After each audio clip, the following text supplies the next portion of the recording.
The story begins on a mountain one night. Along the path many people were holding torches. After a difficult month in Tiang and Xinjiang, he was glad to have it in his hands. Yunhui saw that it was covered in strange ancient characters, and believed it to be authentic. Nearly 600 years ago, a sword immortal had left behind an ancient secret manual called Sword God. Yunhui truly wanted it, but with his dantian severely damaged, possessing the manual was meaningless.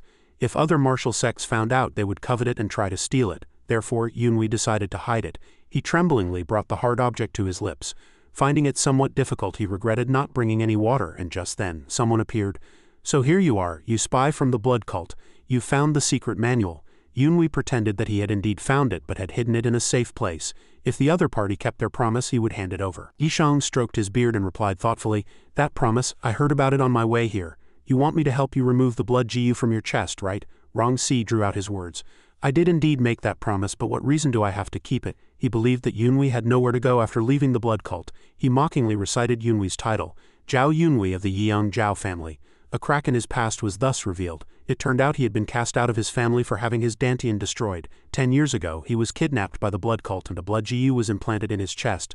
Since then, to the blood cult, Yunhui was nothing more than a puppet. So he reasoned, even if Yunhui wanted to regain his freedom, where could he possibly go? Rongxi's voice grew louder. "Am I wrong?" Jiao Yunhui, not expecting him to know everything, hesitated and asked, "What is your purpose in telling me all this?" He simply demanded coldly that Yunhui hand over the Sword God manual. Rongxi promised that if he obediently handed it over, he would consider removing the blood Jiao. Although Yunhui kept his head down when the manual was mentioned, his eyes turned as cold as ice. He said he had hidden it in a place only he knew. Yunhui asked with a hint of leisure, "You know my situation, don't you? I'm not doing this to gain any special privileges from your esteemed sect." Hearing this, Rongxi was silent for a few seconds. Yunhui added that he only wanted to leave the blood cult and live an ordinary life. So if they could first help him remove the blood Jiao, he would hand over the manual afterward. Just then, Yi Zhang let out a sinister laugh, unable to resist complimenting him. "You're quite clever." Then Yunhui's face suddenly turned deathly pale as a sword pierced straight through his heart. Rongxi's disgust for him grew. "I knew it. A third-rate spy like you would hide something in a place like this. I bet you hid it inside your body." Only then did Yunhui realize they had intended to eliminate him from the very beginning. As the sword was pulled out, his whole body trembled with excruciating pain. Rongxi, however, casually told him not to hate them. He said, "From the moment you became a spy, your fate was sealed to end like this." Yunhui's mind filled with resentment. "Damn it, why must my wretched life end this way?" At that moment, Rongxi prepared to strike again. His sword was so fast it left only a trail of light, but Yunhui had already lost consciousness, and the manual was sliced in two. Rongxi was furious that the manual was inside Yunhui's body. Just then, he saw several bright streams of azure energy. He didn't know why Yunhui's body was burning with an azure flame, but its temperature was not high. Yunhui couldn't tell if this was real or faked, but he thought, "What's the use of this anyway unless there's a next life? I hope it won't be as pathetic as this one." Suddenly, a basin of water was splashed on Yunhui's face. He shot up instinctively, only to find himself the butt of others' jokes. After fumbling around for a moment, he found no sword wound or burn marks on his body. When he heard someone say he was a mess, his heart jolted. Because they were none other than the blood cult's infamous twin brothers, Zhuo Bai and Yu Zhan. He was a bit surprised at first as they looked very young, but then he grew even more suspicious of the fact that he was still alive. Hearing him cry out, they didn't understand why he was so alarmed. Yunhui got a clear look at his own appearance and confirmed it was his younger self. Zhuo Bai took the opportunity to kick him. "Has this madman not sobered up yet? Sober up and pay us your gambling debt." Yunhui felt a sharp pain all over his body and thought, "Since it hurts, this must not be a dream." Then he quickly sat up. Yunhui grabbed Zhuo Bai by the collar, wanting to ask what day it was. As the two argued, Yu Zhan answered, "The Jiao year. The Jiao month, the 9th day." He began to calculate in his head. "If today was really that day, wasn't this 10 years before my death?" Yu Zhan asked suspiciously, "What other year would it be? Did you drink so much you turned stupid?" Despite being scolded, Yunhui was so happy he burst out laughing. He couldn't help but shout, "Zhuo Bai, I'm so happy to see you." But he also wondered if this was really 10 years ago. Because if it were true, then the stars twinkling in the dark night. Just then, two guests walked up to the inn's entrance. The waiter was surprised to see guests so late. Before he could finish his sentence, the guests had already given him a generous tip. At that moment, another clerk from the inn came out, saw a horrifying sight, and was scared out of his wits. Back on the other side, Yunhui was furious with himself for not making arrangements sooner. Zhuo Bai only knew how to collect debts, so he warned him. "If you don't want to die, pack your things and get out of here now." He replied angrily, "You're getting arrogant. Want me to teach you a lesson?" Just then, Yunhui found it.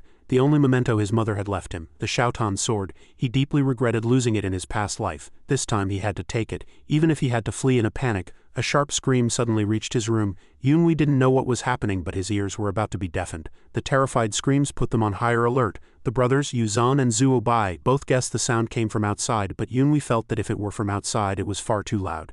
He knew this was no time to argue. That scream meant it had already begun. The twin brothers were still lost in confusion. At that moment Yunhui separated the two to get a look. The moment the door opened, the wails came again. Yunhui was more or less certain it was the work of the blood cult. The 9th day of the Jiao month in the Jiashu year was the very day the blood cult had kidnapped him. Seeing the twin brothers ask about the situation, he told them it was the blood cult. Yunhui then urged them to flee for their lives. But Zuo Bai was skeptical because the blood cult had clearly been defeated by the martial world. Yunhui lost his patience and snapped, "Then why don't you go ask them to their faces? I have to run. Do whatever you want." Then he began discussing escape plans with Yuzan. Meanwhile, Yunhui knew this was no time to worry about them. After they were kidnapped, they both became martial arts masters. As long as he could escape this in alive, he'd be fine. But thinking back now, he remembered the person who always called him young master. Yunhui felt like a fool for having forgotten a song. In the Jiao family of Yiyang, that boy was the only one who had always been on his side. He couldn't abandon someone he considered a brother. Instantly, his shout rang out. "Song, wake up!" The boy was startled but let out a sigh of relief. Yunhui grabbed his hand tightly again and said, "We have to get out of here now." Song was too bewildered to understand, so he could only say they would talk after they escaped. Yunhui told him they were under attack by the blood cult, and that those people would be inside the inn soon. The boy also thought they had been eliminated, so Yunhui told him to shut up. After that, Yunhui also rejected the escape route the boy pointed out. The entire town was surrounded. Even if they got out, they would be captured. Song then suggested they should go back to their room and hide in the wardrobe. This idea seemed so obvious that anyone could think of it. The people from the blood cult weren't here to steal valuables. They were here to kidnap people like them. They would search every possible hiding place. For example, the wardrobe was the easiest place, or inside the large wine vats. They would find them instantly. Song kept bringing up unlucky things like being killed, so he had to stop him. Then Yunhui said they had to hide in a place no one would think to look for someone. A place where, even if they thought of it, no one would hide. Bright moonlight shone down as if everything was peaceful. When Song asked, "Is this the place?" Yunhui confirmed it was. He said this was a place no one would think to look for someone. Looking down from above, one could see a square pit emitting a fragrance. Song was reluctant again, not wanting to hide in a latrine, but Yunhui didn't care. Yunhui pushed him in, saying, "I'm letting you have a whole latrine stall to yourself, thank me later." All that was heard was the boy's helpless voice. "Wait, don't push me." Yunhui thought to himself that even the blood cult wouldn't search there. He had intended to hide there himself, but now he had no other choice. He knew he had to find another spot before those people came. Upon seeing the stables, Yunhui knew he was not destined to die. A horse suddenly broke free from its reins and ran out. Hidden in the haystack in front of the stable was a secret. Yunhui thought that hiding there wasn't a bad idea either. With the horse gone, people would be looking for the horse, so who would search a haystack? Then he thought that if it were a first-rate spy, they would discover him by scent, so it was best to be armed. Just then, the sword in his hand made a sound. "Filthy, you damn brat, don't grab me with those wet hands. Besides me, what other sound do you think there could be? Wipe your hands. Just because I'm a short sword, you're ignoring me," he thought to himself. "Is this sword possessed by a ghost?" She immediately scolded. "What ghost? You mean the sound I'm making is a ghost? I am the Xiaotan sword, your mother's memento. You can understand me, a human and a sword?" Then Xiaotan transformed into a white-haired woman. She asked nervously, "If you can hear me, does that mean you can also see a sword's incarnation?" Yunhui stared at her blankly. "What is this thing? I'm not hallucinating, am I?" These questions in his mind annoyed her. Xiaotan explained that she knew he could hear and see her, and that a sword could read the thoughts of those who touched it. Before they could figure things out, the two heard a noise.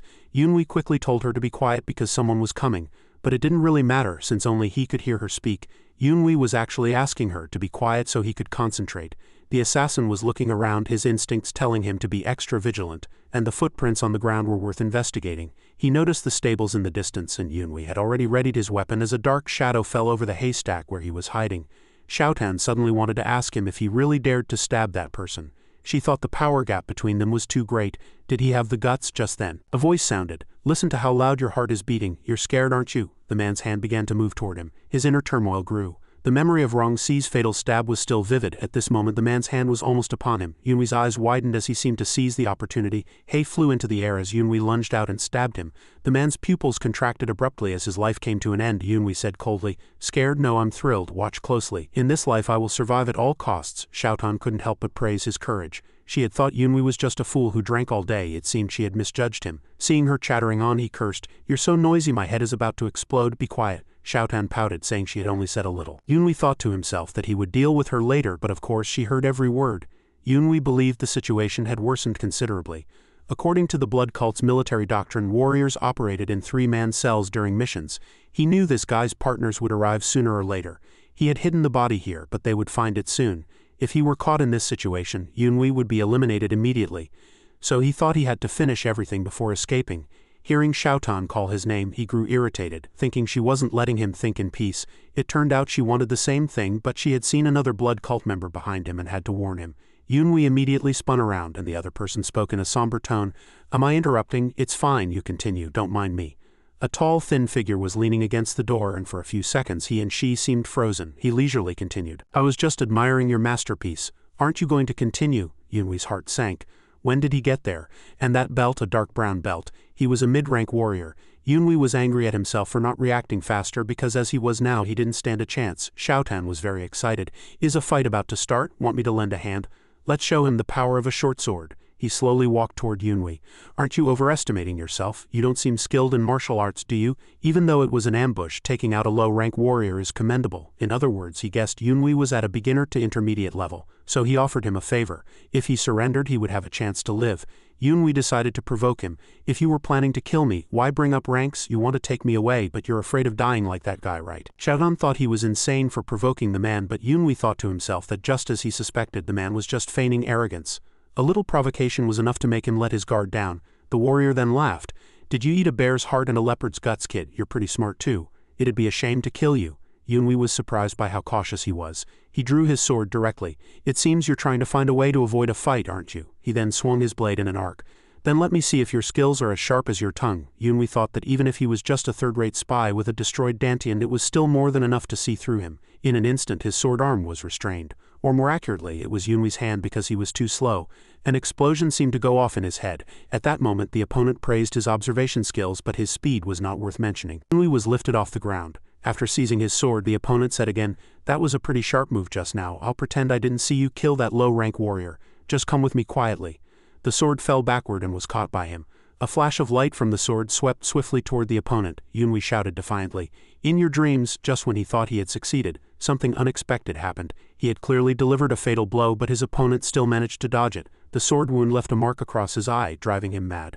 The warrior kicked Yunhui away like an animal. He couldn't help but dry heave from the internal injuries. Yunhui dragged his body across the ground and then rolled over several times. He asked himself if he had been too careless, not expecting his opponent to be able to dodge at such close range. Then he wiped the blood away with his hand.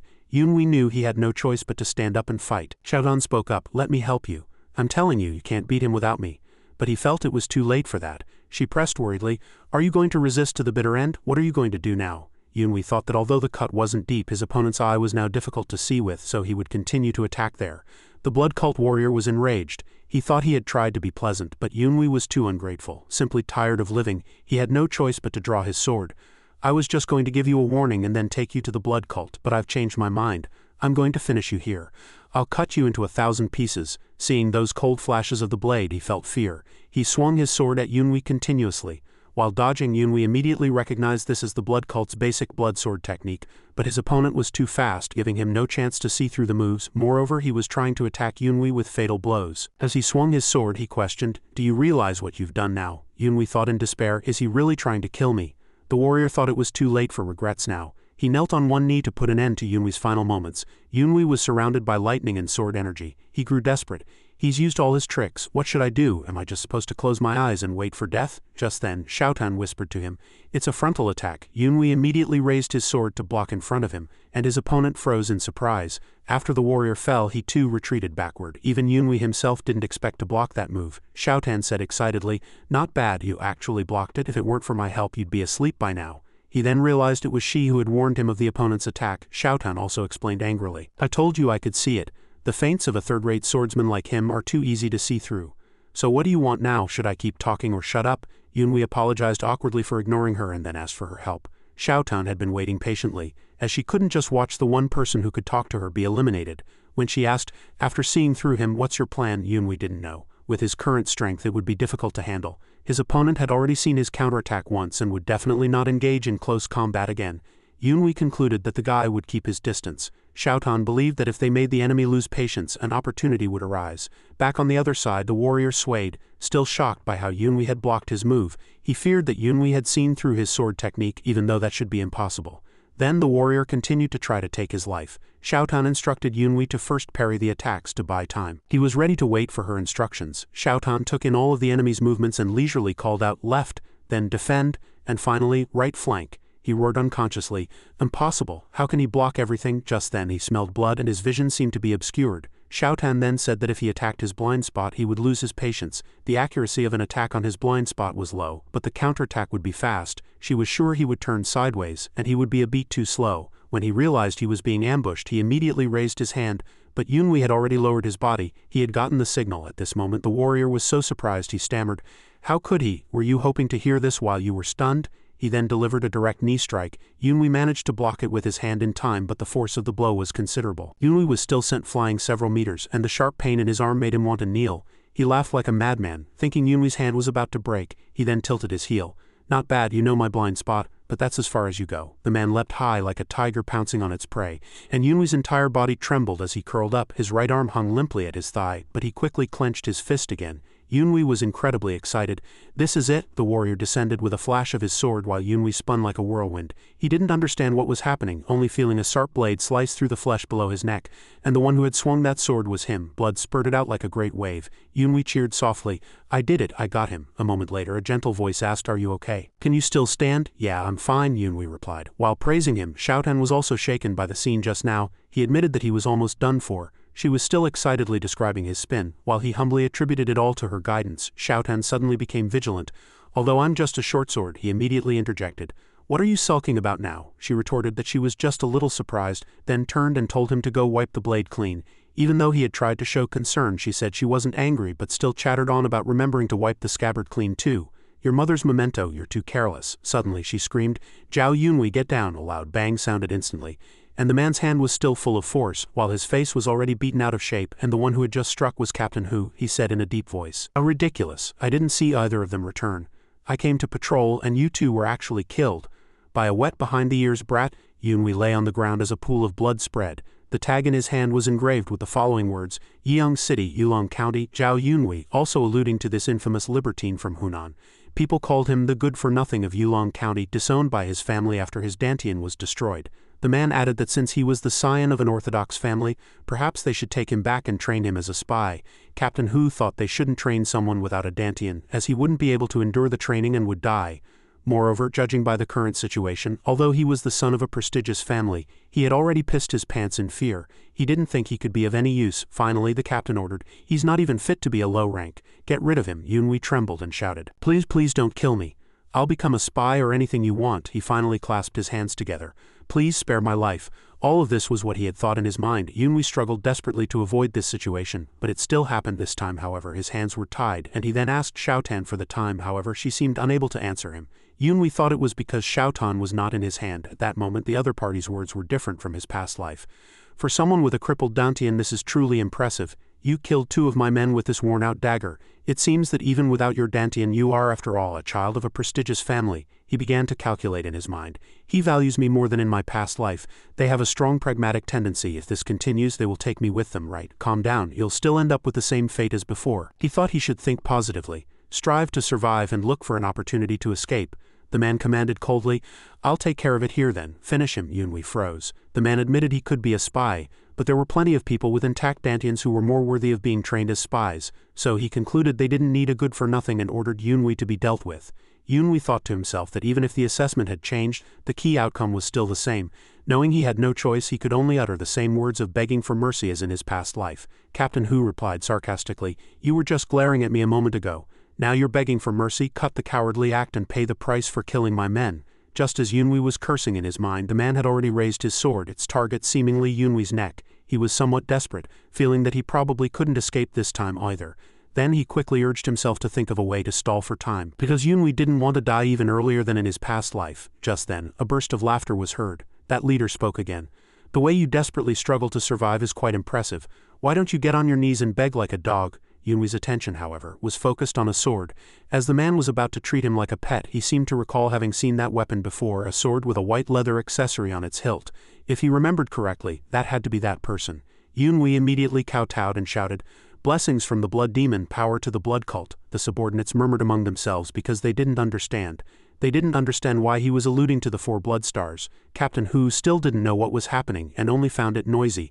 How could a figure like the 4 blood stars be here? But the distinct fiery aura radiating from him made him feel terrified. Under this astonishing pressure he had no choice but to shout, "We welcome the 4 blood stars." Then Captain Hu and his men all knelt down. Yunhui recalled that the blood cult was managed by 11 leaders, including the 4 reverends and the 7 blood stars. Although he had never met them in his past life, he had heard rumors about the blood stars. They often disguised themselves as low-rank warriors, blending into the ranks to monitor their subordinates. At this moment Yunhui heard the command and looked up. Dao Changhao spoke leisurely, "Interesting. No one has ever discovered my identity when I'm in disguise," and this person was none other than one of the 4 blood stars, Dao Changhao. He was very curious how Yunhui had recognized him, especially since he wasn't a member of the blood cult.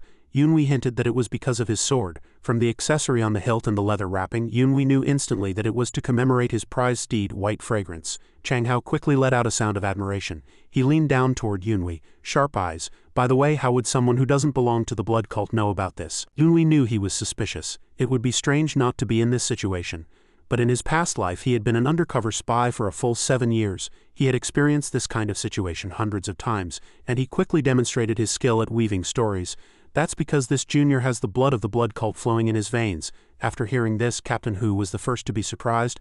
The subordinates also started murmuring because of this statement. Changhao, however, waited expressionlessly for him to continue. So Yunhui added that his maternal grandfather had been a low-rank warrior in the Blood Wolf Squad and had participated in many battles. After being injured, he left the battlefield and wandered around looking for a safe place for his only daughter. And so his grandfather settled down in Yulong County. Although it was difficult to find a place to escape conflict, his injuries grew worse day by day. Yunhui said that to earn money for medicine, his mother went to work as a servant for the Jiao family of Yiyang. After that, she met my father, they fell in love, and then Yunhui was born. Changhao softly repeated the story. He touched his sword, signaling Yunhui to continue. Yunhui knew this wasn't enough, so he had to say that his grandfather had trained him diligently since he was a child. Whenever Yunhui complained about the harsh training, his grandfather would mention the Blood Wolf Lord, Lu Jiawen, and his son, Lu Chengju.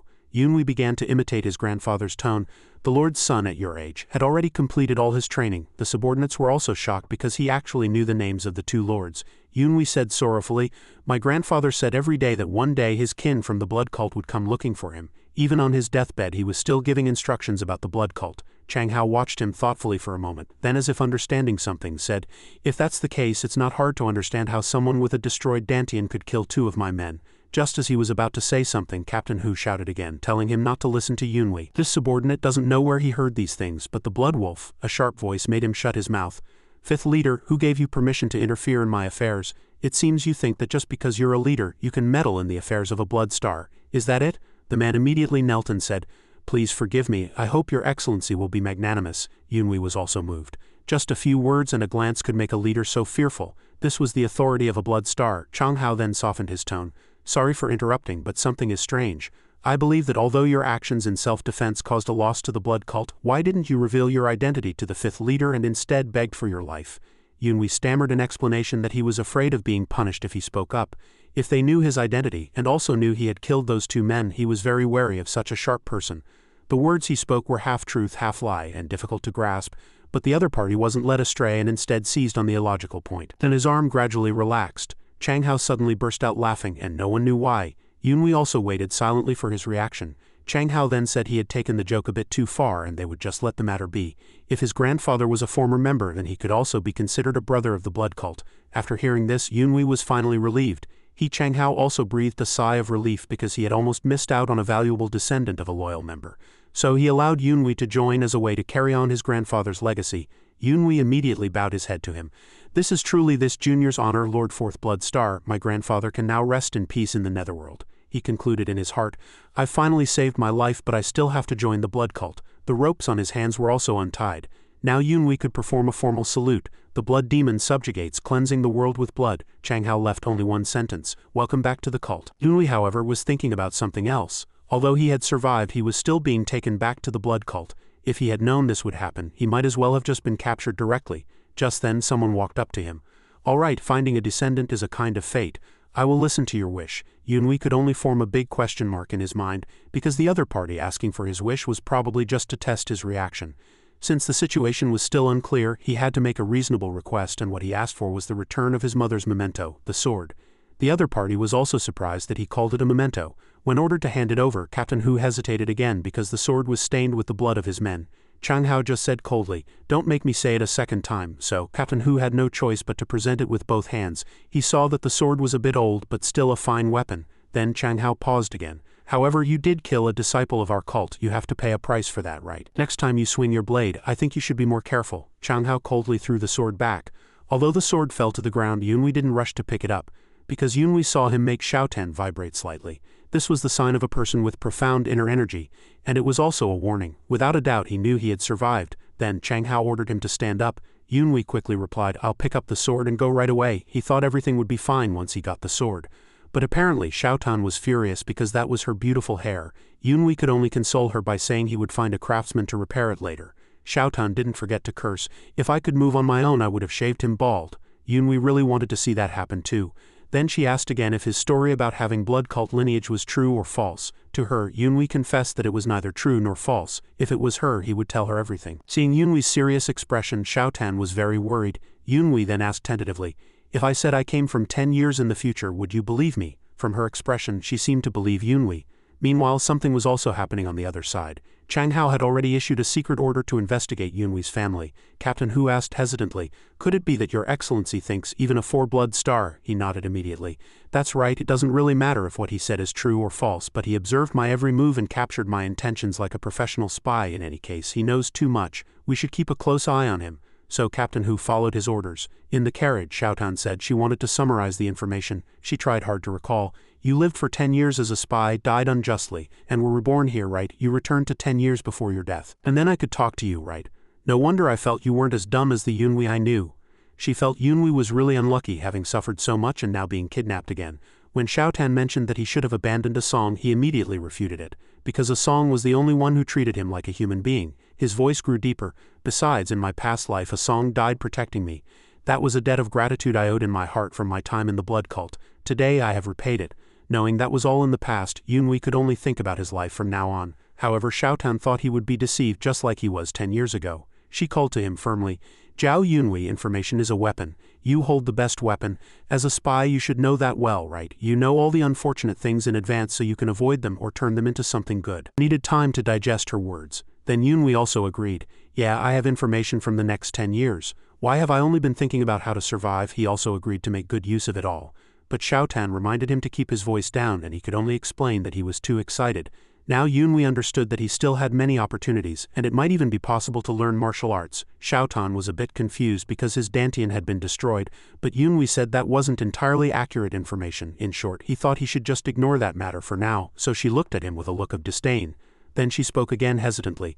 "What I mean is, if you still have your inner energy, I'll teach you martial arts. Me, that is. The short sword techniques my former master used. No one knows them but me." Yunhui again felt that learning martial arts from a sword was impossible. Xiaotan angrily yelled at him, "Haven't you heard that a dog at a school can recite poetry after 3 years?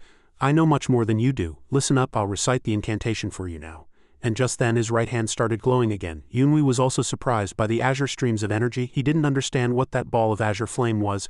A second later, Yunhui entered a fantastical space. He looked around blankly. Where is this? How did it become like this? Moreover, his body looked very strong. Then a voice came from somewhere.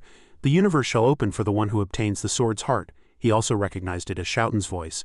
Then a bright vortex of light appeared before his eyes. The strange sight made it hard for him to open his eyes. When he came to his senses, he was back in reality. He didn't understand what had just happened. Xiaotan angrily scolded him, "What's wrong with your brain? I was working so hard reciting the incantation. What do you mean by pointing at your hand?" He saw that it looked like the Big Dipper, but she only saw an ordinary back of a hand and thought he didn't want to learn.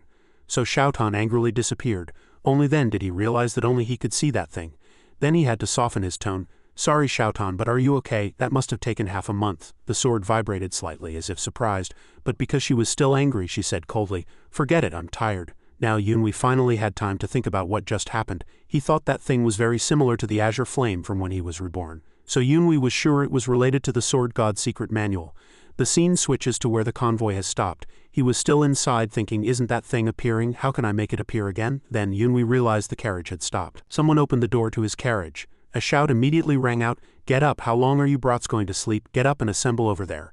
Anyone who dares to cause trouble, watch out or you'll be meeting the king of hell." The long unseen sunlight made him a bit uncomfortable. The entire camp echoed with shouts. "Hurry up, everyone assemble at the front." Xiaotan yawned and cursed the noisy fellow. Yunhui then said the name of the place. 6 Blood Valley. He clearly remembered this was one of the blood cult's territories and also the place where kidnapped children were trained. This made Xiaotan realize they were all kidnapped children. Yunhui also introduced the man standing on the stage. That was the instructor in charge of supervising the training, Zhu Qingying. Just then, someone called him, "Hey, the good-for-nothing from Yulong County." Before he could answer, Yunhui's shoulder was bumped. Zhuo Bai immediately mocked him. "You acted like you knew everything, so how did you still get caught and brought here?" Seeing them here, he also knew that the fate of this pair of black and white ghosts was already set. But Zhuo Bai noticed that Yunhui wasn't tied up, and when he heard the story was a bit long, he still insisted on hearing it. Just then, they were scolded again. "Stop chatting and listen carefully. See the platform behind me. I'll count to 5, now run up there." Zhuo Bai was angry because he thought he should have been untied too, while Yunhui emphasized, "If you haven't had enough of living, then do as I say." The 2 brothers, Zhuo Bai and Yu Zhan, didn't understand what was happening, but before they got an answer, Yunhui had already dashed out. The kidnapped children were still screaming where they stood. Yu Zhan complained that Yunhui should have explained clearly, then followed him. At this moment, someone had already waved a signal and a warrior was quietly approaching them from behind. The twins had already decided to run. A second later, blood splattered everywhere, and the brutal scene of slaughter made a girl scream. Below, a scene of pursuit and slaughter began to unfold, and the 2 brothers, Yu Zhan and Zhuo Bai, had already run some distance, but when they noticed what was behind them, they were also very panicked. At this moment, Zhuo Bai hoped that everything would once again be as Yunhui said. The 2 brothers had also learned their lesson. They had to do what Yunhui did, even if they didn't understand, they had to imitate him. And Yunhui successfully brought the 2 of them onto the stage. Seeing this unprecedented situation surprised Qingying, especially since they knelt without being told. Afterward, the 5th leader's report about Yunhui claiming to be a descendant of the blood cult was also brought up. Xiaotan was very scared about this, but Yunhui thought that claiming this was to avoid future suspicion. Besides, he knew if he didn't say so, he would be used as an example to warn others. On the high platform, Qingying shouted, "Attention!" The children below immediately quieted down. He emphasized that they should be happy to have been chosen. The will of the great blood demon had guided them to the loyal blood cult. But upon hearing the name blood cult, the crowd seemed to fall into a panic. A tough one shouted, "Stop lying, how can you choose people through kidnapping and slaughter?" Xiaotan both agreed and was afraid. While Yunhui knew that person was about to meet his end, while she was still confused, he had already confirmed it again. He said she probably didn't see it because he had already run first. Over here, the guy was still threatening to report them to the Martial Arts Alliance. Then a flash of crimson sword energy shot out, proving that the blood cult showed no mercy to the weak. Yunhui explained that it was a tactic of killing the chicken to scare the monkey, to force absolute loyalty from the crowd. A cold voice rang out. Just as he said, "Any of you who want to end up like this guy, feel free to step up." Xiaotan was curious how the Yunhui of the past life had survived. Yunhui felt humiliated just thinking about it, because he had begged for mercy, wagging his tail like a dog. At this moment, Qingying announced that an initiation ceremony would be held. He glanced meaningfully, starting with, "All right." It turned out he was testing whether Yunhui knew what was in the barrel. When he calmly said it was a blood Jiao, Qingying praised him. Then Yunhui was ordered to explain what it was. His voice was low for a long time. "Blood Jiao. It's a poisonous insect implanted in the chests of new disciples to remind them not to forget their oath to the blood cult. Every 12 shichen, everyone must consume the cult's life pill, or the blood Jiao will destroy their chest cavity." Zhuo Bai asked him, trembling, "How do you know all this?" Qingying was very satisfied with the detailed explanation, thinking it was very fitting for the title of loyal descendant. Zhuo Bai cursed him angrily. "You damn bastard, are you a spy?" Xiaotan really wanted to mock him, but Yunhui immediately stopped her because this matter was now difficult to handle. Afterward, Qingying said he would bestow a favor upon him, an opportunity for a descendant to show his loyalty. To be the first to accept the blood Jiao, Yunhui felt pain because he had no other choice, but strangely this instead attracted everyone's attention. He thought there was probably no way back now. To survive meant he had to swallow the blood Jiao. He clasped his hands together and shouted loudly, "Thank you, sir, for this grace." Afterward, the 5th leader heard him ask for more water to make it easier to swallow. This made him jealous. Qingying seemed to have a good impression of the kid without even confirming if he had any blood ties to the old blood gate. But that matter would be exposed sooner or later. "Everything is ready, just you wait and see." Jiao Yunhui now. Yunhui was still thanking Qingying non-stop, and Qingying also greatly appreciated his loyalty. Then Qingying said, "You know what to do now, right? Come forward one by one and receive your blood Jiao." Xiaotan was scared at the thought of coexisting with that terrifying insect. Yunhui also found it ironic, because he had to experience this feeling all over again. But suddenly, Yunhui's whole body felt as if it was in conflict. His chest felt both painful and hot, as if something was burning. Xiaotan asked with concern, "What's wrong with your chest?" Yunhui of course didn't know, only feeling that it was very strange, but this was indeed where the blood Jiao would act up. He understood this thing wouldn't act up for no reason, but he soon suspected the 5th leader. That guy who played tricks, Qingying, was also the first to notice something was wrong with him. At this moment someone asked him again, "Has the blood GU in your chest activated?" How could someone with the cult's bloodline be struggling in pain during the blood GU ceremony? Yunhui was furious. He wanted to know what that guy had done to him. Qingying asked worriedly, "What's wrong, is he okay?" That guy explained it was because Yunhui was too agitated when swallowing, but of course Yunhui wouldn't make such a mistake. The fifth leader told him to go back because he would personally use his inner energy to help the blood insect enter hibernation. That guy urged him to hurry up because many others were waiting. Yunhui wavered because he felt it probably wasn't that person's doing. At this moment he felt the pain moving toward his abdomen. So when he said he was fine now, the fifth leader was a bit angry. He told Yunhui to tighten his lower abdomen so he could transfer his inner energy. But Yunhui's strange sensation was spreading. Yunhui was sure it was that thing, so he had to do everything he could to stop the fifth leader. Having no other choice, he sent a fragrant gust of gas toward the other party. The rich smell penetrated the mask. He stammered, I already warned you, I'm fine." Laughter echoed through the mountain forest, but no one could hear it because the owner of this laughter was Xiaotan. Yunhui was very embarrassed because she kept joking about him farting. She thought it was quite boring here, so she was happy to have him for amusement. Only Yunhui felt terrible, but she got even more excited. "What's so terrible? Is it because of that fart?" He knew clearly it wasn't because of that, but because of the blood GU. His pain was gone and his chest felt very comfortable. Just then, Zuo Bai came over again and asked, "Blood slave, where are we going now?" Yunhui didn't like that name, and Xiaotan joined him in mocking Zuo Bai. Has he forgotten he also survived by swallowing a blood GU? In the argument, Zuo Bai revealed that Yunhui treated his fellow townsmen poorly and wanted to show off alone, while Yunhui thought that wasn't the case. Then the order from above rang out again. "Everyone, listen up. I'm now going to evaluate and classify you. No noise or unauthorized movements." Yunhui was a bit suspicious. In his past life it was someone else. Could it be because of what just happened? The fifth leader pointed to several stone caves behind him. It turned out there was a blood cult member in each cave and their talents would be assessed by these people. After the assessment they would receive rank plates from high to low, mid-rank to low rank. They must strive for high rank because the blood cult only valued strength. He pointed to his own green belt, a symbol of high rank. High-rank warriors whose strength and achievements were recognized could have the blood GU removed from their bodies. He said that as long as they worked hard they would be recognized and even heavily rewarded. The crowd was also surprised about having the live GU removed. They all now set their sights on the high-rank plate. Yunhui also saw the hope in the crowd, but only he knew they were gradually becoming people of the blood cult. The fifth leader said coldly, "I already said no noise." Yunhui stared intently at the object in his hand. Then the sound of the blood whistle grew louder.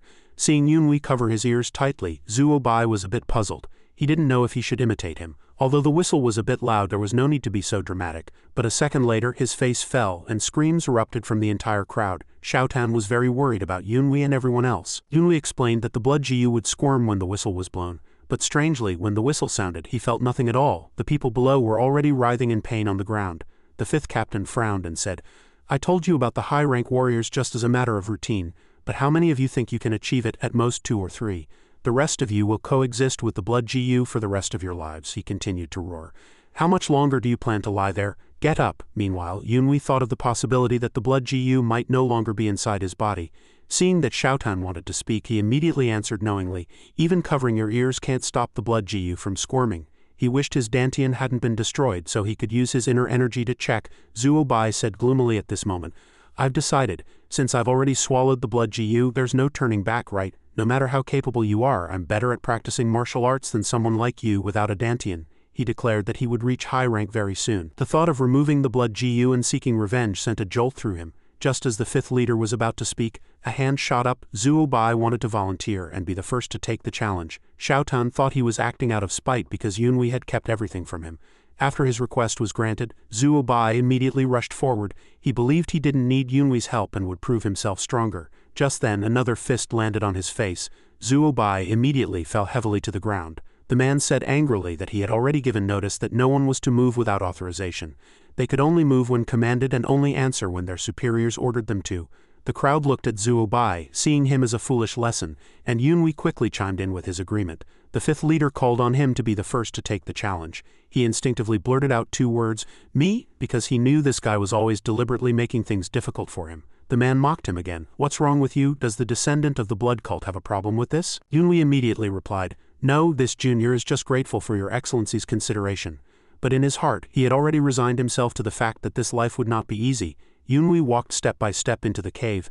The fifth leader continued to order the others to line up. Although this was his second time facing this challenge, he found it quite novel. Xiaotan was very worried because he had no dantian, and she also asked about his previous score. The answer, naturally, was the lowest, and people like that were just cannon fodder for all sorts of menial tasks. Suddenly a person appeared.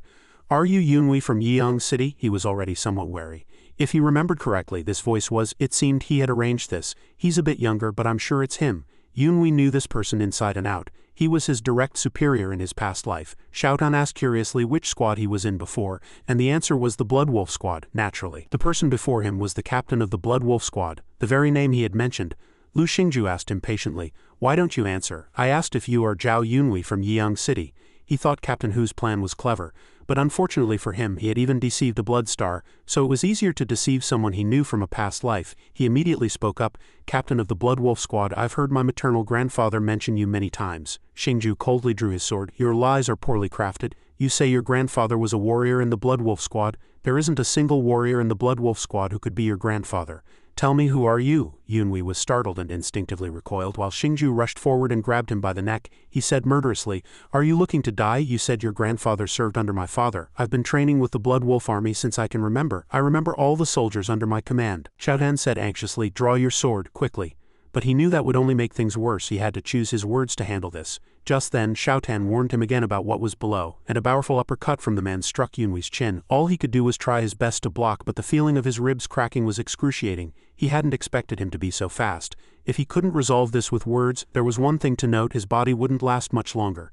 Then Yunhui was kicked directly into a rock, blood spewing out incessantly. Xiaotan was trying hard to encourage him. Yunhui also admitted that this violent nature was exactly the same as in his past life. He tried his best to act like he was fine, but he also knew that the last blow wasn't any kind of technique. Xiaotan called for him to get ready again, because Xingju was about to charge, but he felt dizzy and couldn't concentrate. She then noticed his back was injured, so Xiaotan instructed him on how to move. First, a horizontal slash to the neck from the right. She urged him to block the blow. Yunhui immediately turned and assumed a defensive stance, but the force of the impact still sent him to the ground. Seeing this incomprehensible reaction, Xingju was somewhat puzzled. Over here he was talking to Xiaotan, but he found she had flown off somewhere. He then quickly looked around for her, only to have Xingju step directly on him. He commanded coldly, "Answer. Who told you about me?" Knowing this was a good opportunity, Yunhui asked, "Sir, aren't you looking for your sister?" Xingju became even more enraged. "It seems you've done your research thoroughly, but you missed one detail. My sister is already dead," Yunhui shouted. "Miss Lu Shiwa is still alive. On the day your father was killed, she was kidnapped." He quickly got to the point. "Why was her body the only one burned to a crisp?" "Because it was a fake. Your sister is still alive. If you want to hear more, let's make a deal." In the distance, Xiaotan lit up as if listening to a story. Xingju's voice remained deep. "You know my sister's name?" He raised his sword and thrust it next to his head as a warning. "It seems you're not just bluffing. Even if you're deceiving me, I'll hear your story." He would listen first and then decide whether to make a deal. Then he asked about his sister's whereabouts. Yunhui only uttered one name: Full Moon Hua Merchant Guild. He had etched this name into his heart, but that was the territory of the First Blood Star. In that case, who could be the mastermind behind his father's assassination? Yunhui quickly read Xingju's mind. It was all just to incite your hatred and seize control of the Blood Wolf army. The First Blood Star of the Blood Cult, Zhonglong. It was all his plan. Xingju immediately thought it was absurd because the wounds on his father's body were reported to be. Before he could finish, Yunhui interrupted him. "Did you see it with your own eyes? The handling and examination of your father's body were managed entirely by the Full Moon Hua Merchant Guild and Captain Xingju, weren't they?" Yunhui saw him waver with just a glance. This was his chance to strike. Then Yunhui said confidently, "The young lady is now at the Jian'ei branch in Zhejiang. There are many eyes and ears there. Please send a reliable person to investigate." Xingju hesitated for a long time. "Who on earth are you?" Instead, Yunhui asked smugly, "Is this enough for you to make a deal with me? When I need your strength, please help me just once." Xingju didn't forget to threaten. "If what you just said is false, I'll come and slit your throat." He wasn't afraid. Instead, he grabbed his hand. "I've already swallowed the blood, Jiao. What's there to worry about? I hope you find your sister soon." Unexpectedly, Xingju said he didn't fully trust him yet, but if what he said was true, regardless of the deal, he would consider him a lifelong benefactor. Yunhui also thanked him for his integrity, feeling a sense of pride in his heart for having chosen to follow him in his past life as well. But suddenly he paused slightly. The object in his hand surprised him a little, as it was a mid-rank token. Xingju said it was because he had blocked 2 of his moves, not because of the deal. At this point he returned to the old topic. "You heard about my character from your grandfather?" Yunhui asked if he wanted to believe it. Xingju sheathed his blade and said he would accept that lie. Before Yunhui could speak, he pondered again. I don't know if you're clever or foolish, you never mentioned your grandfather's name. It was only after I threatened you that you started rattling off that information." In hindsight, he felt he was right. He realized he had fallen into a trap. Xingju really wasn't sure what he was planning, but he chose to trust him this time. Xiaotan now felt very relieved. "When I was unsheathed, I thought something terrible was going to happen." Xingju watched his figure quickly leave the cave. He thought he was quite seasoned, but compared to his youth he seemed to have lived for more than just 10 years. Moreover, based on his movements just now, blocking the first time was a fluke, but during the second block he remembered his eyes were closed. Xingju felt he was too slow to sense his qi. It sounded impossible, but he felt as if someone was helping him. The more he thought about it, the angrier he got. Although it was a bit chaotic, he didn't dislike him. Outside, the fifth leader was shouting again, "Hurry up, form up according to your ranks. Those with mid-rank tokens follow me." Zhuo Bai was also very surprised. "Impossible, how can you bastard from Yiyang be mid-rank like me?" The group followed the fifth leader, Zhuo Bai still not forgetting to complain about this unexpected and absurd event. What angered him most was that Yunhui was mid-rank despite having no dantian. Perhaps it was because he had become an informant. Seeing his personality, Xiaotan thought he was too competitive, while Yunhui found it very troublesome because neither of them could beat him. She didn't quite understand what the two of them meant, but after a moment Xiaotan said, "I get it. That Captain Hu is here too. Jiao Yunhui, the fact that you came out unscathed after facing Xingju seems to have hurt his pride. He's been staring at you." Yunhui also thought it was natural for him to be angry that Xingju had vouched for him. When Xiaotan laughed and called him the fart smeller, Yunhui just wished she would stop bringing it up. Then Xiaotan asked about his plans. He thought he should now find an opportunity to heal his dantian. Xiaotan asked worriedly, "You said that before, didn't you? But how do you plan to do it?" Yunhui said briefly that there was a way. He asked her if she knew the name Miraculous Hand Divine Healer. Xiaotan could tell from his blank expression that he didn't. He explained that he was a physician renowned for being able to cure all illnesses as long as one could afford the price. From what Yunhui had heard, that physician had even once healed a shattered dantian. Hearing that the divine healer would be passing through here in another 10 months, she knew he would offer a price for treatment. She was a bit worried because he had left all his money at the inn. He had nothing but her.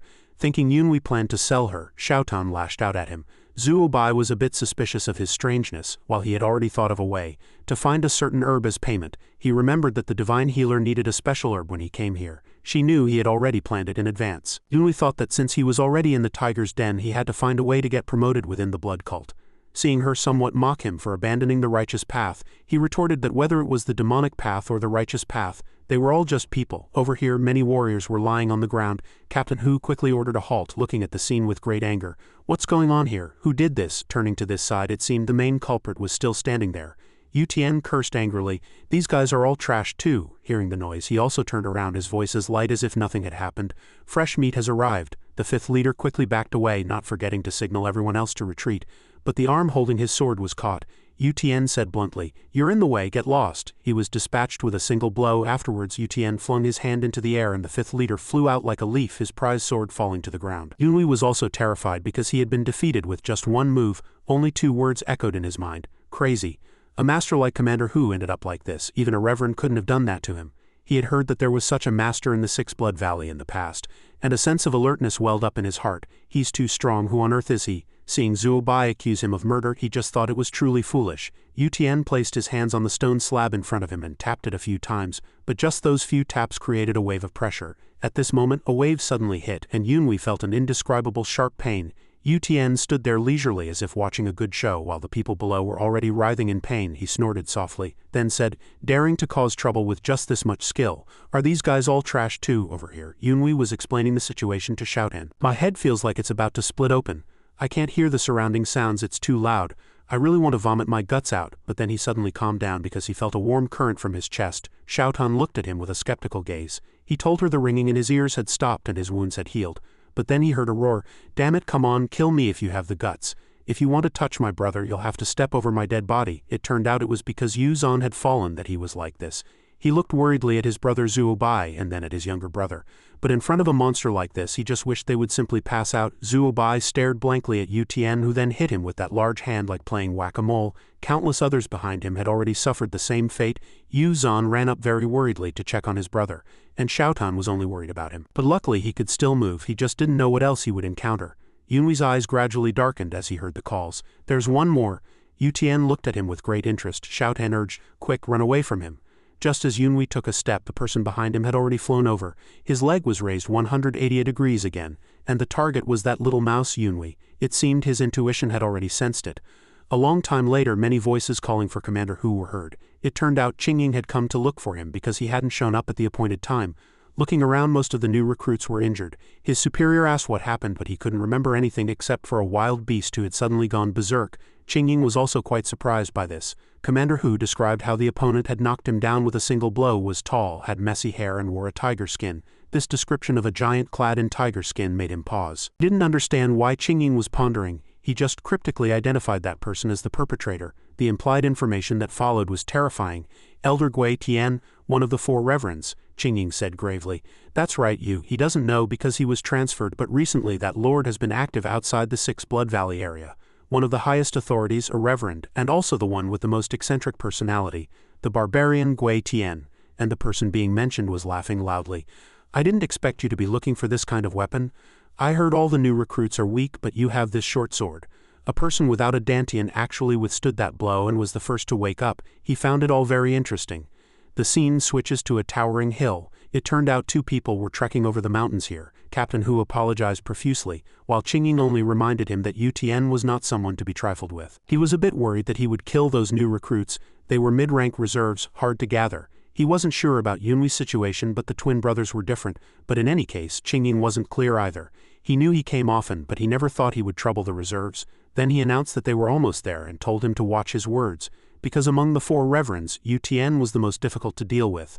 Upon arrival, Qingying had already knelt and recited the cult slogan, introducing himself as the one in charge of the reserves. Seeing no movement, he ordered again, "Hurry and pay your respects to the Lord." Strange sounds were coming from the cave. Captain Hu worriedly wanted to go in and check, but was ordered to wait, because Qingying knew there was no benefit in angering Yu Tian. Suddenly, a whirlwind appeared from nowhere and swept towards him, its direction starting from the cave entrance. To be more precise, the pressure was caused by a walnut. Inside, Yu Tian laughed heartily.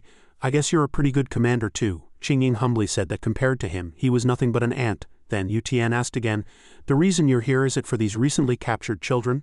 Qingying answered honestly, "Yes, my lord. They will be trained to become warriors of our cult." He was a bit unhappy because he thought he would harm them. Qingying could only bow his head and deny it. Yu Tian continued to laugh, but his thoughts were hard to fathom. He thought these children were not bad. He thought that while they were here with him, he would teach them a few moves, so don't worry. Hearing this, Qingying was somewhat surprised about the private tutoring. Knowing he had never taken a disciple, Qingying, although finding it a bit hard to say, congratulated him on the joyous news of taking a disciple. But Yu Tian interrupted him. "Don't get me wrong, I'm just using them to relieve my loneliness here." "Did you think I would take on disciples?" Qingying quickly apologized, and the fifth leader struggled to think, what is he talking about, not taking them as disciples? But being taught by a powerful martial arts master is already a life-changing experience, and he is one of the four absolutes. Not wanting to give Yunwei this opportunity, he opened his mouth to speak to Yu Tian. The fifth leader brought up the matter of Yunwei's destroyed dantian again. This naturally made Qingying very unhappy. "What are you doing?" Just as he said Yunwei was unworthy, he was already punished. A sense of terror suddenly overwhelmed him. The fifth leader was in free fall through the air. Ignoring his screams, Yu Tian laughed again. "It's me who wants to teach. Who gave you permission to voice your opinion? I don't want to hear you babbling anymore, scram."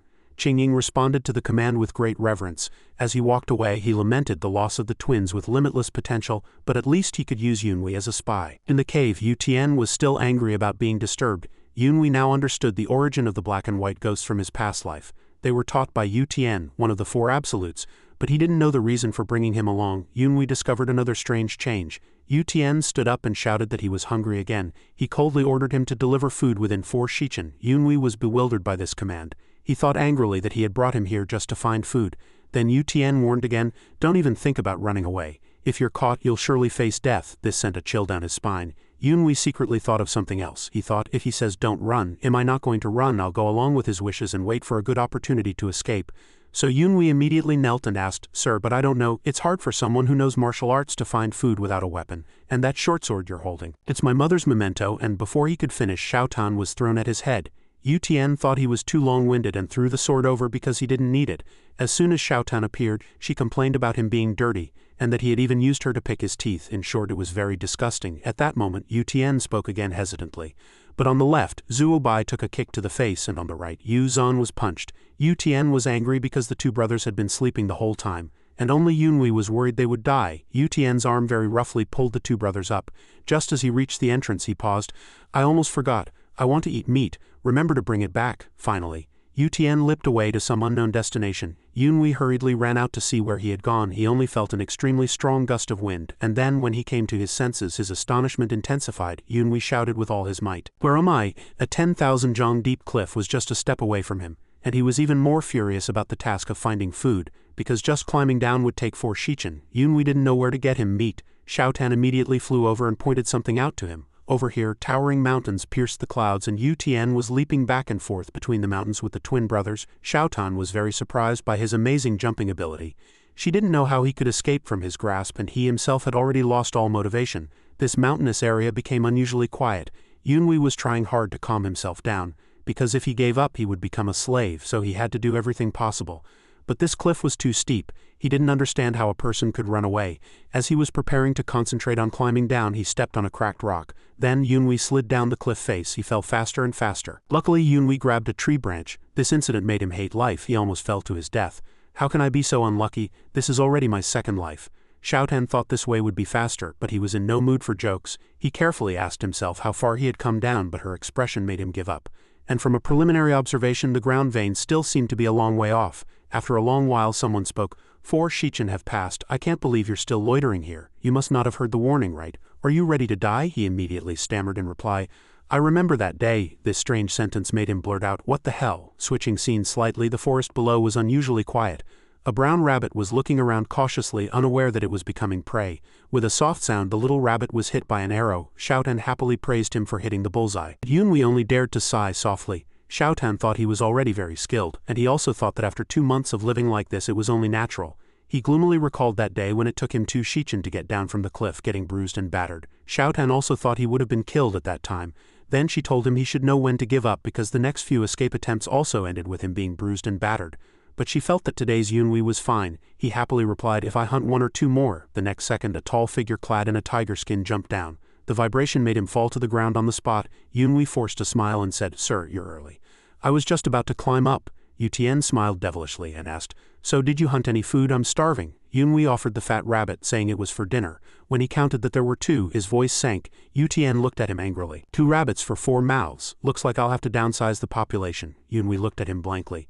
This violent scene was not suitable for viewing. All he knew was that the world was spinning. Whenever the sound of a strike rang out, he would be sad about being hung upside down again. But he was no longer surprised. He felt tired of it and didn't know what Yu Tian was thinking because he felt there must be a reason. In fact, for these past 2 months he had lived like a slave, climbing up and down the cliff where one misstep would mean death. He had also searched the forest for food. Yunhui would be beaten when he brought food and beaten even more severely when he didn't. And after being knocked out he would be hung upside down from a tree. Xiaotan asked angrily, When you were first hung up, weren't you making a big fuss? He only replied that he was already too used to it. Just then a person walked over and called him. Zhuo Bai also questioned why he couldn't bring back food properly. The 2 brothers were also beaten. Yunhui chuckled inwardly at Xiaotan's teasing, then told him that even without him he would still have been beaten. Zhuo Bai then got down to business. The elder is looking for you. Come in quickly. Xiaotan realized he was being summoned 2 hours earlier than scheduled. He didn't know what the man had planned. Upon entering, Yu Tian's first command was for him to take off his clothes. Yunhui asked again hesitantly, but the man just gave a soft hum. He didn't know the reason, but his hands had already started to comply. Yu Tian stared at him for a few seconds, then spoke after a moment of contemplation. It's been about 2 months, right? You should be about ready now. He didn't understand, but she was very sharp. Your body looks pretty good thanks to climbing mountains and hunting every day. Yu Tian was now ordering Zhuo Bai to go hunting starting tomorrow, which made him indignant. Of course, that kind of defiance only earned him a kick. Yu Tian kicked him away. Do as I say. Why do you talk so much? Before leaving, he also instructed Yu Zhan to cook the food. Xiaotan and he both watched blankly, wondering how he could be so nonchalant about his own baldness. Just then a hand landed on his shoulder again. A scream was amplified by the mountains and forests. The terror was because he was being carried by Yu Tian like a sack of rice. He fearfully asked him to let him walk. But Yu Tian simply replied, You're such a pain. He thought he was trying so hard because Yu Tian didn't use the stairs. But in return he was thrown down a waterfall. The water below was crystal clear, with fish swimming about. But when he broke the tranquility, the fish hurriedly scattered. After surfacing, Yunhui yelled in frustration, Why are you doing this to me? Yu Tian only said briefly that he was taking him to meet the person who would become his master, and it would be rude to let him go while he was dirty. Yunhui's eyes went blank at the word master. Xiaotan began to whisper, thinking he had realized he was the dirty one. Just a second later, Yu Tian said, That's enough washing. Come on up. But he had only just gotten wet. Xiaotan also thought that was why he stank like a beggar. The sound of the gurgling stream drowned out the surrounding noises. Yunwei and Yu Tian were walking along the cliff beside it. Xiaotan was curious how there could be such a hidden place behind the waterfall, wondering who would live there. He immediately replied that it was for someone who didn't want to be found. She also playfully put on makeup to tease him, suggesting it might be a reclusive, peerless beauty of a master. Only then did he start to think that the person Yu Tian had asked him to take as a disciple must be unusual. After a long walk, he announced they had arrived. Yu Tian also turned to inform him. "You've arrived." He suddenly turned his head and looked at him. "What are you doing? Show the proper respect. From today on, this person is your master." Yunwei knelt on one knee and said, "Long live the blood ghost and the blood cult." Mid-rank reserve Jiao Yunwei pays his respects to master. However, Xiaotan felt they probably wouldn't accept his respects. Before she could finish her sentence, he saw it for himself. Xiaotan spoke nonchalantly. "I think he's been dead for a long time." She thought it was a talking skeleton, and he felt he was being played for a fool. Yu Tian laughed heartily again. "What a joke. Do I look like I have time for that sort of thing? Don't you know the changes that have happened to you over these 2 months? Your physical strength increased while climbing the mountains, your legs grew stronger while chasing prey, and your endurance has increased." He also said that when being beaten, his patience and mental fortitude would also increase. Moreover, even being hung from a tree was a form of training, helping him develop a strong upper body and solid balance. As Yu Tian spoke, he became more and more serious. "All of this was to give you the qualities necessary to learn martial arts," Yunwei replied hesitantly. "Elder, I'm sorry to say this, but I lost my dantian as a child due to evil qi." His laughter grew even more bizarre. "Did you think I trained you without knowing your physical condition? What would you do if you had a way to channel internal energy without a dantian?" Yunwei's brain didn't seem to have processed it yet, but about a second later, he was completely stunned. Channel energy without a dantian? Suddenly, Yu Tian asked him if he knew what a dantian was. Yunwei pondered slightly upon hearing this. He said it was something he would learn when he started learning martial arts. The small glowing bead at the navel was probably what he called the dantian. Any martial art required it, and it was also considered the energy core. When a martial artist cultivates, they use qigong to absorb qi and blood, and that thing is called internal energy. And the internal energy accumulates in the dantian, but his dantian was broken, so he couldn't store the qi and blood he absorbed. Therefore, he was only left with the 2 types of qi and blood absorbed into his body. Then he asked again what qi and blood were. He had a bad feeling in his mind about controlling internal energy. He guessed he was planning to explain Yuan qi. Yu Tian immediately replied, "You learned some fake stuff. Yuan qi isn't wrong, but the real name of that thing in your chest is different. It's Yuan talent. Qi and blood Yuan talent is something you're born with and can't accumulate on your own. Its power is twice that of the internal energy accumulated in the dantian. So he thinks you're lucky because the words over there will teach you how to control Yuan talent." Xiaotan was equally happy. "You hit the jackpot. With this you can learn martial arts," but she didn't understand why he wasn't happy, as if he was about to give up the opportunity. Only Yunwei knew clearly that this thing was the essential qi and blood directly related to life. There's only one situation where a martial artist would use it, when they want to perish together with the enemy. That thing cannot be recovered. If you use too much, your lifespan will decrease. After hearing this, Xiaotan was instantly stunned. Yunwei continued to discuss with her, "If I learn this and use Yuan qi, I won't have much time to live. He only has one message. Does the old man think I'll be happy about this opportunity? Not a chance." So Yunwei immediately bowed at a 90-degree angle. "Thank you for teaching me something so valuable, but my foolish head still doesn't understand. I've lost my dantian and have no talent for cultivation. When I was in the clan, I was always mocked for being useless. Please reconsider teaching me." Xiaotan admired his skill at lying. Yu Tian pondered for a moment and said, "I worked so hard to train your body and you're useless. I'm sure you know a few moves too, since you come from a martial arts family. Did you think I didn't know you were afraid of consuming your Yuan qi and dying early?" Although he was already feeling guilty, he still tried to say he didn't know. The next second his arm was grabbed. Yu Tian thought his words were terrible, so he needed to help him understand learning properly. He exuded a terrifying, killing intent. "You know if you don't learn this, you're useless to me, right? I'll give you a choice. Do you want to die here with a broken neck, or do you want to learn this and die slowly?" Xiaotan advised him to learn, but he felt that would be playing into his plan. Finally, he bravely shouted, "Then please kill me." Yu Tian spoke in a deep voice. "You don't care about your own life. What do you think will happen if I kill you? A person with a destroyed dantian will never amount to anything.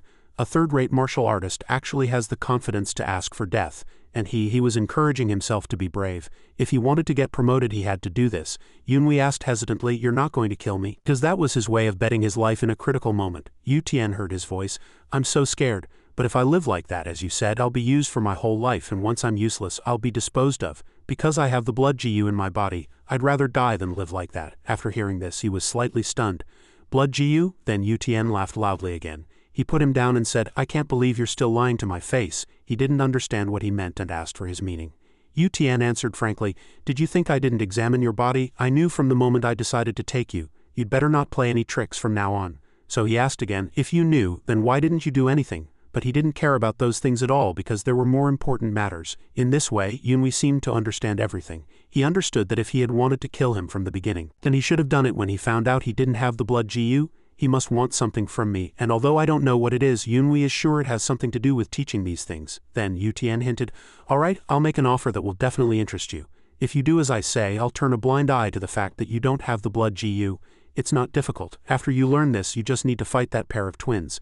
They'll be learning my martial arts." Yunwei couldn't help but exclaim, "What's going on?" Xiaotan thought angrily that if he had said that, they would have agreed sooner. He glanced at her. "Cooperate with him? Why should I do that?" She, however, found it quite interesting. Seeing him ask again, Yu Tian threatened, "Ask again and I'll break your legs. Just because I'm easygoing doesn't mean you can ask useless questions.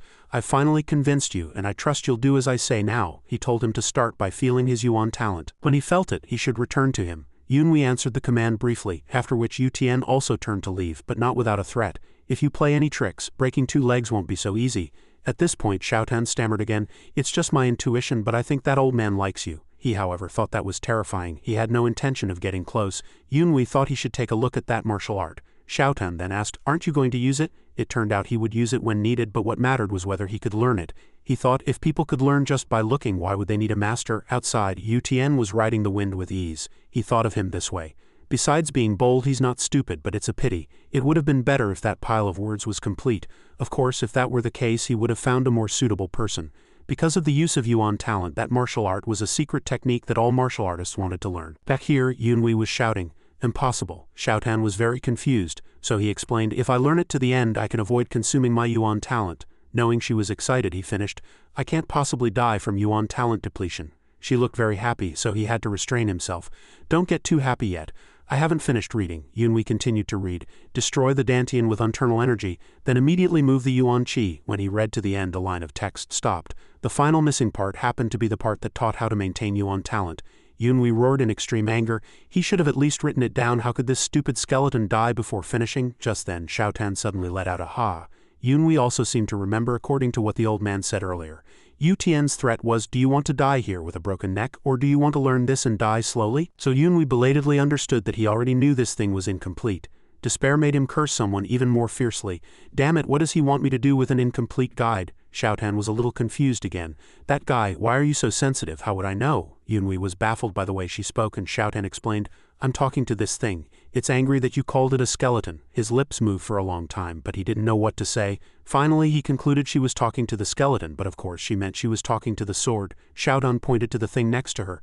"This iron sword, have you only just seen it now? Go talk to it yourself." Yunwei tried to confirm if she could talk to the sword as if it were a person. But Xiaotan found him quite dense.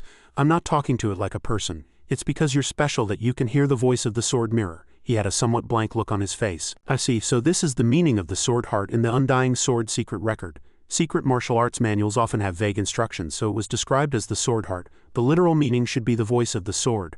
"I wonder what power I'll get when the missing part is added." She told him not to dream. She pointed to the sword next to him and said it was also interested when it saw that he understood they were talking. Afterwards, Yunwei reached out his hand. Tianan showed a covetous look.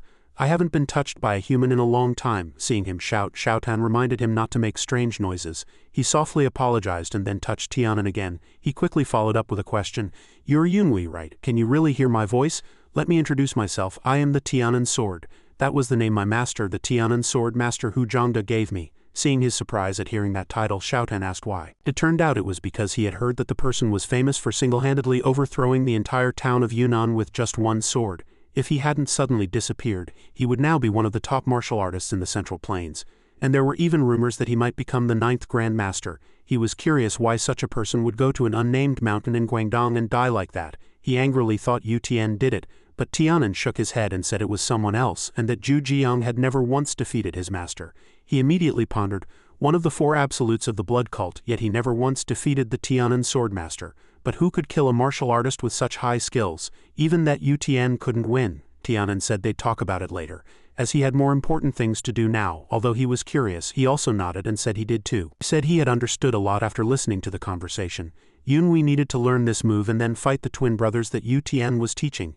Yunwei said grimly again that if he saw it he would know, but Tianan interrupted. I know. Then, to his surprise, he said he would teach him the technique. Xiaotan was a little worried. Is it really okay to agree so quickly? But he replied that it concerned the honor of the Tianan sword master. If Yunhui lost because he didn't learn his master's martial arts properly, that honor would be tarnished, and he hoped that those martial arts could also be passed down to future generations. That was his own wish. Seeing that Tianan was so cool, he agreed.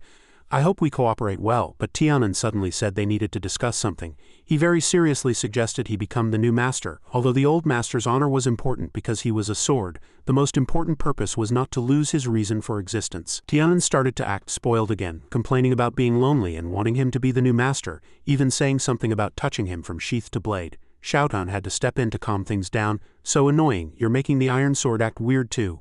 Yunhui watched them argue thoughtfully. He was thinking about one question: should I give up on the technique? A long time had passed inside, and finally Yunhui said he was willing to become Tianan's master, but if he acted like a pervert or made strange requests he would give up on learning the technique. Tianan had no choice but to accept and then announced they would start learning immediately. The sound of explanation rang out. The commonly spoken of place is the lower dantian. The lower dantian and the yuan talent are in different locations. He said he needed to use his chest to feel the yuan talent, and the previous master called that point the middle dantian. Although it was the first time he had heard it, he immediately guessed that if there was a lower and a middle there must be an upper dantian, right? That's right. Tianan said the upper dantian is above the forehead and is the center for enlightening the mind. Most importantly, Yunhui must feel the yuan talent in the middle dantian, starting by feeling the source of his life force. Seeing that he didn't know how to feel his life force, he said, if you find it too difficult, just use your 5 senses to experience it. Yunhui didn't expect to use his 5 senses. Tianan said lightly that life force is most easily perceived in extreme or life-threatening situations. You will gain a power you didn't have, or feel a powerful heat welling up from your chest. That is the feeling of yuan talent. Yunhui immediately understood that those events were not only training his body but also helping him learn the feeling of yuan talent. On the other hand, Xiaotan saw that Yu Tian had also finished beating the two brothers, even making Yu Zan's head bald, which also became a mystery. Tianan spoke up again at this moment. I don't know what happened, but maybe you felt it before. And he confirmed it just like that. Afterwards he told him to remember that feeling, the situation, the emotions and the sensation he experienced. Remember the moment Yunhui most desired to live. He then began to think about when he most desired to live. So time rewound to when Yu Tian was still here, and even earlier, to when he met Xingju and was beaten. But even further back, to when he first met Chang Hao, but perhaps that wasn't enough. He also remembered fighting those warriors right after he was reborn. The last image Yunhui thought of was the death granted by Rong Si in his previous life. After declaring that he would live, he felt a strange change. Is this yuan talent, this heat, it's so familiar? Xiaotan immediately remembered that he had said those words before. When he swallowed the blood Jiao and his eardrums burst, his chest also grew hot.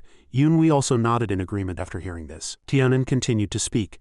Truly surprising, it took my former master several months to figure it out. For you to do it in 4 hours is truly amazing. He also couldn't believe a martial artist like that would take months. While Xiaotan believed it was all because he had died and been reborn, Tianan praised her for her good use of metaphor, but the truth was he had indeed been reborn. Next, Yunhui was taught to focus on his yuan talent, and he would see a fingernail-sized lump in his middle dantian. It didn't matter if he couldn't feel it. It would be fine when he wanted to learn internal energy. On the contrary, Yunhui said it wasn't the size of a fingernail. He felt it was the size of 2 fingers. Tianan was also surprised. Using the accumulation gate, you can transmit internal qi through the meridians and control your yuan talent.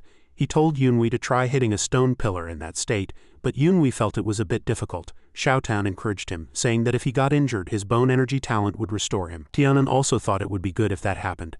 Yunhui was a bit sarcastic. It's easy for you to say it's not your hand. He was a little worried. What if he didn't meet their expectations? Just being able to use martial arts again was enough. Afterwards, Yunhui spread his legs. He wanted to see just how strong he was. A loud bang instantly echoed in the cave, and right where he hit, the stone pillar had shattered. Xiaotan shouted excitedly, "Amazing, is this the internal qi of someone with bone energy yuan talent?" Tianan had been stunned for a long time. He was extremely surprised because he had never seen anything like it. Even his master's bone energy was strong, but it couldn't compare to his. So Tianan said that with such potential, Yunhui could learn 10 years faster than an ordinary person. And it was as if he himself had already experienced 10 years of life and death. Suddenly he asked him if he had really been reborn.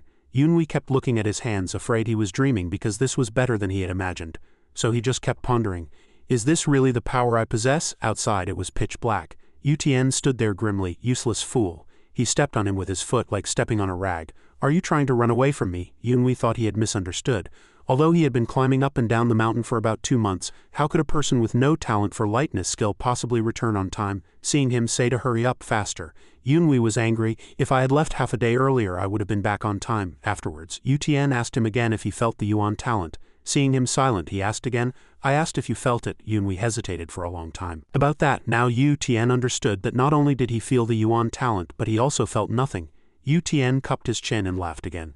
I guess you didn't feel anything today. Xiaotan didn't understand him. On the contrary, Yunhui explained that whether in the martial world or anywhere in the world, it was always disadvantageous to let others know about yourself. He thought he had confirmed some things. Looking at him, he felt that just as Tianan said, a person who doesn't learn Yuan talent cannot feel it in others. Yu Tian suddenly smiled insidiously again. I was almost fooled by you. It seems you're trying to avoid using Yuan Qi to extend your own life. I guess I'll have to help you realize that you need to be clear about this.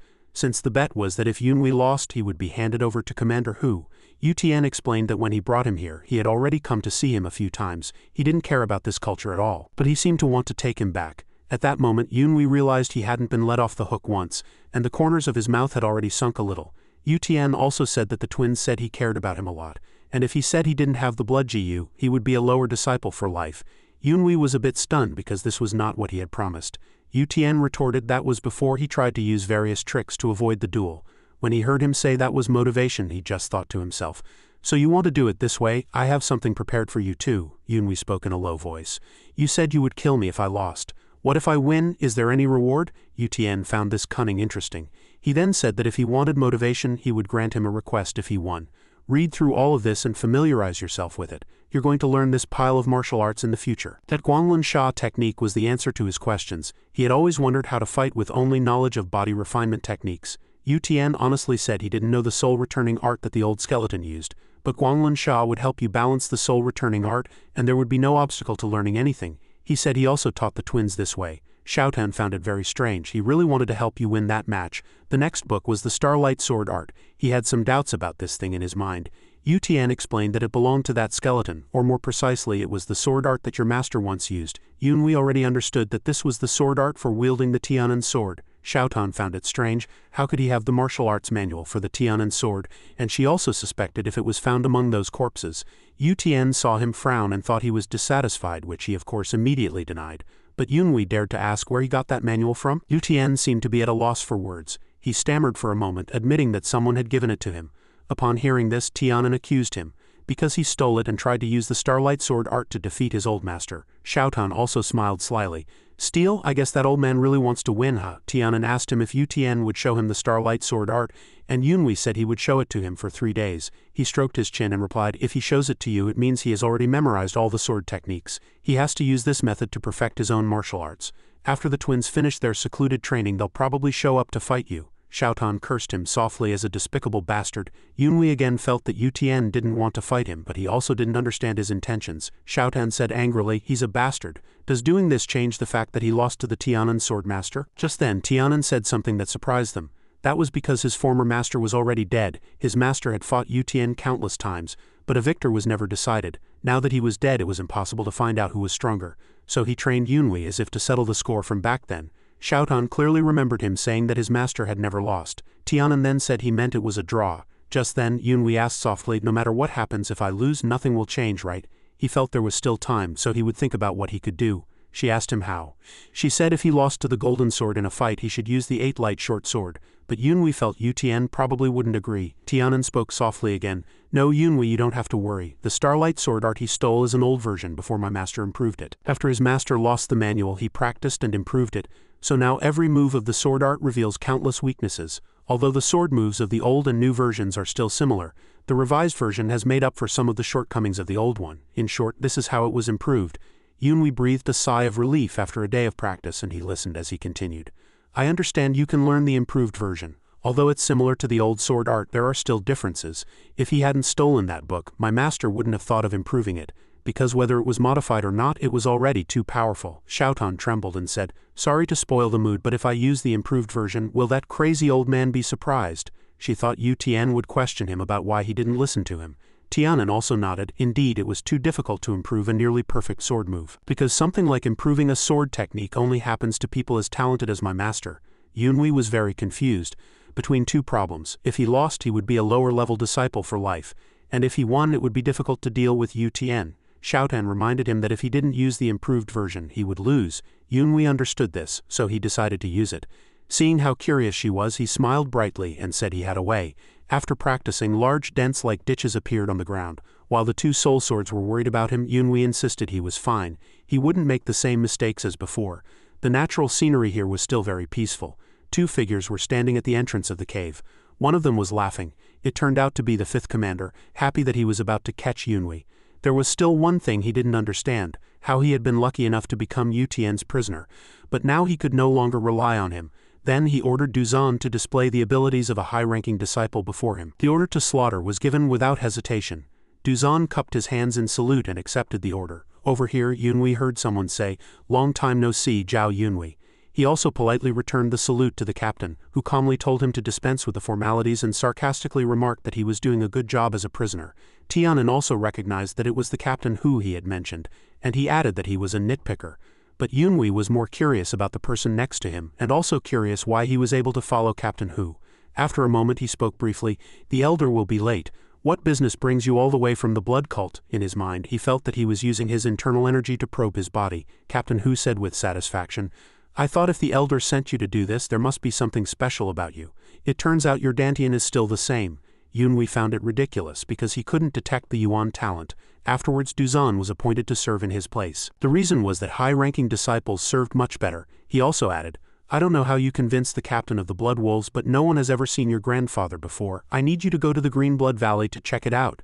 Yunhui immediately broke out in a sweat. "He's so persistent. I can't believe he wants to expose me. If he were this persistent with his martial arts, he would have achieved great things by now," Yunhui said respectfully again. "You've misunderstood. My grandfather must keep his identity as a member of the Blood Wolves a secret. How can he show his face? Besides, the elder wouldn't be satisfied with just a high-ranking disciple." He immediately roared in fury, "You arrogant bastard, fine, I'll take this opportunity to teach you a lesson. Don't be so arrogant. And at the same time, I need to make a good impression on the elder. Duzan, teach him a good lesson. I'll take responsibility." "Go ahead." After he responded, Duzan moved closer to him. Yunhui also felt the trouble piling up. He gently rubbed his neck and said, "I have no prejudice against you, but I can't pass up such a good opportunity, so please bear with the pain." Yunhui was a little angry because he dared to think he was weaker than him. Just as his punch, as swift as the wind, appeared, he gently sidestepped to dodge it. Duzan was immediately embarrassed on the spot. The fifth commander was also quite surprised. Yunhui knew him quite well because that was a basic boxing technique called the 8-blood fist, and his posture was still perfect, but in his eyes his moves were too slow. And the truth was that Yunhui had already reached the second level of the Starlight secret art, and he hadn't expected a high-ranking disciple to be so weak. Just then, Yutian appeared angrily.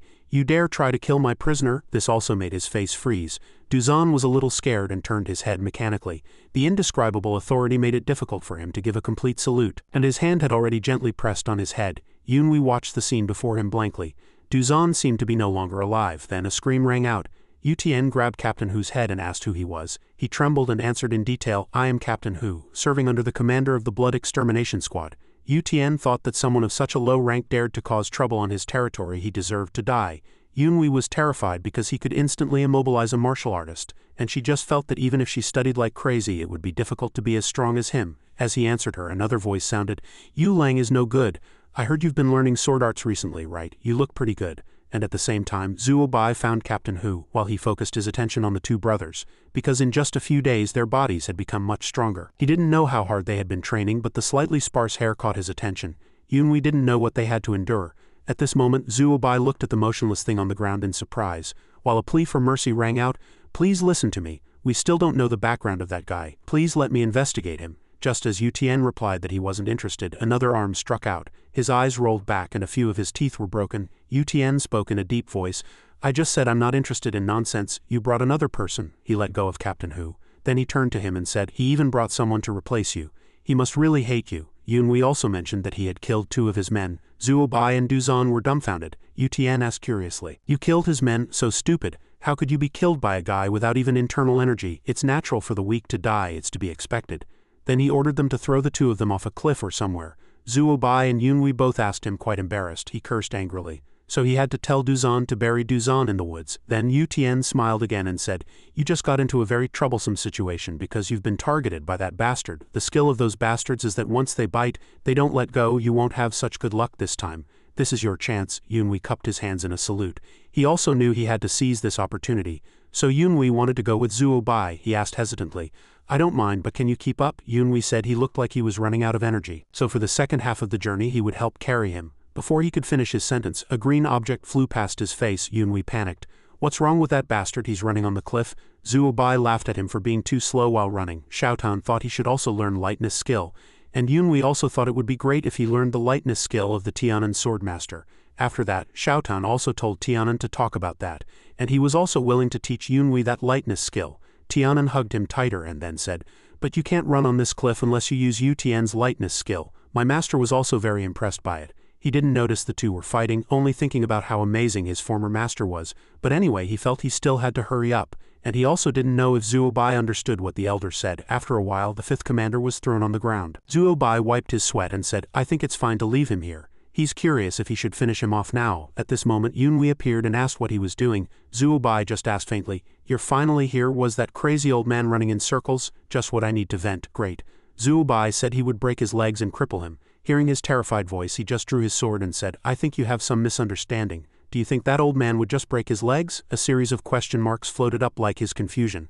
Zuo Bai vaguely mentioned silencing him, making him think he was sympathizing with him. And at this time Captain Hu hadn't woken up yet and the argument continued. Yunwei said, "If you don't do it, let me." After that a shoe flew straight at Zuo Bai's face. Luckily Yunwei dodged in time, and he flew out like a sack of rice. An angry voice rang out, "What did you bastards just say?" Yunwei was surprised he was already awake. He was angry because Zuo Bai didn't hit Captain Hu's acupuncture points on the way down the mountain. He smiled very insidiously. "So you took the opportunity to attack me? I'll make you regret missing the chance to kill me." The insidious laughter grew louder. He asked very contemptuously, "What do you plan to do with that sword?" Tianan stroked his chin because he understood that he didn't know he knew martial arts. Yunwei also replied, "That's right, I need to make a move when he is distracted." He rushed over like a beast. "Do you think a guy without a dantian can defeat me?" And he only had time to put one hand out in front, and the next second a force helped him deal with that punch, and Yunwei also directly countered that move. Captain Hu was instantly terrified. "What?" While he was in shock, Yunwei seemed to slide out a slash. It cut across his body, and Yunwei struck from bottom to top, the spattering blood causing him immense pain. Yunwei held his pose. His opponent had already fallen on his back. He was glad to know he could use internal energy. Tianan also praised him, saying that to achieve this with his first use of the sword art was quite good. "But don't get complacent because of this, Yunwei. Your opponent is a first-class martial artist, and it's only just beginning now." He was confused because he didn't feel any chi from him just now, but the attack had power. The fifth commander's mind started to get confused, but he ruled it out himself. A second later, Yunwei jumped up from somewhere, and the position he was about to land on was exactly Captain Hu's. A fast horse-like moving stream of light generated considerable pressure. He hugged his head and ducked down, hiding like a coward. But Yunwei was still slashing crazily until he had to keep retreating. Captain Hu was terrified, because even when he was facing the gates of death he didn't think to use the horse-like moving stream of light. He couldn't believe he could perform martial arts even with a destroyed dantian. Captain Hu determined he was a dangerous person and needed to be dealt with carefully. He gritted his teeth. A sound was made. "You bastard, I won't let you live." On the other side, Zuo Bai had already woken up. The clouds and mist were still as calm as ever, and in front of him was a cloud of smoke and dust. The first thing Zuo Bai could say was, "When did Captain Hu wake up? How did he end up one-on-one with Yunwei?" Just then Yunwei floated up, and he was kicked below his chest. The opponent cruelly kicked with all his might, and a long mark appeared on the ground, the mark of him being knocked back. Tianan was worried if he was okay. Yunwei quickly reassured him that he was fine and that he had already guessed some of the moves. So he reduced the damage. This was his first time facing a first-class master, so he wasn't used to it yet. Compared to the martial artists Yunwei had met before, he was on another level. Tianan thought he had already weakened him, and Xiaotan also said that delaying was advantageous, and he immediately agreed after hearing it. Just then, someone shouted again, "Get out of the way, Jiao Yunwei." As soon as the shout fell, that person quickly ran over. Zuo Bai said he was ready to hold him off, and from now on he would handle it himself. He just had to watch him fight. Captain Hu just thought he was in the way. He told him to get lost and wait his turn. Then he hit him directly. "I'll kill you after I'm done with Yunwei." After a blink he himself was beaten until his face was deformed. A triumphant laugh rang out. "You bastard!" It turned out Zuo Bai had turned over and kicked him. Tianan admitted that kick would be painful and was even more surprised that he could fight back when attacked. Zuo Bai couldn't stop laughing. You're pretty good too, but how can you beat me with just that? Get ready to die, I'll return all the shame from the selection. Captain Hu fell backward cursing. When he stood up straight, a stream of liquid sprayed from his mouth, and blood immediately splattered all over Zuo Bai's face. He gathered chi in his fist again. You stubborn bastard, if you want to die I'll kill you first. Xiaotan and Yunwei both held their breath in fear, but Yunwei understood that he couldn't stop that move in his current state. He thought of a way if that was the case. So Yunwei crouched down while they were fighting. He decided to push Zuo Bai out of the enemy's punching range and then take advantage of his missed attack. At that moment, a weakness would be exposed, and finally he would be defeated. His sleeves fluttered with a lightning-fast movement and a blood-stained sword tip appeared on the wooden body. A drop of sweat fell. He thought this would be the last move, right? Captain Hu tried to laugh through the pain. He accepted this because his hand and sword would also be stuck, and he could use his fierce earth shatter to break his hand. Only Yunwei realized at that moment that this was an opportunity. He thought he might be able to finish him off with the 8 pure short sword. As blood splattered, he was also thinking, because of this, he was very sure. But he didn't expect him to be able to block it, and he even mocked him for being a pitiful thing. Yunwei was surprised that his chi was too strong. Now that he was injured, he seemed to be trying his best to hold on. He felt that his blood chi wouldn't last long. Captain Hu was still smiling maliciously.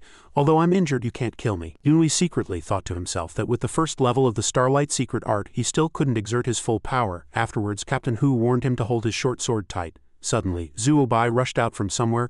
Wait, good, stay like that. When Yunwei leaned over, he jumped up and kicked straight. Captain Hu's whole body was bathed in a sea of blood. The sword was already deeply embedded in his hand, and then he was kicked far away. After everything was over, Tianan commented that if it weren't for Zuo Bai's kick, he could have held on for a long time. Yunwei also agreed. He knew it would have been bad if he had fought alone. Zuo Bai said happily, "That bastard dared to spit blood on my face?" He looked at him with a grim expression because he thought this was his first kill. Unexpectedly, he said he owed him his life.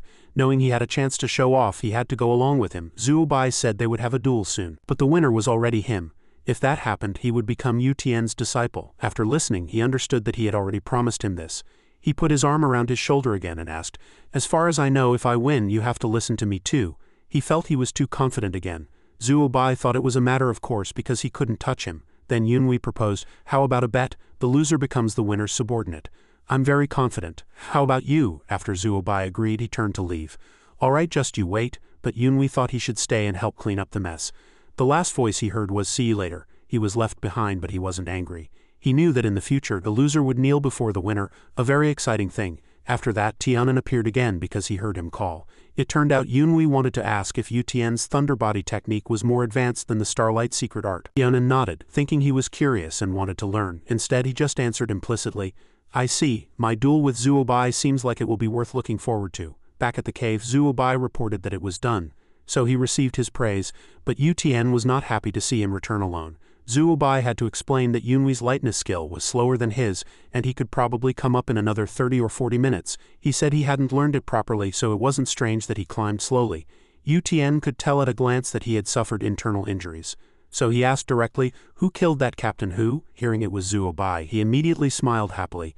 "That's how it should be. It seems you delivered the fatal blow." He was a little angry in his heart because he realized Yunwei was right. Then Yu Tian spoke again. "You just faced a martial arts master. Fortunately, the two of you worked together and only suffered such minor injuries." Just when he thought Yunwei would look miserable, he also appeared. But that expression showed he had guessed wrong.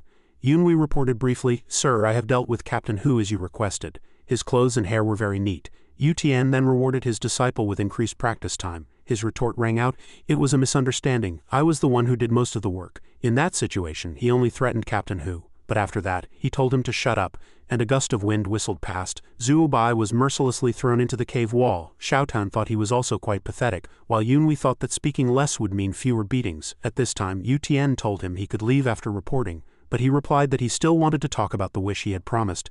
Yu Tian remembered that it was the bet for winning, so he decided to listen. Yunwei humbly said it wouldn't be a big deal, and then he expressed his admiration for his lightness skill of crawling on cliffs. "Actually, it's fine if you're not willing, but I want to learn that move." Yu Tian replied, a little pleased.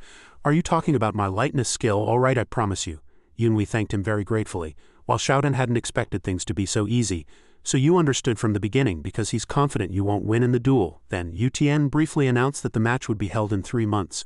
"Because Captain Hu is dead, you have one less worry. It's best to train as if you'll die if you lose." Yunwei bowed even lower to thank him. Now Yu Tian let him go so he could have time to practice with the twins. On the surface he was still respectful, but in his heart he had already decided to master the lightness skill. After coming out, Tianan asked, How did you feel using the Starlight secret art in actual combat for the first time? Yunwei thought for a moment and replied, somehow I managed to kill Captain Hu. But if I think back, the first move landed too easily. It's probably because he was injured by Yu Tian. Tianan agreed with him because it wasn't a secret technique itself, just one of the 18 basic sword forms. His former master could kill him in one move. Yunwei couldn't help but be shocked. Is he that strong? Xiao Tan interrupted, saying that he had won anyway, and now that he had eliminated that troublesome captain, he should focus on training. Yunwei muttered to himself, there are still 3 months until the fight. Based on how Zuo Bai fought today, it can be said that he is a powerful master. But are we only practicing sword forms today? Tianan then explained. Of course, if you can't use the 18 basic sword forms skillfully, you're no different from someone dancing with a sword. He said they wouldn't learn anything until it was deeply ingrained in your mind, but the basic things, Xiao Tan suddenly called him. She asked hesitantly, do you know how Yunwei asked to learn that old man's lightness skill? Don't be sad, he just started learning martial arts and wanted to learn that move. Tianan was very cold, which surprised her. Do I look sad? It turned out that's what she meant. Yunwei was the successor to the Tianan swordmaster, but he was trying to learn the lightness skill of the swordmaster's enemy. He stroked his chin and thought for a moment and said, I guess if you think about it that way, it might really be sad. Even though Yunwei is inheriting the former master's techniques, he is not his substitute. It's only natural for a martial artist who wants to get stronger to learn a few more types of martial arts. He was referring to the fight with Yu Tian, and also to Zuo Bai. At this time, Zuo Bai was already lying on his back. Yu Tian cursed very contemptuously. You fool, I've already personally demonstrated the Starlight sword art to you. Where did your brain go? He asked hesitantly. Do I need to be so skilled in swordplay? My only opponent is Jiao Yunwei. Just as he was about to belittle him again, he already tasted the consequences.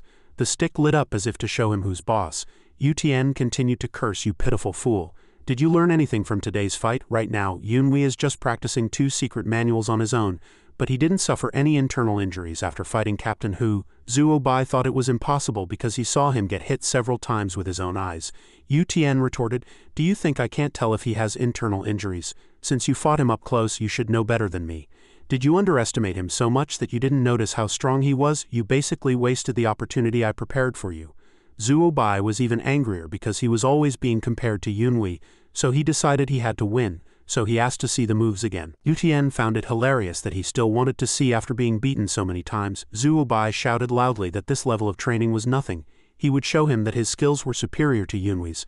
Although someone was getting beaten, he still said resolutely, just you wait, I'll definitely defeat Yunwei in battle. Yu Tian whispered to him again, if you're truly determined, you should show it with actions, not words. Then he told him to show him the technique to complete his training. He would teach him that.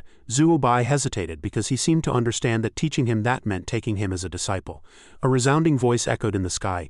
The disciple will train until exhaustion, master. Yu Tian just asked softly, who said I'm taking you as my disciple? At that moment the slogan rang out again, long live the blood demon rules the world, commander of the blood extermination squad. Zhu Qingying expressed his loyalty to the Supreme Elder. He replied coldly, just deliver the food to the entrance of my residence. Qingying asked hesitantly, sir, I wonder if Captain Hu and a disciple came to see you today. In the end, Yu Tian said he didn't know and told him to leave.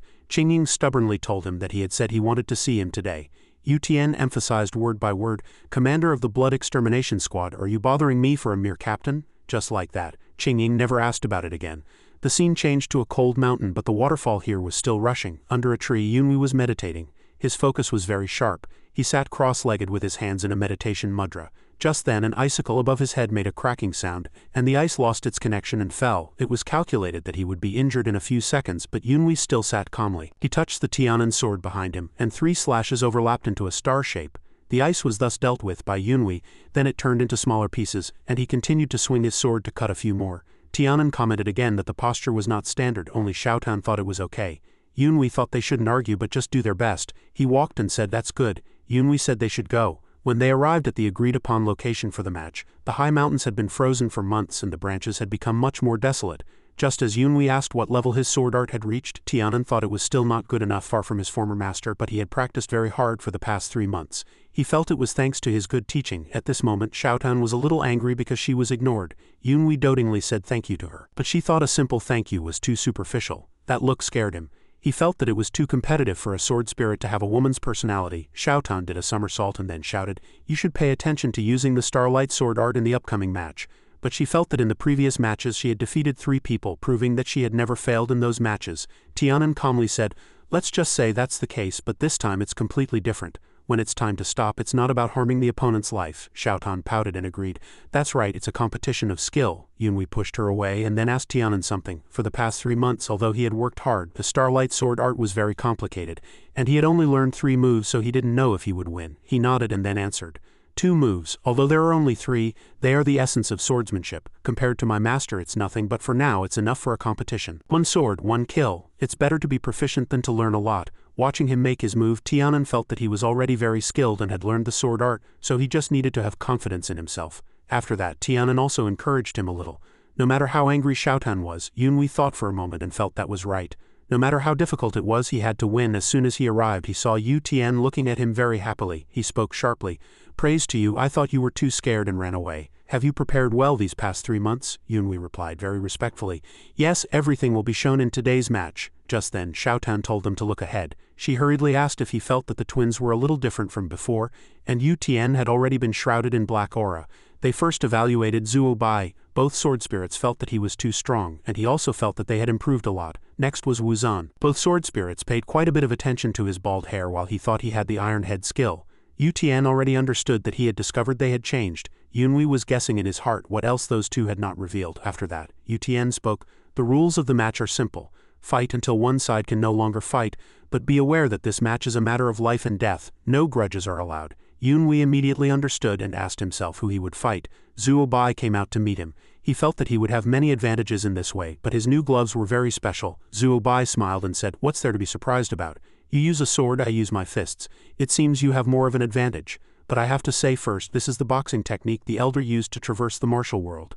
Yunhui was not afraid at all and had already started to dance with his sword. He felt that everyone had their own strengths. He was good at defense, so he would attack. He didn't forget to provoke. Your physique seems to suit boxing well, but don't be too complacent. Tianan and Xiaotan were both satisfied with this stable start because he provoked successfully. That's right, Zuo Bai was gradually losing his composure, cursed a few times and rushed up like a bull telling him to die. Yunhui only thought in his heart, "Here you come, a person like you is so easily provoked. As a swordsman, I must make full use of the distance advantage to execute sword moves at the right time, while not letting him get close to use his fists." The zigzag blade of the Starlight Sword art appeared. Then he reversed the sword tip to execute the Tiger Fang Annihilation Sword. Continuous slashes came down, forcing him to retract his body. In front of Yu Tian was the sight of his disciple facing the dust. He was very interested in his moves. It seemed that this guy had some talent these past 3 months. His sword moves were executed with great power, but those 2 brothers were not just for show either. With just that one move, sure enough, the next second Zuo Bai grabbed him. Then his right fist continuously threw several punches, and Zuo Bai didn't forget to provoke. "How's the tyrannical heaven fist? You've worked hard, but you can't win."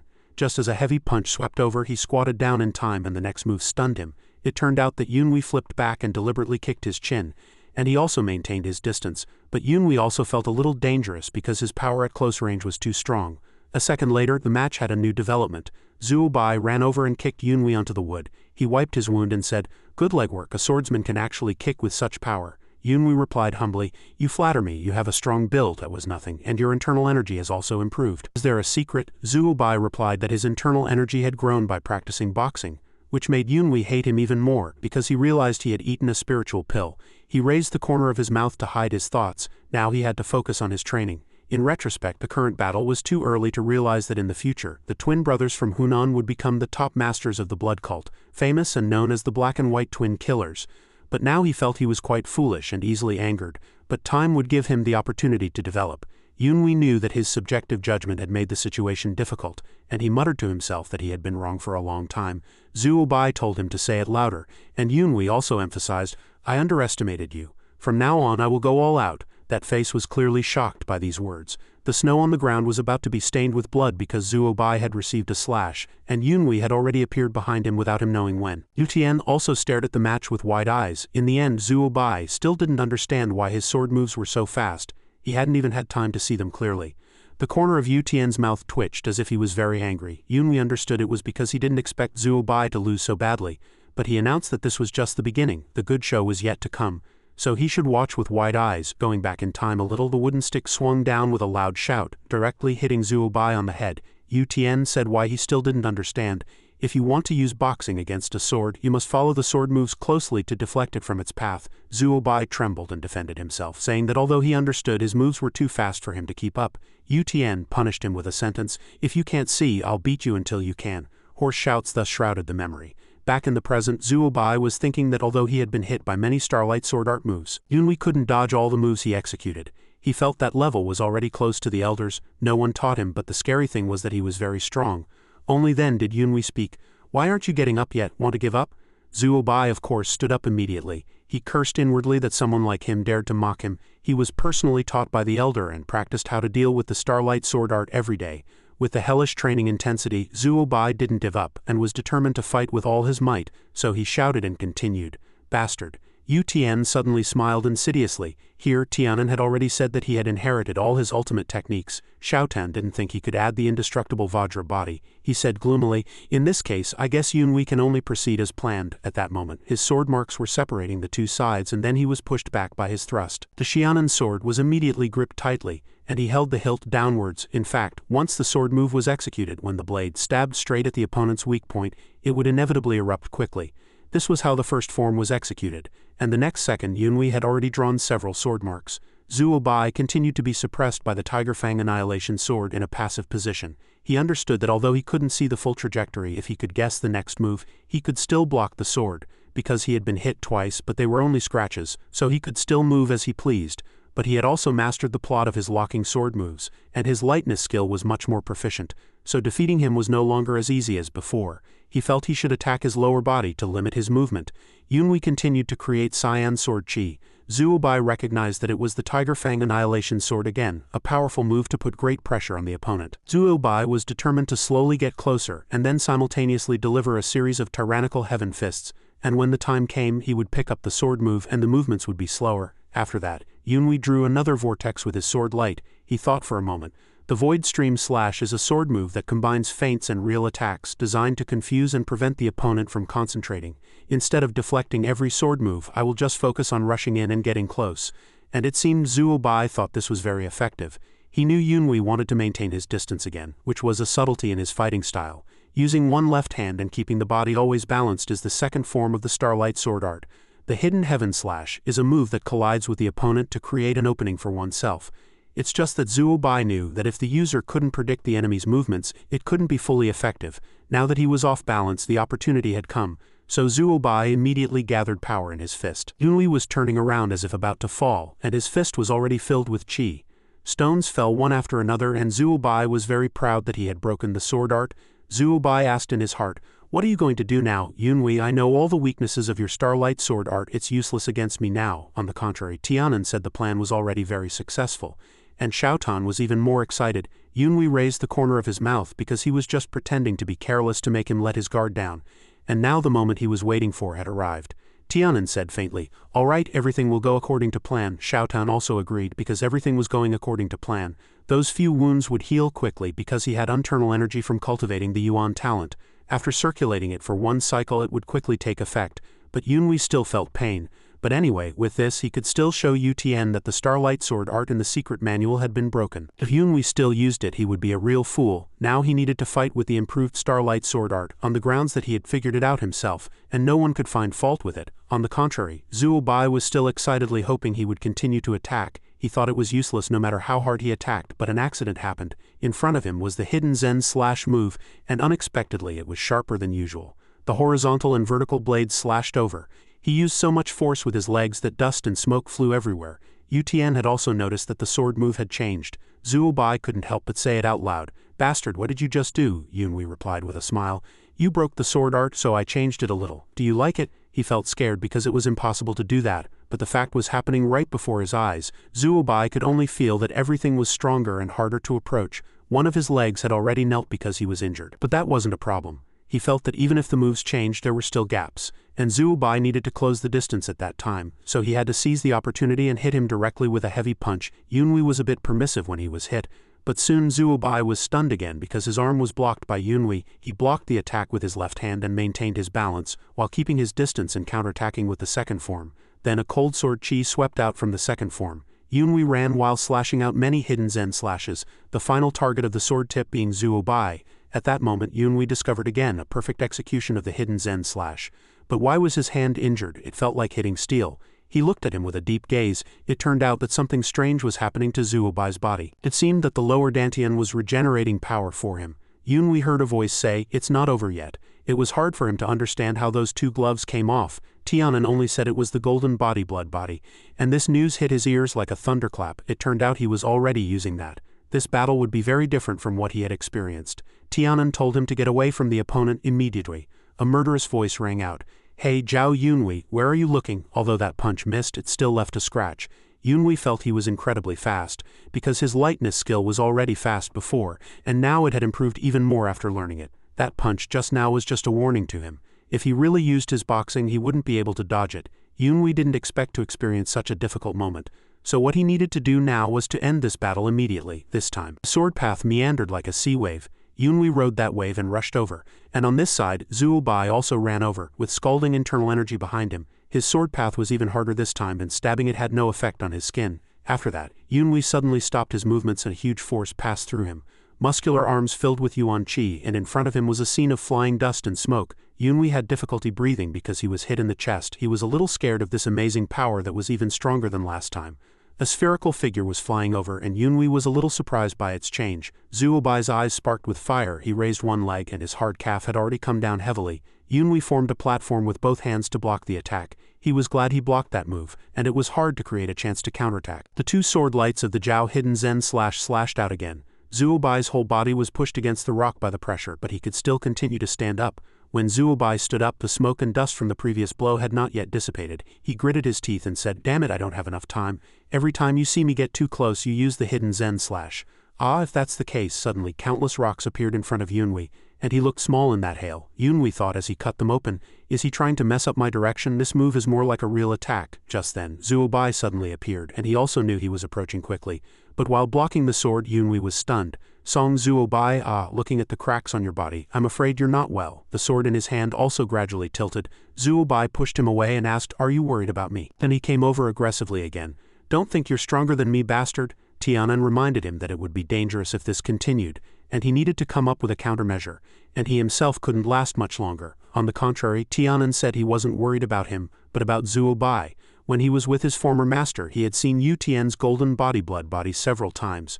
But Tianan felt that his skin was not as swollen or peeling as his, so that might be a side effect of using martial arts beyond his control. If this continued, he was afraid Zuo Bai would die. He also knew what Tianan wanted to say, but in fact even his tiger power sword and even the already powerful void stream slash couldn't stop Zuo Bai. Yunhui could win by dragging out this battle, but then he would really die. He needed to win while ensuring he was still alive. The sharp sword light was stabbing into Zuo Bai's center. Everything almost stood still. The reason being that his sword had already opened a bloody path. Yunhui was very angry. This madman, if I had stopped a moment later I would have pierced his chest. Zuo Bai tightly gripped the blade of the Tianan sword and Yunhui was confused, not knowing what to do. Zuo Bai took the opportunity to punch again.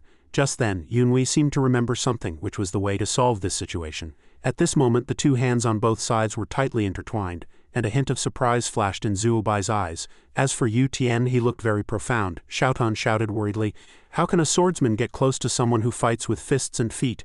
But Tianan understood that he was trying to solve this situation by fighting with internal energy.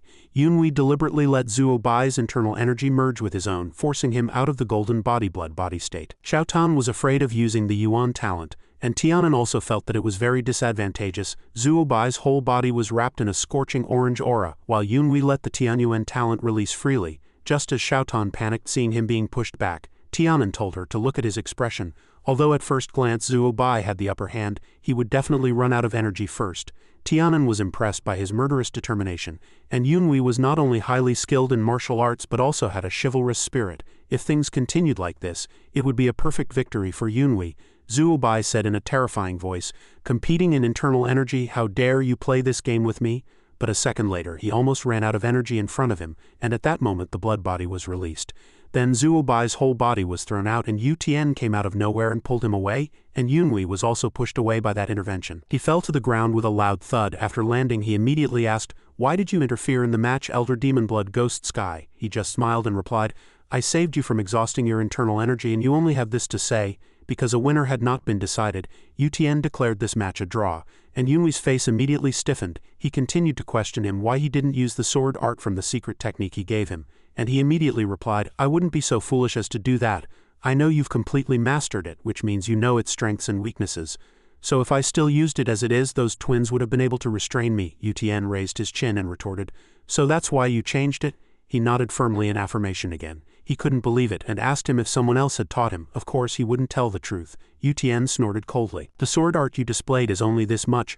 I've already seen all your flaws. But the truth was he deliberately let him not delve too deeply. After that he heard him ask himself, do you think the former owner of this sword art is worthy? He once modified and perfected it. Can't such an exquisite sword art be perfected again?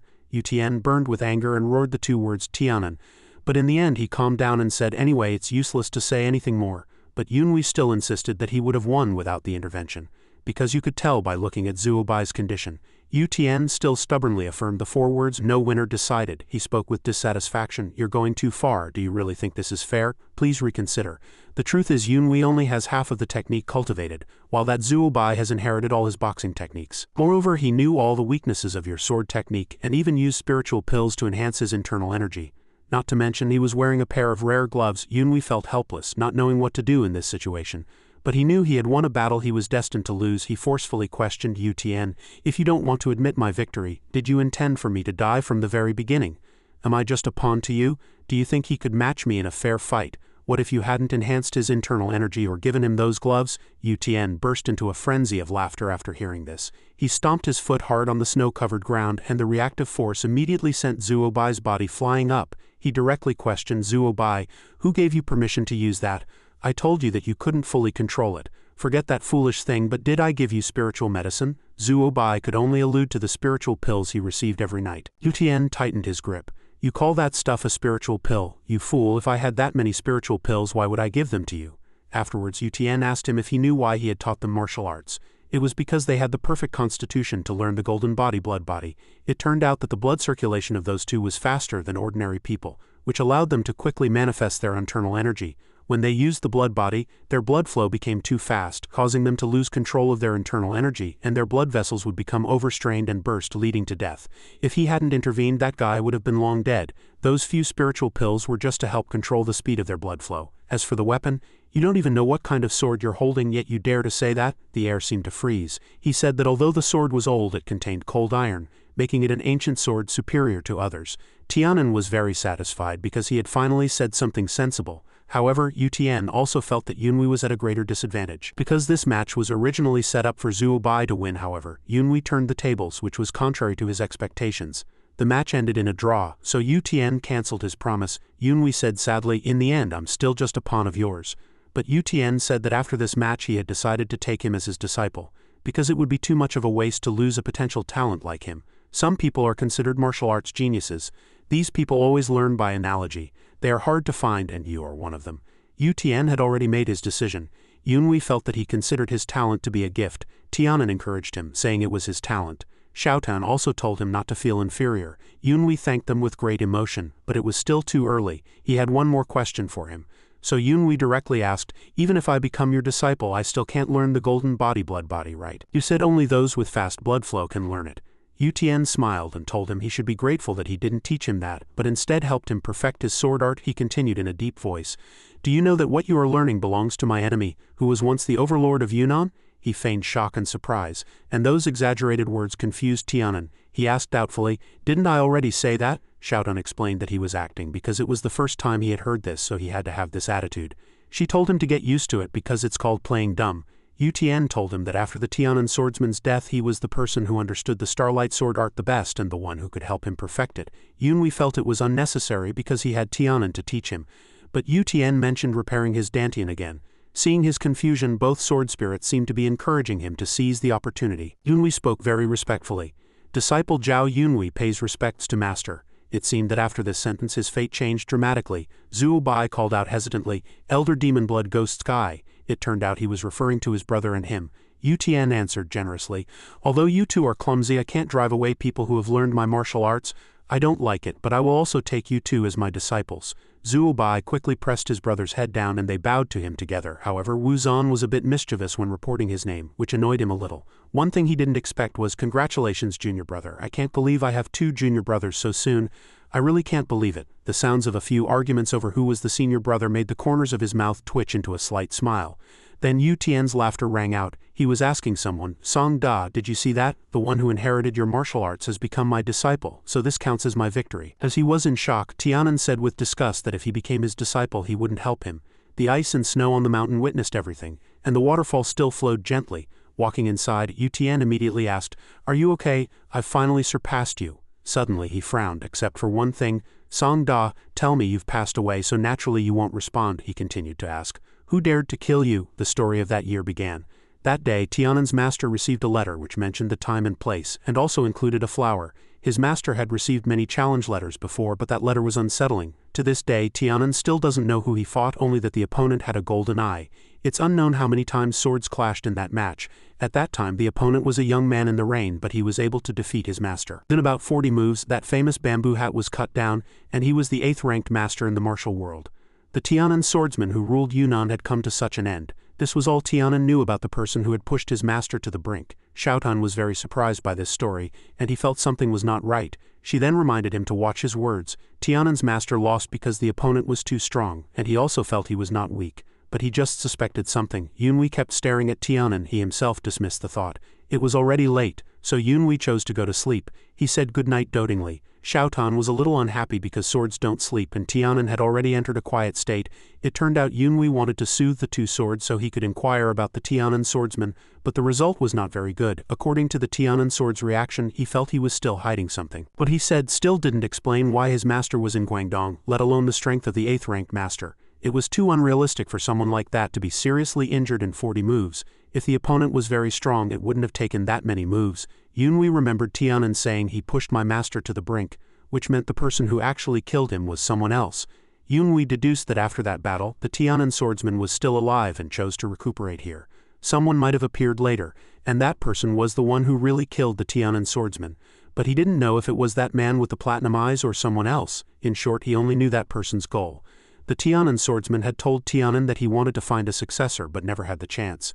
So he felt that person killed his master and stole his martial arts, making him the only one who mastered the starlight sword art. He broke his jaw so he couldn't speak, cut off his hand so he couldn't write, and broke his legs so he couldn't go anywhere. The only reason that person was so cruel was that he wanted to monopolize his martial arts. Maybe it wasn't that he didn't finish writing, but that person deleted it, to make himself the only one in the world who mastered it.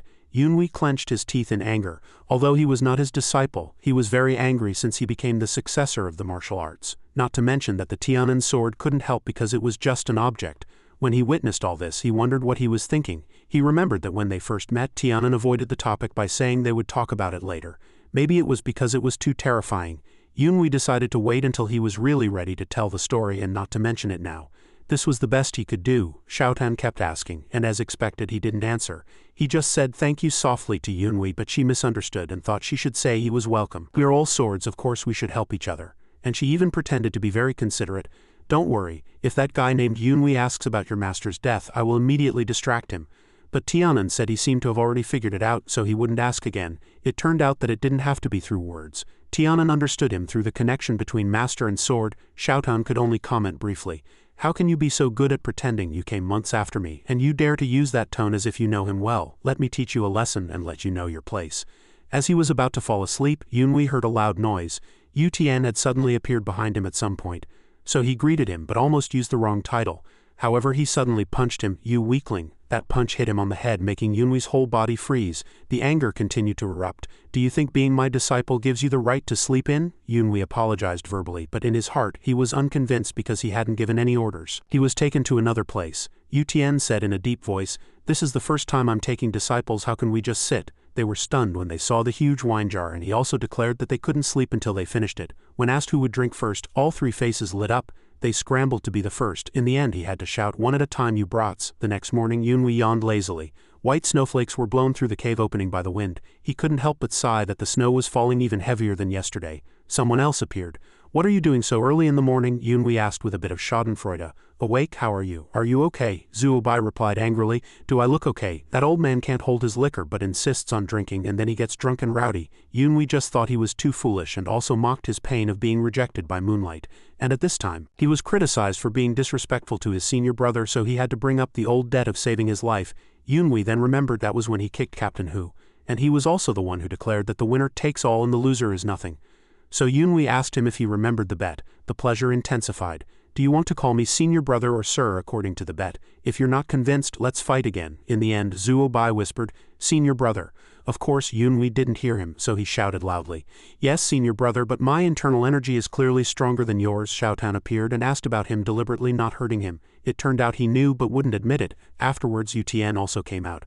Awake, you rebellious disciple. He grabbed him by the collar and said, let's go, making him very confused. Before he could react, his body began to fly. The force of the wind made him uncomfortable. How much longer would they have to fly? And Yu Tian was very proud of this game.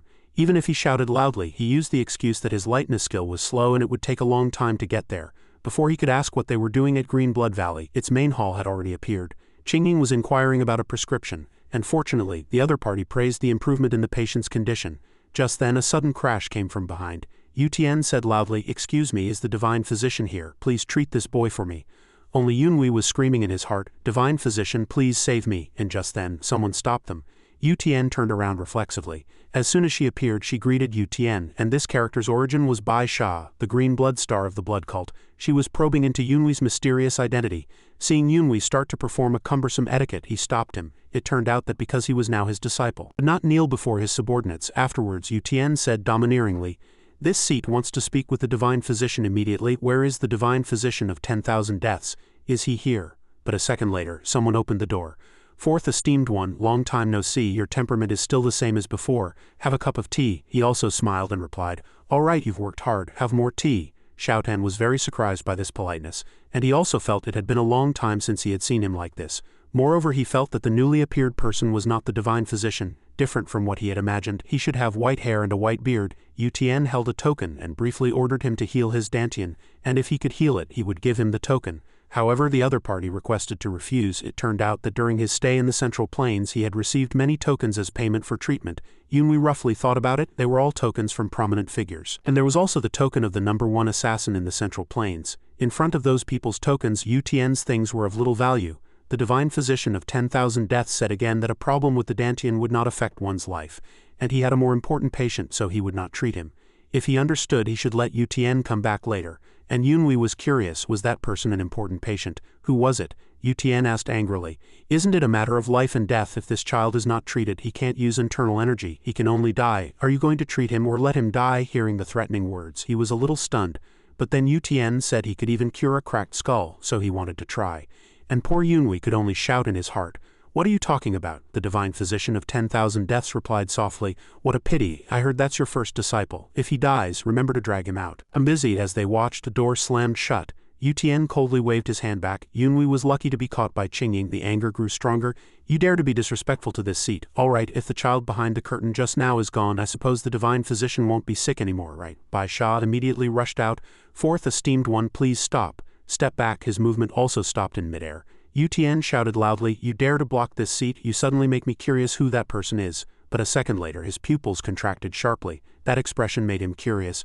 What's wrong? Why so quiet all of a sudden? Greenblood Star's neck made a tiny movement. Although he couldn't hear it, he was sure they were communicating through sound transmission. So another order was given telling everyone to get out. Yu Tian said everyone except Bai Sha had to leave. Yunhui was even more curious about the identity of the person who made his face so grim. After a long time, only 2 people remained in the room. Yu Tian struggled to confirm again. Is everything you said true? If you dare to lie to me, I don't care if you're the green blood star or whatever, I won't let you go, Bai Sha replied with great certainty. Fourth esteemed one, rest assured, not a single word I said is false. Outside, Yunhui was worried about his uncomfortable stomach. He began to think the person inside might be a noble that even Yu Tian couldn't touch casually. When would they finish talking? Xiaotan was curious if there was anything to guess at this time. Yunhui was actually not clear either because the cult leader here was already dead and no one could stand above the fourth esteemed one. Tianan suddenly spoke. The question you just asked was a bit strange, and at the same time he had already sat up. He spoke in a deep voice. This isn't the first time we've encountered this situation, right? The way you occasionally talk seems as if Yunhui knows the future. They Dongqing admit that he was indeed reborn. His delicate face stiffened. He scratched his head because he originally thought it was just a joking metaphor. Seeing her teasing him, he said she herself had been like that before. Xiaotan was a little angry because she was interrupted while speaking, so he had to apologize. Afterwards, Yunhui felt unwell again and went to the food storeroom to find water. Tianan sighed softly. Humans are so troublesome. Yunhui tried hard to remember if, according to his memory from his previous life, this should be the food storeroom. but when he pushed the door open and went in he stopped. Yunhui didn't know who it was and didn't hear any movement, but the other party was quite greedy. When they met, his face turned slightly red. In the end, Yunhui had to leave with an apology and run away.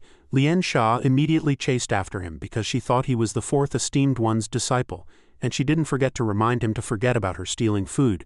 Seeing her a little guilty, she explained that she ate a little because she was afraid of fainting while dieting. But Yunhui felt that she had clearly eaten almost half the warehouse. Afterwards, Lian Sha cleared her throat and said, "Anyway, keep it a secret for me."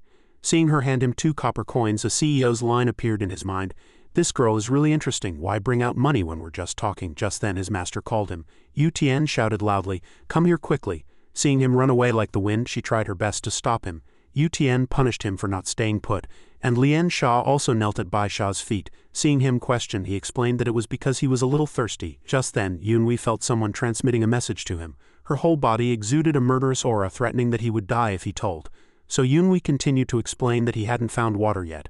While Yu Tian was scolding him, Lian Sha was whispering to Bai Sha that she hadn't eaten anything. Afterwards, she came forward and praised their master-disciple relationship for being very good. "I don't know if it's true, but apparently the bump on his head is too big," she continued faintly. "The fourth esteemed one taking a disciple is a blessing for our cult." Yunhui also noticed Bai Sha's gaze, which made him a little dizzy. His young heart also seemed to be boiling. At that time he also received a sound transmission. "Don't look directly into my eyes, you are still young and will be mesmerized." He understood the reason it was due to her talent, but he didn't understand why the celestial aura was activated.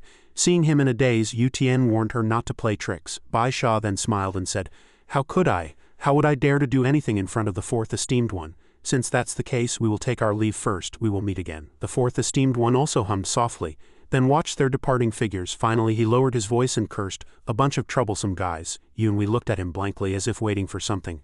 Then he told him he might have to find the summer immortal snow-covering grass to cure him. And that name, he had heard it when he met the divine physician of 10,000 deaths in his previous life. Yu Tian said that whoever found that herb would get his token and could ask him for treatment at any time.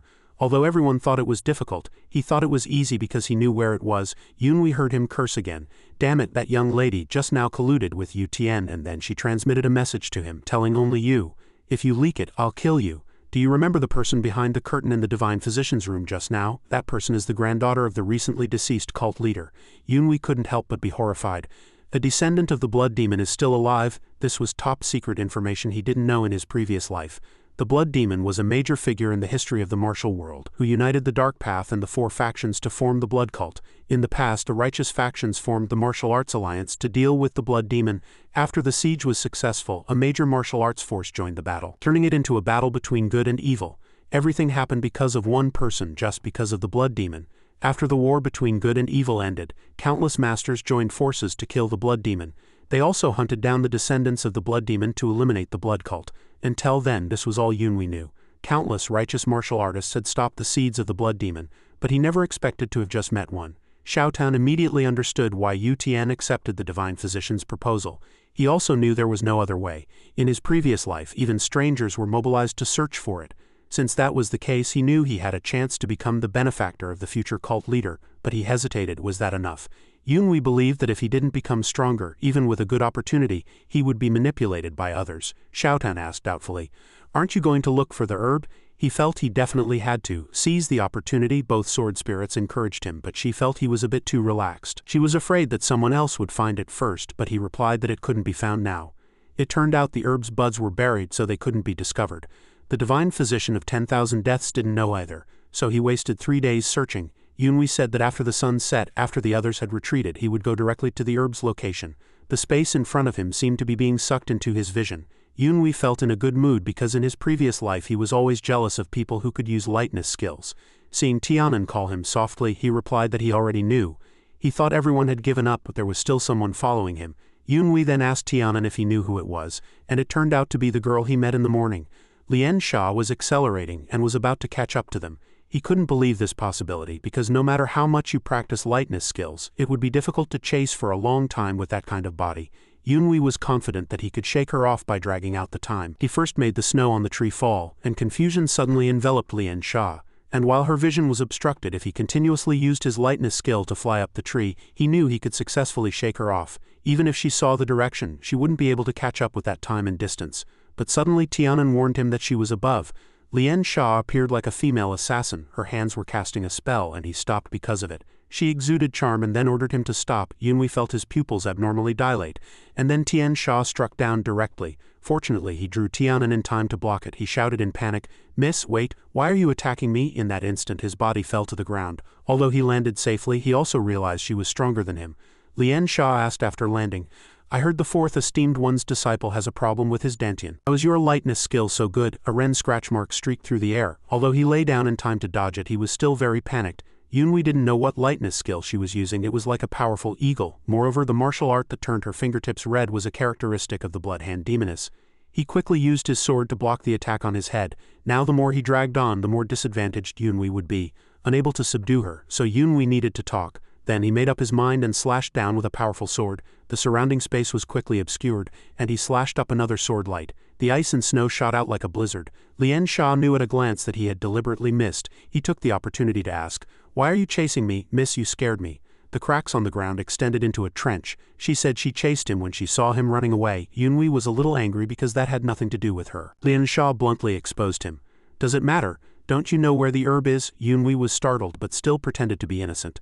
Lian Sha had no choice but to tell him not to be so wary of her. She was a disciple of the Green Blood Star and also a friend of the noble who needed the herb. Yunhui quickly said she had made a trip for nothing today, so Lian Sha had to chase after him and asked to go with him. She also explicitly said she would do her best to help Yunhui gain merit and get the Divine Physician's token. After hearing this, he became a little suspicious of her. Seeing him hesitate, Xiaotan didn't understand why this was a good thing for her. In fact, she was so generous from the start, there was no sense of a transaction, and she even gave him money. He judged Lian Sha to be an impatient person, so delaying would be to his advantage.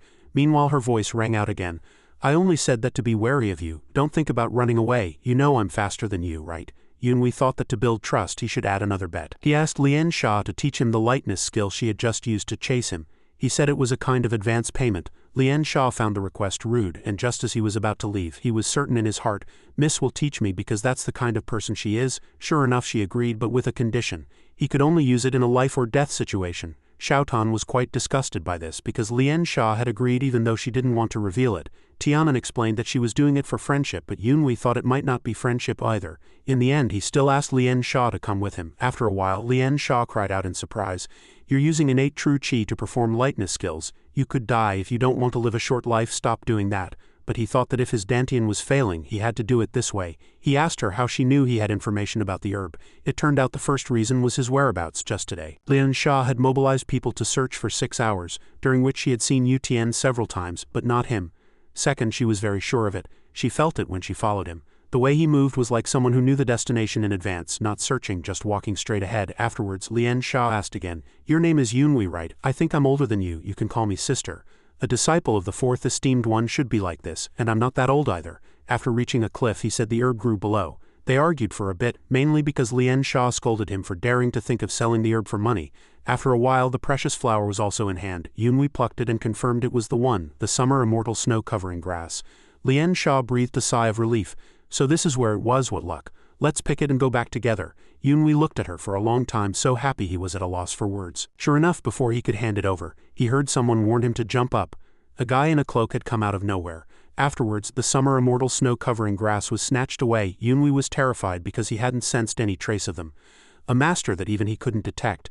"It seems these people are formidable enemies," the man in black shouted happily. "It was worth following you. I've got it. Hold him down." Lian Sha turned to question the assassin while Yunhui had already drawn his sword. He didn't know when they had started following them. Suddenly a guy grabbed his hand. "Disciple of the fourth esteemed one, my apologies." Before Yunhui could react, the guy took the opportunity to extend 2 fingers. Yunhui felt a sharp pain in the meridians of his shoulders, as if he had lost all his strength. Lian Sha worriedly tried to call his name, but by the time she realized he had already fallen, it seemed Yunhui had been knocked unconscious. She looked at them angrily. How could they have snatched it away just like that? The body lying on the ground was a big problem, and Lian Sha faced 2 choices. Finally, her voice rang out, "I'll be right back." Lian Sha chased after the assassins, telling him not to get up. He understood that she was stronger than him, so it was no surprise she was ambushed, but Yunhui was still angry because she could have helped him unblock his pressure points before leaving. Just then he felt several pressure points on his body being unblocked. Tianan explained that it was because innate true chi could unblock pressure points on its own. He was also surprised as it had many functions he didn't know about. Xiaotan was the most furious. How dare that damn girl abandon someone who helped her? She should have saved him first. Is the summer immortal snow-covering grass that important? She also urged him to follow them quickly. Yunhui replied faintly, "Is there a need for that? On the contrary, I was prepared from the beginning. That thing was never a mature herb. A mature summer immortal snow-covering grass would have seeds between its petals, and those 7 green seeds would all glow." According to their memory, the herb they snatched only had 5 green seeds. Yunhui knew there were countless immature herbs nearby, but those were of no value to him. The real summer immortal snow-covering grass was found on the cliff behind this waterfall. If they had been a little later, they might have succeeded. Anyway, the moonlight couldn't reach here, so nothing could be seen. However, Xiaotan said something was faintly glowing. He was very happy to have found it. 7 seeds glowed green and there were only 2 flowers. But this was the real summer immortal snow-covering grass. The flowers only bloom at midnight on a winter night. He felt it was so cold it was about to freeze before his hand even touched it. In the dark cave their figures appeared. Yunhui was very careful, not noticing what was behind him, but then he asked again, "Wouldn't it be cool to carry this in the summer?" Just then, Xiaotan told him that the broken blade over there seemed to want to say something.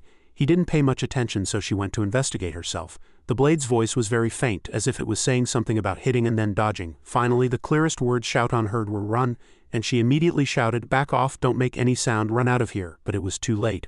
An old monster had appeared before them. Xiaotan was urging them to run, and Yunhui quickly jumped to a high place. Below, the monster coiled up and struck down fiercely. Even if he asked, the knowledgeable Tianan didn't know what it was too dark to see clearly. Xiaotan just thought it was really disgusting. After landing, he concluded that he couldn't deal with it if he couldn't see it. He had already dug up the herb, so he would leave first. He quickly accelerated with all his might. His destination was the waterfall that connected to the outside, but that sneaky figure had already been seen by the monster. Yunhui didn't know and continued to run. The monster below was also crawling after him. Suddenly, with a bang, it burrowed back into the ground. Tianan noticed and told him to be careful. He thought it didn't intend to let anyone leave. The half-human, half-snake body coiled behind him, and he actively ran backward, wanting the divine physician to handle it. Suddenly, its long arm stretched out. He looked at it and thought, "The monster isn't human. I don't know if this move will work. I'll just counterattack like this." The starlight sword art created a sharp sword chi, and Yunhui aimed at its lower body. Then he continued with the first form, searching the sea for the flood dragon. But the truth was that its skin was too tough, yet he clearly felt the sword hit something. Yunhui was very puzzled. "What exactly is it? It's clearly something I can't defeat." A hazy bone mist helped it hide better. Xiaotan spoke up, "Is that thing so scary? Now you know to be cautious?" The mutated monster was still coming at him furiously. Tianan reminded him to seize the opportunity. Yunhui also replied briefly that he knew.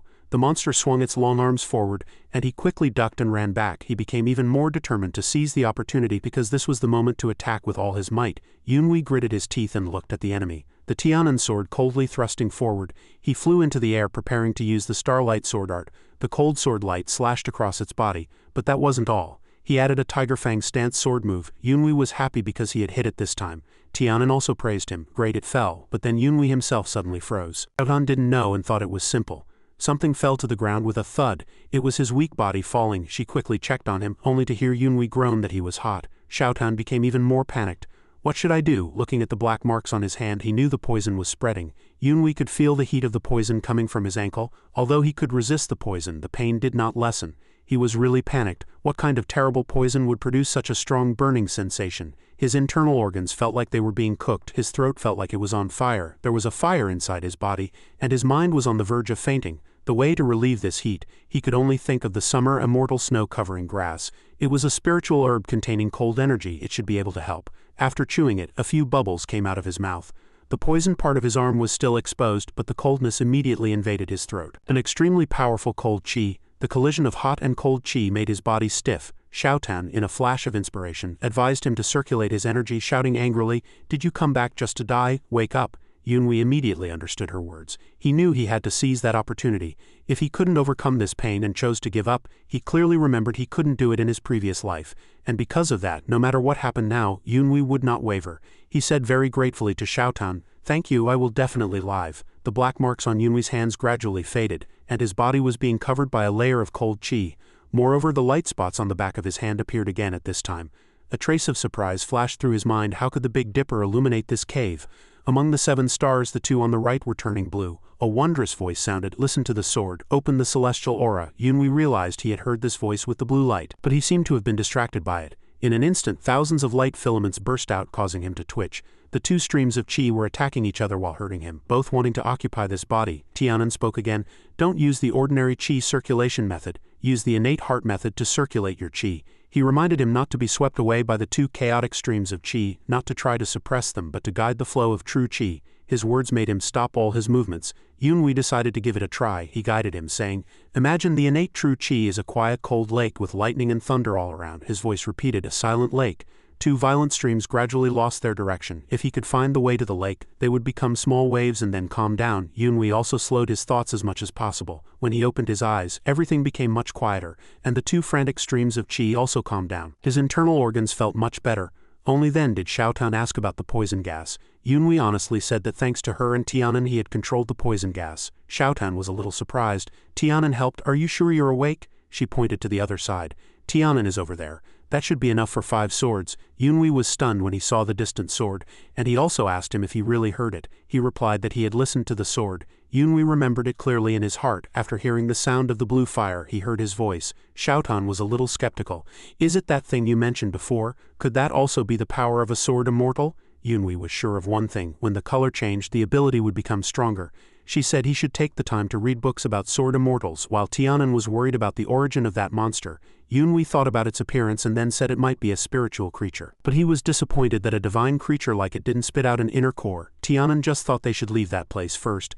Yunhui's foot seemed to have tripped on something. The sudden jolt made him a little dazed. Smoke that Yunhui couldn't rub off appeared on the rock wall and he was gradually falling deeper. Xiaotan was a little puzzled. "Why did you bump into it?"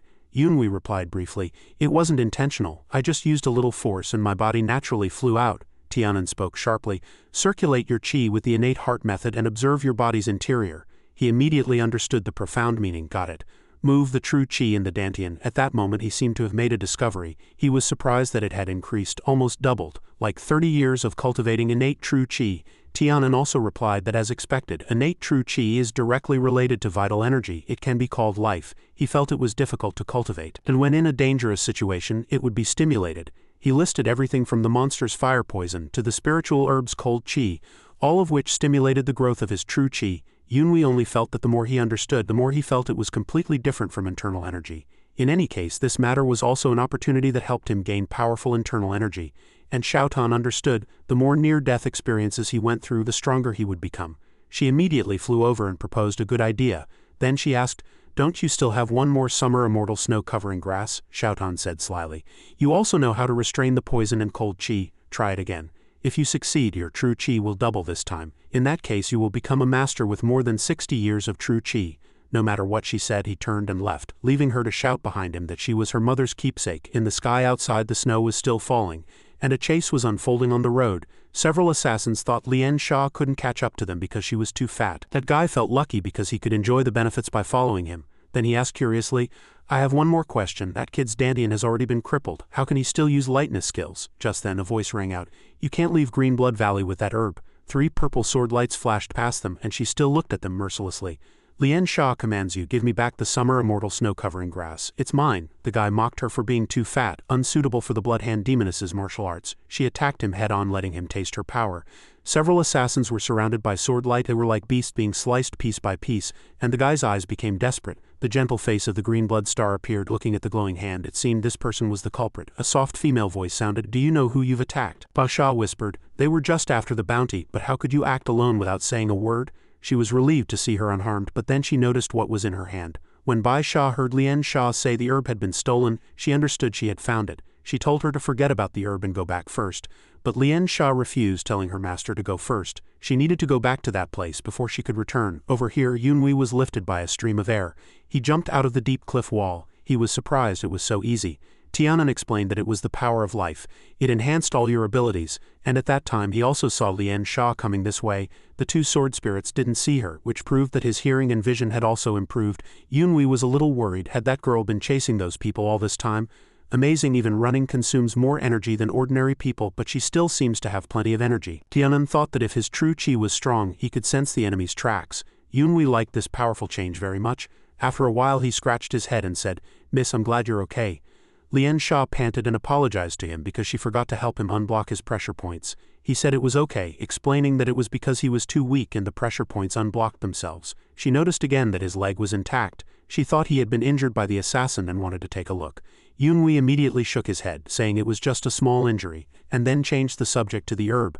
Lian Sha said embarrassedly that her master had already helped retrieve it, but before that she wanted to apologize to him. So she asked her master to deliver the herb to the divine physician first. Knowing he was suspicious, she immediately explained, "I will give the token to you anyway, sir." Yunhui still didn't believe Lian Sha at all. "Will my master listen to a disciple and give me the token?" Lian Sha affirmed with certainty, "I will definitely give it to you. Just the fourth esteemed one." She thought she would force Yu Tian to do something before she would give it. Of course he knew that, who would give it for free? The scene switches to a brightly lit room. "A deal is in progress," Bai Sha said faintly. "As promised, if the fourth esteemed one agrees to my request, I will hand over the token to you." Yu Tian replied coldly, "This seat has said I will not interfere in your affairs. You dare to use the token to trade with this seat?" She said that in the face of death there are only two choices, so she asked him to join them. Otherwise, meanwhile, the blood cult's camp was being monitored. A slender figure stood alone in the night wind, and Yu Tian's words rang out again. "You're not planning to defect to the enemy, are you?" Your blood-red eyes looked even more mysterious, Bai Sha asked hesitantly. "Fourth esteemed one, you'll have to make a choice someday, won't you?" Yu Tian gritted his teeth and replied. "My choice, you think this seat will accept your proposal just to save a disciple?" She heard this and sighed. Easier said than done. Yu Tian still maintained his tough attitude, saying that the boy had given up on his own anyway. After hearing this, Bai Sha replied, "Impossible. In that case, it would be difficult for me to give you the token." But in her heart, she was wondering if he was bluffing or being serious. Just then, Yunhui pushed the door open and said he had arrived. Yu Tian immediately rushed over and pressed down on his head, then threatened, "You're late. I'm afraid your dantian will never be cured in your lifetime." A second later, the divine physician of 10,000 deaths suddenly said, "What a pity. The green blood star needs more summer immortal snow covering grass." Bai Sha didn't understand and asked back, "What do you mean by that?" He then replied, "That's not a mature spiritual herb, so it's not enough to make medicine. A mature summer immortal snow covering grass has 7 green glowing seeds inside. But the herb you gave me only has 5 seeds, it's an immature one." Yu Tian burst into hearty laughter upon hearing this, then said loudly, "What should we do now? We'll have to go find the spiritual herb again." Yunhui, who had been silent all this time, suddenly spoke up. "Forgive me for interrupting, master, but that shouldn't be necessary because I already have a mature summer immortal snow covering grass." After examining it, the divine physician of 10,000 deaths nodded and sighed. "What a coincidence, 2 people actually found the immortal grass, and this herb has 7 seeds, it's a mature one." Yu Tian laughed even more heartily. Truly worthy of being this seat's disciple, Lian Sha was very confused and asked Yunhui via sound transmission, "What's going on? Why didn't you tell me? Did you lie to me?" Yunhui felt wronged. It was Lian Sha who didn't keep her promise about finding the spiritual herb. She had deceived him from the beginning. Yunhui wanted to say it but didn't know how to use sound transmission. He thought to himself, "I need to learn sound transmission in the future." Yunhui spoke up again.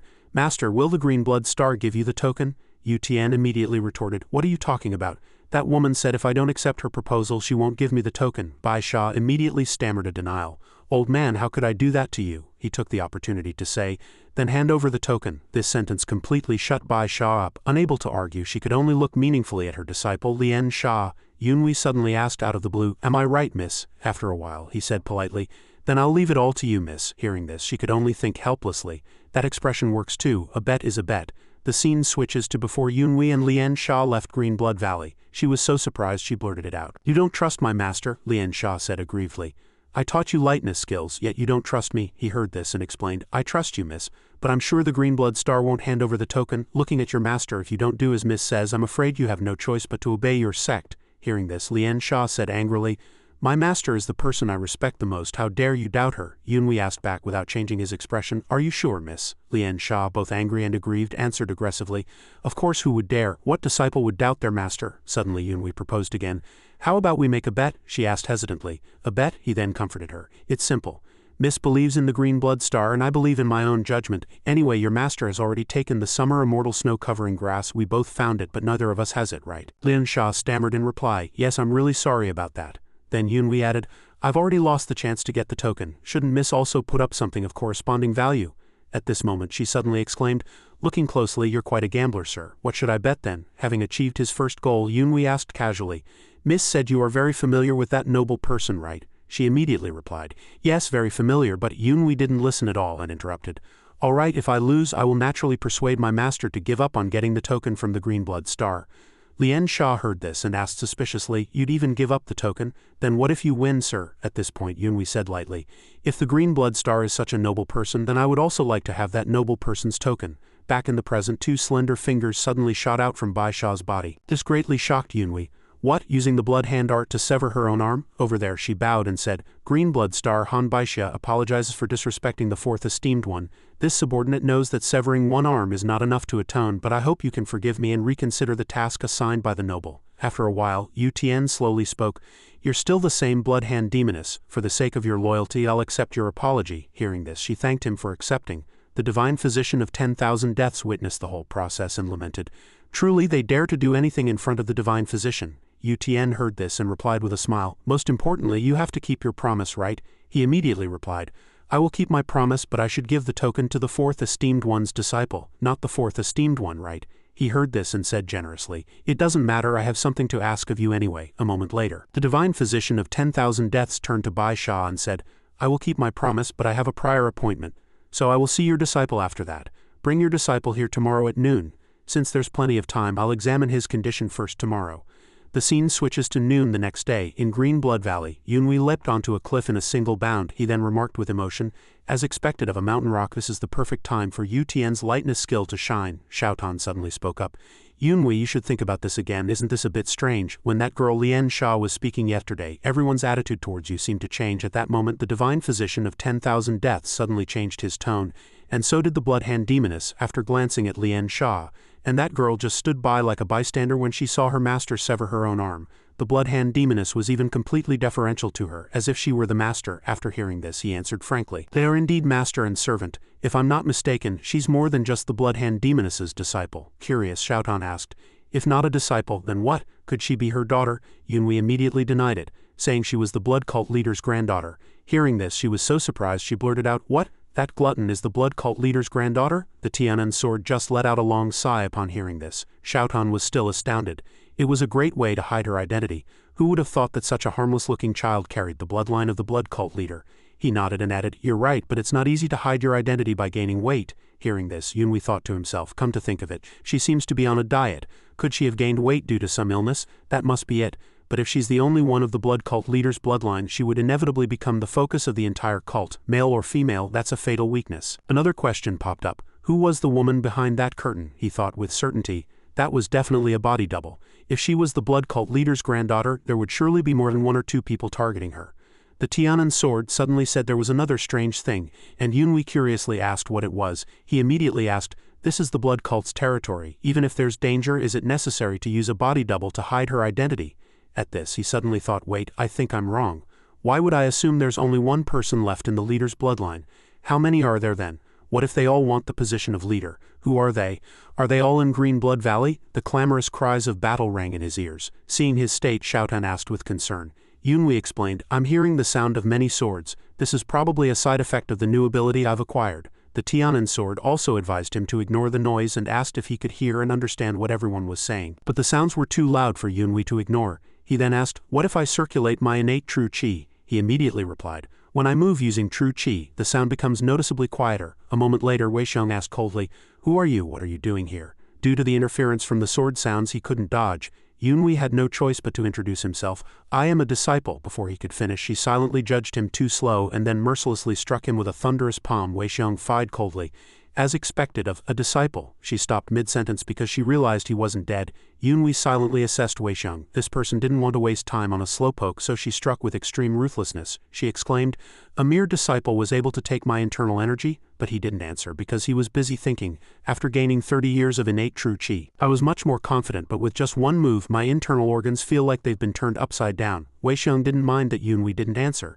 Instead, she found it interesting. Just then, Lian Sha appeared and ordered her to stop. She said loudly, "That person is not a trainee but the esteemed one's disciple." Hearing this, Wei Xiong muttered to herself, "The esteemed one's disciple? The esteemed one has taken a disciple? You should have said so earlier. I almost killed him." After speaking, she sheathed her sword. Yunhui found this woman very strange, and for some reason she was determined to kill him. Wei Xiong praised him without reservation.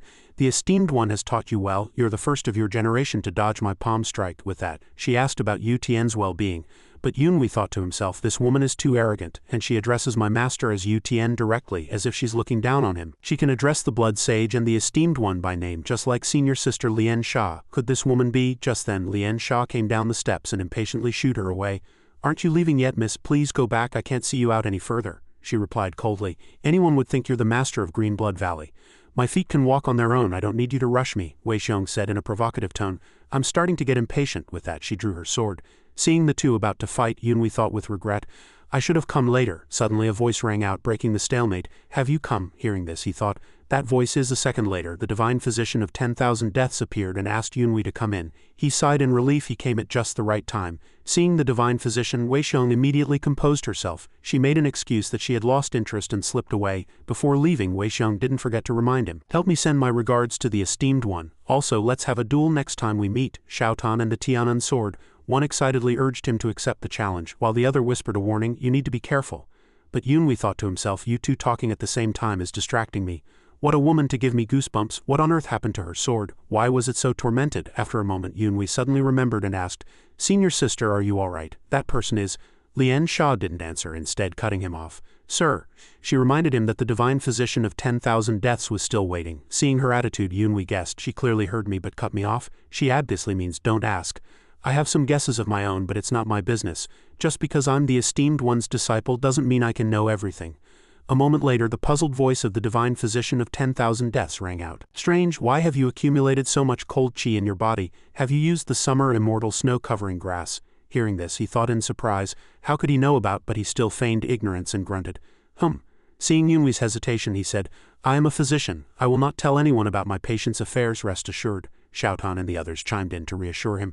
Don't worry, you can trust this person. Many masters have given him tokens as payment. Maybe he can help heal your injuries, Yunhui began to recount. To find all the mature summer immortal snow-covering grass, I went behind the waterfall. There I encountered a human-faced purple-eyed serpent. It had a human face and 4 purple eyes. Truly a rare experience. That strange serpent was like a monster lurking in the darkness, ready to devour human flesh at any moment.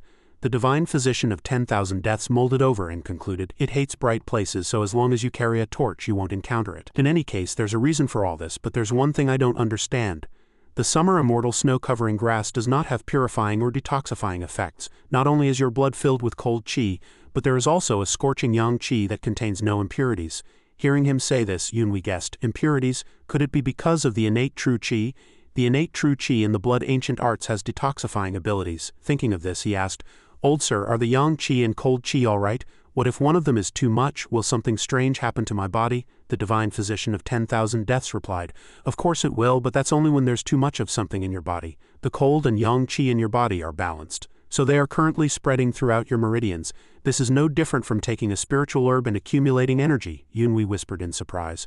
No different from taking a spiritual herb? Another question popped up. In that case, if I only treat the dantian, can I circulate my internal energy quickly? The divine physician of 10,000 deaths answered calmly. That depends on your effort, but if you can absorb these 2 types of chi that are spread throughout your meridians in a balanced way, you will be able to circulate your internal energy faster than others.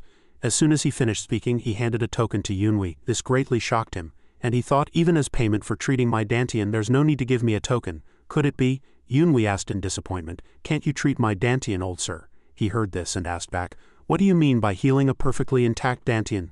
Seeing Yunhui's dull expression, the divine physician of 10,000 deaths said with certainty, It seems you really don't know. That's right, that's why you came to me for treatment. The dantian is located here. Although you don't know it, if you feel here, there's a strange sensation like little insects. These are the fragments of a damaged dantian, but among them are some very tiny fragments like embers reviving in a dying fire. Yunhui suddenly asked, So the dantian is healing on its own? He said helplessly. That was all he could guess so far. The divine physician of 10,000 deaths immediately replied, This is an extremely rare occurrence. From the beginning, when the dantian is destroyed, most people give up, so it's rare to encounter such a situation. I didn't provide any treatment, so this token should rightfully be yours. Take it. After hearing this, Yunhui clasped his hands and thanked him, but he just said frankly, I didn't do anything, what are you thanking me for? As soon as he stepped out, Xiaotan cheered, Great, doesn't this mean we've gotten 2 tokens from the divine physician? Yunhui happily agreed. Even if he got 2, one had already been used to treat his dantian. She suddenly asked again, How did the dantian heal on its own? He heard this and said in a low voice, I have some guesses. Do you remember how much better my legs and feet felt when I circulated my energy after killing that human-faced purple-eyed serpent? In an instant my body's recovery ability increased several times over. Xiaotan cheered excitedly. Yeah, then you should thank that monster. What was it called? A human-faced purple-eyed serpent. Yunhui immediately replied, I really should thank it. After a moment, Xiaotan turned and patted the Tianan sword, asking, Why aren't you saying anything? He replied, A healing dantian is a good thing, but it's also worrying. The previous master destroyed his own dantian to be able to cultivate the innate heart method and the astute divine art. Hearing this, he was suddenly reminded that the first mantra of the innate heart method was to cripple one's own internal energy. The Tianan sword nodded and replied, "Therefore it's possible for the middle dantian and lower dantian to coexist." Yunhui felt this made a lot of sense. Finally, he concluded, "It's better to be careful. If you try to grasp everything at once, you might even lose what's already in your hand." Meanwhile, Yu Tian was complaining, "So annoying, this is so annoying, you all are so strange. I see not one but two." Hearing this, Yunhui quietly repeated, "Not one but two." Before he could reply, Xiaotan and the Tianan sword asked one after another, "Are you talking about the little chubby girl and the red-eyed woman? In any case, it seems both of them are indeed the blood cult leader's granddaughters." "What do you mean you saw two people?" Yu Tian didn't answer, but sighed. "That woman was right. It's time to make a choice," Yunhui thought dejectedly. Master is talking to himself again. Is he troubled about who to favor? Yu Tian's voice rang out again. "That person has already reached the pinnacle of the unorthodox path, surpassing the blood cult like an unstoppable storm. No matter how powerful, accumulating too much power will inevitably lead to breaking. After that incident, I feel like everything is meaningless. Others call for reviving the cult, talking about rebuilding or revenge, but all of that is meaningless. So I let go of everything and wandered around doing boring things. Rather, I will use the remaining 2/3 of my life to accomplish what I couldn't," he thought to himself. Is he talking about the battle to avenge the Tianan swordsman? So that's what it was. Meanwhile, Yu Tian was still rambling on. "I intended to live like this forever, but the seeds left by that person have grown like weeds and are about to bloom." Then he turned and asked, "If it were you, what would you do?" Yunhui only needed one look at his eyes to know that he had already made a decision. He suspected Yu Tian was asking this question to test him. So Yunhui replied respectfully, "If you stand by and watch the 100 flowers bloom, then as you said, it's better to ignore them. Otherwise you must fertilize the flowers to help them bloom, mustn't you?" He thought it would be better to state his simple opinion. In his previous life, Yu Tian wouldn't have made a choice and his answer wouldn't have had any impact. But I didn't expect him to say he would cultivate a force, just as you said. No matter which flower you choose, you have to fertilize it before sowing the seeds. From now on you will have more to do. It's not long until dawn. During this time you are to become a powerful figure in your own right. Hearing this, Yunhui thought cautiously, building a force is easy to say, but it's very significant. This old monster, unlike the other 4 esteemed ones of the 7 stars, now wants to openly establish an independent force. If this continues, Yu Tian's history will change. No, I am creating a future completely different from my previous life. He didn't know the details of Yu Tian's life, but he already had some solid information. After the blood cult resumed its activities, several leaders gave instructions, but he still acted independently. As one of the 8 great masters of the Central Plains, even with serious injuries and the loss of his right arm, he still fought against King Liba. That was 6 years ago. Xiaotan listened, her mouth agape in surprise. She asked excitedly, "Can that change anything?" Yunhui replied, "I think so, because that wasn't the time for Yu Tian to establish a force. Even right now, many things have already changed.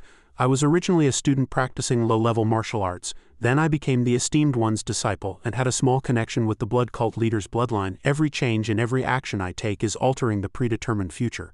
The future is always a variable I cannot predict." The Tianan sword suddenly spoke. "Perhaps this is an opportunity," Yunhui immediately agreed.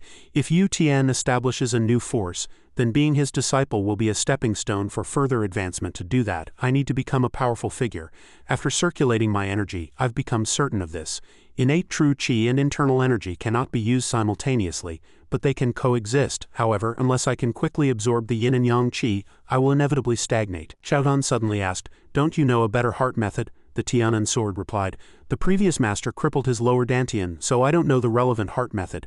But the essence of the meridians is a channel for blood and qi to flow, so I don't know if it can increase the circulation of blood." Hearing this, Yunhui thought deeply. Increase the circulation of blood. He then remarked, "You two occasionally mention things I've never thought of. As it happens, I know a heart method that fits these conditions." The scene changes, and a firm refusal is heard. "Brother wants me to teach you the heart method of the true blood golden emperor." "No way, master told me not to tell anyone," Yunhui replied with disappointment. "You can't? I only ask because I don't know when master will be back." He then stammered in reply, "Master has been away recently, so a lot of things have piled up." Yunhui suddenly said in a regretful tone, "If I could learn the energy circulation method with the disciples at this time, I could live like a fellow disciple." Hearing this, Yabe suddenly changed his mind and called out to him, "Wait, it's just a heart method and restoring your dantian right. Since we are fellow disciples, master will understand, right fellow disciple?" Hearing this, Yunhui sighed. "What a child in the end," he then replied. "We are fellow disciples, so why bother with senior brother or junior brother, right fellow disciple?" Meanwhile, Yunhui thought with satisfaction, trading a bit of status for a heart method is a great deal. It will definitely be effective. The speed of accumulating internal energy will increase several times over. 3 days later, whenever he circulated his energy, the yang qi, cold qi and blood circulation would flow into his dantian. Then Yunhui suddenly said, "But it feels like blood is flowing all over my body. Like being hung upside down on a cliff. I understand why everyone says it's difficult for them to coexist unless you have a special constitution. Right now I can't use the Shao Zhan heart method to perform it. While complaining, he suddenly sensed a human presence. Sure enough, a moment later someone spoke. Hello sir. May I have a moment of your time? As if afraid Yunhui would refuse, she added that the green blood star was looking for him. Hearing this, he asked in great surprise, "The Green Blood Star is looking for me?" The scene switches to the front of the Green Blood City mansion near the main hall of Green Blood Valley. A cunning voice rang out, "To use my young Mrs. token for a trade. I wonder where you got the nerve?" Yunhui looked around, calling for Lian Sha. Seeing this, Bai Sha explained that child can't see anything right now. While receiving the token, Yunhui suddenly thought, he had assumed her left index and middle fingers had been personally cut off by the Green Blood Star. Xiaotan suddenly jumped out and asked, "Isn't that the divine physician of 10,000 death's name?" Yunhui then said in a low voice, "People say that apart from the dead there is no illness he cannot cure." She sighed again, "So strange. If your head was cut off, could he reattach it?" Hearing this, Yunhui replied helplessly, "How can you live without a head, Xiaotan?" While they were chatting, Bai Sha suddenly approached and grabbed his wrist. Yunhui thought, she approached so lightly that I couldn't react in time. I can feel her internal energy through the pulse in her wrist. Thinking of this, he moved his lips to say Green Blood Star, but a word of advice suddenly rang out. "You'd better keep your mouth shut," Bai Sha commented matter-of-factly. "It seems you haven't depleted as much vital energy as I feared." This statement greatly surprised Yunhui. She continued frankly, "When you leave, take those herbs with you. They will help you recover your vital energy." He immediately guessed that Lian Sha had arranged this, but he didn't know whether he should accept it or not. Just then, Bai Sha said again, "I hope you won't waste that token." Yunhui thought to himself, in any case he had learned something good. Even a master like the Green Blood Star could see the innate qualities that Yunhui himself couldn't. Thinking of this, he said politely, "Then I will take my leave." Just then, Bai Sha proposed a bet, which made Yunhui pause for a second. Seeing this, she reassured him, "Don't worry about me taking back what my young miss gave you. I just, as that child's master, sincerely want to repay you." He thought, if it's not about that, then it seems she has another motive, more suspicious than it appears on the surface. But he said out loud, "Please tell me, what trade can I make?" Bai Sha immediately replied, "If you win, sir, even if the esteemed one doesn't allow it, I will teach you a skill." Hearing this, Yunhui thought with confusion, "What does this woman take people for? No matter what, I won't fall into the kind of situation she's talking about." Before Yunhui could finish his refusal, Bai Sha interrupted him. "If I win," this made him very displeased. She interrupted me again. "She only says what she wants to say." Meanwhile, Bai Sha was still continuing, "Then please tell the esteemed one, your master, sir, to reconsider the Green Blood Star's proposal. Simple enough, right? You won't lose out in this matter, sir." Hearing this, Yunhui understood their purpose. They wanted him to use all his means to persuade Yu Tian. Xiaotan also said, "You won't lose out this way." He said with certainty that this was indeed not a bad condition. It meant he could do it, so it didn't matter whether he bet or not. Thinking of this, Yunhui asked how the trade would proceed. She immediately replied that she had another plan. As soon as she finished speaking, Bai Sha lifted her chin, gesturing to the girl behind her. Lahua approached and said, "It's been a long time, sir. This seems to be the first time we've met since I joined the cult. I've become a disciple of the Green Blood Star." In response to her affectionate words, Yunhui pondered and asked, "Do you know me?" Hearing him ask this, Lahua raised her voice and replied, "More than just knowing, I know you very well." She reminded him to think back to this time. Then she pointed out, and that time. "Didn't you know I was following you all along?" Only then did Yunhui answer embarrassedly, "Ah, I remember now, it's been a long time." But in reality he was thinking, "I've been so busy, how would I have the mind to notice these things?" Seeing Lahua sobbing and on the verge of tears, Bai Sha had to speak up. "What a wonderful fate. This child is Tan Lahua. I will be teaching her in Green Blood Valley, along with the other students I selected 3 days ago." Hearing this, he was greatly shocked. Tan Lahua, how do I not remember her face? But I remember this name. In my previous life, she went from a low-level student to become a disciple of the Green Blood Star. This once became a hot topic among the cultivating students. But looking at her now, she's just a child in the end. She spoke again. "There's a ranking test in 6 months. From now until then I will train this child into a high-level martial artist." Hearing this, the Tianan sword commented, "Train a high-level master in 6 months? She's quite confident." But Yunhui didn't think it was arrogance. This was why people who wanted to learn martial arts always tried every means to find an outstanding master, because an outstanding master could maximize their potential. Yu Tian even disguised himself as a powerful figure to avoid these troubles. Thinking of this, he asked, "How will the bet proceed?" Bai Sha immediately replied, "Simple. A competition to see which of you two can become a high-level martial artist first." Hearing this, the relaxed expression on Yunhui's face immediately vanished. Lahua, just like him, was also very tense after hearing the terms. After a moment, Yunhui asked again with doubt, "What if both of us become high-level, or if both of us fail?" She answered frankly, "Then it's a win for both sides." Yunhui judged this to be a thought process full of the spirit of the pugilistic world. The Green Blood Star's proposal might be risky, but it was also motivating. "Anyway, I need to become a powerful figure. If I win, it will be an opportunity to learn a skill from the Green Blood Star. Of course, if I lose, Yu Tian will think I've been caught by Lian Sha's side. although it's a bit different. That woman also said something similar. On the surface I have more to gain than Lian Sha, however I learned one thing in my career as a spy. If you're not sure, don't bet. Getting involved now is also quite dangerous. Living in this land, if you don't look before you leap, you're dead. So in this life I must be stronger. Finally Yunwei clasped his hands and replied, alright, I accept this bet. See you in 6 months. After Yunwei left, Lian Sha appeared and asked, did he agree? She replied, yes. Bai Sha then added, it seems the esteemed one is a bit too impatient. His luck is spread throughout his meridians and it looks like he's taken some spiritual medicine. I don't think he's as smart as you say, miss. If we win the bet it'll be easier to persuade that strange man through that child. Lian Sha heard this and replied sharply, that's right, I trust you, Bai Sha, but I don't think that person will ever belong to you. To her surprise she agreed, don't worry, miss. With this child's talent we definitely won't lose. Please trust me. But Bai Sha didn't forget to encourage Lahua. You'll do well, right? She replied respectfully, yes of course. In the blink of an eye 6 months had passed. On the training ground of Green Blood Valley the competition on the stage was gradually coming to an end. Qing Ying stood by and observed, then suddenly remarked, to fall off the stage by a single move, what a pity. That leaves 37 mid-level martial artists, which isn't too bad this time. Among the trainees there are 6 participating in the high-level martial artist exam. Before he could finish, he was interrupted. Please give me another chance, Lord Commander. Seeing this, Qing Ying's subordinate helped him up and asked, what are you doing? But he stubbornly pleaded with him. Qing Ying couldn't bear it and told him to stop. This surprised his subordinate. He then turned to the man and asked, trainee, you finished your exam. You should be well aware of how our cult's rank examinations work, right? In the blood cult's trainee rank examinations, all trainees must practice the blood cult's basic fist technique, the blood form demon fist, as well as the 6 forms, 12 forms and 36 forms combination techniques. If this process is completed well, one can obtain the position of a low-level martial artist. Among those who pass the low-level martial artist exam, those with outstanding strength can participate in the mid-level martial artist exam. Mid-level martial artists are second-tier martial artists, which means it's a test of internal energy application. They must prove they have accumulated at least 10 years of internal energy. The simplest test is to leave a mark on the striking stone with internal energy. If a mark is left, they are qualified to participate in the formal exam.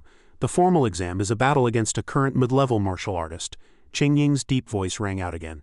If you can last 30 moves in this battle, you can obtain the position of a mid-level fighter.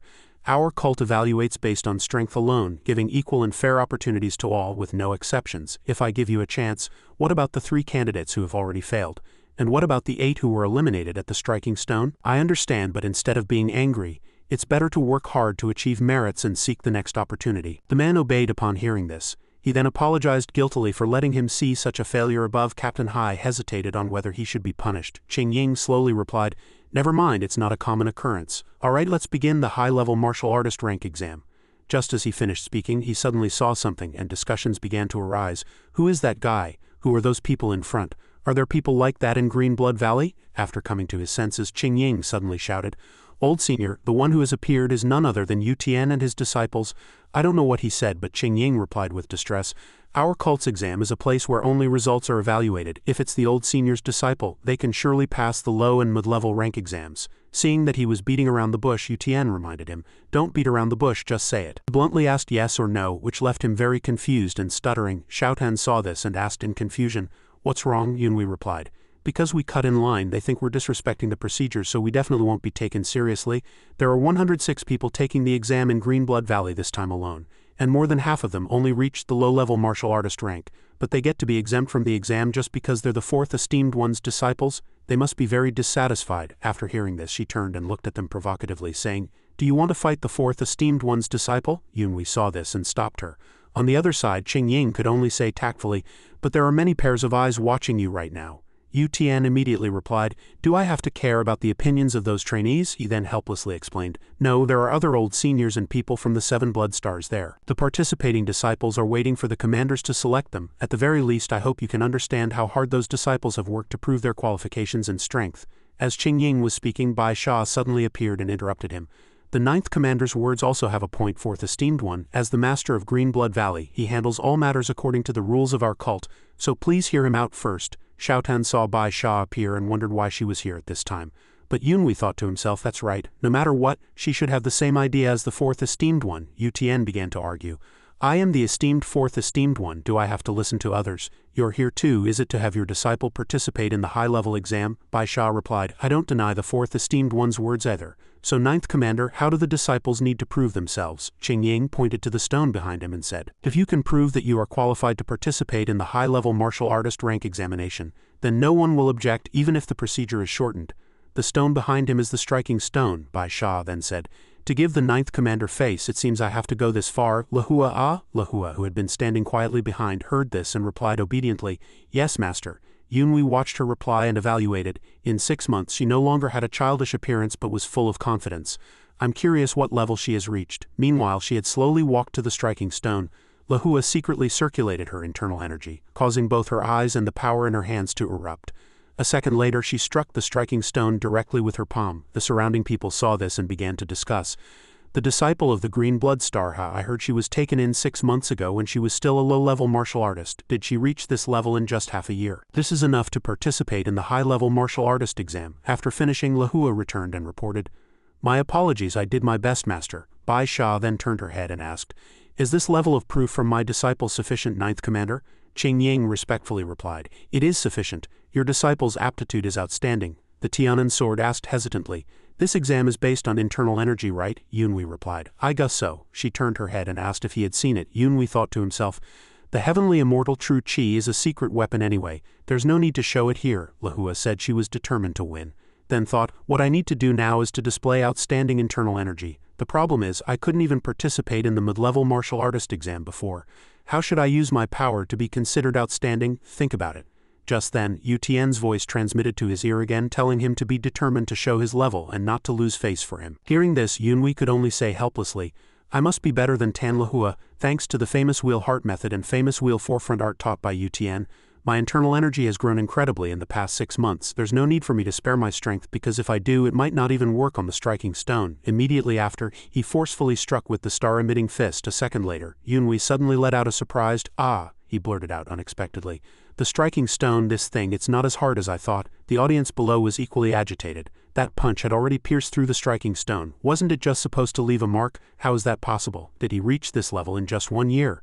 Seeing him unable to pull his fist out for a long time, Xiaodan exclaimed, that should be enough for the standard score. Zuobo saw this and said, just split that stone in half, watch me. Hearing this, he thought angrily. He's adding fuel to the fire again. After speaking, he flew over and said, see the power of Zuobo. Yunhui saw this and stopped him. It's an exam. Are you using the true blood-forbidden body? Below there were whispers.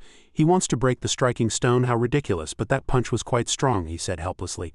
That punch just now only broke the surface, it's useless. Zuobo argued, I was afraid of hurting your hand, so I only used a little strength. As he was speaking, Wuzan suddenly rushed towards the striking stone. The audience below witnessed the striking stone being split in half, their eyes wide. Yunhui looked at his round head and commented, he seems to have made his head as hard as a diamond with the iron head technique. Hearing the flattery, Zuobo asked smugly, am I getting a lot of attention? He denied it. Not you, it's Wuzan. Yu Tian saw this and smiled with satisfaction. That's how it should be. Qing Ying also respectfully stepped forward and acknowledged, the fourth esteemed one's 3 disciples are all of outstanding aptitude. If that's the case, I will prepare to have everyone participate in the high-level martial artist exam. Hearing this, Yunhui said, Commander, you seem to have misunderstood something. Qing Ying responded with a sound. He bluntly corrected, we are not here to test for the position of high-level martial artist, but for the position of Grand Master. In the high-level martial artist rank exam, one must withstand 12 moves from a high-level martial artist. A high-level martial artist is a top expert in the cult. Xiaotan, on the side, curiously said, you seem to have been exempted from those 12 moves, Yunhui replied. That's right, a high-level martial artist is a top expert. I just passed the mid-level martial artist test. If I was determined, could I defeat a trainee opponent within 3 moves? Hai Yu Tian didn't ask for the Grand Master exam immediately, probably wanting me to observe other experts more. Just then he fiercely placed his hand on Yunhui's head. Then he pointed at her and said, you made a bet with the Blood Hand Demoness? This stunned him for a moment. The Tianan sword heard this and pointed out that he had just seen her Adam's apple move. Yunhui didn't expect this matter to be brought up here. While Xiaodan was sighing that she was too cunning and wanted to take advantage of the bet, he replied, not only that, to take advantage, she would secretly make a move, but it could also make me realize my own shortcomings and improve my abilities. But there's one thing she doesn't know, which is that I've already told Yu Tian everything. Over there, he asked sharply, you want to persuade me by making a bet with this kid? But then Yu Tian said, anyway, you won't get anything even if you have the chance, so why be nervous? Yunhui stuttered an apology after hearing this. He then sighed, "This is a really interesting bet. Let her see your strength, let everyone see." A Grandmaster is an elite high-level martial artist of the blood cult. There are 3 ways to become a Grandmaster. The first method is to perform missions for the cult as a high-level martial artist, accumulate merits and then be promoted in the order of Vice Grandmaster and Grandmaster. The second method is to achieve great merits to gain a promotion. The final method is to compete with 2 high-level martial artists and win within 100 moves. This is a level of difficulty incomparable to the high-level martial artist position. Just then, another voice transmitted over. "It seems the 4th esteemed one is very dedicated to teaching his disciples. I look forward to seeing the 4th esteemed one's swordsmanship." Yunhui heard this and felt the scene was a bit familiar, but if it was a commander it was understandable. But Xiaotan and the others confidently said, "You are our masterpiece, let him see the power of your swordsmanship, Yunhui." Then another voice transmitted over. "If it's for the 4th esteemed one's order, you don't have to be too ambitious for the Grand Master position, because you still have many opportunities." Zheng said. Hu Yan also transmitted to him, "Disciple of the 4th esteemed one, draw your sword.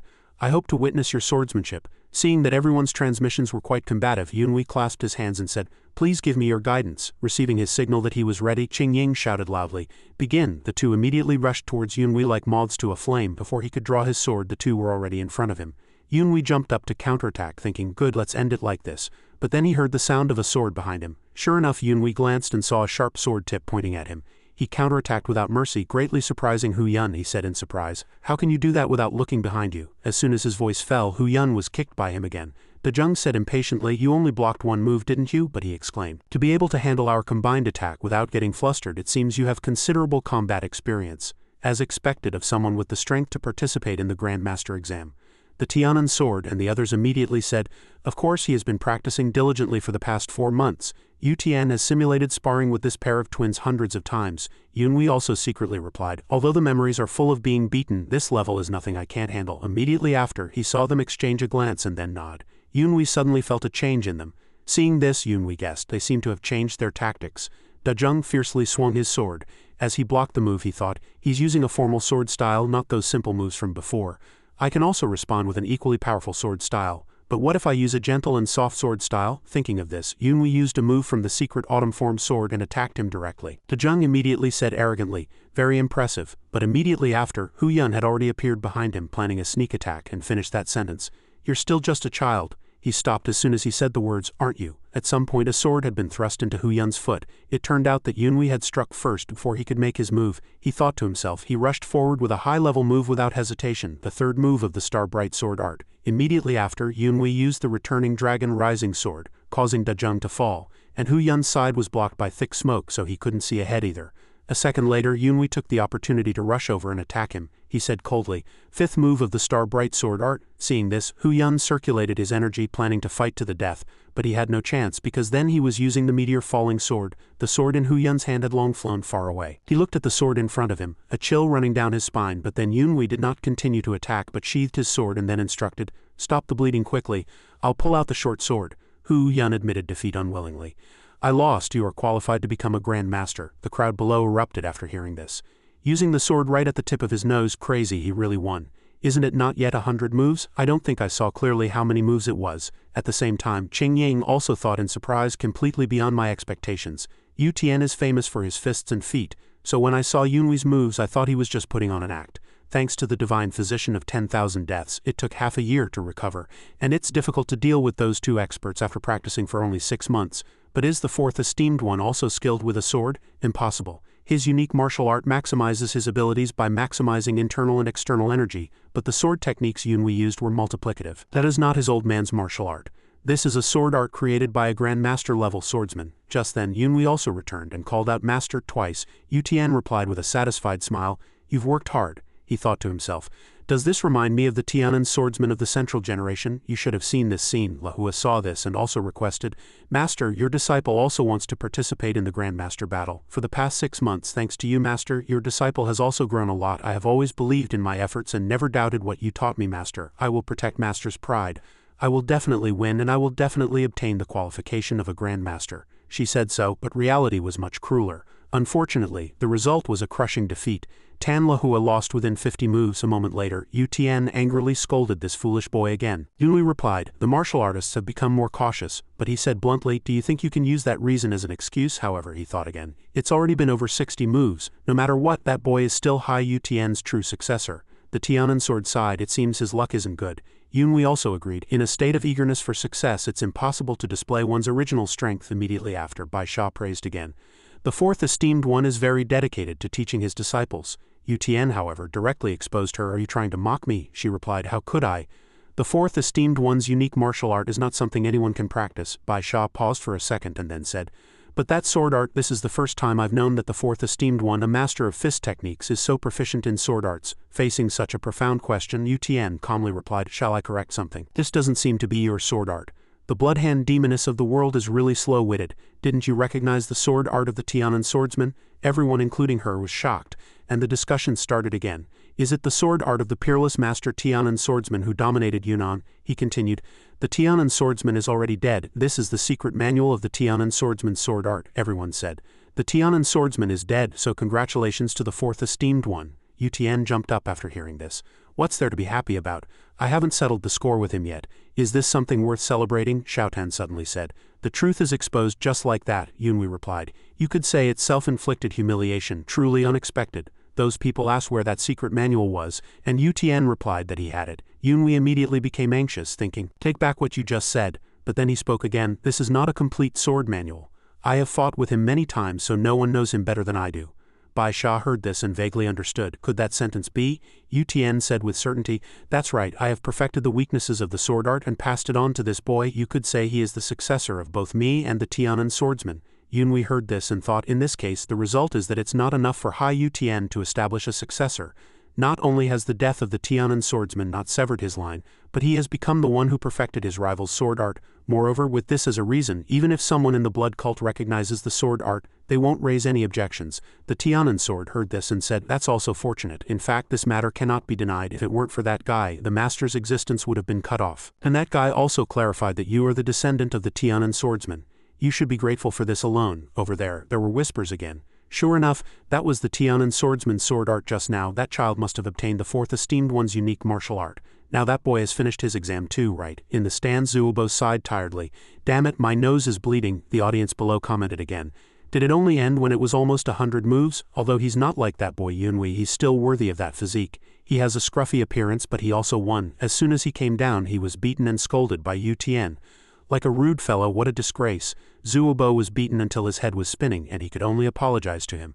Then he glanced at Yunhui. Seeing this, he thought in confusion, "Why is he looking at me again? Say you worked hard." Zuobo transmitted a message over. "Even if those guys didn't use a wheel battle, they were still much faster than you." He was very confused after hearing this. "Why are you explaining through transmission?" On the other side, Qing Ying said loudly again, "Next is the last candidate for the Grandmaster exam." Song Wuzan walked out, and Yu Tian turned back and instructed, "If you're as useless as him, I'll make you starve for a few days." Wuzan was originally indifferent, but after hearing this his momentum greatly increased. He walked and said, "Du Jing and Kong Chi Ji, I challenge you." Yunhui was stunned when he saw this, thinking, what was that expression just now? And this time, is he both a fistmaster and a swordsman? All three of them seem like they don't want to be grandmasters. Anyway, to save face for Hai Yu Tian, only one person used a weapon. Immediately after, Qing Ying announced the start. A second later he stopped in surprise. On the stage, Wuzan was suppressing his opponents with 2 empty hands. After one fell, the remaining one also surrendered. The Wuzan passed the exam, and a smile appeared on his face again. Xiaotan saw this and commented, "That guy really doesn't want to go hungry." But Yunhui felt fortunate because he had fought with Zuobo before. Yu Tian laughed heartily, especially seeing that all 3 of his disciples had passed, only Lahua had failed, and she already had the qualifications of a high-level martial artist and could be granted the rank of high-level martial artist. After all the rank examinations were over, the commanders and various leaders moved to the entrance of the main hall of Green Blood Valley. Xiaotan suddenly said, "Since just now one of the Bloodhand Demoness's subordinates has been looking this way," he replied. "Tan Lahua is done for, and now another one?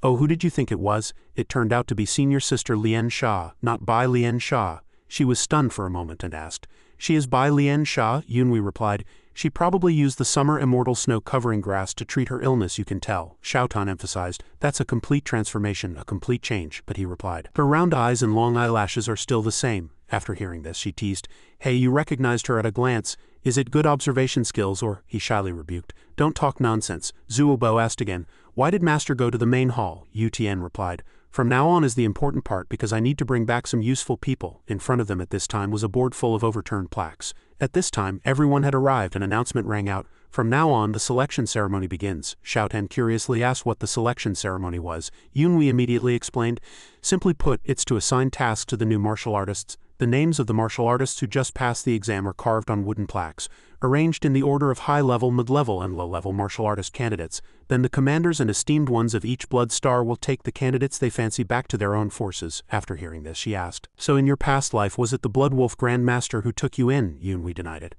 Low-level martial artists don't have the right to recommend or choose. The Valley Master will distribute them evenly. In reality, it was a battle for the high-level and mid-level martial artist candidates. On the other side, a person timidly asked, is the fourth esteemed one's old senior also participating in the selection ceremony? Yu Tian immediately replied, since I have no commanders under me, shouldn't I be the one to choose? Those people said aggrievedly, is the fourth esteemed one participating personally?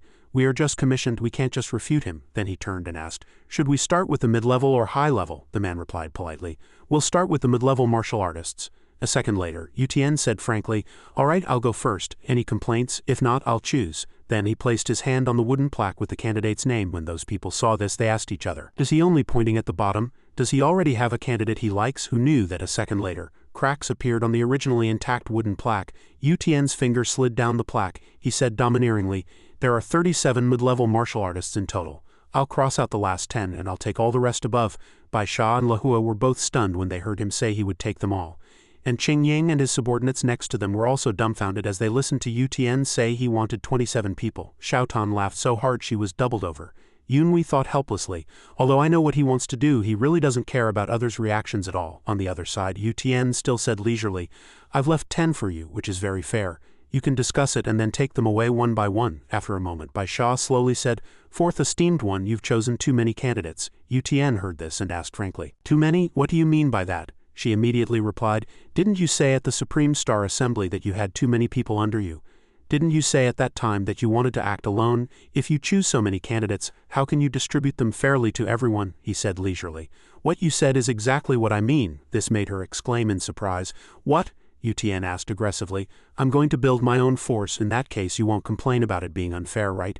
Because I don't have a single subordinate, I was originally going to choose all of them.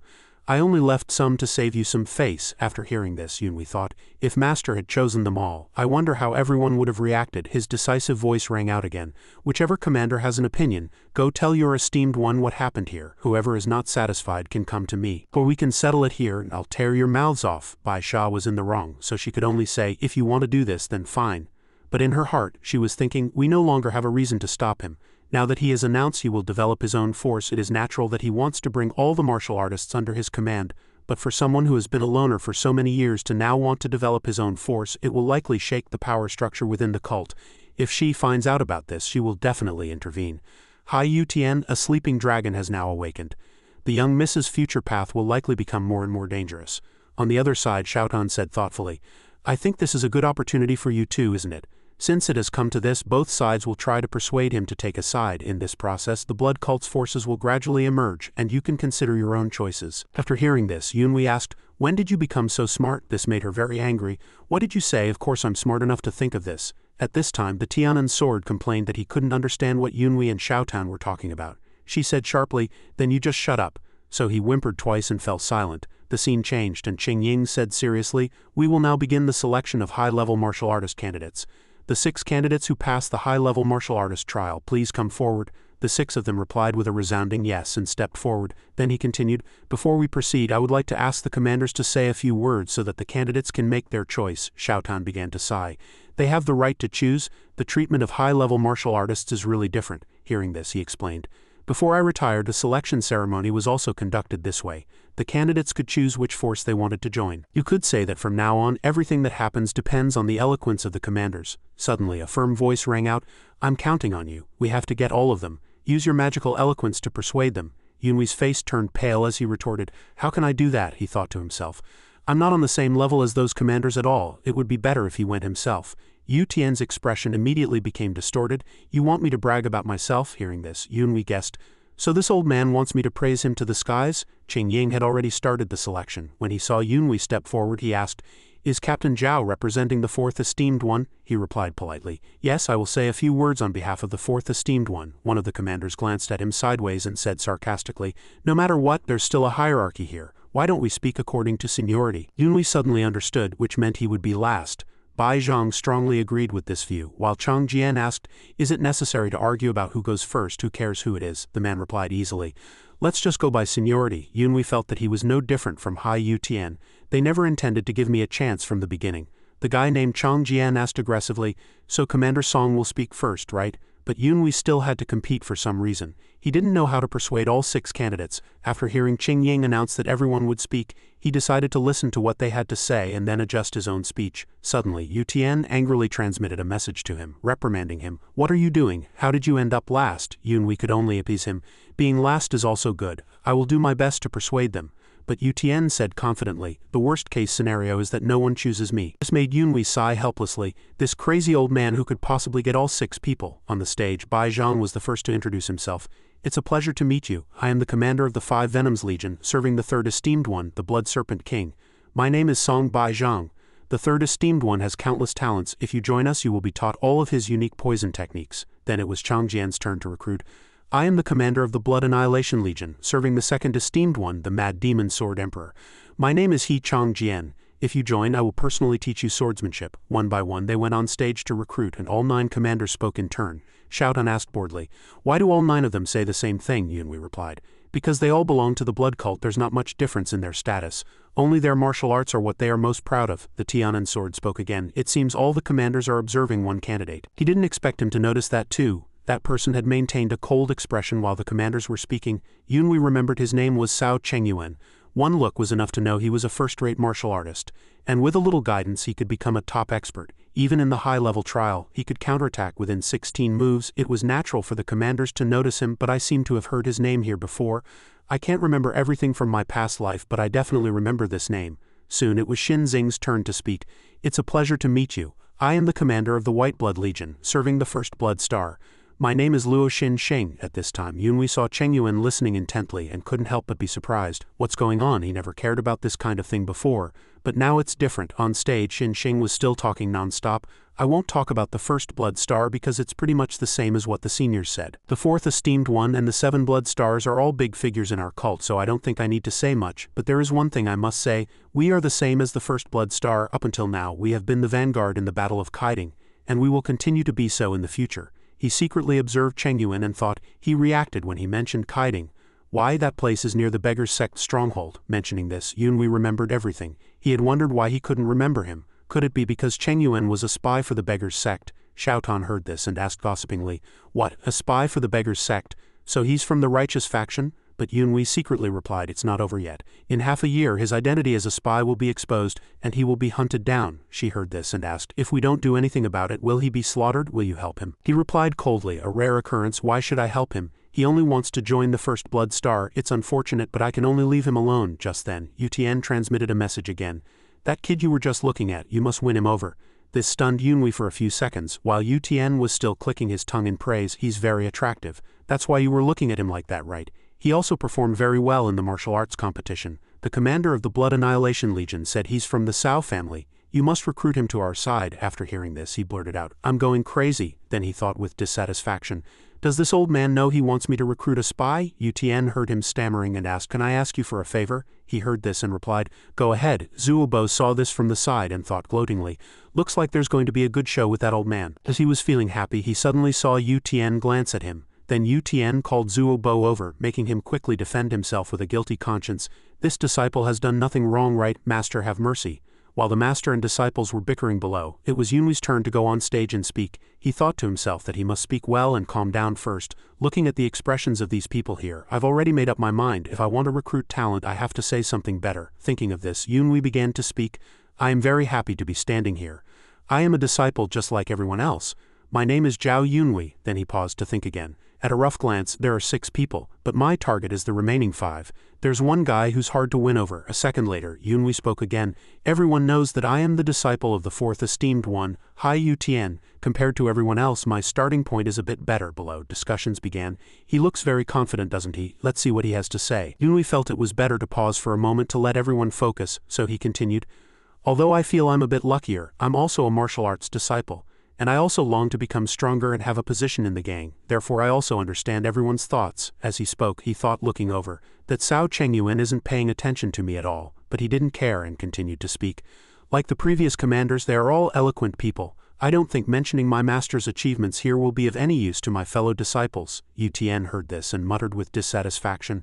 What is this Jiao Yunhui saying? It's useless to introduce me. At the same time, he said sincerely. Although I won't talk about the fourth esteemed one, all my fellow disciples can know this.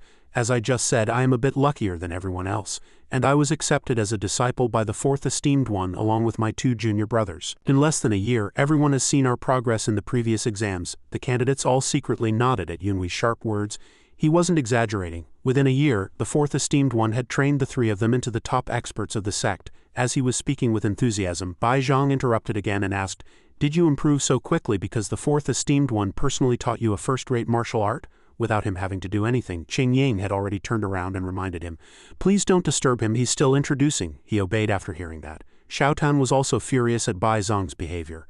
Where did that guy come from, so annoying? But Yunhui calmly soothed her. He only did that because he saw everyone was wavering, which proves I'm on the right track, Yunhui continued.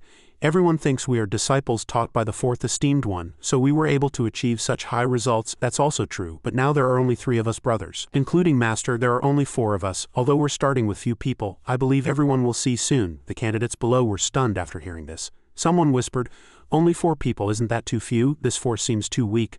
Bai Zhang also said contemptuously, With so few people, how far can the force develop? And he's showing it off. Chang Jian also echoed, Truly young and ignorant. Faced with these doubts, Yunhui still said slowly, Everyone thinks we have few people, but soon the fourth esteemed one's force will not be like this. Many fellow disciples will join Master's force.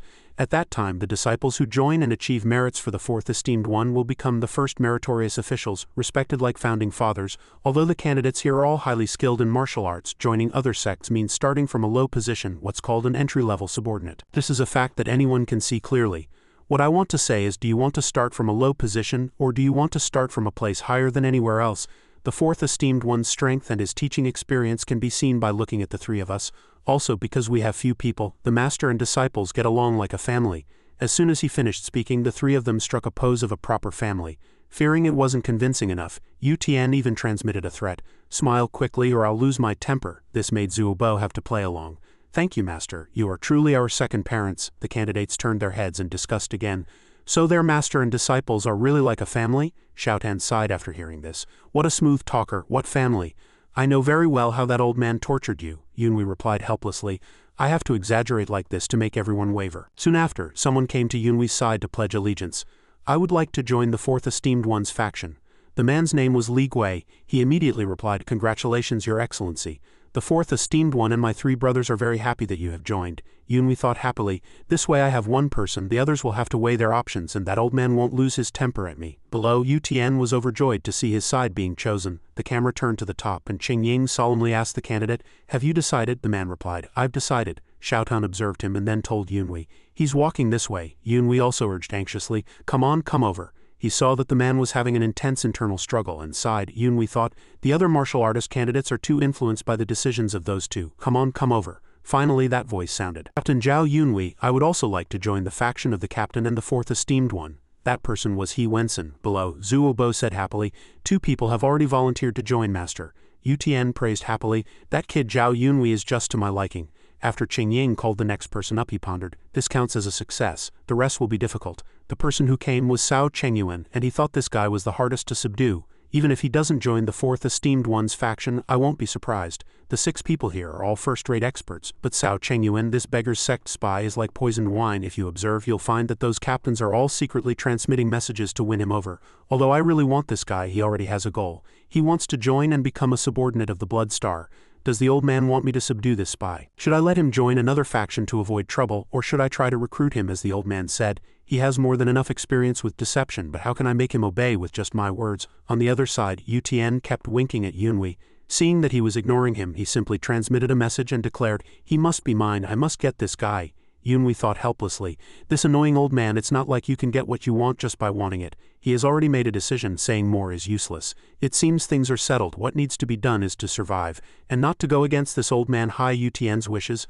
I used to be an experienced spy too, so I know what to do. What spies are most afraid of is, then Yunhui transmitted a message to Cheng Yuan. That beggar's sect guy. At first he stubbornly replied, I don't know what you're talking about. But Yunhui warned, don't pretend in front of me, you damn beggar's sect guy. If your identity as a spy is exposed, you know the consequences without me having to say it, right? After thinking for a few seconds, Cheng Yuan had to compromise. What do you mean? Yunhui heard this, and a smug smile appeared on his lips. He remained silent, but this silence was the answer itself. Just as Xin Xing said, congratulations on joining our faction. Choosing to join the Blood Star is the most correct choice. Cheng Yuan turned to Yunhui and said, Captain Jiao Yunhui, I would like to join the Fourth Esteemed One's faction. Zhuo Bo was stunned by his sudden change of heart, but Yu Tian said proudly, excellent. This kid has a future. Seeing this, Yunhui thought, it seems this guy has changed his mind, which might also change his fate in this life. But I don't know if this decision of his is good or bad for me. Him joining the Fourth Esteemed One's banner might bring a lot of trouble, but I don't need to look to know that the first and biggest trouble has already arrived. The high-level martial artist selection ceremony has ended. Elder Hai Yutian's camp has a total of 4 people, including Li Gui, He Wensen, Cao Chengyuan and Kong Shilu. Yutian's eyes were wide as he said sharply, your boasting was somewhat useful. Zhuo Bo gave Yunhui a meaningful look and smiled. How did you do it? Just now we were all so nervous our backs went cold. He thought to himself, getting 4 people isn't even 70%, probably only about 60%, just a little more than half. As soon as he finished speaking, he was punched on the head by Yu Tian. He warned, less nonsense or you'll get another beating, you hear. A strange voice sounded. Even so, the young master's ability is extraordinary. Yunhui was slightly surprised. Who is it? Why didn't I feel their presence? Yu Tian laughed happily. You're here, were you staying to enjoy the scenery? Yunhui was a bit confused, thinking, it seems he knows Hai Yu Tian. This is the first time I've seen such a friendly expression on his face. The old man spoke, I'm sorry, my lord, it was too interesting just now, I was completely engrossed. Yunhui secretly judged. At a critical moment when something needs to be hidden, he did it too well. Yu Tian walked up and patted the old man on the shoulder, saying, come and say hello, this is someone who has been working under me for 10 years. The old man cupped his hands and introduced himself. Escort Commander Zhang Wenshang greets you, young masters. The 3 of them bowed in unison. I am Song Wuxuan, I am Jiao Yunhui, Song Zhuo Bo. The disciples of the Fourth Esteemed One greet the commander, Wenshang reported. We have already secured the number of people in Jie County as you instructed. Yu Tian curiously asked about the results. He replied, there are 20 low-level candidates, 13 mid-level candidates and 2 high-level candidates. Yunhui was stunned for a moment. Jie County, isn't that a place like Greenblood Valley that cultivates new martial artists for the blood cult? Yu Tian sighed. It's about the same, right? This kid isn't much different from you. Wenshang laughed. I'm sorry, because I don't have the young master's eloquence, I only managed to recruit so many. The Tianan sword spoke up. Leaving 6 months ago seems to be related to this matter, right? Yunhui secretly guessed. Although he didn't say it out loud, he must have carefully considered this transfer process. The Fourth Esteemed One's vision is indeed higher than I thought. I wonder how powerful the force he created will become. Yu Tian laughed heartily. The numbers have increased. It seems we have a lot to accomplish in the cave today, he shouted loudly. You 2 twins, Yu Tian family order, you take these boys along with Yunhui and bring back everything in the cave for me. Zhuo Bo cheered excitedly. So we can sleep in such a warm place in the winter? He said happily. No more sleeping with spiders and scorpions. The others broke out in a cold sweat after hearing this. What kind of place do they live in? Did I make the wrong choice? It was too late even if they realized it. Zhuo Bo suddenly remembered, we just need to take a few people, right? Yunhui turned to look at the people and replied, we need to move things and such. So he smiled and asked, about 7 people, can you handle them? Yunhui replied proudly. Of course. Then he asked, who here is good at lightness skill? Everyone raised their hands. Xiaotan blurted out. I hate those guys who are good at lightness skill the most, she thought to herself.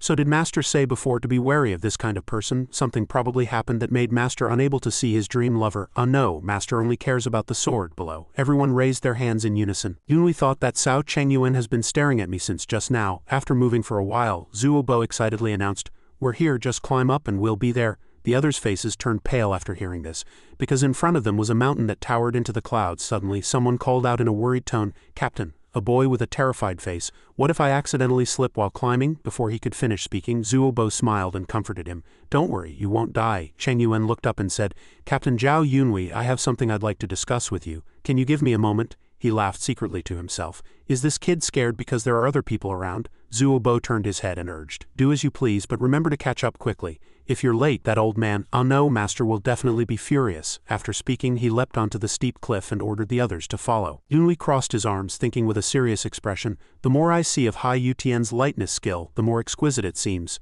Zuobo's rock climbing skills were already top-notch, so he had no problem leading them. Suddenly a voice came from behind him.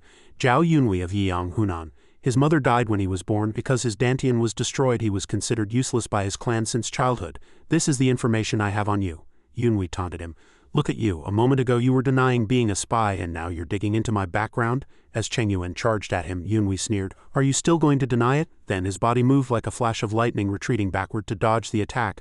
Seeing Cheng Yuan's clean and fluid movements, Yunhui thought, was that a palm technique just now? Its movements were so fluid and natural, it's definitely not some ordinary martial art. My judgment was wrong. He hasn't just touched the threshold of a first-rate master. He already is one. The Tianan sword was stunned and warned.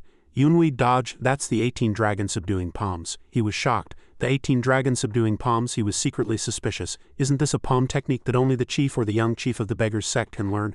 How does he know it? At that moment Cheng Yuan was executing a certain move, unleashing ferocious power. With a single palm strike from Cheng Yuan, a massive whirlwind appeared, sucking in everything around it. He provoked Yunhui arrogantly.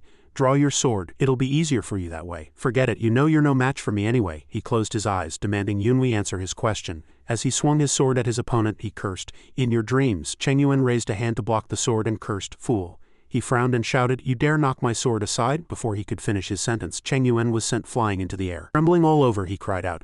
This level of power, Cheng Yuan exclaimed.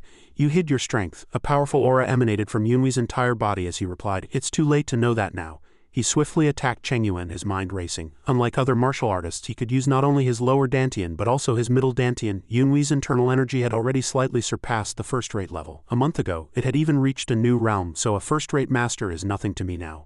Cheng Yuan's face was pale. Yunhui's sword chi erupted with electric light, causing Cheng Yuan to lose his balance. He instinctively raised his hand to protect his face. Cheng Yuan squeezed his eyes shut and groaned as he tried his best to resist. Yunhui was highly focused, thinking, my blade has veered off several times, but it looks like he's at his limit too. He quickly found an opening in Cheng Yuan's defense. He was furious. I told you not to attack like that. As he rushed over, Yunhui leaped into the air and sneered. I knew it. Cheng Yuan bent over from the momentum, blurting out in suspicion, what? Yunhui swung his sword down at Cheng Yuan from above. Unable to react in time, he cried out in his mind, I'm done for. A lock of Cheng Yuan's hair was cut off. He was struck on the top of his head by the flat of Yunhui's blade, his mouth agape in shock. Sheathing his sword, Yunhui mocked, stop pretending. I just hit you with the hilt. With tears welling up in his eyes from the pain, Cheng Yuan asked why. Yunhui smacked him on the head and cursed, why, cut the crap. He sealed Cheng Yuan's acupoints and warned him, I've sealed your acupoints. Don't even think about using your internal energy, he cried out in terror. Wait, can we talk? I want to say something, Yunhui mocked. Are you going to ask who will play your funeral dirge? Cheng Yuan's face changed instantly, and he took all the blame upon himself. Yunhui grabbed his head and said in a low voice, don't talk to me about what's right or wrong. And thanks to you, a slight smile appeared on his lips. I was able to vent all the anger that old man inflicted on me. Honestly, I should be thanking you. After beating Cheng Yuan until his face was black and blue and completely unrecognizable, Yunhui chuckled to himself, feeling truly relieved.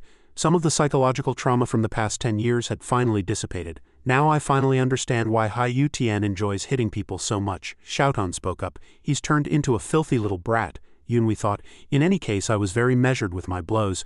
I didn't use internal energy, just pure brute force. Then he fell into deep thought again. But there's more than one or two suspicious things about him. First, when his identity was in danger of being exposed, he immediately approached me, starting with a threat and then quickly turning to an attack. Second, if he were a trained spy, he would have committed suicide under any circumstances to prevent information from being exposed. But when I was beating him, he bleated for help several times. When faced with death, he still clung to this world, which is why he begged for mercy. But the final point is the 18 dragon subduing palms. As far as I know, in the entire martial world, this technique can only be passed down by the chief of the beggar's sect and the future heir to the position. Before my regression, the future heir was Han Kuai. Yunhui sat down next to Cheng Yuan, pondering the relationship between the two.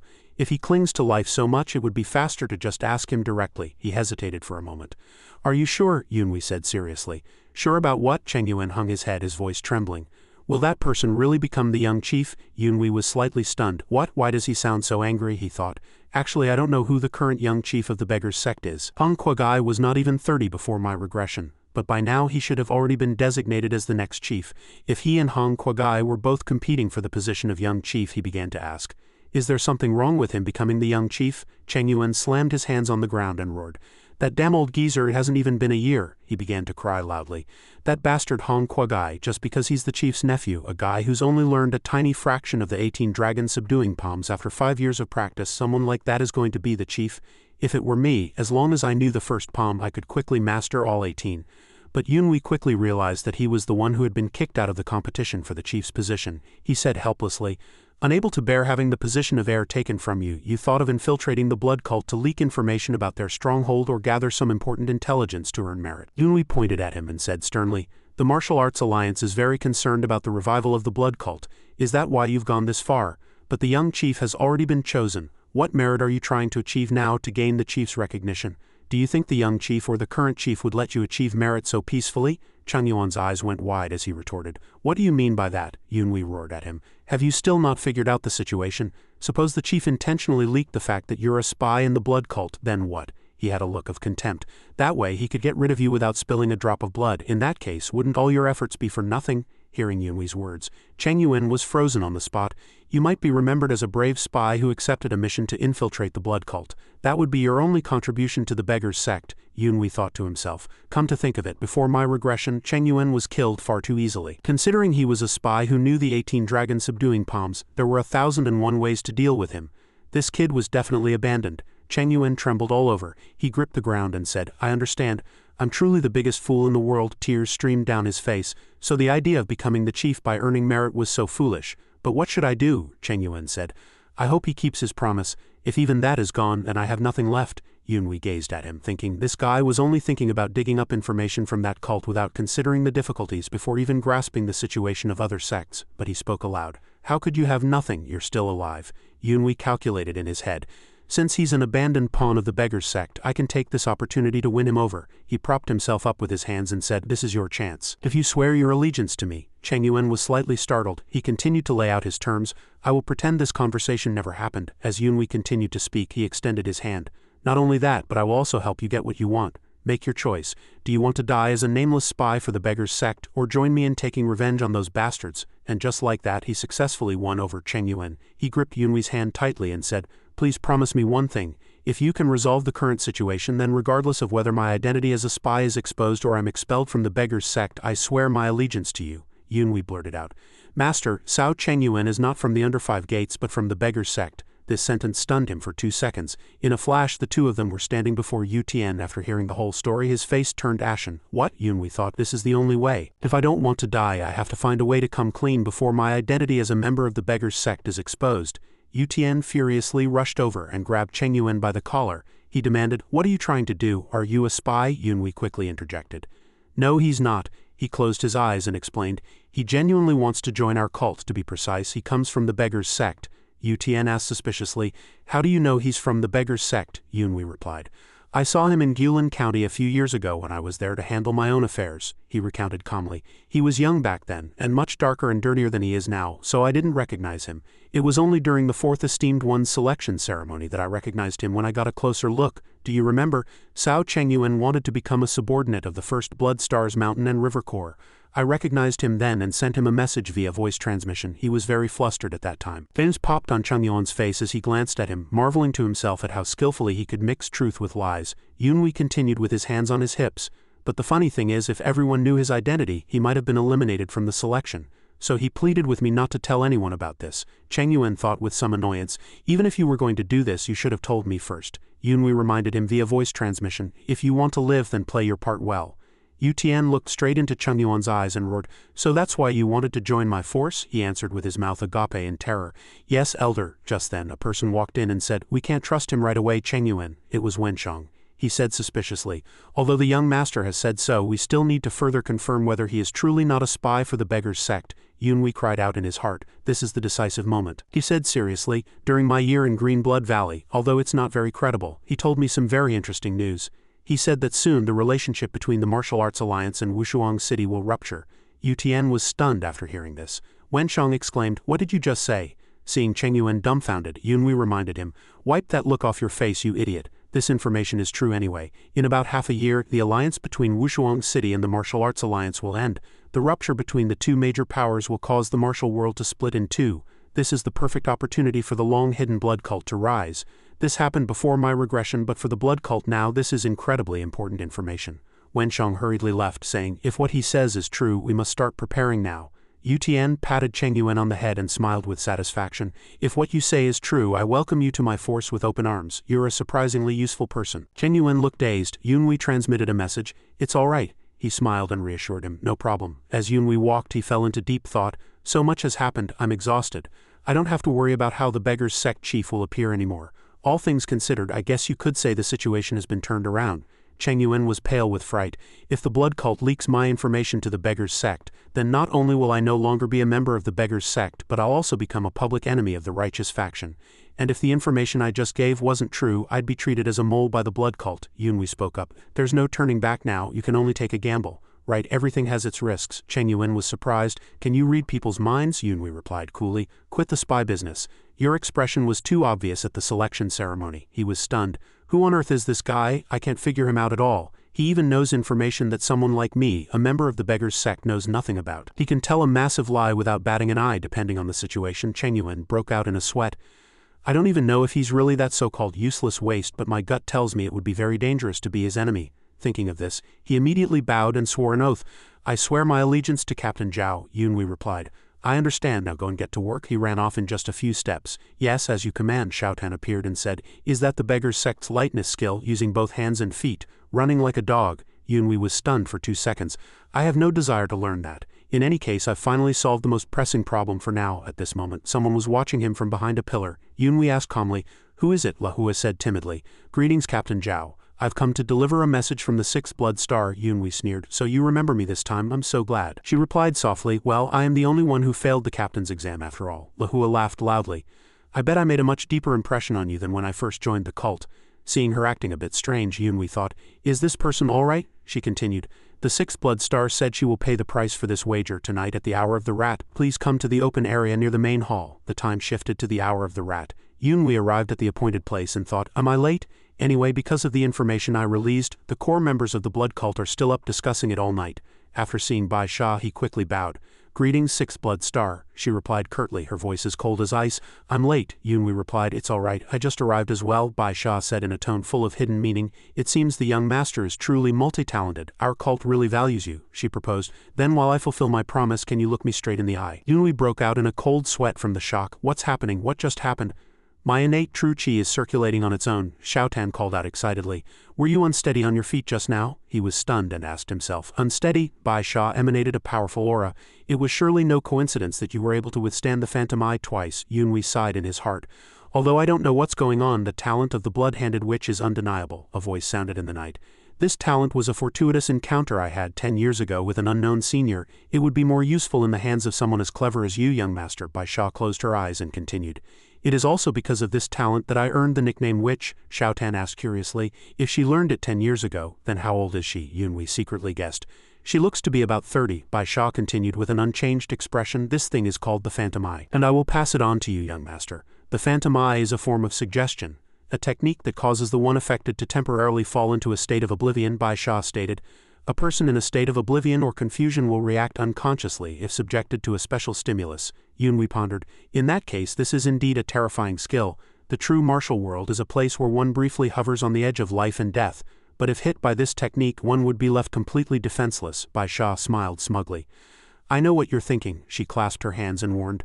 But it's not as simple as you think, young master. If one is subjected to continuous slight collisions or comes into contact with external shockwaves like sound, it will wake up immediately. Moreover, it is completely useless against those with strong spiritual power or vital energy to cast it. The user must be highly focused. Lastly, it is very difficult to cast in a state of confusion or in a life or death situation, Bai Sha asked frankly. Well, do you still want to learn it? Yunhui clasped his hands and bowed. I have a question, he thought. If the conditions to activate it are so strict, then this must be a good talent. If overused, it would arouse others' suspicion, right? I remember now, this must be why Master blocked it for me back then.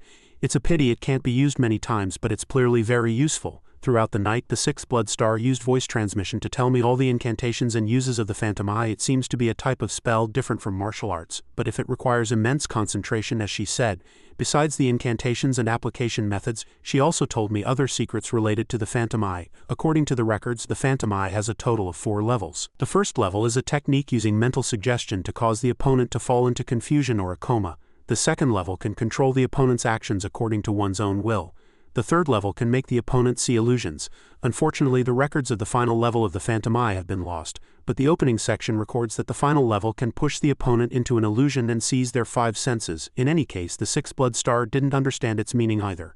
Xiaotan said in surprise. The author's name and the most important content are both lost. How infuriating, Yunhui thought. Speaking of which, where did I learn this from?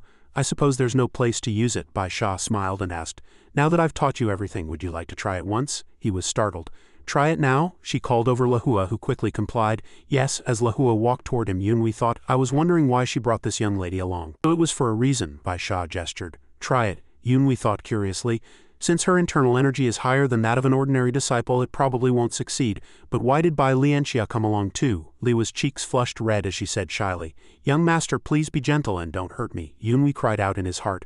If anyone else heard that, they'd get the wrong idea. Lahua suddenly burst out laughing, then apologized to him sheepishly. She explained, it's because your expression is too funny. Yunhui rolled his eyes, thinking, this is harder than I thought. Lahua taunted. So apart from being the 4th esteemed one's disciple, you don't have much skill. Xiaodan couldn't stop laughing. His expression is hilarious. He gritted his teeth and cursed inwardly. I'm being mocked for no reason. Right now I only have the ability to cast the 1st level of the Phantom Eye. Bai Sha stood with her hands behind her back and soothed him. There's no need to be disappointed, young master, she reminded him, because this technique requires a high degree of concentration. If you're too nervous, she stopped abruptly. Seeing Lahua taking off her clothes, Bai Sha cried out in shock.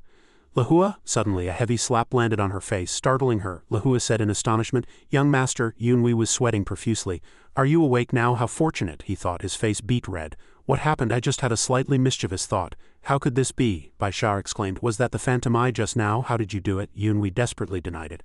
I didn't do anything, she asked suspiciously. Would Lahua just suddenly start taking off her clothes for no reason? She was so ashamed her face turned bright red and she stuttered, Me? When she looked down at her lower body, her mouth fell open in surprise. Lahua quickly squatted down to cover herself. Xiaotan teased Yunhui. You've got some moves, he said awkwardly. It wasn't like that. I was just thinking that if I could use the 2nd level, I could make her embarrass herself. Xiaotan asked doubtfully. Is that really so? Then how would you have made her embarrass herself? Yunhui thought. What I was thinking at that moment was, if she took off her clothes and danced around like a lunatic, that would be hilarious. Xiaotan was stunned.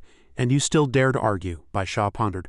That was the 2nd level of the Phantom Eye, there's no mistake. It's impossible to use it without 20 years of practice, yet he did it in one go, she asked suspiciously. Are you trying to deceive me, the one who taught you the Phantom Eye? How on earth did you do it? He said at a loss. I really don't know, I just had a mischievous thought at the time. I was thinking if Lahua took off her clothes that would be great. He was startled and quickly corrected himself. Well, not like that. Bai Sha shook Liua's body forcefully and said loudly, Lahua, open your eyes. The young master is going to do it again. Are you going to take something else off? That's enough, Lianxia suddenly spoke. The young master is not someone who would lie. It's over now. Let's go back, master. Bai Sha turned to her and said, I know, I'll take your word for it. Remember to keep your promise. It's late, let's go back. As Lianxia spoke, she pulled down the veil covering her face.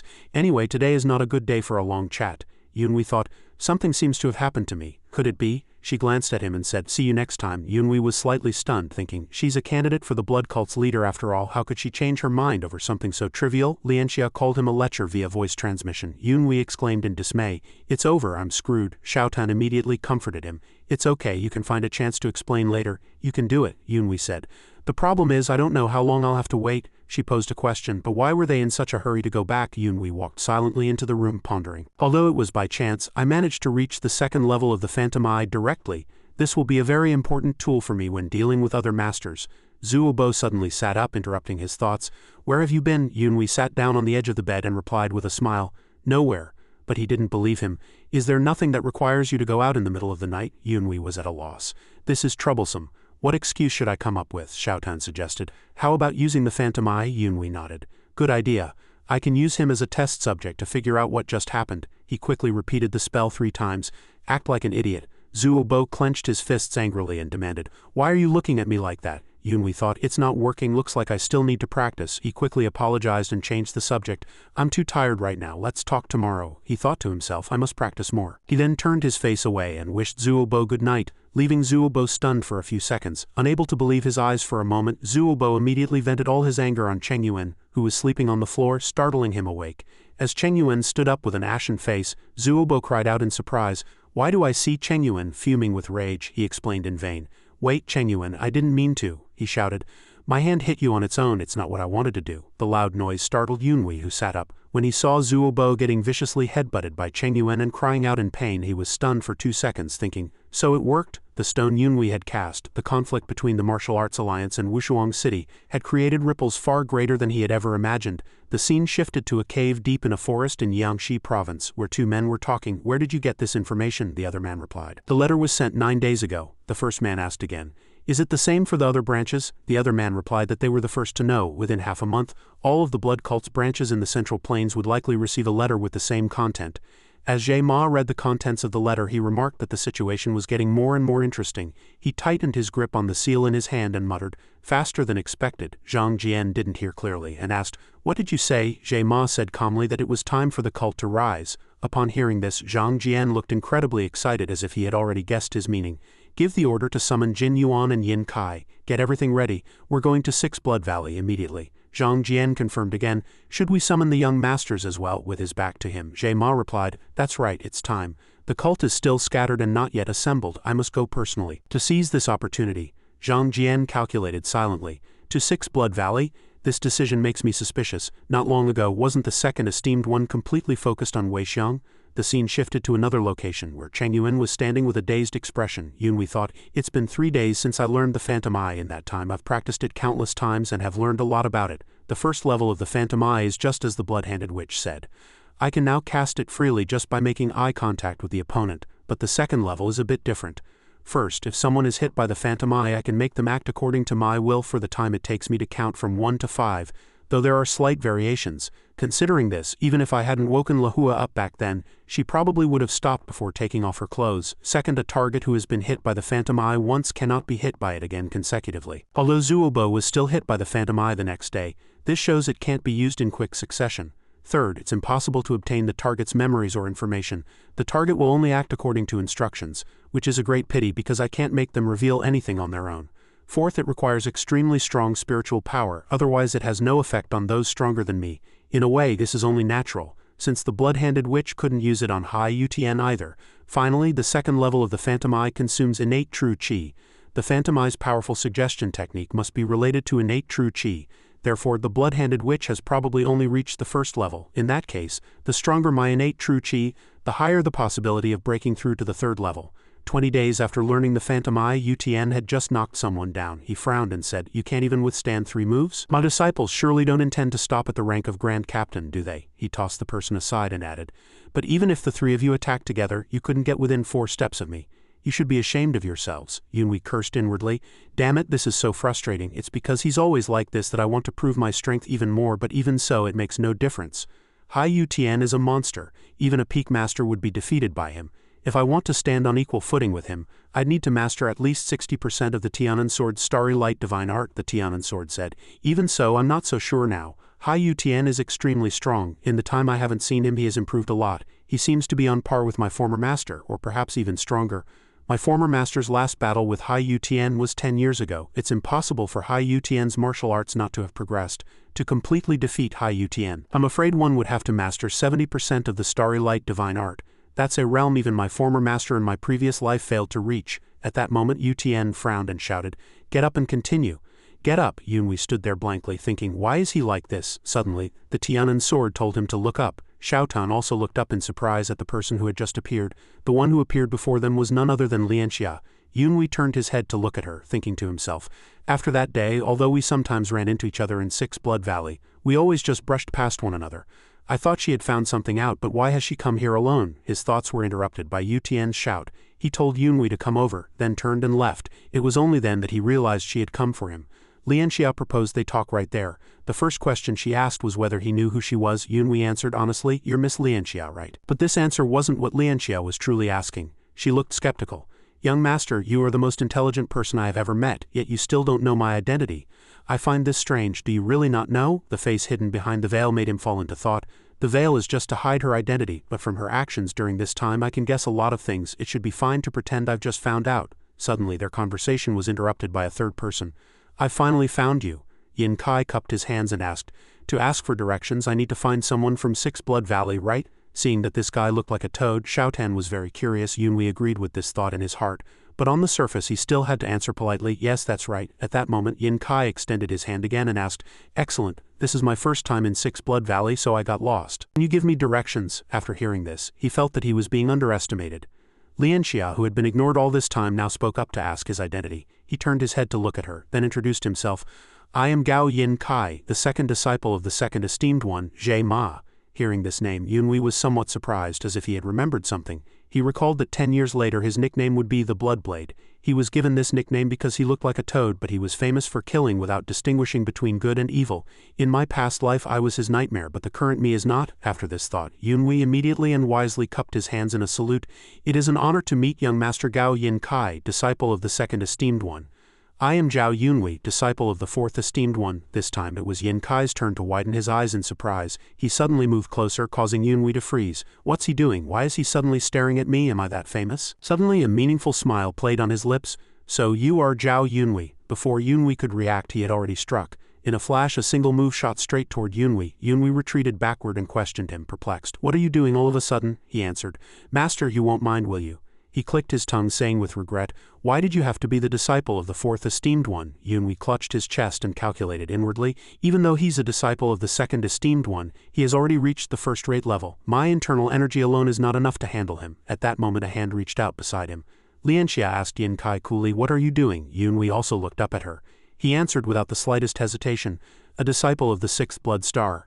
I can recognize one without an introduction. He licked his lips and said with disgust, She has taken in many beauties. Yunhui could not sit still any longer. He stood up, thinking, This won't do. To deal with him there's no need to hide my strength anymore. He told her to let him handle it. Seeing this, Yin Kai taunted, Trying to be a hero in front of a woman? I'll have to let you have a taste of my power anyway. The two of them stared at him blankly, which made him freeze for a moment. What's wrong? Why are you two looking at me with that expression? Suddenly a voice rang out from behind him. Well said, I'd like to witness your power as well. Yu Tian cut through the air, sending Yin Kai flying with a palm strike. Just as he was flying backward, another person appeared behind him. That person stretched out a hand to block him, bringing him to a stop. Yin Kai thanked him with great effort. The newcomer was his master Zhe Ma. Yunhui thought, the palm force that the fist demon master struck Gao Yin Kai with was neutralized in an instant.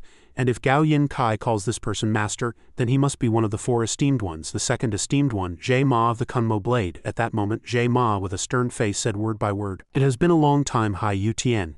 Yu Tian answered bluntly and directly, Brother Zhe, it's been less than 3 years. How is that long? What brings you here? Is it because of that letter? Standing to the side, Yunhui was somewhat surprised by his master's attitude, thinking, although there's a difference in their status, he still maintains that gruff way of speaking that fits his personality. Zhe Ma turned to look at Yin Kai, laughed twice and said, That's right, but it seems there's some misunderstanding here. Yu Tian retorted with contempt, What misunderstanding? That piece of trash just attacked my disciple. If I hadn't seen it, this boy would have been injured for no reason. How can this disciple of yours be so disrespectful? Zhe Ma spoke slowly. Young martial artists, can't they spar with their peers? All I see is my disciple sitting on the ground. Perhaps Brother Hai's disciple is too aggressive. Yu Tian sneered. Then what about your disciple insulting me? Hearing this, he was stunned on the spot. His face immediately darkened and his voice turned cold. You insulted Brother Hai? Yin Kai quickly denied it. No, I didn't. How would this disciple dare to insult the fourth esteemed one? On the contrary, it was the fourth esteemed one's disciple who insulted my master, saying my master's prestige and martial arts are quite mediocre. Yunhui was utterly speechless. Does he really think he can frame someone like this? Suddenly another person appeared. That person's hand grabbed Yin Kai's head and smashed it hard into the ground. Didn't master already tell you? The one who struck was Jin Yuan. He warned him directly, making up such a ridiculous excuse. Is this the courtesy you've learned? Yin Kai could only hold his head and cry out in pain. After dealing with him, he walked over and bowed to Yu Tian. Senior, please forgive my junior brother's disrespect. He crossed his arms and asked, Junior brother? Jin Yuan replied, Allow this junior to introduce himself. I am Hu Jin Yuan, the eldest disciple under my master. Xiaotan asked curiously, Hu Jin Yuan, did he become famous later on? Yunhui wasn't sure of the situation, as he only knew of Yin Kai. After hearing this, Xiaotan grew even more curious. Then is he the disciple whose identity was hidden? Yunhui also replied with confusion. If his identity was already hidden, why would he reveal it here? In any case, something must have happened in the next 10 years, like he lost his life. With disputes over succession or discord among martial brothers, how could the disciples of the blood cult, which can be called a demonic cult, ever live in peace when they are always competing with each other? Zhe Ma, who had been silent all this time, now spoke. Brother Hai, my disciple will apologize for his rudeness. He has been punished enough. Let's end it here, shall we? Yu Tian glanced at Yunhui and said pointedly, If you had just beaten up that arrogant little monkey, this wouldn't have happened. Yunhui also felt quite helpless. He had only been training in martial arts for a year. How could he compare to someone who had been training for many years? He continued to speak, but this time toward Zhe Ma. All right, why did Brother Zhe bring his disciples here? If it was really something urgent, couldn't you have sent someone, or just come alone? Zhe Ma cleared his throat and then answered, This old man has come to discuss a marriage. Then he glanced behind him. between one of my disciples and the young lady. At this, all of them turned their gazes in unison toward Yunwei's side. He also turned his eyes slightly to look back. He said he came to discuss a marriage between his disciple and Bai Lianxia. What is he talking about? And the person in question is right here listening. Hearing this, Lianxia was so shocked her jaw dropped. She was so astonished that even Xiaotan couldn't help but laugh. The scene shifted to the main hall of Six Blood Valley, where everyone was seated. Yu Tian slammed the table in anger. What are you talking about now? What is this? Say that again.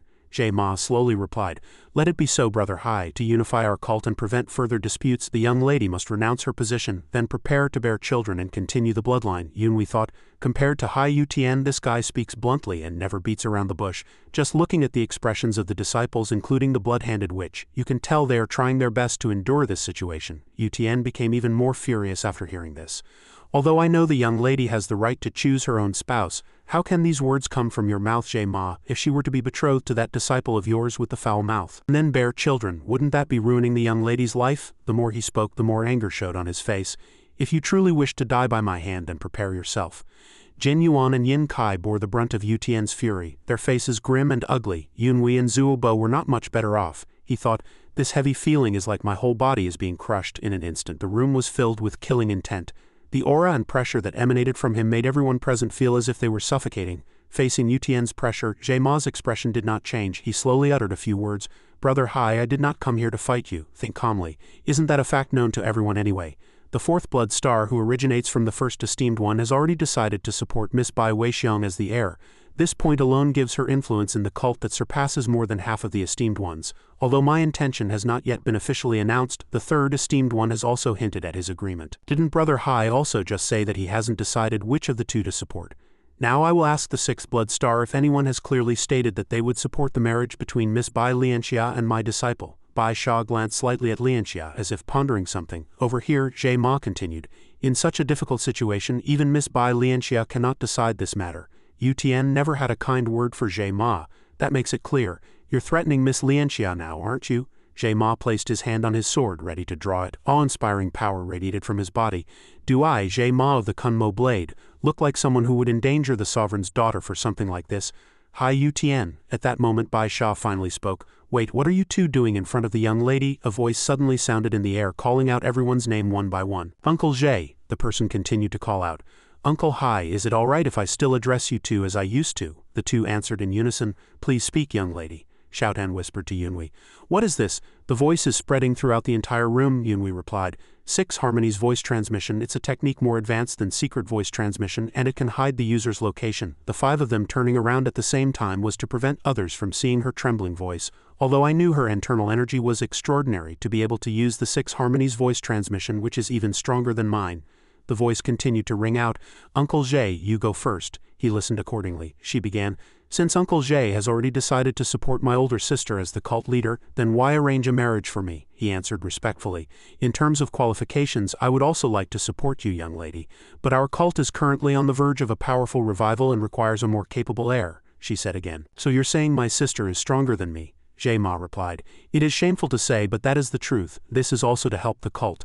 The young lady should yield her position to another so the cult can have a stronger revival, and if the young lady can focus on bearing children, she can, in another capacity, make a great contribution to the cult. Yunwei somewhat agreed. This old fellow is right. Doing this can both protect Bai Lianxia and unite the blood cult, helping it to revive strongly, but the hot-tempered Yu Tian interrupted. That's right, everything you say is correct, but why must she marry one of your disciples? In the end, isn't it just to further infiltrate your influence into the cult? Jie Ma retorted. Then who has the qualification? Yu Tian was stumped by his question. Jie Ma said confidently, among the descendants of the neutral esteemed ones, the task of selecting a qualified partner for the young lady naturally falls to the elders. But the current situation is that the other esteemed ones have already given me a lot of support. Since that's the case, can you still disapprove, brother? In this atmosphere, Zuo Bo suddenly had an ominous premonition. After hearing his words, Yu Tian threw his head back and laughed. I approve, he pointed at Yin Kai and said mockingly, you really know how to scheme. This toad wants to marry the young lady too. He was also very helpless, being constantly mocked by him. Yu Tian continued, think about that proposal yourself.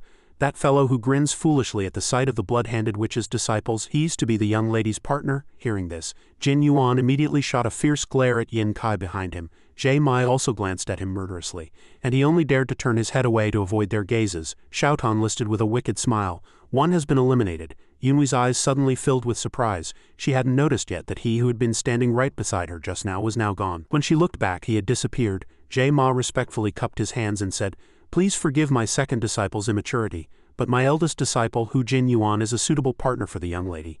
Yu Tian suddenly shouted, "Hey Jiao, why are only your disciples suitable to be the young lady's partner? There's a saying, one can see the whole from a small part. Isn't this kid much better than those good-for-nothing disciples of yours?" Yunwei was caught in the crossfire, his expression changing in surprise. Jiao said sarcastically, "Are you saying your disciple is more outstanding than mine, brother Hai? You seem quite confident in your own disciple." Yu Tian asked back confidently. "Do I look confident?" Jiao pretended to ponder for a moment, then proposed, "Then I have a way to confirm what you just said. Right here, right now, let's have my disciple and your disciple compete to see who is more suitable to be the young lady's partner." Of course, Yu Tian had never been afraid of anyone. He agreed, but on the condition that they only compete in techniques and martial arts without using internal energy. Because Yunwei had only been training for a year, Jiao considered this for a moment and confirmed again, "I've heard that your disciple has broken the Tianan sword techniques multiple times, but the more advanced the swordsmanship, the more important the circulation of energy becomes." Listening to their conversation, Lianxia felt very displeased, because she was the one being discussed, yet they didn't ask for her opinion. Over here, Yu Tian was still bickering with Jiao. Lianxia was thinking about whether she should just say she didn't like it. Will they stop these boring tricks, she thought. But they had already reached the final stage of negotiations and had proposed conditions. The condition Jiao proposed was to compete with real swords and make a pact that if one party was seriously injured or even killed, no resentment would be held. Yu Tian immediately agreed, but Bai Sha did not. As soon as she objected, Lianxia sent a voice transmission saying that she also agreed. This decision made her have to turn back to look at her. Jiao immediately flattered her. "The young lady truly makes decisions for the greater good. I sincerely wish," before he could finish she interrupted him, "but I have a condition as well. My husband should at least be stronger than me, right? I will also participate in the competition under the same conditions." Jiao had no objection, while Yu Tian laughed and said, "That's right, the young lady's husband should have such spirit." Suddenly Lianxia asked, "But what if no one can satisfy my condition?" At this, Jiao finally asked in surprise. What condition?" Lianxia asked sarcastically. "Even if I win, does Uncle Jie still want me to follow your arrangements?" He probably guessed her meaning.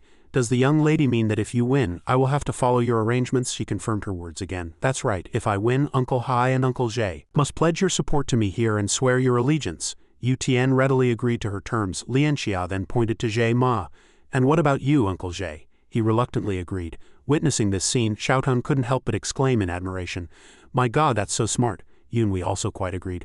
"That's right, in a situation like this, it's difficult to only consider one's own interests. If she were easily manipulated by the two esteemed ones, she couldn't possibly be someone with the potential of a cult leader." A heroine with the dream of becoming the cult leader, Bai Sha stepped forward to officiate. "Before the competition begins, both parties please reconfirm the proposed conditions. On the second esteemed one's side, the challenger you have put forward is your disciple, Hu Jin Yuan. On the fourth esteemed one's side, Jiao Yunwei will participate in the challenge. The outcome will be decided by techniques and martial arts only, with no use of internal energy. To ensure fairness, the internal energy acupoints of the two participating disciples will be sealed by their respective esteemed ones." Finally she concluded, "This is a duel with real swords which will stop when one party is seriously injured or killed. Please confirm that both sides agree." The two confirmed what she had just said in unison. Bai Sha continued to direct, "Everyone move back to the walls. You two on my command turn and walk to opposite sides." Yunwei sighed inwardly. Although he had already agreed to the challenge, his opponent was a master like Hu Jin Yuan. "My God, I'm going to be killed or crippled by him." Yu Tian was quite confident about the situation. That Jiao has gotten serious. This is an unfavorable battle for their side. Yunwei was puzzled. Doesn't everyone want to do what's advantageous for them? Is that old fellow a fool? Yu Tian instructed. "Unleash your potential." He was stunned on the spot, then pretended to ask, "Master, what did you just say?" Yu Tian smiled with absolute certainty. "Don't play dumb. Do you think you can fool me? You're already like this without even channeling your energy. Your internal energy far surpasses that of an ordinary person. How many times have we practiced martial arts together? Do you think I wouldn't know? I can tell just by looking at your sword moves. Go in there with the determination to win." Yunwei secretly felt relieved. It was a good thing his master didn't mention his dantian, but hiding his true strength was no easy task. Was he going to be found out like this? He suddenly added, "But if you can't handle it, it's okay to surrender." Yunwei turned to look at him, puzzled. What was this old fellow who absolutely hated losing talking about? Wasn't this the same as saying, "Surrender if you don't want to get hurt or die"? He then sent a voice transmission to Yunwei. "Don't look at me like that. I don't think a guy who's only been training in martial arts for a year can easily defeat that kid." Bai Sha continued to officiate. "Will the two of you please stand farther apart?" Jin Yuan provoked and threatened him. I won't take your life, but be prepared to lose an arm. If you surrender now, you can still keep your body intact. Yunhui replied calmly, it doesn't matter, I have no regrets and I will participate in this competition. And I won't kill you either. Hearing this, Jin Yuan suppressed a laugh and drew his sword. Just like a disciple of the fourth esteemed one, Yunhui also placed his hand on the hilt of his sword ready to fight. The two focused intently on each other with eyes only for one another. Bai Sha took a deep breath and shouted, begin! As soon as the words fell, streams of sword energy were unleashed. Before anyone could get a clear view of the scene beyond the sword energy, the battle was already over.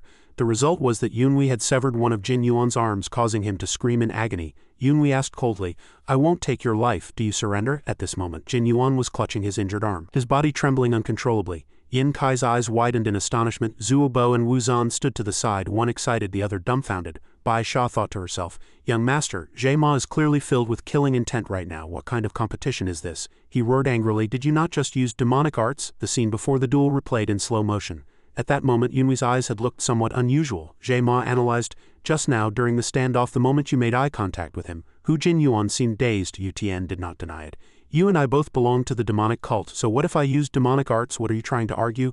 In a life and death duel like this, there are no rules against using demonic arts. This made Jie Ma even more furious. Arguing, he roared, rushing towards Yu Tian. Two powerful forces clashed, their boundaries clearly defined. Yu Tian was ecstatic. Excellent. We haven't had a chance to spar like this in a long time. Jie Ma agreed. Good, let's settle it right here. Both sides were menacing, preparing for a fierce battle. Suddenly Bai Sha reached out her hand to stop them. Wait, second esteemed one, if you want to blame the young master, it's more appropriate to blame me. Jie Ma asked, what are you saying? She replied, the phantom eye that young master Jiao just used was taught by me. He gritted his teeth in anger. No wonder that kid's technique looked so familiar. So it was the blood-handed witch's phantom eye? If that's the case, it must have required a lot of internal energy. She turned the question back on him. But you personally sealed his acupoints, second esteemed one. Besides, the phantom eye is not a technique that uses internal energy. The phantom eye originates from Taoist immortal arts. It only requires the user's spirit and mental power, not internal energy. Xiaotan also asked curiously. Didn't he use innate true qi? Yunhui explained. The blood-handed witch has probably only reached the first level, so she doesn't know that innate true qi is still used during its execution. In any case, thanks to the sixth blood star, I got the answer I wanted. Jie Ma suddenly added, but I won't believe it unless I check it myself. Bai Sha was startled upon hearing this. She wanted to say something more to Jie Ma, but Yu Tian stopped her. Wait, blood-handed witch, not everyone in the demonic cult is like you. He frowned and said, Brother Jie will only check the dantian's location. He's always been like this. Although he is an esteemed one of the blood cult, a demonic cult, he values fairness and integrity more than anyone in the orthodox sects. At this moment, Jie Ma was already standing in front of Yunhui. He lowered his gaze, then closed his eyes and admitted, his internal energy is indeed sealed. He took the gawking sword in his hand, then forcefully stabbed it into the ground, admitting defeat. The sword was left there as he sat down in front of Jin Yuan. Xiaotan suddenly felt a little guilty. Yunhui was also a bit silent. This was indeed a last resort, because if I hadn't attacked him, my hand might have been broken by now. But looking at Jie Ma's current state, the Tianan sword suddenly suggested, why not try using the Myriad Death's Divine Healer's token? My former master once said that even if they are your enemy, you must first show them mercy. Just like this, Xiaotan laughed and shouted. But what use is the Myriad Death's Divine Healer's token? Yunhui put on a confident look again. But if there's a chance, we should try. Good idea. That Jie Ma knelt down full of admiration. I am truly impressed. The young lady is truly far-sighted, having anticipated this situation from the very beginning. The young lady is so intelligent to be able to use this ability to gain my support. After Brother Hai agreed to the conditions you proposed, you must have inherited the bloodline of that great person, Yunhui said with emotion. What's wrong? Is there some misunderstanding? The atmosphere suddenly became unusually solemn. At this moment, Yu Tian slowly extended his hand towards Yunhui. He tapped Yunhui on the back, unsealing his acupoints. Yunhui turned to look at him, puzzled. Master unsealed my acupoints without saying a word. What's going on? What is this strange flow of qi? Bai Sha suddenly turned to look at Yunhui. He finally understood what had just happened. No wonder I found it strange that the sixth blood star stood up to defend me. She had secretly created an atmosphere that made everyone think Hai Yu Tian was supporting Miss Bai Lianxia. Since his master Yu Tian's disciple had learned her technique, there must have been a reason for it. Normally, that crazy old man would have flown into a rage and denied it immediately, but now he looked like he just wanted to get things over with quickly. It seems this Hai Yu Tian has already decided to support Bai Lianxia. He unsealed my acupoints probably because he thought there would be no more competitions here. Suddenly, someone called Jie Ma's name. Uncle Jie. He immediately looked up. Lianxia had already turned around to face him directly. He respectfully cupped his hands and said, I have heard the rumors, but the young lady has indeed recovered. Congratulations, young lady. The young lady is as healthy as ever. Xiaotan immediately commented. Just like before, this guy lies without blushing. It's just a sick person recovering. Yunhui guessed that she had probably never been this seriously ill before. Lianxia was holding something in her hand and began to speak. Uncle Jie seems to know a lot about my affairs. Jie Ma also noticed the object in her hand. She took it out. This is a token given to me by the Divine Healer. Coincidentally, the Myriad Death's Divine Healer came to our hall the day before yesterday to give me my final treatment. He exclaimed in surprise. Such a precious item, Lianxia interrupted him.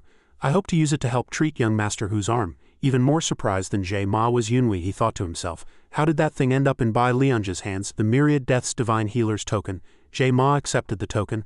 I am truly grateful to the young lady. How can I ever repay this kindness? Then he turned back and ordered Jin Yuan. Quickly pay your respects to the young lady, Lianxia said softly. It's all right.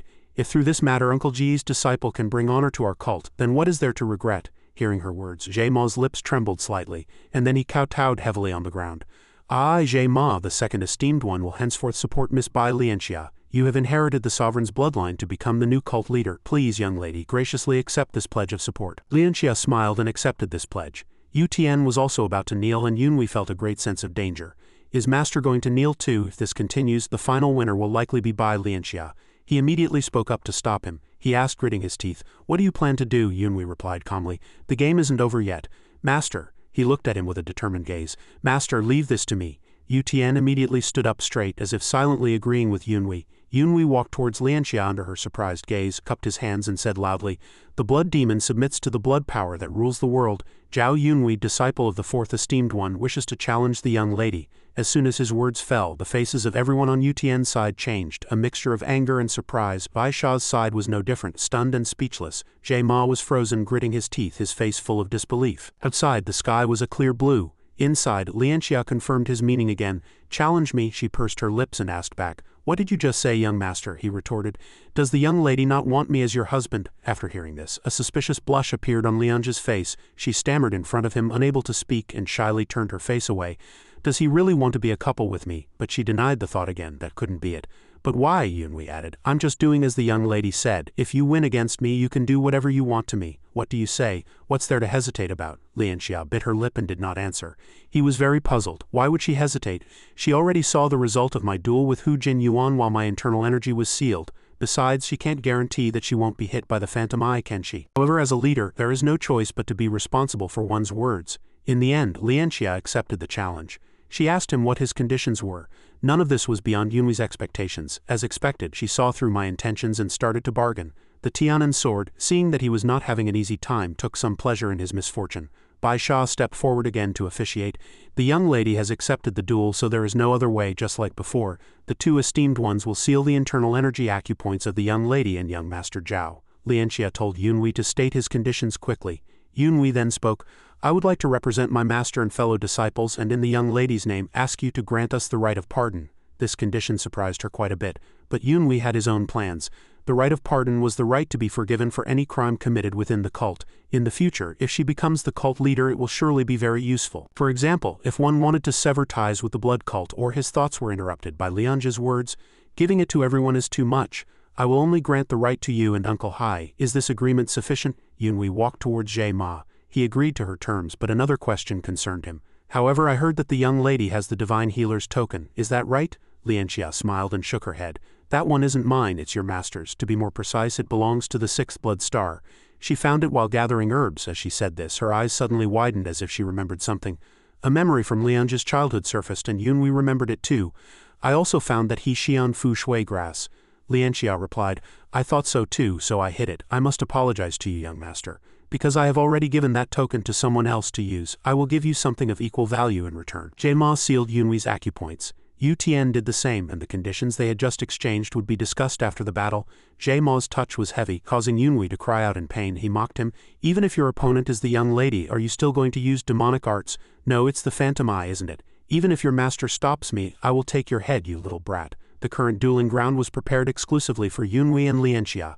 Yu Tian crossed his arms, smiling smugly as if he had guessed something. He said bluntly, Do you really like the young lady? Yunhui couldn't maintain his usual expression. He answered silently, I don't know why Master wants to chat via voice transmission, but can Master really not guess the intentions of a clever disciple like me? He replied, In any case, I believe in you. At this moment Yunhui was holding a bracelet in his hand. He looked to the side as Yu Tian's words continued to reach his ears. "I believe in your judgment," Bai Sha spoke for the second time.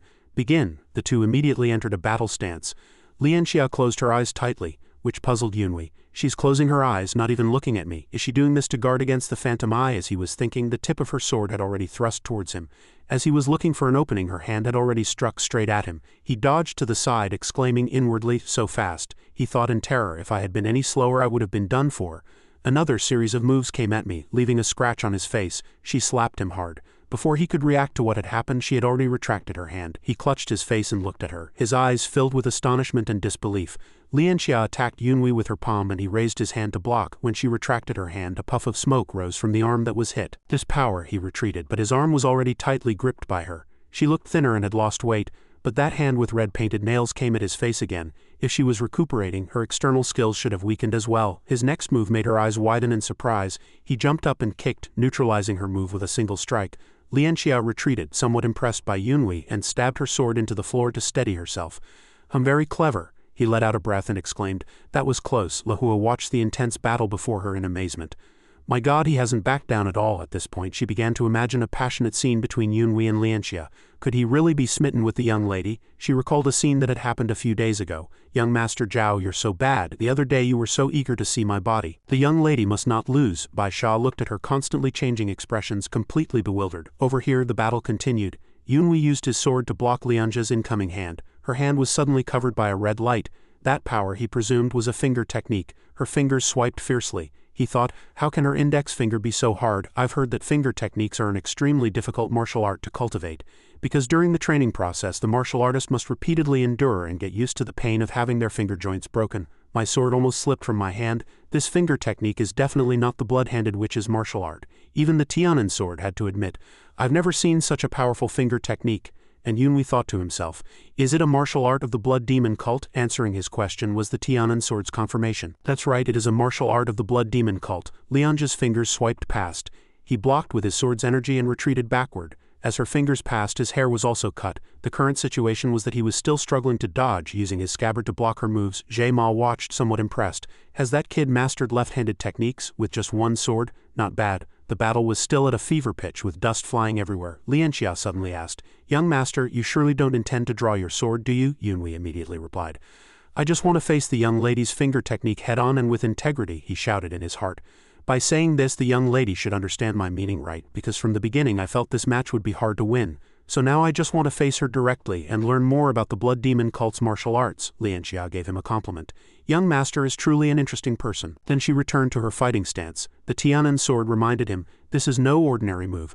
Prepare for a full counterattack. He strongly agreed with his words. That's right, just one look and you can tell it's terrifying. His hand also started to move to the hilt of his sword. He secretly calculated, it seems I'll have to use my ultimate move, the astute sword technique. At this moment, Lianxia's figure suddenly disappeared. Yunhui's sword pointed at Lianxia, but it had no weight for her. His face darkened, and he thought to himself, did she hide under the blade? Lianxia flipped over, drawing a perfect arc as she swept towards him. Her toes left the ground, and the Tianan sword announced, now she's jumped on top. He quickly looked up. Yunhui secretly calculated, if I draw my sword and quickly block upwards, I might be lucky enough to repel Bai Lianxia's attack. Just as he smiled confidently, a voice sounded, it seems this is the end. Will the young master feel any pain? Lianxia, inverted, asked with a smile. It should hurt a little, right? The result of the duel was that Miss Bai Lianxia won, and Jiao Yunhui fainted. The scene shifted to another room. Yunhui thought, why is it so dark around here? Is it nighttime already? As he thought, he looked to the side. There was a figure lying next to him. Someone is lying next to me? Is it Hu Jin Yuan? Jin Yuan lay quietly on the bed, covered in sweat. His arm had been reattached by the Myriad Death's divine healer. Yunhui rolled over and sat up. He clutched his head and cried out in pain. It seems the innate true qi I had painstakingly accumulated was completely depleted by those few finger attacks of hers. Suddenly someone called him. Yunhui, are you awake? He jolted awake and answered. Xiaotan, Tianan, I hear your voices, but where are you? He looked down and searched under the bed for them. Xiaotan recounted the situation. He asked in surprise, was I really unconscious? She immediately replied. You were out for more than 6 hours. All right, did you see that guy's arm being reattached by the divine healer? It was terrifying. He reconnected the blood vessels one by one. The two of them peeked into Jin Yuan's room. Yunhui asked curiously, all right, what else happened after I fainted? The Tianan sword informed him. As you expected, Hai Yu Tian has sworn allegiance and pledged his support to the young lady. At that time, Yu Tian knelt before Lianxia, just as Jiao had done before. Yunhui walked outside. The sky was already dark and his mood had lightened a bit. Anyway, everything went smoothly. It's only midnight now, right? I should go back to my room. Just as he was about to head back, he saw a figure. It was Yin Kai, standing motionless in the night. Yunhui and Xiaotan hid behind a pillar. Xiaotan said curiously, "Isn't that the toad-faced Gao Yin Kai?" He agreed. "That's right, a second esteemed one, Jie Ma's second disciple. What is he doing out so late? He's even skillfully avoiding the guarded areas, quite adept at stealth." At this moment, Yin Kai was moving cautiously in the dark, his actions seeming very suspicious. He went to a small forest, carefully looked around to confirm no one was there, then sat down on the ground holding a cloth bag. Yin Kai took out the contents of the bag and scattered the powder into the wind. Yunhui suddenly appeared behind him, his hand making the motion of drawing a sword. "What are you plotting?" he shouted in both surprise and fear. "Who's there?" Then counterattacked. The move flashed through the air. Only then did he recognize Jiao Yunhui. Yunhui asked with a tone of certainty. "What you just scattered was Thousand Li tracking fragrance, right?" Xiaotan asked curiously. "What's Thousand Li tracking fragrance?" The Tianan sword explained. "As its name suggests, it's a fragrance that can spread for 1,000 li. With this powder, one can track the other person's location through a special method." Xiaotan's eyes widened in surprise.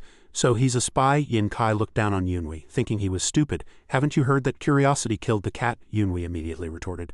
"Then haven't you heard that the more careless you are, the faster you die?" Yin Kai analyzed. "It seems you came alone. You have no intention of backing down. Do you think a little brat like you can defeat me alone?" Jiao Yunhui began to move his feet, making an initial judgment. "This guy seems tough to deal with. He seems to have undergone spy training." He slashed with his sword, but Yin Kai simply retreated slightly to dodge his move. He thought, "He dodged my attacks consecutively. He's indeed a master." Yin Kai looked down on him even more.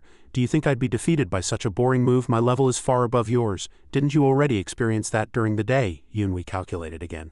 "I need to change my strategy," he suddenly spoke. "Put your shoes on first. Did you run away in such a fright that you forgot your shoes?" The shoes that had contained the fragrant powder were right next to Yin Kai. He sneered.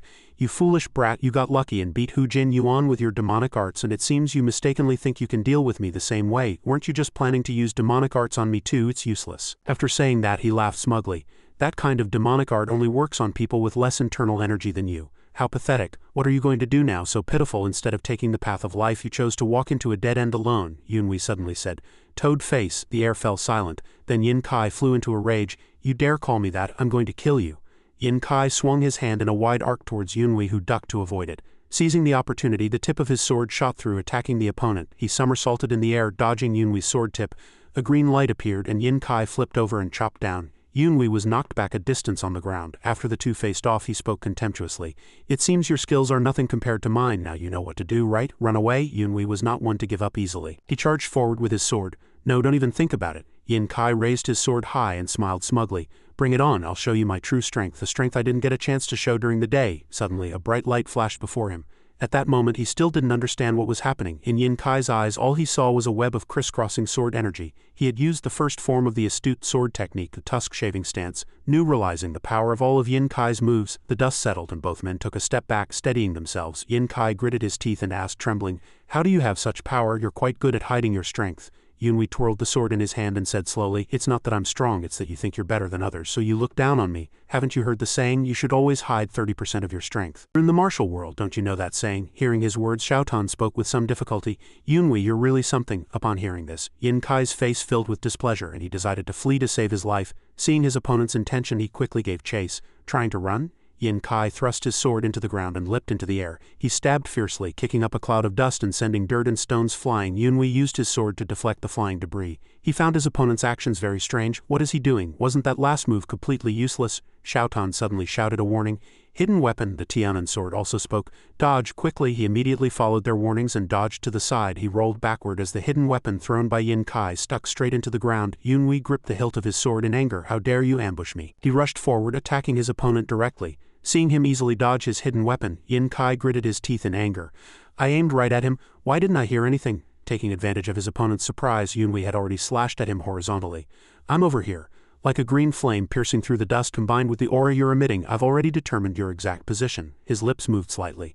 Astute sword technique, sixth form. Yunhui leaped into the air. He executed the sixth form of the astute sword technique. The tip of his sword filled with power, heading straight for Yin Kai. The tusk-chasing returning sword then unleashed its absolute power. Yin Kai gritted his teeth, resisting the storm-like force. In the end, he failed, knocked back by the move. He let out a blood-curdling scream. His eyes rolled back and he fell backward, leaving a deep trench in the ground where he lay in the depression. He sat up, his body trembling uncontrollably.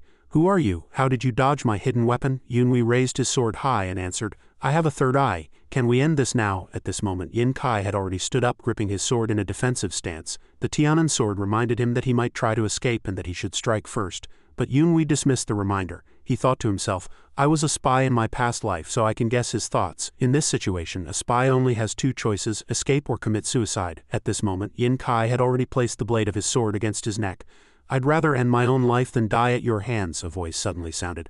Throw the sword over here. As if hypnotized, he immediately threw the sword away. Everything was within Yunhui's expectations. In battle, if the opponent has been pushed into a corner, at that moment, if you make brief eye contact while they're dazed, it's very easy for them to fall for the phantom eye. He quickly sealed his opponent's acupoints, and the opponent immediately fell backward. He reached into the opponent's mouth and fumbled around for a while. Found it. He tightly gripped the object he had just found. Xiaodan looked at the object in his hand and asked curiously, What's that? He replied, A poison pill. Tied to the jaw with a thread and placed in the throat. It's a symbol of a spy's loyalty. As I expected, spies usually have two ways of committing suicide, but they typically choose to slit their throats. If they choose to use this kind of poison pill, the poison will travel through the throat and seep into all the internal organs, making the death extremely painful. Yin Kai had completely lost his ability to fight. He asked with a trembling voice, How did you even know about the poison pill? Yunhui punched him hard. Even if I explained it, would you understand?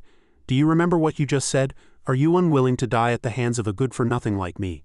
After dealing with him, he hoisted his opponent onto his shoulder and looked into the distance. Xiaodan asked curiously, What's that sound? He judged that something had intruded into the Six Blood Valleys warning network. He looked at the person on his shoulder. It must be this guy's doing. He scattered the 1,000-li tracking fragrance to report this location. In my past life I knew the location of the Six Blood Valley and what happened there clearly, but that's not necessarily the case now. Logically, Jie Ma and his Kunmo Blade sect have no reason to be here.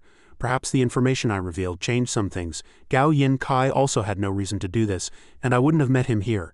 If that's the case, Hu Jinyuan's fate might also change. If it's as I suspect, then he will die at Gao Yin Kai's hands sooner or later. So many things in this life are changing too quickly. Thinking of this, Yunhui clenched his fists and decided that no matter what he had to hurry. The scene shifted to the main hall of the Six Blood Valley. The people inside were urging, Quick, burn this building down, we're evacuating. Zuobo ran over, panting, to report to Yu Tian, Master, we can't find him anywhere. He immediately raised his voice impatiently. What in the world is he doing, running off without getting treated? Over there, Wu Zan also reported breathlessly. Young Master Yin Kai is also missing, Jie Ma said thoughtfully. The two of them coincidentally disappeared at the same time. Finally, Yunhui appeared before them. Yu Tian questioned him loudly. Brat, where have you been? He walked over step by step, carrying Yin Kai on his shoulder. Your disciple is late, please forgive me. Let me put this guy down and I'll explain everything to everyone. The people of the Six Blood Valley began to move. Yunhui continued, The explanation won't take long. First, several swords were suddenly held to his neck. Lianxia was the first to speak. Hundreds of armed forces have appeared around the mountain again. It seems these intruders are not our cult scouts. Her entire face was shrouded in darkness, and her voice lowered. Don't move, stand right there and explain. Young Master, where did you go, even avoiding the guards? When the alarm sounded, you also disappeared. And now you show up like this with the second esteemed one's disciple. If you don't have a reasonable explanation, you'll be thrown in jail. Yunhui was not afraid. He spoke slowly. Take off the sole of the second esteemed one's disciple's left shoe. Qingying looked at Jie Ma, who nodded to show he understood his meaning. With his permission, he sat down and reached for the shoe. When he saw what was inside, Qingying's face wrinkled. He held a paper packet containing white powder. He rubbed it between his fingers, then brought it to his nose to smell it, seeming to have already guessed what it was. It really is 1,000-li tracking fragrance. Jin Yuan exclaimed in surprise.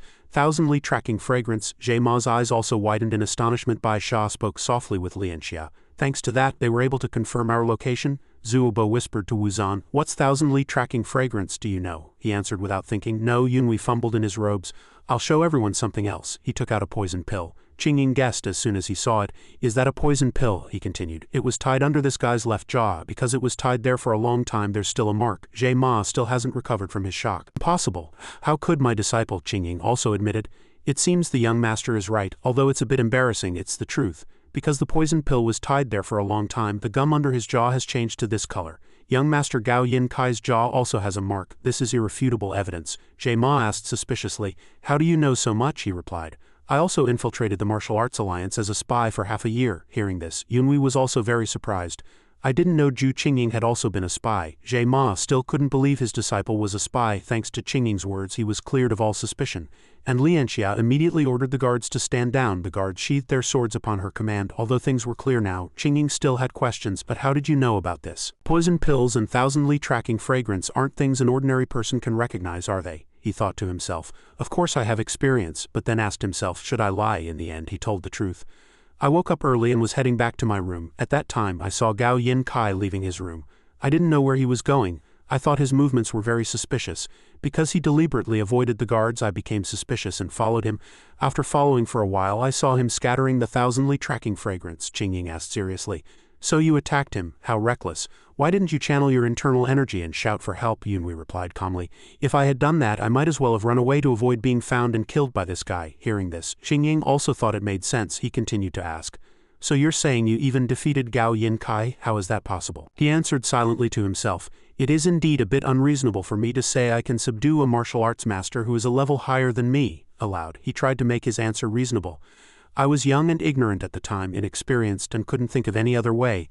I took the opportunity while he was putting on his shoes to suddenly attack him with a short sword. Luckily it worked. Otherwise I would have been a dead man. Yunhui had already anticipated this. Before coming here, I deliberately stabbed him with the short green sword and created a similar wound. Even Xiaotan had to admire his cleverness. Qingying placed his hand on his shoulder and said, This matter could have cost you your life. He praised him. But you accomplished such a difficult task, he thought to himself. Even though he says that, the expression on his face is quite amusing. Only then did Lianxia slowly walk over. If it weren't for the young master, we wouldn't have known who the spy was and almost let him get away. She cupped her hands and said, Thank you very much, young master. Yu Tian also smiled smugly. See how brave and courageous my disciple is? Yunhui replied modestly. Your disciple only did what he was supposed to do, he thought to himself again. This might just be a coincidence, but it's definitely a great merit, right? Suddenly a voice sounded, drawing their attention. I'm sorry, young lady. Jie Ma kowtowed in apology. It was my blindness that allowed this to happen. This sin, Lianxia replied to him. Now is not the time to assign blame. Uncle Jie, it's time to retreat. We can talk about what you just said later. Jie Ma accepted the order. Yes, young lady. Yunhui walked over and called for Yu Tian to go with him. It seemed his actions this time had made Yu Tian very happy, and he had been smiling smugly all along. He patted Yunhui's head and praised him. Well done, we were almost fooled by that spy, he asked curiously. Was it because of the alarm that everyone gathered? He immediately replied, Yes, but because we couldn't find you and that Gao Yin Kai, we haven't been able to leave yet.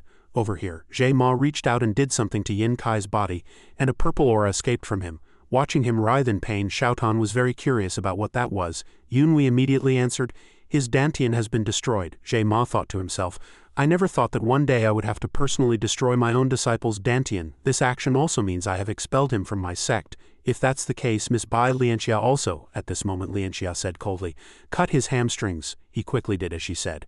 She had indeed inherited the blood demon's ruthless bloodline. Last time she even attacked one of her own subordinates, the blood-handed witch. This time it was a spy who could not be forgiven. The scene changed again, and the place where they had just been standing was now engulfed in a sea of fire, and their group watched from a distance. Zuobo bit his lip, his eyes welling with tears. I liked sleeping in the guest room, but beside him, Yunhui urged him to leave quickly. Right after the spy incident was resolved, the discussion about the retreat route had been completed. It seems that before I arrived they had already discussed how to retreat safely. But from what they said, it seems it's not just about escaping to one place. They seem to be planning to split into 3 groups. First is the right path, where Jie Ma and some elite soldiers will escort the Myriad Death's divine healer to the left path. Han Baixia will escort a fake Bai Lianxia to confuse the enemy. Finally, there's the straight path, where the Waste Blood sect leader Hai Yu Tian and we will escort Bai Lianxia. Although half of the 6 Blood Valley's forces went, most of them were just low-level soldiers or mid-level warriors. If we were to go all out, we would be the core force of this retreat. Sect leader Hai, the one with the fastest attack speed and best concealment ability, undertook the most dangerous mission. Because the 1,000 Li tracking fragrance powder was scattered all over his body, he would attract the enemy's attention. This mission was very likely to result in death. This mission required sacrifice, but there was no other way, because we were not sure of the enemy's scale or identity. If there were many top experts among the enemy, and the 8 great masters of the Central Plains were also involved, Xiaotan continued, even if there's only a glimmer of hope, we must strive to live. Yunhui was certain their chances of winning were very small. Hopefully we can delay them until everyone has completely left the 6 Blood Valley. At this moment Yu Tian's brows were tightly furrowed. He said slowly, Jiao Yunhui, take the 2 sect leaders there, then quietly move forward. The scene shifted to a quiet forest where a voice sounded, will they really retreat like this? Another person was also unsure, as there was no clear intelligence yet. The person behind spoke again. I heard they also have some formidable masters in their team. The person in front retorted. Are you scared? He said. Look at that burning castle. As soon as they sensed danger, they set fire to everything and fled. They immediately became excited. So they're just a bunch of cowards? We were worried for nothing. Suddenly, the group of people looked behind them in unison. someone asked doubtfully. By the way, where is he, the one who reached the peak of a warrior in just a few years? His strength is comparable to the 8 great masters of the Central Plains. Our most promising person, the person they had just mentioned, was leaning against a tree holding a sword. That person declared very confidently. You're exaggerating, but I won't disappoint you all. No one needs to worry, he said. Unless a true master appears among them, it's impossible for them to defeat me. Over here, Jiao was secretly calculating. If Uncle Hai and the 9th sect leader only take 3 people, including young Master Jiao, it will be a small-scale battle with the enemy scouts. She clutched the object in her hand tightly and thought again. However, it's dangerous to delay here. The situation isn't good. Even now, I don't know how the information was leaked. Could it be? Her thoughts were interrupted by a voice. I want to eat too. At this moment, Wuzan and Zuo Bo were standing behind her, but Zuo Bo reminded her. Don't look at me like that. But Wuzan said very aggrievedly, but I'm really hungry right now. Lianxia gave each of them a piece, sighing inwardly. Uncle Hai, young Master Jiao, please come back quickly. I'm so annoyed being with these two. The scene switched to another place where 2 people were reminding each other. Behind you, when did they? The other person was just about to draw his sword when he was suddenly pierced by one. Qingying strode forward, rushing towards where they were. He attacked the remaining person, sending him flying. That person was grabbed by the neck, his eyes rolling back. Qingying frowned and said sternly, from now on answer my questions accurately. That way you won't have to die a painful death. At this very moment, Yunhui and several others were moving to another location. He thought to himself, with so few troops it's hard to call this an ambush. It's more like reconnaissance or probing the enemy. He remembered not long ago, although he was standing far away, he still heard the sound of someone swinging a sword. Based on the sound, there were at least 5 people over there. If you count those who use fists and other weapons, the number of enemies would be even greater. At that time, Yu Tian told him, I feel the presence of 7 guys hiding behind that mountain on the right. Thanks to that sentence, he concluded that there were 2 others using different weapons. He added, one of them is a top expert, and the rest are probably just first or second-rate swordsmen. I'll deal with the top expert and 1 first-rate master. You handle the rest. Time is tight. We need to resolve this quickly to avoid getting entangled here. Yunhui followed Yu Tian's orders. Now he was preparing to draw his sword to ambush a guy. He calculated. I have to deal with this second-rate swordsman. Before my regression, dealing with such an enemy would have been quite difficult for me, but now, it's no problem. Just as he finished his thought, he had already swung his sword. He plunged his sword into the opponent's body and blood spurted out. As he was about to finish him off, the opponent's sword immediately begged for mercy. Stop, don't kill my master. Yunhui suddenly had an idea. Begging for mercy, I just thought of a good idea. First, I'll seal this guy's acupoints. The sword was very surprised because it heard his voice. You can hear me speak? How can a person talk to me? Yunhui replied. You don't need to know that. I'm just talking to you because I heard you speak. The sword didn't believe it. At this moment he added, you surely don't want your master to be stabbed through the throat with a sword, do you? The sword hurriedly begged for mercy. Please don't kill my master. If he dies, I'll be ownerless. He took the opportunity to ask, then tell me about your master's background and where his accomplices are hiding. The sword refused to tell the truth. No, I can't do that. How can I tell you their location? Aren't you from the blood cult? Master, I told you the blood cult is a group of cruel people, and for the sake of justice in the martial world they must all be killed. Yunhui raised his sword high. Since that's the case, I have no choice. Don't blame me for being ruthless. The sword screamed in terror. No, what are you trying to do? He answered it. I only cut off one of his arms. Next is his head. The sword hesitated. But how can I? He pressed the sword against the opponent's neck and added, or do you want me to use his own sword to send him on his way? The moment the sword got closer, it decided to compromise. I'll talk, I'll tell you everything. Please don't kill my master. Xiaodong expressed her disapproval. What you're doing is too cruel. You're forcing it to betray its master, which is humiliating it. Yunhui was also helpless. I don't want to be so excessive, but I have no choice, however, he muttered to himself. In this situation, there's no other way. If I hesitate, everyone will be in danger. In a nearby location, Qingying and the others were inspecting the few people they had just captured. Yu Tian walked over from a distance and asked, How is it? Did you find anything? Qingying reported, This subordinate has failed.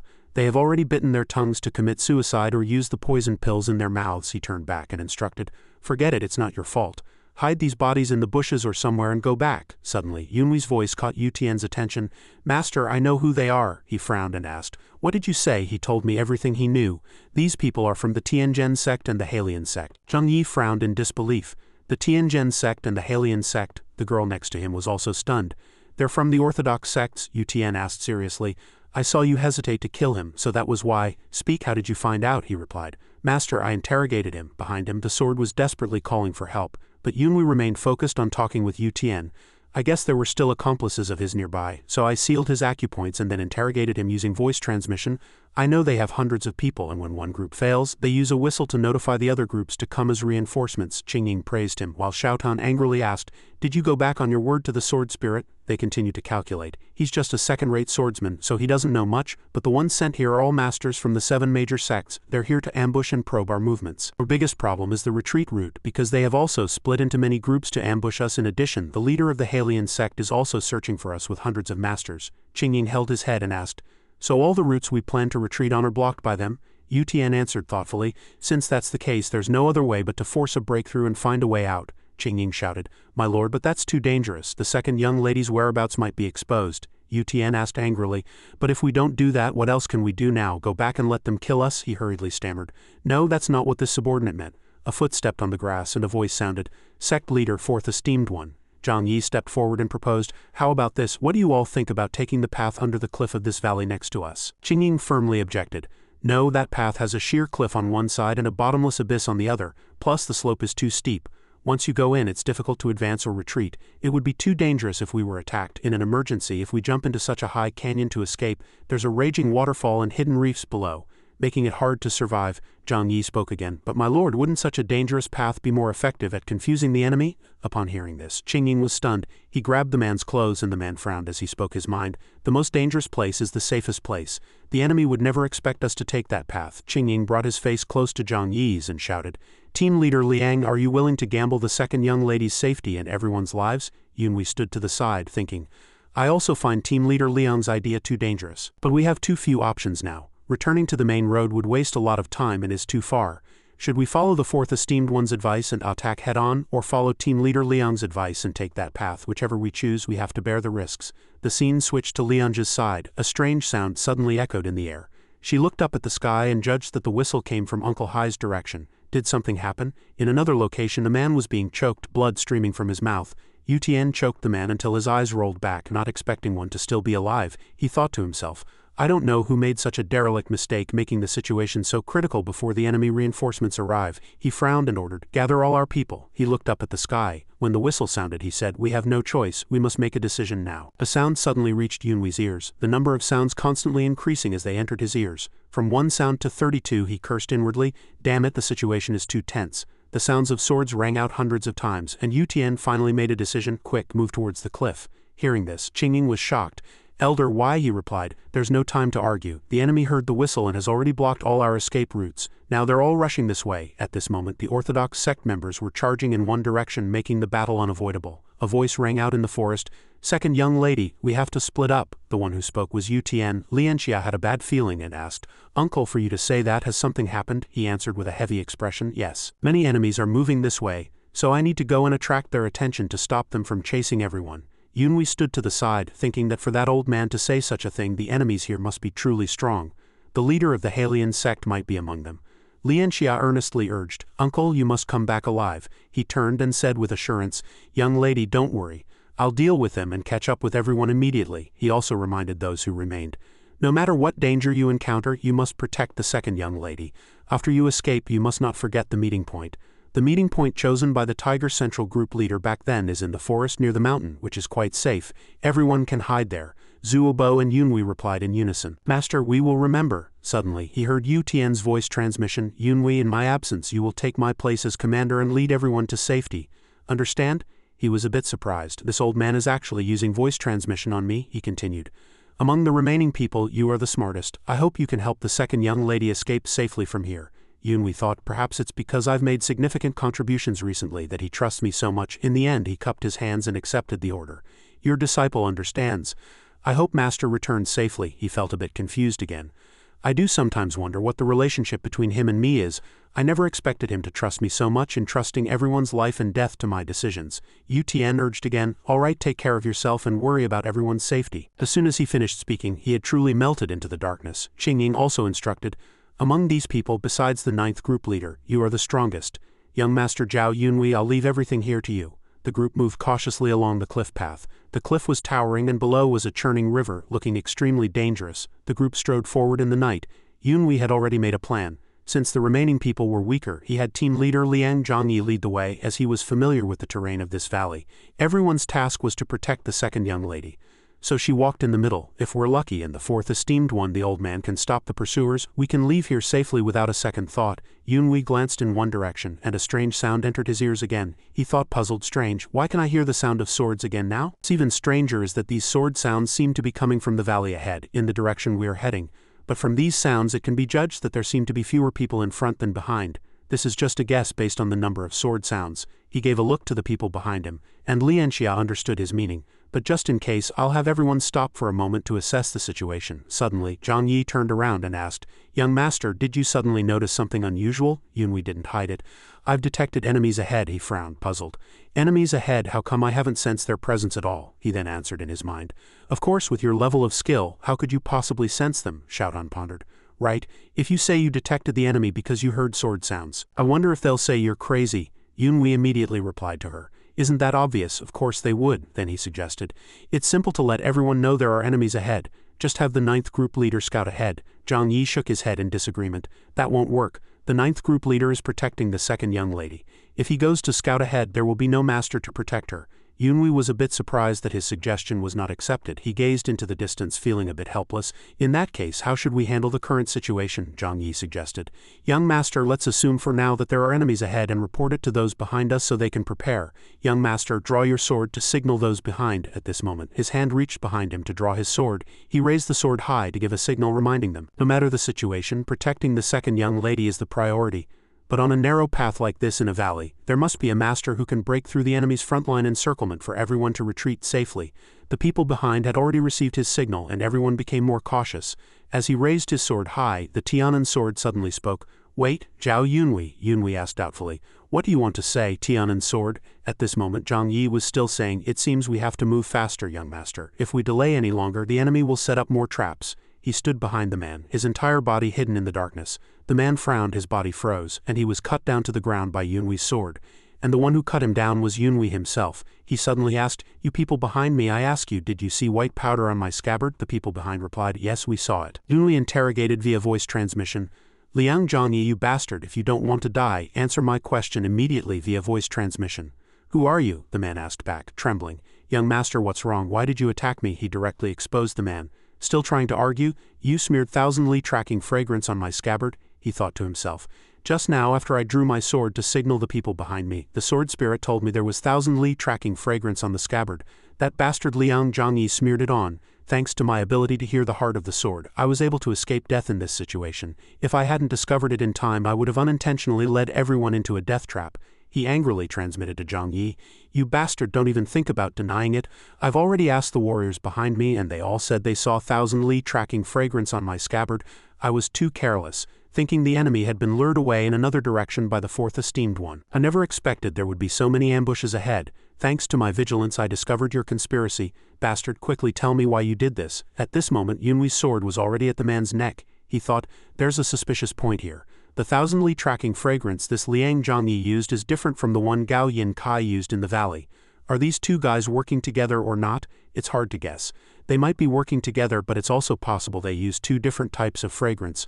I must deduce why he did this. Just now that bastard Liang Zhangyi insisted that everyone take this mountain path under the canyon. Because the enemy was pursuing too closely at the time, there was no time to think much. The reason he lured everyone to take this path is probably because they had already set up an ambush ahead." He suddenly thought of something. That might be the reason. He transmitted into the man's ear.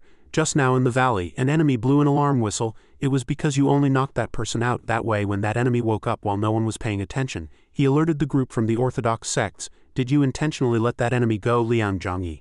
Hearing this, the man's face instantly turned deathly pale. Just as he was about to shout, "I'm not," he was finished off by Yunhui's sword. Yunhui continued to calculate. "The situation is already extremely critical. If we reach the end of this path, we will definitely encounter an ambush. But now that I've guessed their intentions, I can't let them succeed." Wensheng stepped forward and asked doubtfully, "Young master, why did you stop halfway?" He immediately replied, "There's an enemy ambush ahead." He asked again, "An ambush? How do you know? And why did you kill team leader Liang Zhangyi?" He replied, "That bastard Liang Zhangyi, he's a spy who infiltrated our team." Lianxia was shocked to hear this. "You're saying team leader Liang Zhangyi is a spy? He smeared 1,000 Li tracking fragrance on my scabbard." Hearing this, Lianxia reached out and touched his scabbard. Wensheng also confirmed the situation was indeed so. "There's an enemy ambush ahead, I noticed but didn't hear it. But now that the young master has reminded me, I can barely hear some movement ahead by concentrating. The young master is indeed exceptionally skilled. Lianxia brought her fingers to her nose to smell it, then concluded, "This scent seems a bit different from the one in the valley before." Yunhui was very curious. "How strange. I was a spy in my past life, so I can distinguish between these two scents, but how can the second young lady also distinguish them?" Then he put his hand on his sword belt. "This scabbard has been coated with thousandly tracking fragrance, so it must be thrown away. We can't keep it and endanger everyone." After thinking, he decisively threw the scabbard off the cliff. The Tianan sword hurriedly cried out, "That scabbard that has been with me for so many years," he immediately promised it. "Don't worry, I'll find you a better scabbard later." Then he turned to everyone and said, "We don't have much time, let's retreat quickly." Lianxia suddenly called out to him. "Young master," she pondered, "in my opinion, team leader Liang Zhongyi was not originally a spy." "Ah no, or rather in this situation he might be," he wondered inwardly. "What's wrong now? She says Liang Zhongyi is not a spy, but in this situation he is. What does that mean?" she added. "This matter is a bit difficult to explain, but team leader Liang Zhongyi and my sister have—" As she was speaking, a sound suddenly entered his ears. Wensheng hurriedly shouted, "Oh no, it seems they have caught up, let's retreat quickly," he said hastily.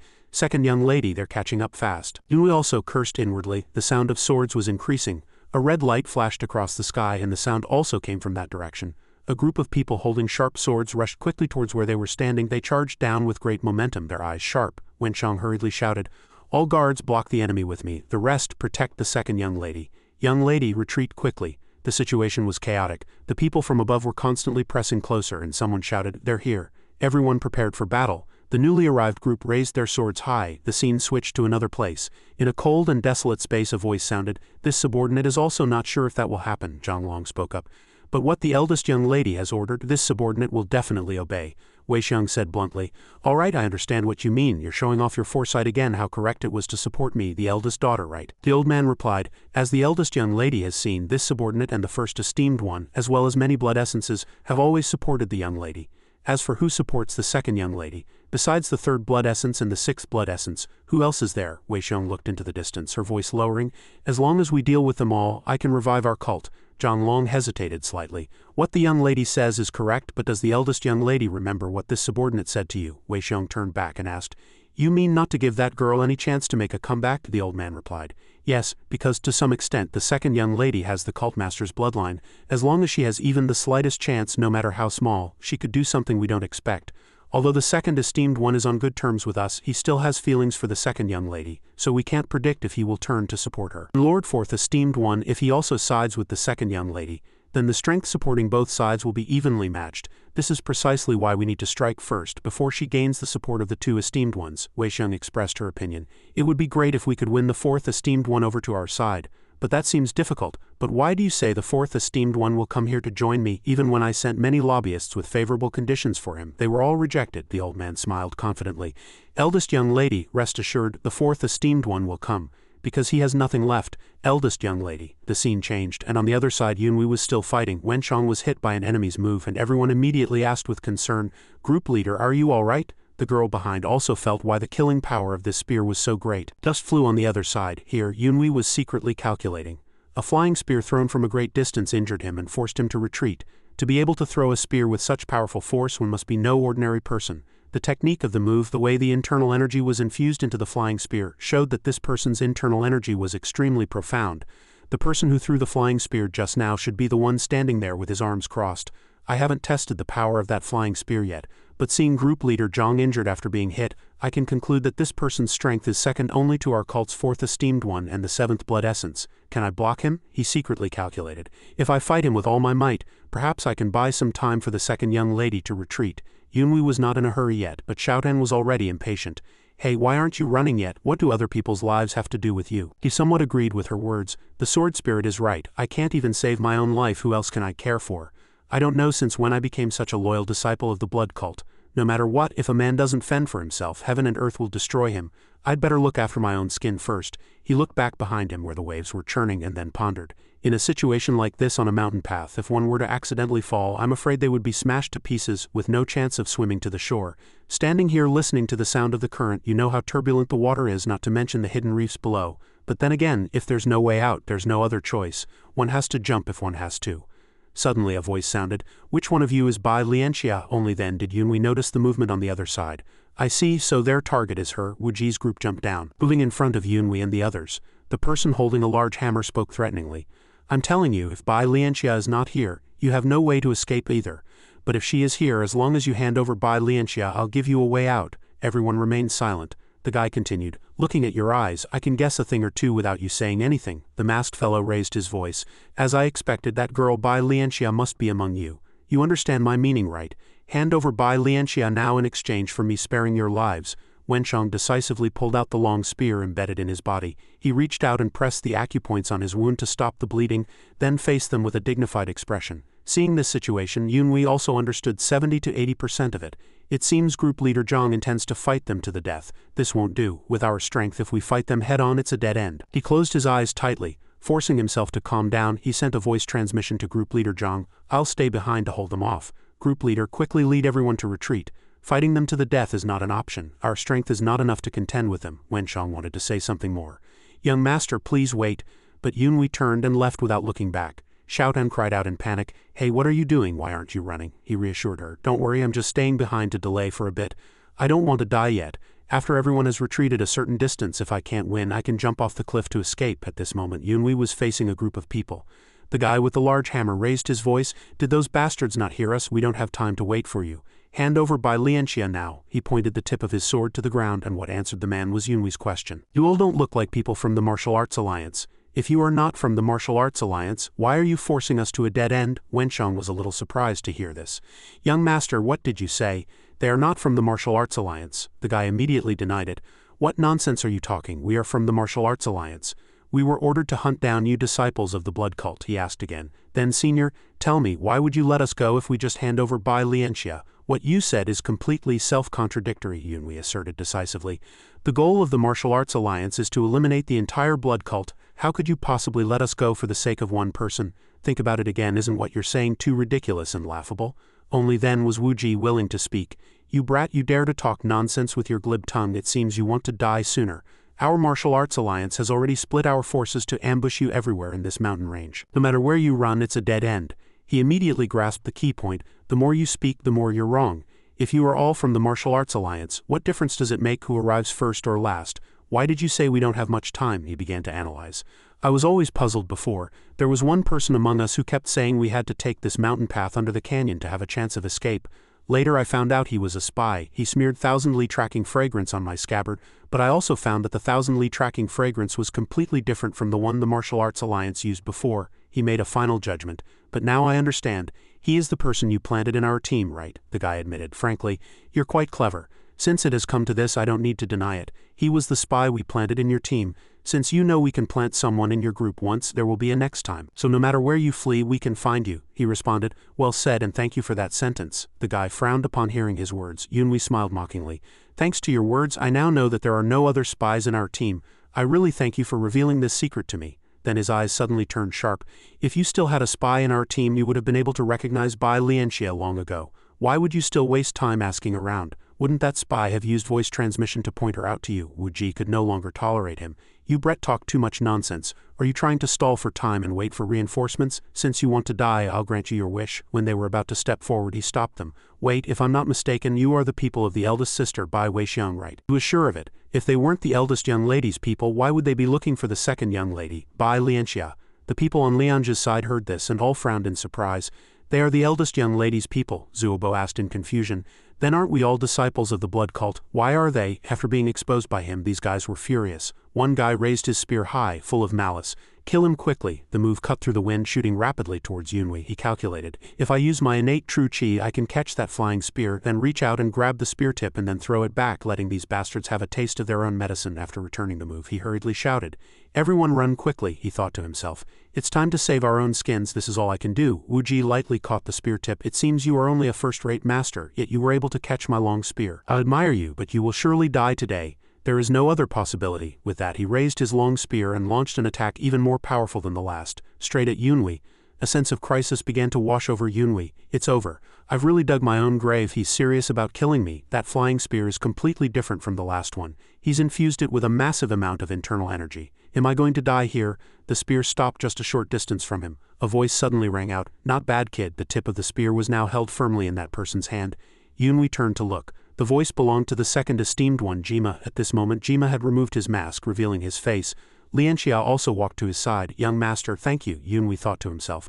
By Lianxia, she didn't run. What is she still doing here? She said sincerely. Thanks to you, young master, I can now be certain that there are no more spies in our team. Yunhui was even more astonished to see the Blood Hand Witch, Han Baixia, had also arrived. Yunhui's face stiffened. It turned out they never split up to lure away the martial arts alliance. They were following us all along. They were deceiving me from the very beginning. Ah, that was truly dangerous. I can't believe I didn't sense it. Their intention to split into 3 groups from the start was a lie. The schemes of these demons are not to be underestimated. Wu Ji gritted his teeth in anger. Damn it, they brought everyone. The person next to him also stared wide-eyed and shouted, We've been tricked. Who would have thought the second esteemed one would side with Bai Lianxia? Wu Ji gave a look to the people behind him. They are all masters at the level of esteemed ones and blood essences. We have no chance of winning, let's retreat. Suddenly, another voice rang out. The man stood on the cliff shouting down, Since you've come, do you really think you can escape? Yu Tian leapt down, his eyes sharp and radiating a powerful aura. Everyone finally recognized him as the 4th esteemed one. He held up a severed head and said, Did you think this bastard alone could hold me back? Yu Tian casually tossed the head off the cliff, his presence fierce and overwhelming. He walked forward slowly, his imposing voice announcing, From this moment on, anyone who thinks of escaping this place can take the head of that brute as an example. A fool who didn't know his place charged at Yu Tian with his saber. Yu Tian simply reached out and caught the man's blade with his bare hand. The man was aghast. How is it possible to catch a blade with your bare hands? Yu Tian gripped the saber tightly, and with a powerful flick the man was thrown to the ground. He grabbed the man by the foot. The man's brow furrowed in pain as Yu Tian lifted him over his head, and then slammed him violently onto the ground. Not bad, he roared. After that slam, the man could only let out a groan, his eyes rolling back as he lay motionless. Yu Tian casually tossed him off the cliff and said with regret, I thought I could play for a while. I didn't expect him to die so quickly. How boring. Yunhui looked at the others who remained motionless and couldn't help but think, seeing their companion killed like that, yet no one dares to step forward to help. Everyone understands that it would be courting death. The power emanating from Yu Tian inspired awe. In any case, fighting Hai Yuishan was no different from facing a terrifying beast. He was like the incarnation of a tiger ready to devour its prey at any moment. Wu Ji suddenly spoke. Everyone stand back. Leave this old man to me. He walked up to him and said, What a strange old man. I had only heard of your name before, not your strength, but now face to face I understand. Although my reputation is not as great as yours, my strength is not the least bit inferior. My subordinates always used to compare me to you, which angered me greatly. Today is the perfect opportunity for us to see who's better. Let's see how it ends. Let's have a satisfying duel. A flash of light passed and no one knew what had happened. Yu Tian threw a punch. Wu Ji caught it, frowning as he blocked. The fist technique was swift, but he didn't need to strike immediately. He gathered power in his other hand, preparing to counterattack. Yu Tian also took a stance and their 2 fists collided violently. One yellow, one red, like 2 opposing extremes clashing fiercely. Yu Tian's moves were a bit much for Wu Ji to handle. He admitted, I underestimated you. Your strength is indeed above mine, but if you can only use brute force to strengthen your body and throw such powerful blows, it's not enough to defeat me. With that, his hands began to clench again, and it looked as if countless arms were attacking Yu Tian. A playful smile touched the corner of his mouth. He bent his knees and met Wu Ji's fists with his own. He took a stance and pushed a palm forward. Yu Tian suddenly clenched his fist, power surging from between his fingers. He cupped his hands and moved forward, blocking Wu Ji's attack. His expression darkened. What? The fist technique changed. His eyes widened in disbelief because Yu Tian landed a heavy punch on his abdomen. His eyes bulged, his expression filled with shock and disbelief. At the same time, one of his own punches landed on Yu Tian's face. He dodged to the side, kicking up a cloud of dust as a spectator. Yunhui gave his assessment. Observing this fight, it's undeniable that the masked warrior has reached a first-rate level of skill. He can stand his ground against Hai Yuishan, and his strength is close to the level of an esteemed one. However, in terms of experience and internal energy, that guy is still a notch below Hai Yuishan. Meanwhile, Yu Tian asked with great interest, Oh, but is this all you can do? Yunhui sighed in admiration. This fight is too brilliant. By observing it, I've also learned a lot. I never would have thought, how could the Tianan sword master of the past contend with Hai Yuishan? The Tianan sword slowly analyzed. Back then, there was more to the master's strength than met the eye. The two fought many times, but the results were always a draw. The fist technique you see Hai Yuishan using, while it looks simple, is not what it seems. He has integrated the Jingming sword technique into it, making his fists extremely difficult to deal with and increasing the power of every move.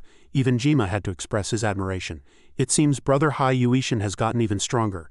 It's only been a short while since we last met and his strength has advanced by leaps and bounds. Hearing this, Yunhui thought, seeing that even the second esteemed one Jima says so, he must have truly reached a martial arts realm beyond my imagination. Yunhui asked himself, but why do I feel a bit proud when the second esteemed one praises that old man? He's just praising the fourth esteemed one. It has nothing to do with me. Since when did I start to feel such a sense of closeness to the fourth esteemed one? Wei Xiong's people began to grow uneasy. At this moment, Lianxia suddenly spoke up. Everyone, look, the enemy's morale seems to be wavering. Esteemed seniors, I have something to say. Everyone turned to follow the sound of her voice. Lianxia said loudly, if you were all sent by my elder sister, I ask you to reconsider. We are all people of the same cult. This matter has nothing to do with you.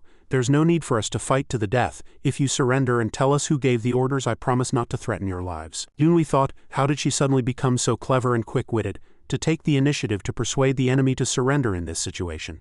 She's not usually this astute. It seems she prepared for this situation in advance, which is why she took the initiative to turn their own trick against them, setting a trap for her own sister in return. Xiaotan also guessed her intentions. Yunhui, it seems she anticipated this situation, which is why she proactively set up such a scheme. Yunhui completely agreed with her. That's right, Xiaotan. I also didn't expect that this trap not only ensnared the enemy but also our own people. She must have been wary of the spies planted by the eldest young lady, so only a few people must have known about this plan. She had long since discovered her sister Bai Weixiong's plot to use the orthodox sects to kill her and eliminate a competitor for the position of cult master. That's why she took the initiative to beat her at her own game and set this trap. Hearing this, Xiaotan was somewhat impressed. They're sisters after all, both just as cunning, she commented on Weixiong. But from my observation, the eldest young lady seems to have a rather violent personality, not as gentle and calculating as this. She asked herself, how could she come up with so many schemes? Indeed, Yunhui had also thought about this. The plan to use the martial arts alliance to eliminate a rival definitely wasn't her idea. There must be a brilliant strategist behind her planning everything. Of course, Bai Lianxia is no simpleton either. She must have had help to foresee this plot and counter it so brilliantly. But what I don't understand is why Bai Lianxia is being hunted down to this extent by her elder sister. Although they share the same bloodline, the eldest young lady's actual power and influence far exceed Bai Lianxia's. After hearing his analysis, Xiaotan praised him. Yunhui, you're quite sharp yourself, she commented. You saw through both sides' schemes at a glance. Not just anyone can do that. Yunhui didn't get complacent from the praise. It's nothing, I just inferred from the situation at hand. It's so obvious that a little thought is all it takes to figure it out. Nothing special. Xiaotan was displeased. You're so boring. Can't you even be happy when someone praises you? Meanwhile, Lianxia was still trying to persuade them. This is my final warning to all of you. Think it over carefully. If you don't surrender, death is your only option. You won't be able to escape. The guy with the hammer slammed it on the ground, frowning as he shouted, you think we're cornered? Don't look down on us. Come on and we'll see who dies at whose hands. Jima turned and whispered to Lianxia. Second young lady, forget it.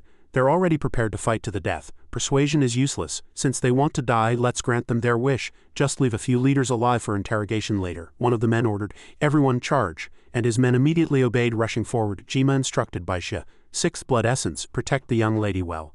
Don't worry, second esteemed one, she immediately guaranteed. Don't worry, second esteemed one. Jima turned and said, I will deal with that leader myself. He turned back to Yunhui and said, lend me a sword. After getting the blade, he stared straight ahead. Yunhui thought. He frowned slightly. It seems he's not quite satisfied with that sword. In any case, the Demon Blade Emperor has always used a long saber. That's his preferred weapon. It's only normal that he finds this ordinary sword awkward to use. But what Yunhui didn't expect was, as someone known as the Blade Emperor, any sword in his hands could unleash its full power. This ordinary blade was no exception. He shouted loudly. Everyone follow me and take them on. His brow furrowed as he roared. Kill these traitors. Yunhui gripped his sword. He too charged forward upon hearing the command. All right, it's time for me to make my move as well. Jima led the charge, shouting a slogan, quick, kill them all. He raised his great saber high, meeting the leader in battle. The two forces collided, as dazzling as a flash of lightning and a spark of flint. Yunhui was stunned by the sight. In such a short moment, the two of them have already exchanged more than 10 blows. Is this what a battle between masters is like? Another man leapt high into the air, raising his longsword and shouting, die, you bastard. This attack was aimed at Yunhui. He thought with resignation, what an idiot. I was just trying to watch the fight quietly, and you had to willingly walk to your death. Then, with a clean and decisive move, he pierced the man's throat with his sword. He struck decisively.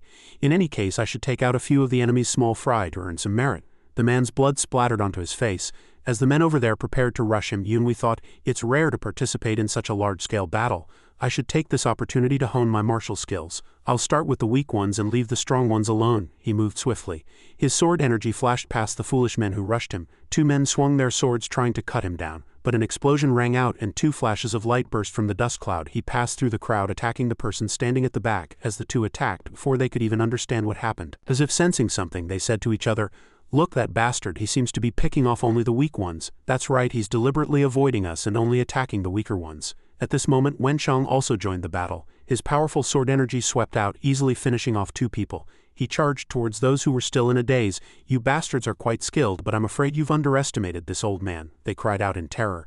How is this possible? He was clearly seriously injured. How can he still be fighting now? Yunhui thought, as expected of a master. Group leader Zhang Wenshang truly has the strength of a top-tier expert, only a little below the level of a blood essence or an esteemed one. Among the ranks of masters, his pair of powerful iron fists gives him a voice, ranging freely among the enemy ranks. He is truly a hard man to match. Suddenly, a man appeared behind him, pointed at the person and shouted, "That kid, he's the one who ruined all our plans. Everyone kill him first." As soon as his words fell, Yunhui was besieged by them. He exclaimed in his heart, "What the hell is going on? Is it necessary for everyone to attack me? It seems I've become the center of this battle. No choice, I can only protect myself." His hands began to gather energy, preparing for the next confrontation. He unleashed a series of moves. Jingming Sword Technique. Fourth Earthly Move, Heavenly Dragon Sword Technique. They cursed through gritted teeth. "This bastard," Yunhui retorted. "You're too subjective. Don't think I'm that easy to deal with," the man roared in anger. "What did you say?" On the other side, Wuzan charged forward with his bald head, which slammed right into his opponent, who spat blood as his eyes rolled back. Lahua also joined the fight, her move flashing past, finishing one person. She said playfully, "Young master, let me lend you a hand." Zhuo Bo, not to be outdone, blocked an opponent's fist with his own. One person was knocked to the ground by him. He stood back to back with Yunhui and said with a hint of pride, "Let's see how many of them are left." Yunhui immediately warned, "Don't get careless, you could actually die. The ones left are all first-rate masters, though few in number. Their skills are exceptional, which is why they've survived until now. Understand?" Watching the battle over there, Yunhui couldn't help but admire. The second esteemed one is truly amazing. He's holding his own against two first-rate masters without showing any weakness. The enemy leader is even being pushed into a corner by him, unable to fight back. Yunhui noticed a man raising a long spear, preparing for a sneak attack. The spear was aimed at Jima, who was fighting above. He also sensed something coming and looked up. Yunhui leapt up and cut the long spear in two. The man roared in anger, "You bastard, you've been ruining our plans from the very beginning. It seems you're eager to die." Yunhui immediately retorted, "If you want to sneak attack someone, you should also be careful of being sneak attacked from behind, you bastard." Before the man could understand what Yunhui meant, "What did you say? Sneak attack me?" Zhuo Bo and Wuzan had already appeared behind him. Meanwhile, on Jima's side, he successfully shattered the hammer of a first-rate master whose arm was also severed. The man knelt on the ground, clutching his arm, grinning in pain. As Jima landed on the ground, he raised his sword and said slowly, "Go to hell, you have some skill to have lasted this long." He frowned, glancing sideways at him as a burst of power erupted from his body. "Old bastard, you think this is over?" Jima didn't expect the sudden attack and was caught off guard, his sword knocked away. "This kid is really tough." He managed to sit up. "This time the target is Lianxia. Even if I die here, I'll take someone down with me." However, he forgot that Lianxia was still protected by Baixia. "You think you can do it?" The guy suddenly showed a meaningful smile, pushed off the ground with both hands, did a flip in the air and then turned to attack Yunhui. Yunhui's lips twitched. "What the hell is this? Why did he switch to attacking me? Was he aiming for me from the start? Even if you are a first-rate master, you can't possibly block this move of mine with your bare hands." A light flashed from the sword in his hand as he continuously executed his techniques. Jingming Sword Technique, sixth move, Returning Sword of the Hound Chase. He was sent flying by Yunhui's sword energy, coughing up blood.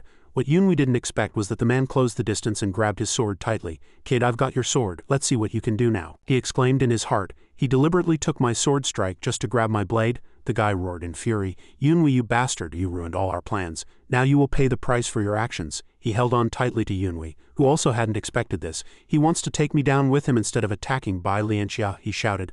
"Let's go to hell together, you bastard kid." As he was being dragged away by the man, Yunhui still couldn't believe it. "He knew my name from the beginning. It seems he was targeting me specifically. How could this be?" Lianxia reached out her hand and shouted, "Stop right there." It was no use. At that moment he was already being dragged off the cliff by the man. Lianxia cried out in despair, Young Master Jiao." The two of them plunged into the icy water. Yunhui broke the surface. The Tianan sword shouted frantically. "Yunhui, snap out of it." Xiaotan also yelled. "Don't let go of us," Yunhui replied. "I'm not letting go of you two, don't worry, but the current is too strong," he cried out in his heart.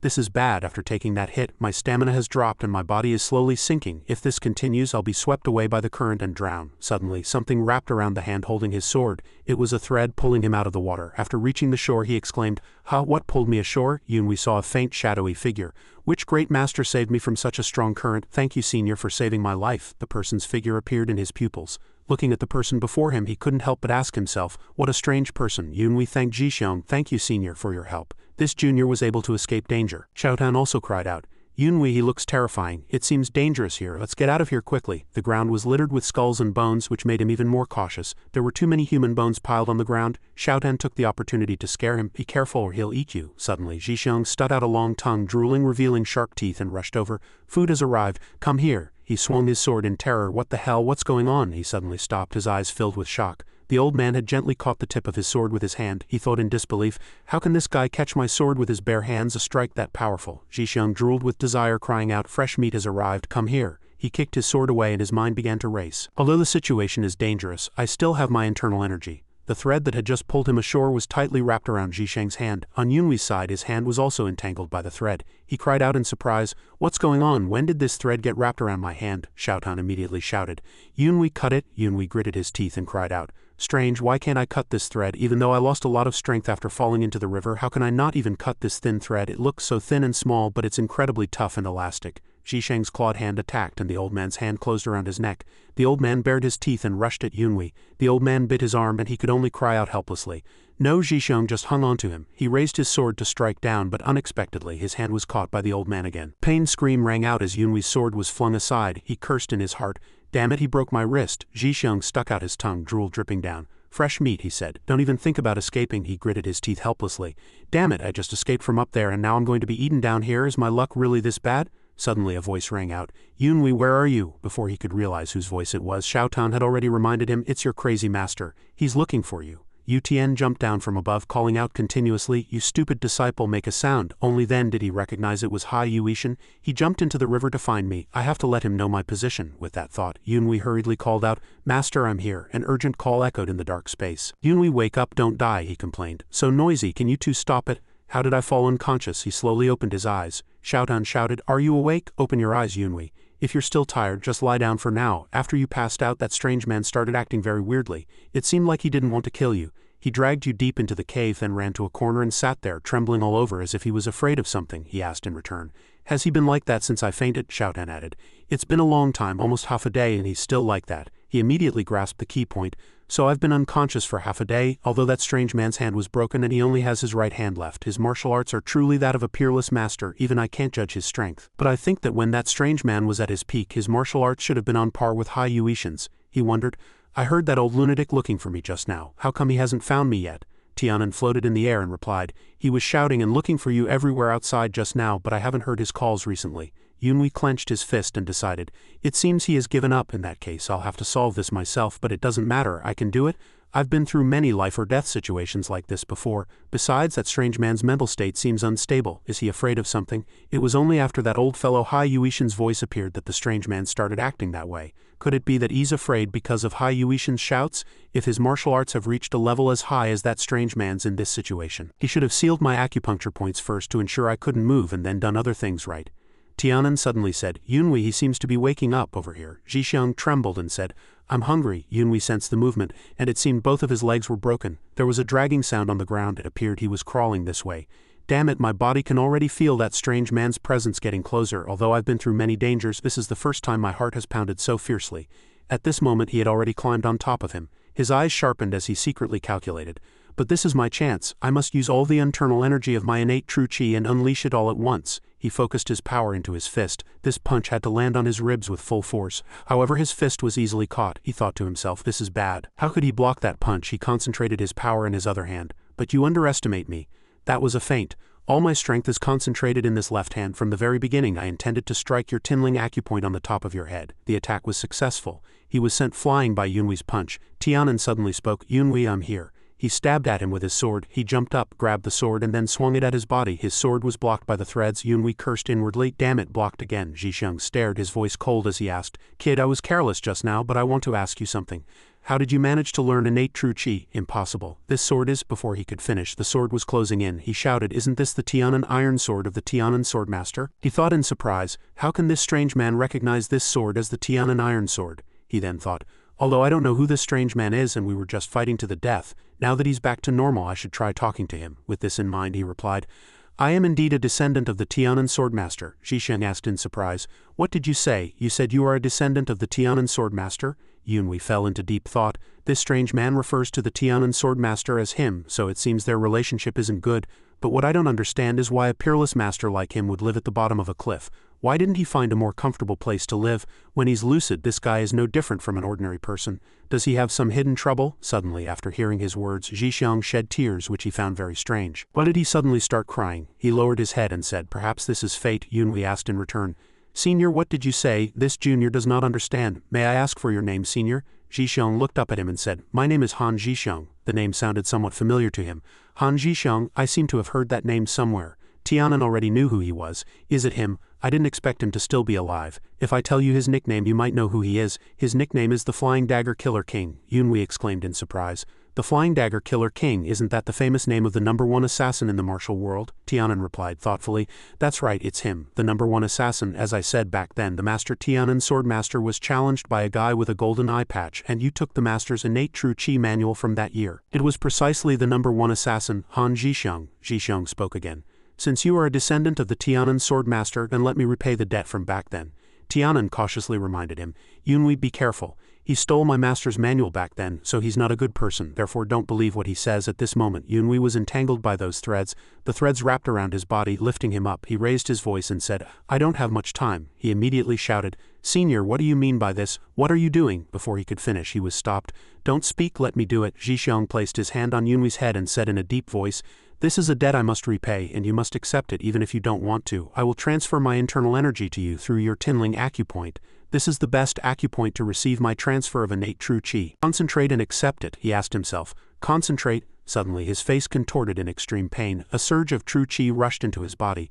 My God, this is the innate true chi of the Flying Dagger Killer King, Han Jixiong. In the martial world of the past, Han Jixiong was known as the #1 assassin of the underworld because his martial arts were beyond imagination. With his superb martial skills and brilliant stealth techniques, he struck fear into both the orthodox and unorthodox sects. One unexpected event made him famous in the martial world: a failed assassination attempt on a top martial arts master. His target was one of the 8 great masters of the Central Plains. This was indeed a reckless act that few assassins dared to undertake. The target Han Jixiong aimed for was none other than the fierce king Badao Chenjun.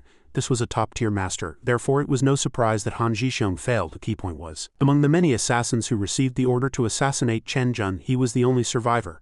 Not only that, but he was also able to exchange more than 10 moves with the fierce king Badao. It was precisely because of this incident that Han Jixiong was acclaimed by both the orthodox and unorthodox martial worlds as the #1 assassin. Yunwei endured the excruciating pain spreading throughout his body.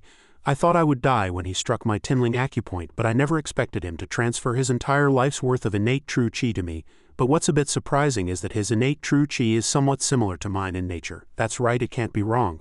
The innate true chi he cultivated came from the manual he obtained from the Tianan Swordmaster. Since the cultivation methods were the same, the process of transferring the internal energy was very smooth, without any difficulty. Han Jixiong gently comforted him. The innate true chi I cultivate is the same as yours. You don't need to worry about this process. You must concentrate on receiving my innate true chi. At that moment, Yunwei was somewhat surprised. He felt it was impossible, because after being infused with the innate true chi, the Jingming divine art incantations in his mind had become fully integrated and increasingly clear. Not only did his internal energy greatly increase, but he also felt something continuously growing within his body. At that moment, the shadow of the Tianan sword appeared faintly. I didn't expect this opportunity to allow your Jingming divine art to reach the 5th level. The 4th level was a bottleneck. No matter how much your innate true chi grew, you couldn't advance to the 5th level. I never thought that because of this opportunity you had an epiphany. Allowing the Jingming divine art to reach the 5th level, he also secretly admitted. It is indeed thanks to the Flying Dagger Killer King that I had this opportunity for epiphany. Allowing the Jingming divine art to enter the 5th level. Now that I have been infused with innate true chi, the true chi gathered in my middle dantian has formed heart chi and is continuously expanding. I estimate my cultivation has reached 60 years. Beside him, Xiaotan was also very happy. Yunwei, this is truly your great opportunity, he continued to speculate. Now that I've entered the 5th level with so much insight and accumulation of internal energy, it shouldn't be difficult for the Jingming divine art to enter the 6th level. The Tianan sword suddenly said something perfunctory. Congratulations on your opportunity. Yunwei calculated. In the near future, if I can get the Jingming divine art to the 6th level, wouldn't that be the realm the Tianan Swordmaster reached back then? Thanks to him, I've achieved such a feat. I should kowtow to him in thanks. Why is he sitting so still? Old Jixiong sat motionless like a dried corpse. Xiaotan asked foolishly. Did he die because he transferred all his innate true chi to you? The Tianan sword, with its back to the scene, coldly uttered a sentence. He deserved to die. It's retribution for his past actions. Hearing this, Yunwei was a little confused. Tianan, what do you mean by that? He also began to recount the details with a gloomy expression. This matter goes back 15 years.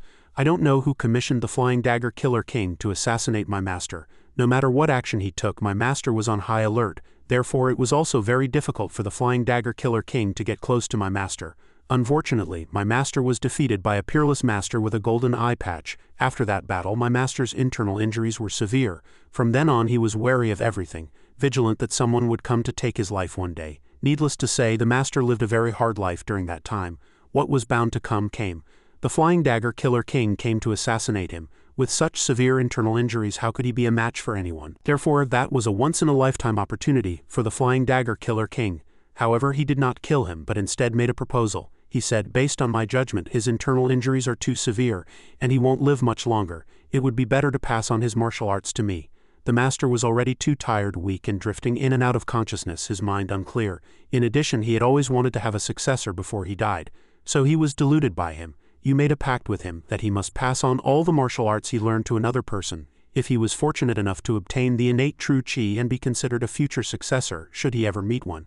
As a result, the Flying Dagger Killer King learned the innate true chi, the Jingming Divine Art, and the Jingming Heart Method. But after he obtained all these manuals, he went back on his word. He was afraid that the master would survive the ordeal and might come to seek revenge later. Therefore, he broke both of the master's legs. Somehow, at that very moment, the guy with the golden eye patch suddenly appeared there. He walked forward without saying a word, as if Han Zhixiang didn't exist. Seeing my master's condition with his legs broken by Han Zhixiang, he seemed very displeased. How could Han Zhixiang know who he was facing, relying on his high martial arts skills and having just been taught the Tianan Swordmaster's techniques? He immediately attacked the guy with the golden eye patch. He simply thought that he had once fought against one of the 8 great masters of the martial world, the fierce King Badao. Now, even if he lost, he could still escape safely with his movement skills as before. But he never expected that in less than 3 moves, both his legs were severed by a single sword strike, just as he had broken my master's legs. It wasn't over. The guy with the golden eye patch also crippled his dantian and then casually threw him off the cliff where we are now standing. Returning to the present, the Tianan sword did not deny it. This is why I said before that I never dreamed this guy could still be alive. I thought, how could he possibly still be alive after all that? It would have been better if he had died. The Tianan sword frowned in displeasure. Now that I'm facing him in this situation, I don't know what to do either. Yunhui understood him. Tianan, I understand what you're trying to say. You hate him for betraying your master and pushing him to his death, but for me, your current master, the Flying Dagger Killer King, has shown me life-saving grace and even passed on his internal energy to me. So you are also in a difficult position. Just then, Han Zhixiang moved and asked softly, how long have I been like this? Seeing him awake, Yunhui respectfully clasped his hands, but at this moment Han Zhixiang interrupted. Junior, if you wish to thank me, there is no need.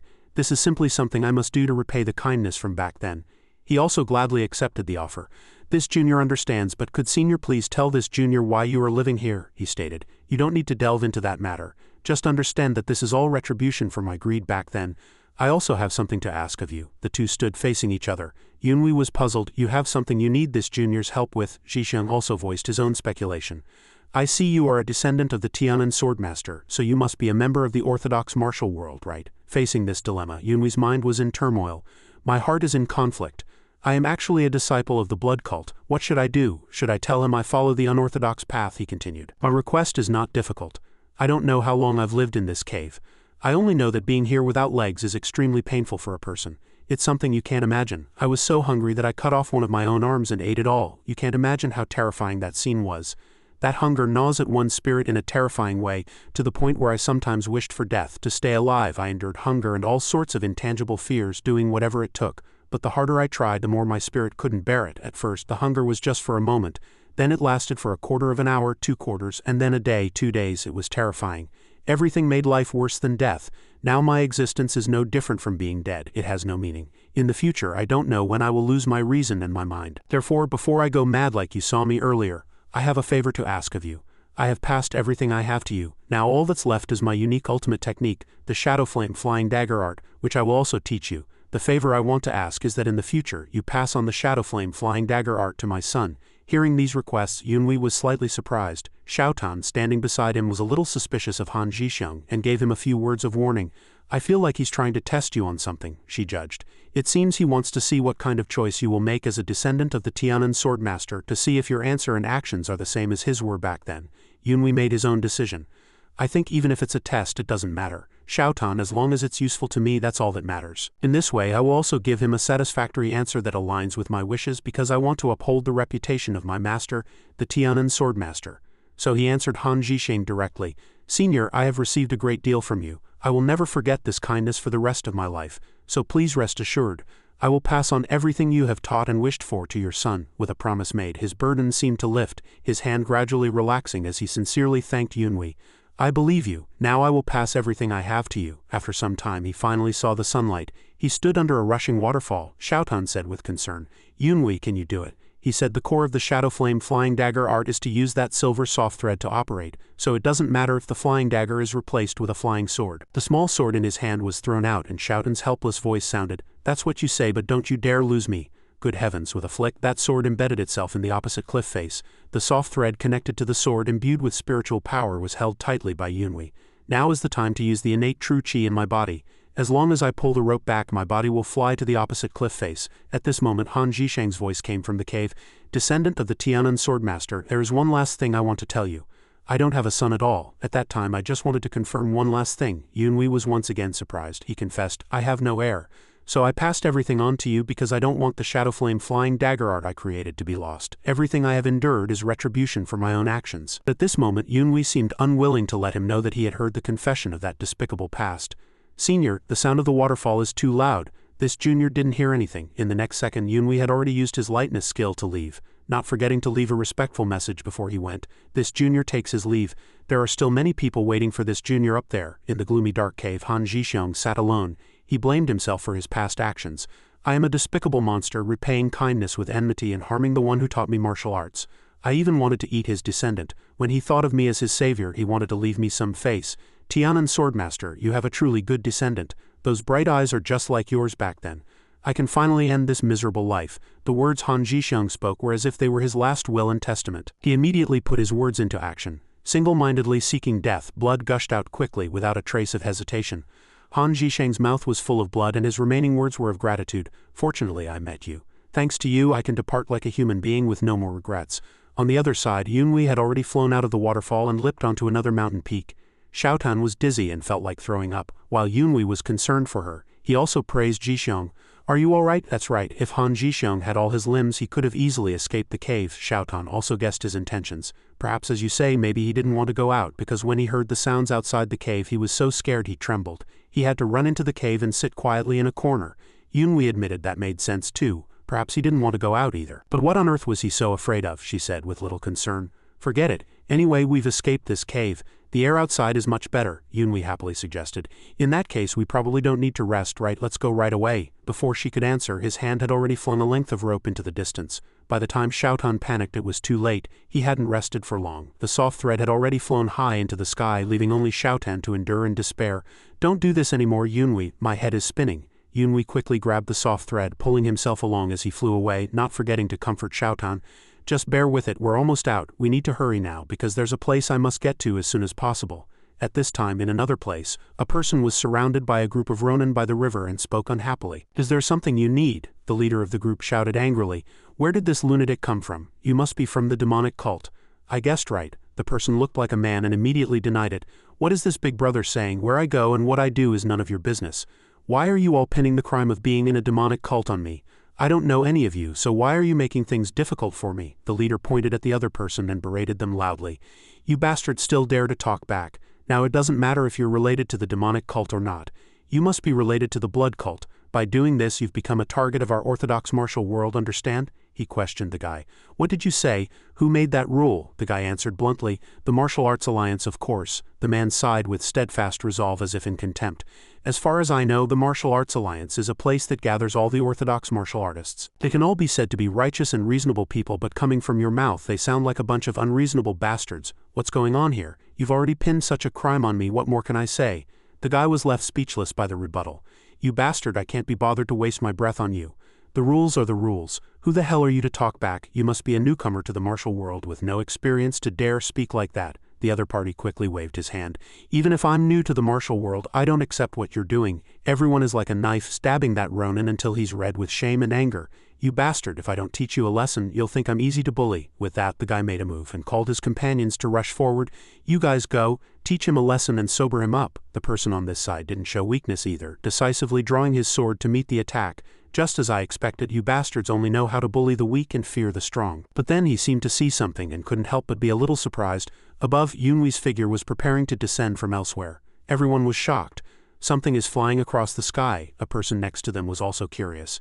Is that the void-treading step? This mysterious person showed a look of admiration.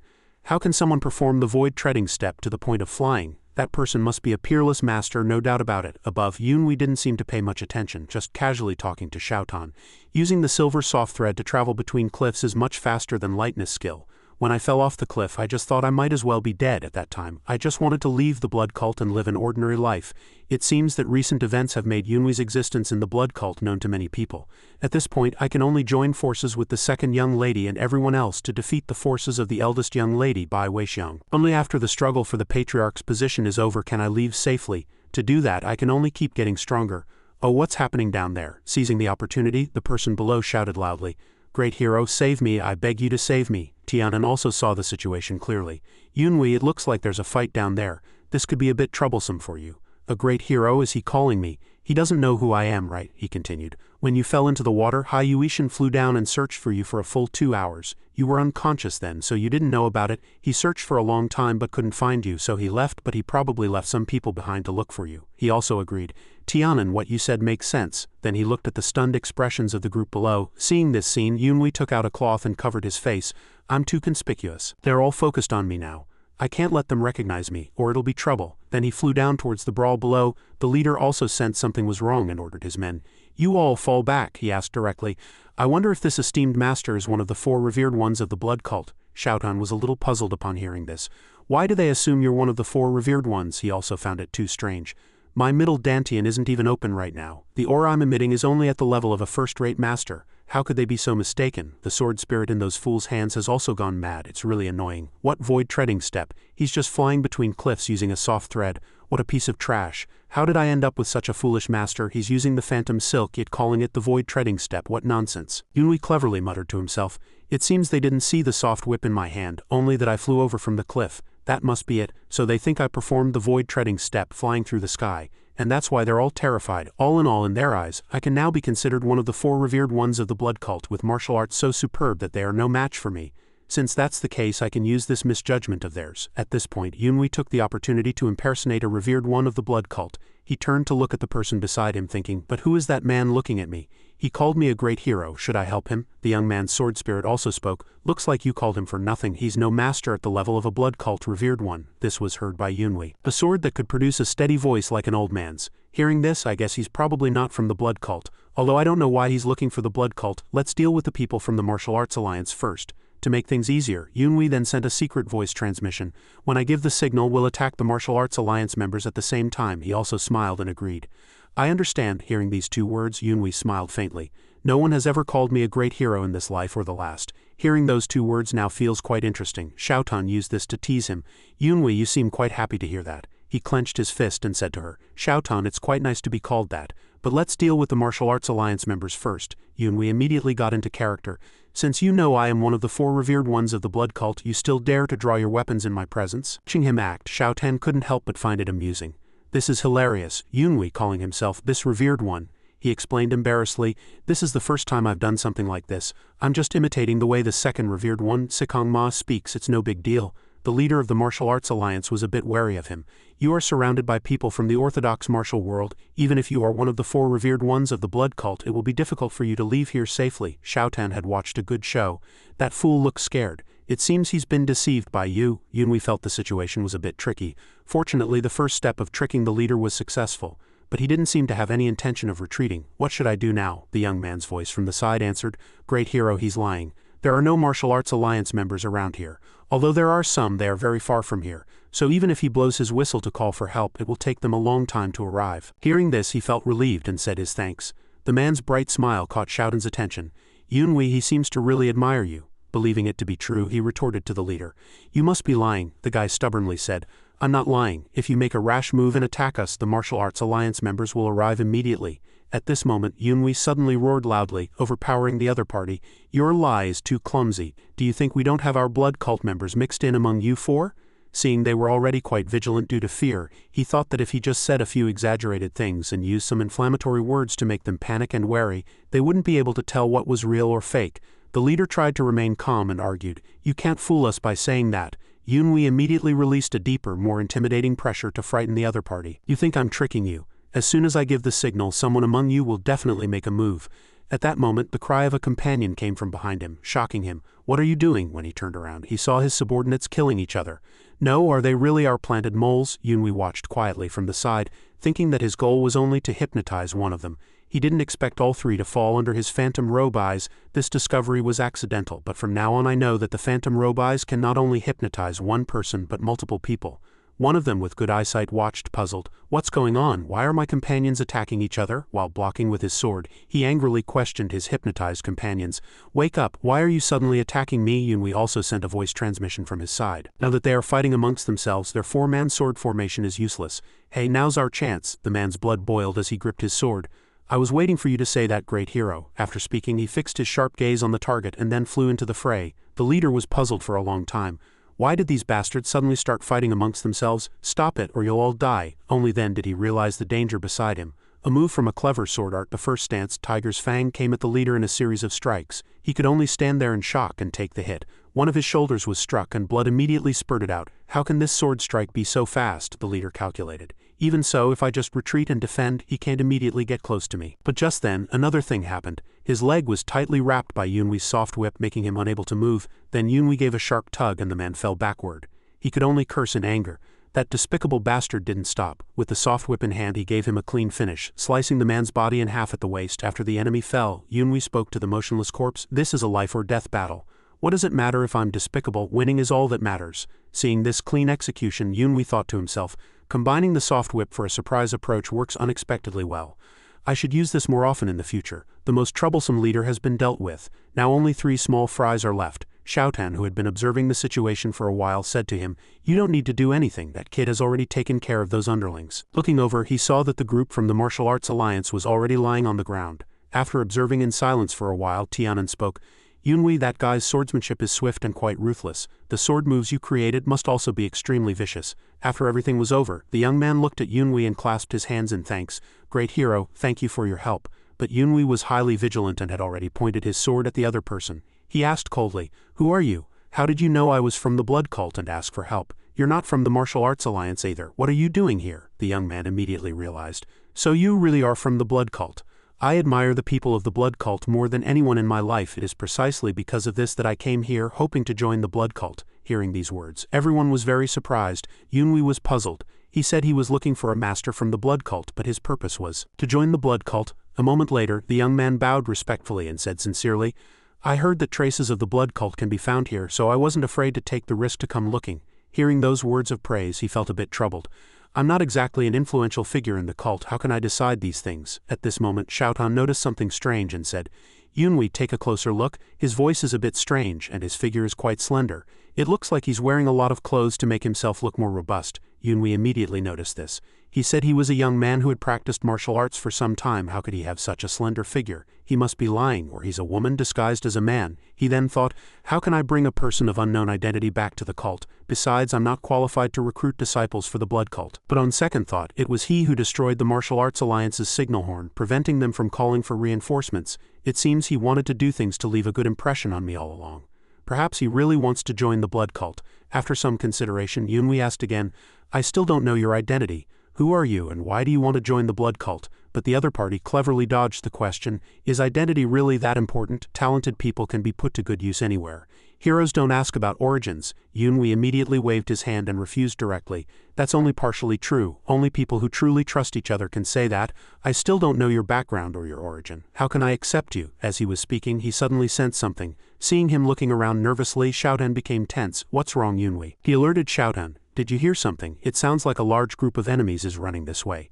Judging from the sound of the sword sense, there are about 15 martial artists from the Martial Arts Alliance. Yunhui also said, there are many martial artists heading this way now. Let's put that matter aside for now. The young man was very confused by Yunhui's strange expression. Great hero, how can you say that? How can there be so many people? I just observed the surroundings carefully and didn't see anyone. He motioned for the other person to be quiet and switched from speaking to a secret voice transmission. It seems there are even more than I sensed. It feels like more than 20 people are rushing this way. We'd better leave this place quickly. The person was even more puzzled. But didn't you say you were one of the 4 revered ones of the blood cult? How could those martial artists be a problem for you? At this moment Yunhui had already quickly flown away. He said to himself, with so many people I'd only be courting death. What's there to deal with? In front of a stranger I shouldn't use the soft whip to fly around either, to avoid revealing unnecessary secrets. My lightness skill is so fast, can he keep up? When he looked into the distance he saw the young man was also following behind. He's quite fast too. His lightness skill is not much worse than mine. His current strength is already close to a first-rate master, and he will advance further sooner or later. This makes me even more curious about his identity. The young man behind was also secretly assessing his own abilities. As expected of a revered one of the blood cult to be able to sense their presence from so far away, I have to be this close to sense anything. It seems from the aura I'm sensing there's a very powerful first-rate master among them. Conversely, Yunhui also had a high evaluation of the other party. How can he judge whether the enemy is strong or weak? But wait, there's a person chasing with extremely fast lightness skill. At this speed that person will catch up to me soon. At this moment he sent a voice transmission. Hey little brother, with the speed of the person chasing us we can't outrun them. Since we can't escape when I give the signal, let's charge and attack him together. Yunhui started counting down. When the time was up the two turned around at the same time, swinging their swords to block the pursuing enemy. After one blow he felt that this person's sword chi was terrifying. The force of the rebound made my hand ache. After just 3 moves the hand holding my sword felt like it was about to split open. At this moment Yunhui suddenly realized something and reached out to stop the young man's actions. Wait little brother, Yunhui took off his mask. The person opposite seemed to be an acquaintance. Lord, is that you? The person who had been chasing for a long time also revealed himself. It was Sikong Ma, and he was somewhat surprised. So it's you little rascal. Turns out you're still alive. I saw you fall off the cliff and thought you were a goner. The young man watched silently, a look of disappointment on his face, and then unhappily questioned Yunhui. Big brother, so you're not a revered one of the blood cult? He felt a bit guilty. When did I ever say that? You're the one who assumed it. The young man became angry. How can you still say something like that? But before he could say more he saw that a sword tip was already pointed at him. Sikong Ma was highly alert and had also seen through this person's nature. He interrogated, how can a young boy have a woman's voice? It seems you're wearing a human skin mask. Speak, who are you? Yunhui tried to persuade him. Lord, he is the one who helped me deal with that group from the Martial Arts Alliance. He also wants to join our cult. Sikong Ma was surprised. You're saying this little girl wants to join our cult? It seems his earlier guess was correct. He had already seen that it was a young girl and told her to confess. I think you should just tell us everything. The one before you is a revered one of our cult. Then the woman disguised as a man also revealed her true identity. Senior, this humble girl's name is Sima Ying. I am from Shui Valley in Sichuan Province. Yunhui was slightly startled. Shui Valley is the Sima family of Shui Valley in Sichuan Province. Sikong Ma, who was beside him, also asked, you are from the Sima family, coming from a famous Orthodox family. Why do you want to join the blood cult? Sima Ying showed an unwavering expression. No, senior, I have no connection with the Sima family. The Sima family is the enemy of my mother and me. Because the Sima family belongs to the Martial Arts Alliance, they are protected by the Martial Arts Alliance. I am alone and weak, powerless to do anything, which is why I want to join the blood cult. Xiaotan also heard this and asked, how is her story so similar to yours? Yunhui, you said that although it's similar, your reasons are different. Xiaotan was puzzled. Different reasons? How are they different? He explained to her. I think this matter is because of her father. There are many Sima families, but there is only one from Sichuan that is also in Shui Valley. That person is one of the 4 great evils, known as the Ua sword. The 4 great evils and the 8 great masters of the Central Plains are the ones who rule the martial world. They can be said to be the top martial artists in the world today. Ua sword, Sima Tuo, he is such a strong person. During his time you could say it was like this. In the southeast in Sichuan province there was a gang called the Gaiyu gang which for some reason offended Sima Tuo. Overnight more than 200 people lost their lives, a massacre that wiped out the entire clan. For this reason those sects that had friendships or were from the same school as the Gaiyu gang united to attack Sima Tuo's residence in Shui Valley to avenge the Gaiyu gang. However, although they were numerous, they were never able to return. Sima Tuo alone eliminated all of them. From then on, whenever the name of Sima Tuo, the Ua sword, was heard in the martial world, everyone would tremble in fear. After hearing this, Xiaotan felt that this matter was too cruel and terrifying. So you're saying he single-handedly eliminated all of them? At this moment, the Tianan sword also appeared, listening with curiosity, but couldn't understand why a woman like her would want to join the blood cult. Yunhui also didn't understand. He always felt something was not right. Before Yunhui returned to this life, he was sent to be a spy in the Martial Arts Alliance. At that time, something happened in the martial world. For some reason, Sima Tuo went alone to challenge the Wushuang City, which was a formidable power in the martial world. At that time, Wushuang City and the Martial Arts Alliance were no longer in a mutually beneficial relationship, so the Martial Arts Alliance also hoped that Sima Tuo could weaken Wushuang City's strength in this battle. However, events unfolded unexpectedly. Instead of a battle between the two sides, Sima Tuo became one of the highest-ranking elders in Wushuang City. The Martial Arts Alliance was also puzzled and later investigated the reason. The reason Sima Tuo did this was that his descendant had become a member of Wushuang City. Therefore, the UAA sword Sima Tuo joined Wushuang City as an elder. Yunhui looked at Sima Ying before him and pondered, if I'm not mistaken, she is the descendant who joined Wushuang City in my previous life. But for some reason in this life she chose to join the blood cult. Could it be because of me that many historical events have also changed? And it seems that the Gaiyu Gang massacre has not yet happened at this time. So only I know her identity as Sima Tuo's daughter, right? I already know Sima Tuo's behavior, so I can let her join the blood cult and then find a way to win him over to my side. This way the second young lady will also have a solid backer to fight against the eldest young lady, Bai Weixiang. But how should I use her identity reasonably? Sikong Ma was very cautious of the other party. Why are you using a human skin mask to cover your face? Really? Since you say you want to join our cult, there's no reason not to let us see your true face. Faced with these successive doubts and requests, Sima Ying did not hide anything and directly tore off the mask on her face. Sikong Ma was startled by her. Under the man's disguise was a beautiful young girl. Senior, this humble girl did this because I wanted to rely on my own strength, not on my identity as a woman or on this face, Xiaotan asked Yunhui. Hey, that young girl is quite pretty, isn't she, right Yunhui? How does she compare to Bai Lianxia? He hesitated shyly. Let me see, Xiaotan used this to tease him. Forget it, just looking at your expression there's no need to say. Sikong Ma sent a voice transmission to Yunhui. That kid, what do you think of this little girl's intentions? You were the first to come into contact with her and she helped you a lot. Do you believe what she said? Yunhui calculated again. If I say she is the daughter of Sima Tuo of the Four Great Evils, how would the blood cult dare to accept her as a disciple? Therefore I must handle this according to the situation. He turned his head and saw Sima Ying pleading pitifully. Help me join the blood cult. After thinking for a moment he called out to her. Miss Sima. Sima Ying happily replied at once, yes, you'll agree to let me join the blood cult, right? What followed was a proposal from Yunhui. If Miss can help me with one thing, I am willing to help Miss join the blood cult. Sima Ying was very surprised to hear this and listened silently to what he was about to say next. The scene switches to a deserted temple outside Bloodbath Valley. A secret temporary base of the blood cult. Yuishan sat inside and a subordinate from outside came in to report, Lord, we can only wait for another hour. The one who spoke was Qingying and he asked again, so at that time, all of us will set out together, right? Yuishan impatiently said sharply, all right, I understand. Didn't you hear me? Qingying wanted to say more but was stopped by Lianxia. Please step down, 9th group leader. I will talk to the 4th revered one. Bai Lianxia then stepped forward to persuade. I know Uncle Hai has always hoped to find young Master Jiao. Uncle is here to wait for the young master's safe return.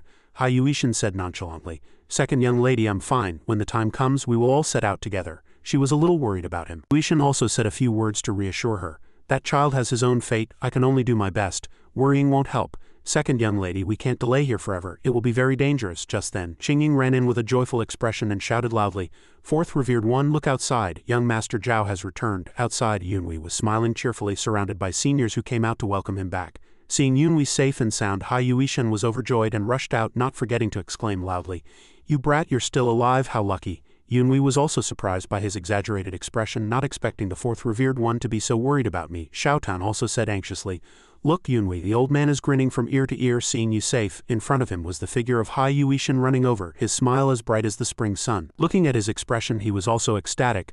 I thought there would be a warm embrace, but just as he reached Yunhui he braked sharply and stood motionless. Only then did he realize that the people behind him had been watching him all along. So he suddenly felt embarrassed about his earlier expression and immediately changed his demeanor, pretending to be angry and scolding, you bastard, why did you make everyone worry about you? Putting yourself in danger, is that how I taught you? Xiaotan saw through it and said to him. Although he says that, his eyes and expression are completely different. Yunhui also saw through it. He was just pretending so as not to be so embarrassed in front of everyone. Then he bowed to Hai Yuishan to apologize. Master, this disciple indeed made a mistake and put himself in danger. This matter has made everyone worry. He did not pursue the matter too harshly. What a fool. All right, it's good that you're back. Fortunately, the second young lady was concerned about you and sent people to search for you everywhere. You were lucky to return, and it's all thanks to the young lady. Go and thank her quickly. Bai Lianxia also said happily. Forget it, your return is already a blessing, so let's dispense with the formalities. Compared to what the young master has done for the cult, my efforts are nothing. If not for the young master's plan, how could we have discovered the 2 spies lurking in our ranks? Thanks to the young master stalling for time, the 2nd revered one and the 6th blood essence were able to return in time to save my life. I am the one who should be thanking the young master. Yunhui modestly thanked her. Second young lady, please don't say that. If the second young lady hadn't sent people to search for me, how could I have easily escaped the martial arts alliance's encirclement? She continued to praise him. Young Master Jiao, you don't need to be so modest. The young master has contributed greatly to our cult this time.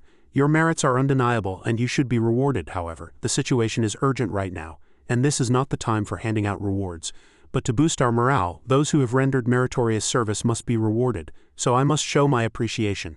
To recognize young Master Jiao Yunwei's contributions to the cult, I, Bai Lianxia, will promote the young master. I officially appoint young Master Jiao as deputy group leader. I hope the young master will serve the cult with even greater dedication in the future. Xiaotan, seeing him standing motionless, said impatiently, "This is great. Yunwei, it's certainly a good thing for you to be appointed to a position." Yunwei thought back to his previous life where he was just a nameless spy. In this life he had actually been appointed deputy group leader. This position was much higher than a team leader. It was like being promoted 2 ranks at once. In the blood cult, above a team leader, there was a group leader's assistant, and then the deputy group leader and group leader. As soon as Lianxia finished speaking, Hai Yuishan shouted loudly, "Excellent!" Bai Sha, who was standing to the side, felt it was a bit inappropriate and reminded him, "Fourth revered one, please keep your voice down. There are still people from the Martial Arts Alliance patrolling and searching for us." At the same time, Yunwei knelt down and bowed. This subordinate thanks the second young lady for the reward. He secretly calculated, "Once I become a group leader, although I can't lead a group alone, I can command the 3 team leaders under me. If I'm lucky and that old man Hai Yuishan doesn't force me to join someone else's faction, I can already command 3 team leaders now." Xiaotan was happy for him. "Yunwei, if you can command 3 team leaders, then you can recruit those Song brothers." Yunwei looked at them and reminded her, "Xiaotan, what are you thinking? Those 2 brothers will only fixate on me and compete with me at every turn. How can I possibly recruit them? The kid Song Yuxuan is easy enough to control, but his older brother Song Zuobai, just look at his demeanor. Even if I don't recruit the Song brothers, I've already identified several capable individuals who meet my requirements. The first is Cao Chengyuan. Right now, his strength is only at the level of a team leader, but in the future, he will have an astonishing breakthrough and quickly reach the level of a first-rate master. The second person," Yunwei was just thinking, and Bai Lianxia also spoke up, "Young Master Jiao, which other brother did you bring back?" Everyone's gaze focused on Sima Ying, and the second person he had in mind was also her. Sima Ying is the daughter of Sima Tuo, one of the 4 great evils. Don't let her small stature fool you. Her strength has already surpassed the group leader level. If I can keep her by my side, she could be a life-saving talisman in case anything happens in the future. Sigong Ma stood there, nodding slightly as he introduced her. "Second young lady, this friend has come to join our cult. He helped young Master Jiao a great deal when he was pursued by the Martial Arts Alliance. He wishes to join our cult to avenge his family, who were harmed by the Martial Arts Alliance." After hearing his explanation, Lianxia was also very surprised. Uncle C said he is a woman disguised as a man. If Uncle hadn't pointed it out, no one would have noticed. I wonder which master crafted such an exquisite human skin mask. Should I address you as Miss Sima? I wonder if you would be willing to remove your mask and let me see your true face? Hearing this request, she immediately complied. Yes, what's so difficult about that? After the mask was removed, the women couldn't help but be astonished. Zuobai and Yuxuan also stared intently. The men around were all stunned. She was truly as beautiful as a celestial fairy. Tan Lehua was dumbfounded and couldn't help but show an exaggerated expression.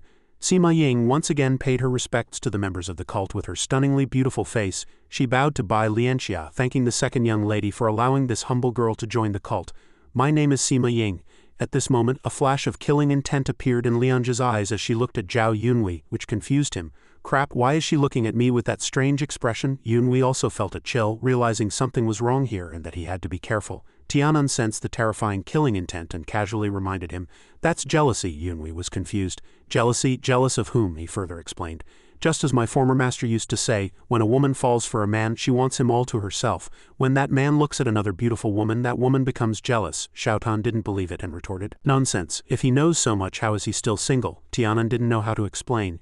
Yunwei asked again, "Are you saying Bai Lianxia got jealous just by seeing Sima Ying's face? How is that possible? Bai Lianxia will become the leader of the blood cult in the future. How could she have feelings for me?" At that moment, a voice was transmitted to Yunwei's ear. "You kid, you're really something. I looked for you everywhere. Even searched the cave you fell into and couldn't find you. I didn't expect you to return safely and even bring back such a great beauty to join the cult." It was Hai Yuishan watching the scene with great interest. He was immediately displeased. "That old man misunderstood me. I have no interest in Sima Ying. This is big trouble." Yunwei then replied, "Master, it's not what you think. Does Master want to recruit Sima Ying into his own ranks?" Yuishan was puzzled by his own thoughts and said, "You're already interested in that girl. Since you like her as your master, I must help you." He reminded him that he would only tell him about Sima Ying's matter. Hai Yuishan smiled mysteriously and teased, "What secret do you only want to tell me? Is it about your private affair with that girl?" Yunwei then said, "Master, you may not know, but Sima Ying's true identity is the daughter of the UAA sword, Sima Tuo." Upon hearing this, he was instantly petrified. "You kid, is there no one else you could recruit to join the cult? Why did you bring back Sima Tuo's daughter?" It is said that in that year, some small sects from Guizhou province went to the Jiao family of Jiang for help. They described finding over 100 bodies of martial artists in Tuhei County, a small county at the border of Guizhou and Henan provinces. They came to the Jiao family, requesting their combined efforts to find the culprit of that massacre. After all the martial artists investigated together, they found a clue leading to Shui Valley. There, only one person could have caused such a horrifying massacre, and that was the UAA sword Sima Tuo. After confirming that the murderer was Sima Tuo, all the relatives, friends and brothers of the victims united to attack Shui Valley. When Hai Yuishan heard this, he also understood. So they all suffered a crushing defeat. That's not surprising. The title of the four great evils isn't just for show, Yunwei added. But someone survived that year, he asked curiously. Was the survivor your father? This incident was never heard of in the martial world, which means your father kept it a secret and never let it out.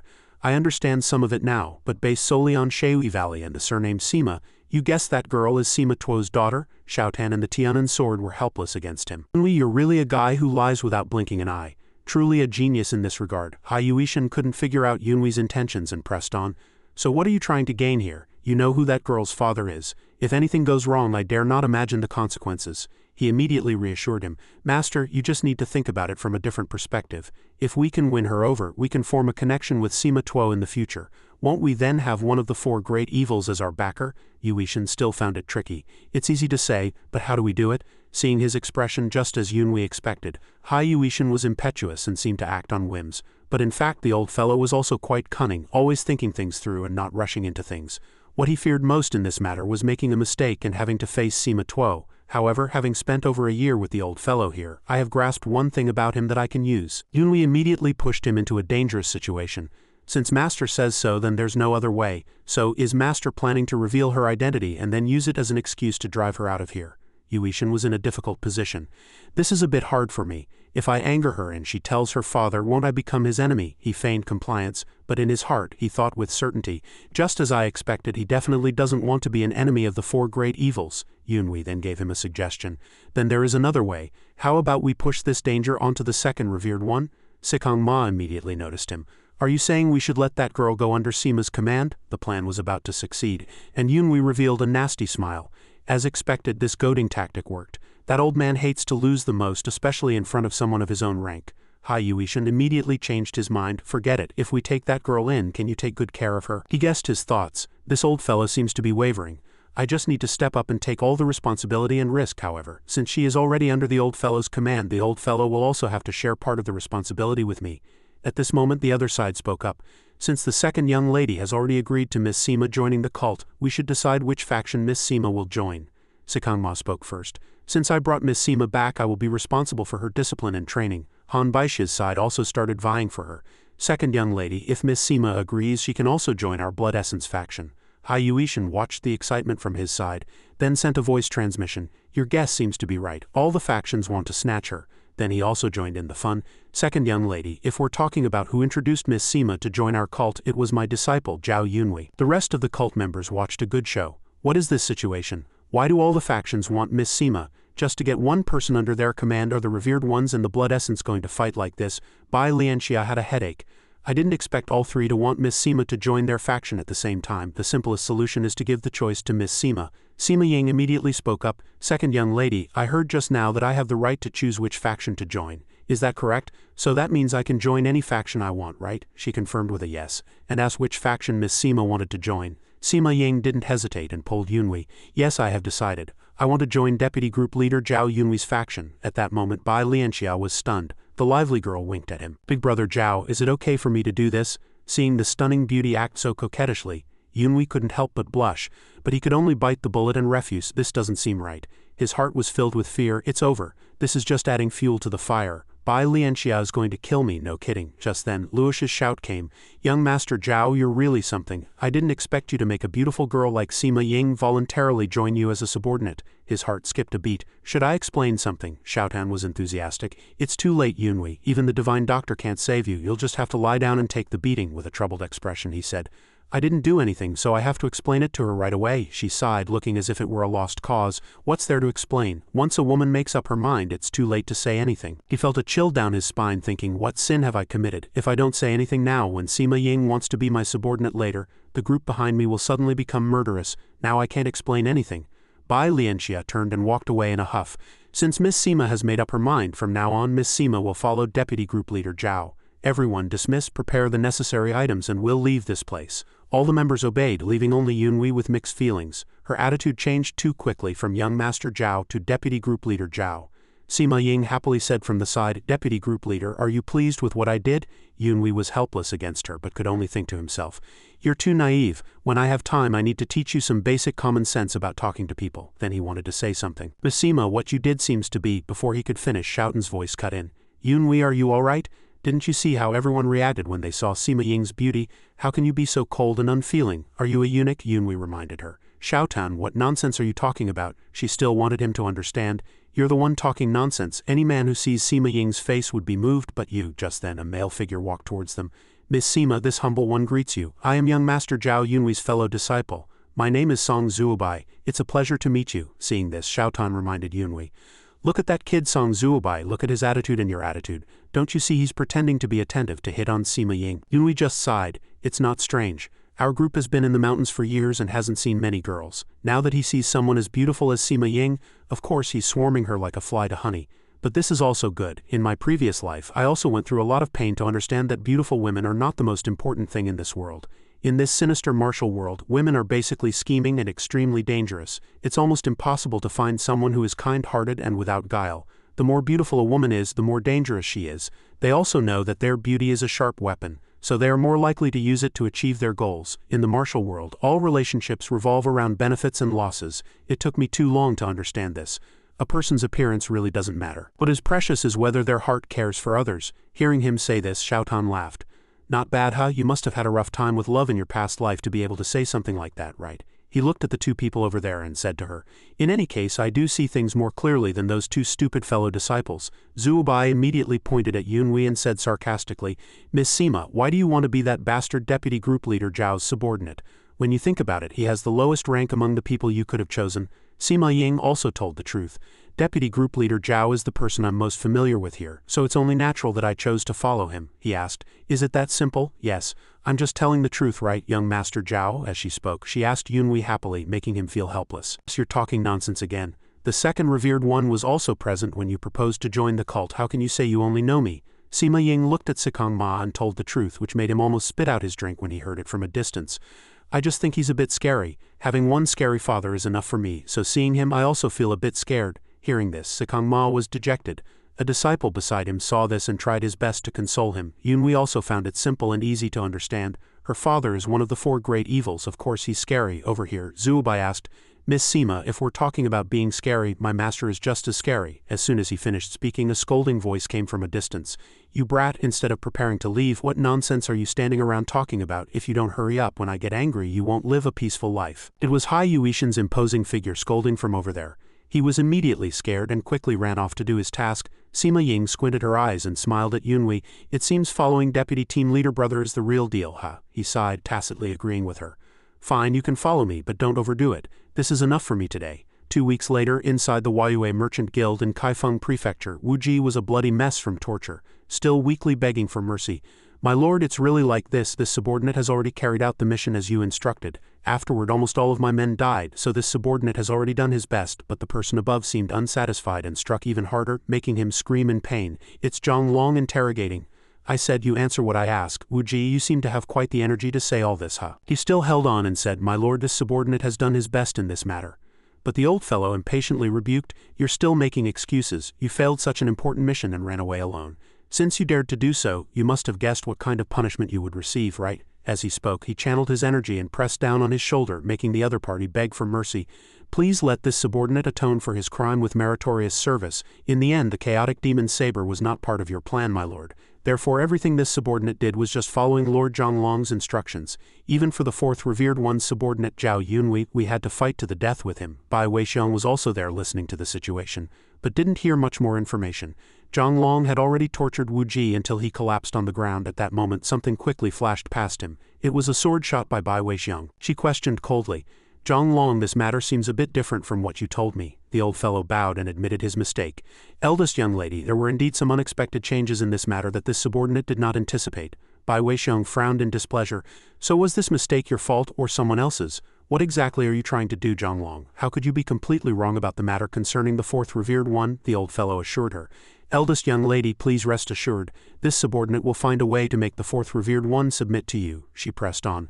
How will you make him submit? It's easy to say. At this moment Zhang Long became afraid, sweating profusely as he admitted his mistake. It was this subordinate's negligence. But in his heart he thought with certainty, this failure must be that kid's doing. The plan I worked so hard to arrange failed because of that little brat, the fourth revered one's disciple, Jiao Yunhui. Moreover, the eldest young lady seems very concerned about that kid's life. Recalling a year ago, a disciple in the cult had blocked the eldest young lady's fatal sword strike. This was truly unbelievable. Could it be because of this incident that the eldest young lady started to notice him? That kid's martial arts are indeed good, and he is also intelligent and resourceful. He is indeed the type the eldest young lady likes. It seems I miscalculated this time. I just wanted the fourth revered one to know that if he didn't submit to the eldest young lady, he might lose what he holds most precious. I only needed to kill one of his 3 disciples, but I didn't expect the eldest young lady to value that kid Jiao Yunhui so much. Then Bai Weixiang said sarcastically, Zhang Long, you call yourself Zhang Liang in the cult exceedingly clever and never miscalculating? The old fellow tightened his grip on his sword, a realization dawning in his heart. Perhaps I wasn't sure before, but starting from 6 months ago, I knew that the young lady's martial arts cultivation had already surpassed mine. Her gaze was still fixed on the loser below. Zhang Long immediately placed the sword to his own neck, wanting to pay with his life. Eldest young lady, this was this subordinate's miscalculation. If the eldest young lady wants this subordinate to pay the price for this mistake, this subordinate is willing to offer his own head to apologize to you. Old Zhang secretly calculated, if I don't make such a decisive move, I'm afraid I won't escape death. Because the eldest young lady has the blood of the blood demon flowing in her and can mercilessly kill anyone. Weixiang didn't want to pursue the matter further. Forget it, it's a pity he is indeed a talent I wanted to recruit. I know you too well. Zhang Long, stop acting. Just then, someone ran in from outside in a panic. Eldest young lady, there's an urgent report. Wushuang City is no longer allied with the Martial Arts Alliance. Zhang Long looked surprised, but Bai Wei was very calm. What's there to be surprised about? This was bound to happen sooner or later. This is the perfect time for us to act, said Zhang Long. Then she smiled as if she had long prepared a well-thought-out plan. About a month after leaving Bloodbath Valley, Jiao Yunhui was now in an area under the jurisdiction of Jiangkou County in the southeastern part of Guizhou Province. This was originally the base Hai Yuishan intended to establish for his own faction. After he decided to side with Bai Lianxia, this place became the base for the second young lady's faction. The people here had only just received the news and didn't expect the relationship between Wushuang City and the Martial Arts Alliance to break down so quickly. It was precisely because of this incident that the power struggle within the blood cult became even more intense and unpredictable. Currently, Bai Lianxia had to avoid a direct confrontation with Bai Weixiang because the eldest young lady had established a deep-rooted faction for herself over several decades. Now that Bai Lianxia has her own faction, with the support of 2 revered ones, the second and fourth, and 1 blood essence. Now she was personally writing letters to the 3rd revered one and the 2nd blood essence, trying to persuade them. As for Jiao Yunhui, his current task was to train the new recruits who had just been assigned to Hai Yuishan's faction. After finishing their run, all the new recruits were panting heavily. Finally, someone came to report, Deputy Group Leader, the brothers have run from the foot of the mountain to the summit and back. He looked down on them, thinking how little exercise could make them so winded. It's just climbing a mountain. Why do they look like they're about to die? Since last year I've climbed this mountain countless times to hunt wild beasts. Just then, during training, someone came to report, Deputy Group Leader Jiao, you have been summoned. They said it was urgent, so he should go quickly. It was the Song brothers. Yunhui was also curious what was so important over there, that it required these 2 to be summoned as well. It seems something serious has happened, I must go and see. The situation is quite chaotic right now, and I can't guess what's so urgent. With that he agreed and then called for Sima Ying. The girl immediately responded, I am here, Deputy Group Leader. What are your orders? Yunhui instructed her in a low voice. I'm going out for a while. You stay here and supervise the brothers' training. Don't let them slack off. I'm leaving everything here in your hands. Sima Ying quickly accepted the command. Deputy Group Leader, you can rest assured and leave it to me. After Yunhui had walked away, Sima Ying stood there alone thinking to herself, he just said he trusted me. These words seemed to inject her with a spiritual force, making her enthusiastically urge the others. All right, everyone's rested enough. Let's continue training. You all heard the Deputy Group Leader. He's left this place in my hands. If anyone slacks off again, don't blame me for being ruthless. Her words were filled with a terrifying killing intent. At that moment news came from the other side. Replies from the 3rd revered one, the Blood Serpent King Ouyang Ji and the 2nd Blood Essence, the Asura Saber Lu Bo had arrived. Although the contents of the letters were not identical, they made a rather similar request. The second blood essence wrote in his letter that he would only submit to someone who was worthy. The third revered one stated that he would only acknowledge and submit to the person who inherited the position of the cult leader, according to the rules of the blood cult. Yunwei listened and realized that everyone was gathered here. Could this mission be, beside him? Qingying continued solemnly, for this reason, all of you young masters will now be dispatched to the headquarters of the righteous martial arts sects to retrieve the blood demon sword, which was stolen from our cult back then. Yunwei's heart sank. He felt this mission was far too difficult. The blood demon sword was a sword that symbolized the cult leader's power and status, a treasure of the blood cult, also known by another name, the demon sword. This was because it had drunk the blood of countless martial arts heroes, and whenever the blood demon sword appeared, the martial world would know no peace. The last master of the blood demon sword was none other than the demonic cult leader, Bai Yuling. 20 years ago he died tragically in the Great War between the righteous and evil factions, and since then the blood demon sword has vanished from the martial world. Eventually, the blood cult discovered that the blood demon sword had been taken by the Martial Arts Alliance and brought back to their headquarters. The place where they hid the sword was extremely heavily guarded, a veritable fortress of bronze and iron impossible to breach. In his previous life, after the demonic cult located the hiding place of the blood demon sword, they had sent many of their best disciples to try and retrieve it, but no matter how hard they tried they could not get it back. Xiaodun asked, puzzled. It's just a sword, why do you seem to take it so seriously? Yunwei explained. It's not just a sword, it can be considered the heirloom of the blood cult. Its symbolic significance is like the treasures of the great and famous sects in the martial world, such as Shaolin's green jade Buddha staff, the beggar's clan's treasure, the dog-beating staff, or Wudang's Taiji profound sword. These are all divine artifacts of their respective sects, and which one is not regarded as their symbol? But most importantly, the blood cult allowed its sacred artifact to fall into the hands of the Martial Arts Alliance. This was a complete loss of face, one that could never be regained. Now the blood cult must retrieve the blood demon sword at all costs, not only to restore its reputation but also to unite all the cult members in common allegiance. Song Zuobai was filled with longing for the upcoming mission.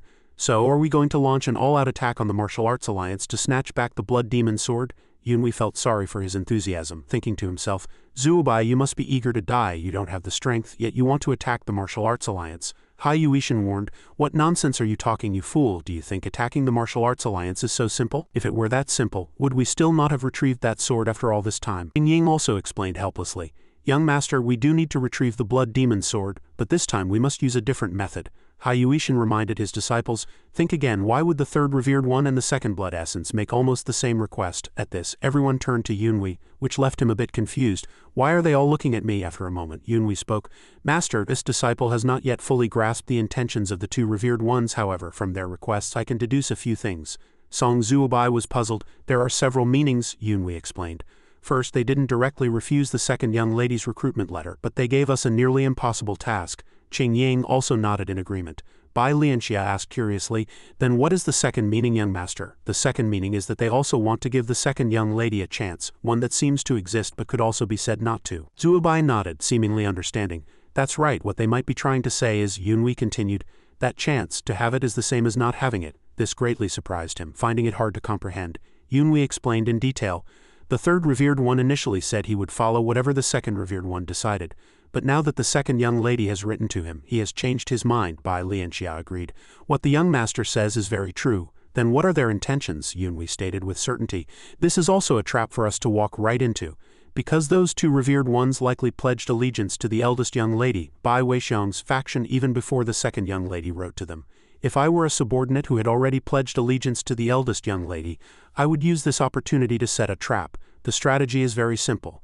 They will use this method to dispatch the second young lady's forces to a perilous situation with no return, such as going to the Martial Arts Alliance to retrieve the Blood Demon Sword. Even if we manage to retrieve the Blood Demon Sword, we might not be safe.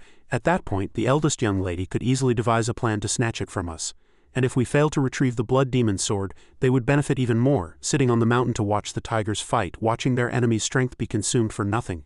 The young master is truly intelligent, able to deduce the eldest young lady's intentions from these subtle details. Regarding your last point, we did indeed think of that. As he spoke, Qingying took out a letter and asked him to read it.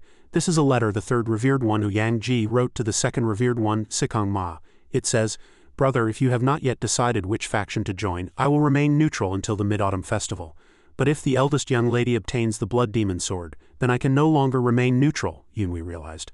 So the eldest young lady has already decided to go and retrieve the Blood Demon Sword? Basha affirmed, that is correct. This news has been confirmed by our spy within the eldest young lady's faction. It is because of this matter that the eldest young lady has postponed the sect's opening ceremony. He pondered, thinking, this makes sense. In my previous life, when the blood cult held its opening ceremony, the blood demon sword did indeed reappear in the martial world. The date Bai Weixiong postponed the ceremony to matches my calculations about 3 months from now. After the opening ceremony, the power distribution among the factions within the cult changed dramatically. In my previous life, Bai Liange's faction had almost no power, and she was quickly eliminated, never to be heard from again.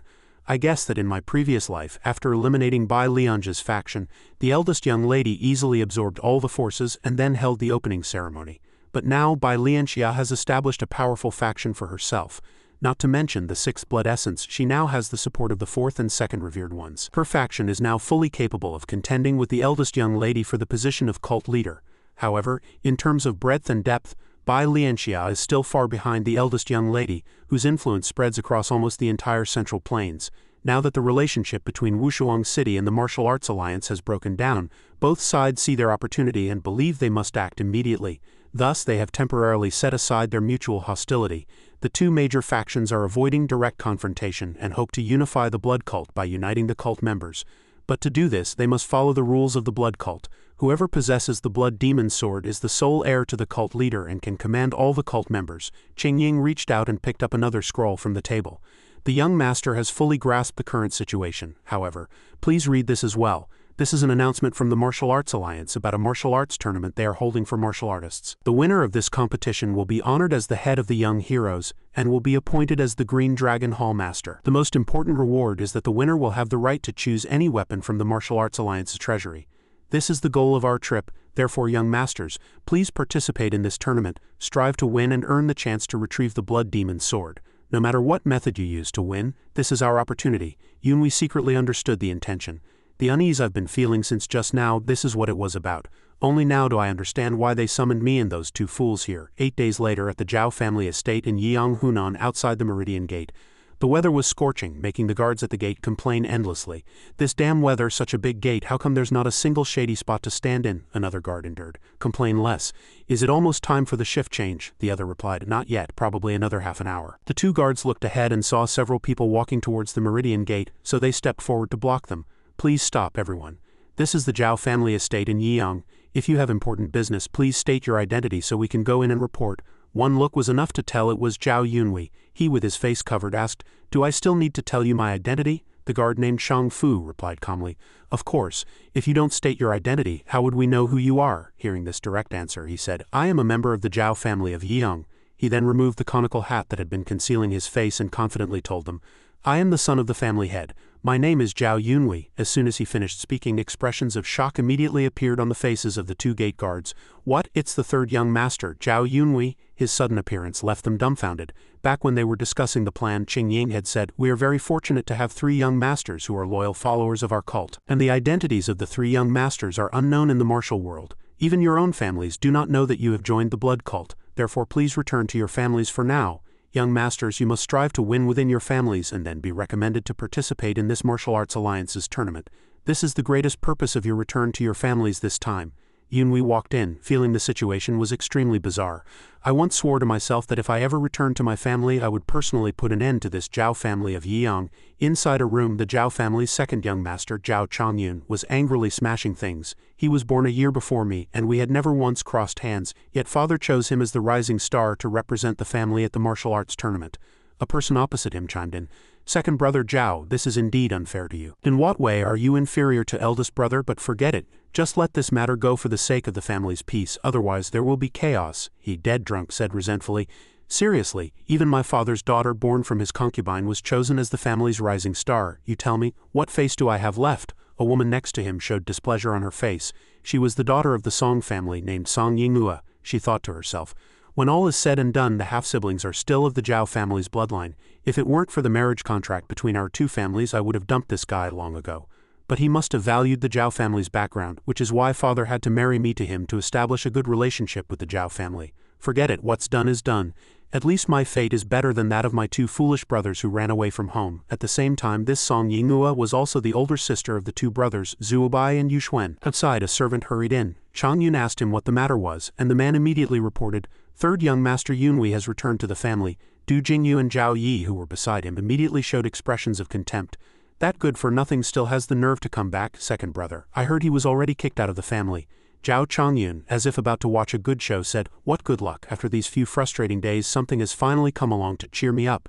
Du Jingyu was puzzled. What does brother mean by that? He raised his wine pot, drank it all in one go and then cheerfully announced, brothers, follow me. Today I'll let you see with your own eyes how I teach that good-for-nothing bastard of the Jiao family a lesson. Let's go to the Jiao family together. He calculated in his mind. That fool, you still dare to come back to the Jiao family? You truly don't know what's good for you. I've been bottling up my anger for days and had nowhere to vent it. Today that piece of trash just happened to return. This is the perfect opportunity for me to let off some steam. On Zhao Yunwei's side, he said to the guards, I want to ask you a question. Has Ah Song returned to the Jiao family? Shang Fu replied. Young master, are you referring to the little servant who used to follow you? Xiao Tan also remembered and asked him, is that the kid you told to escape after the blood cult captured you in the warehouse? Yunwei, he happily explained to her. That's right, I came back this time partly to see if he's dead or alive. Shang Fu thought for a moment and said, now that I think about it, that incident was quite a while ago. Yunwei felt uneasy. So he's still alive, he recalled. After that kid returned to the Jiao family, he wanted to see the family head immediately. He kept saying, family head, please go save the young master. For some reason, the family head became furious, gave him a beating and then threw him out of the Jiao family. At that moment, a chilling, killing intent emanated from him along with his heavy words. What did you just say? Say it again. The man trembled slightly. Yes, that kid was beaten and thrown out of the Jiao family. Hearing this news, Yunwei was filled with rage. You beat that child just because he pleaded for someone to save me? I really don't understand how my father could do such a thing. Shang Fu was a guard recruited by the Jiao family from outside. The reason Shang Fu had patiently received Zhao Yunwei was because he had heard that when Zhao Yunwei was previously expelled from the family head happened to be away, so few people in the family paid much attention to it. But what he felt was very important, and the main reason he dared not be disrespectful to Zhao Yunwei was that he sensed Zhao Yunwei had already cultivated a high level of martial arts, one that he himself could not match at all. Under these circumstances, Zhao Yunwei's status in the family might undergo a dramatic change. Therefore, Shang Fu allowed Zhao Yunwei to enter the family without obstruction.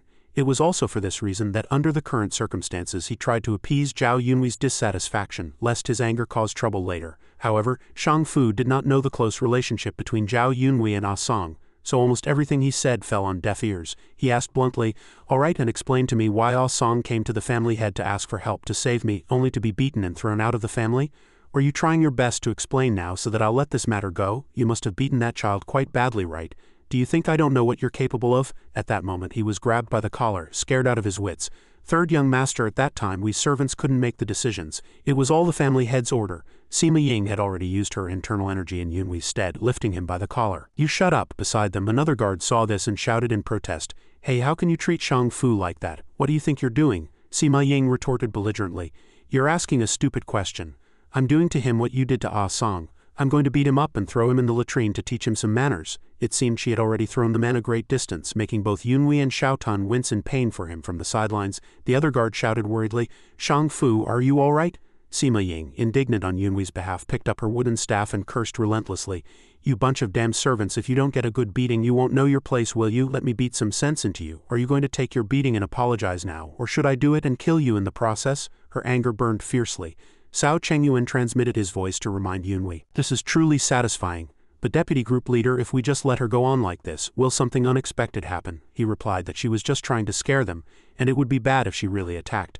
You should go stop her quickly, otherwise it will cause more trouble. Xiaotan, who loved to watch a good show, clapped her hands and cheered, not wanting it to stop.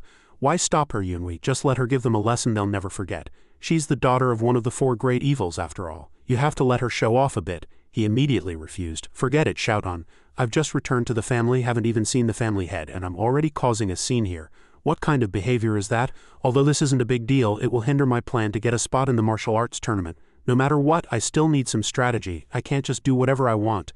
Hearing this, Cheng Yuan immediately stepped forward to stop her. Ying, that's enough. Put the staff down. The girl, dressed as a man, raised her voice and argued with him. What nonsense are you talking? Who do you think you are to order me around? Cheng Yuan was also helpless, and had to report to Yunwei, Deputy Group Leader, this matter. He doesn't seem to listen to me at all. Yunwei just thought silently, seriously, it's always the same. No matter where, no matter when, I always have to clean up the messes others make. He transmitted his voice softly, calling, Hey Miss Sima, listen to me. The girl only listened to Yunwei's words. Yes, Deputy Group Leader. Yunwei reminded her, why does Miss Sima always act on her own accord? I didn't order you to do this. Sima Ying felt guilty and explained sadly, Deputy Group Leader, I just wanted to get justice for you. How could I let others bully and look down on the deputy group leader? These dog-like servants dared to treat the deputy group leader's confidant like that. I was just so angry I only wanted to teach them a lesson for you. He said that even if her intentions were good she couldn't act so rashly.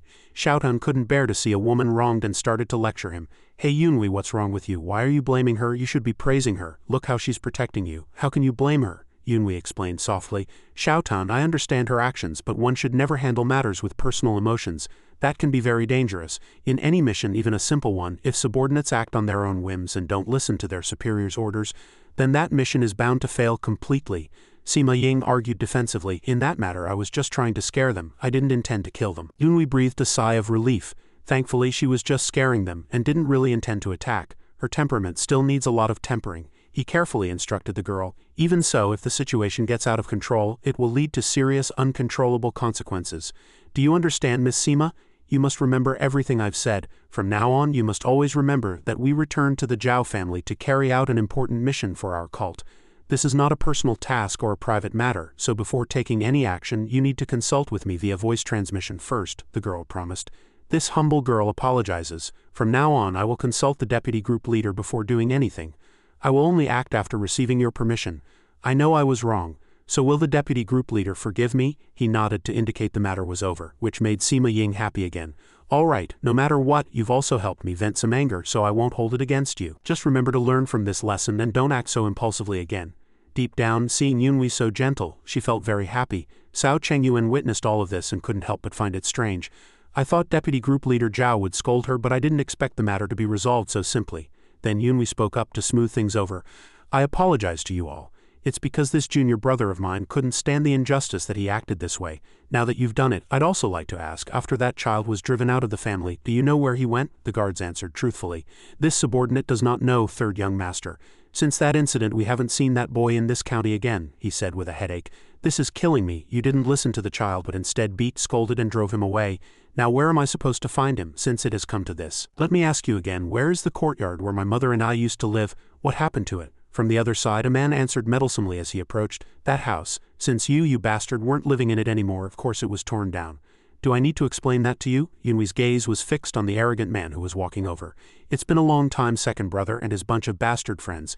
Jiao Chongyun walked out disdainfully and said contemptuously, Who allowed you, this good-for-nothing, this trash, this scum to set foot in the Jiao family? At this moment he also remembered that back then that group of bastard friends from martial arts families along with this bastard Jiao Chongyun always bullied him and never let him have a peaceful day.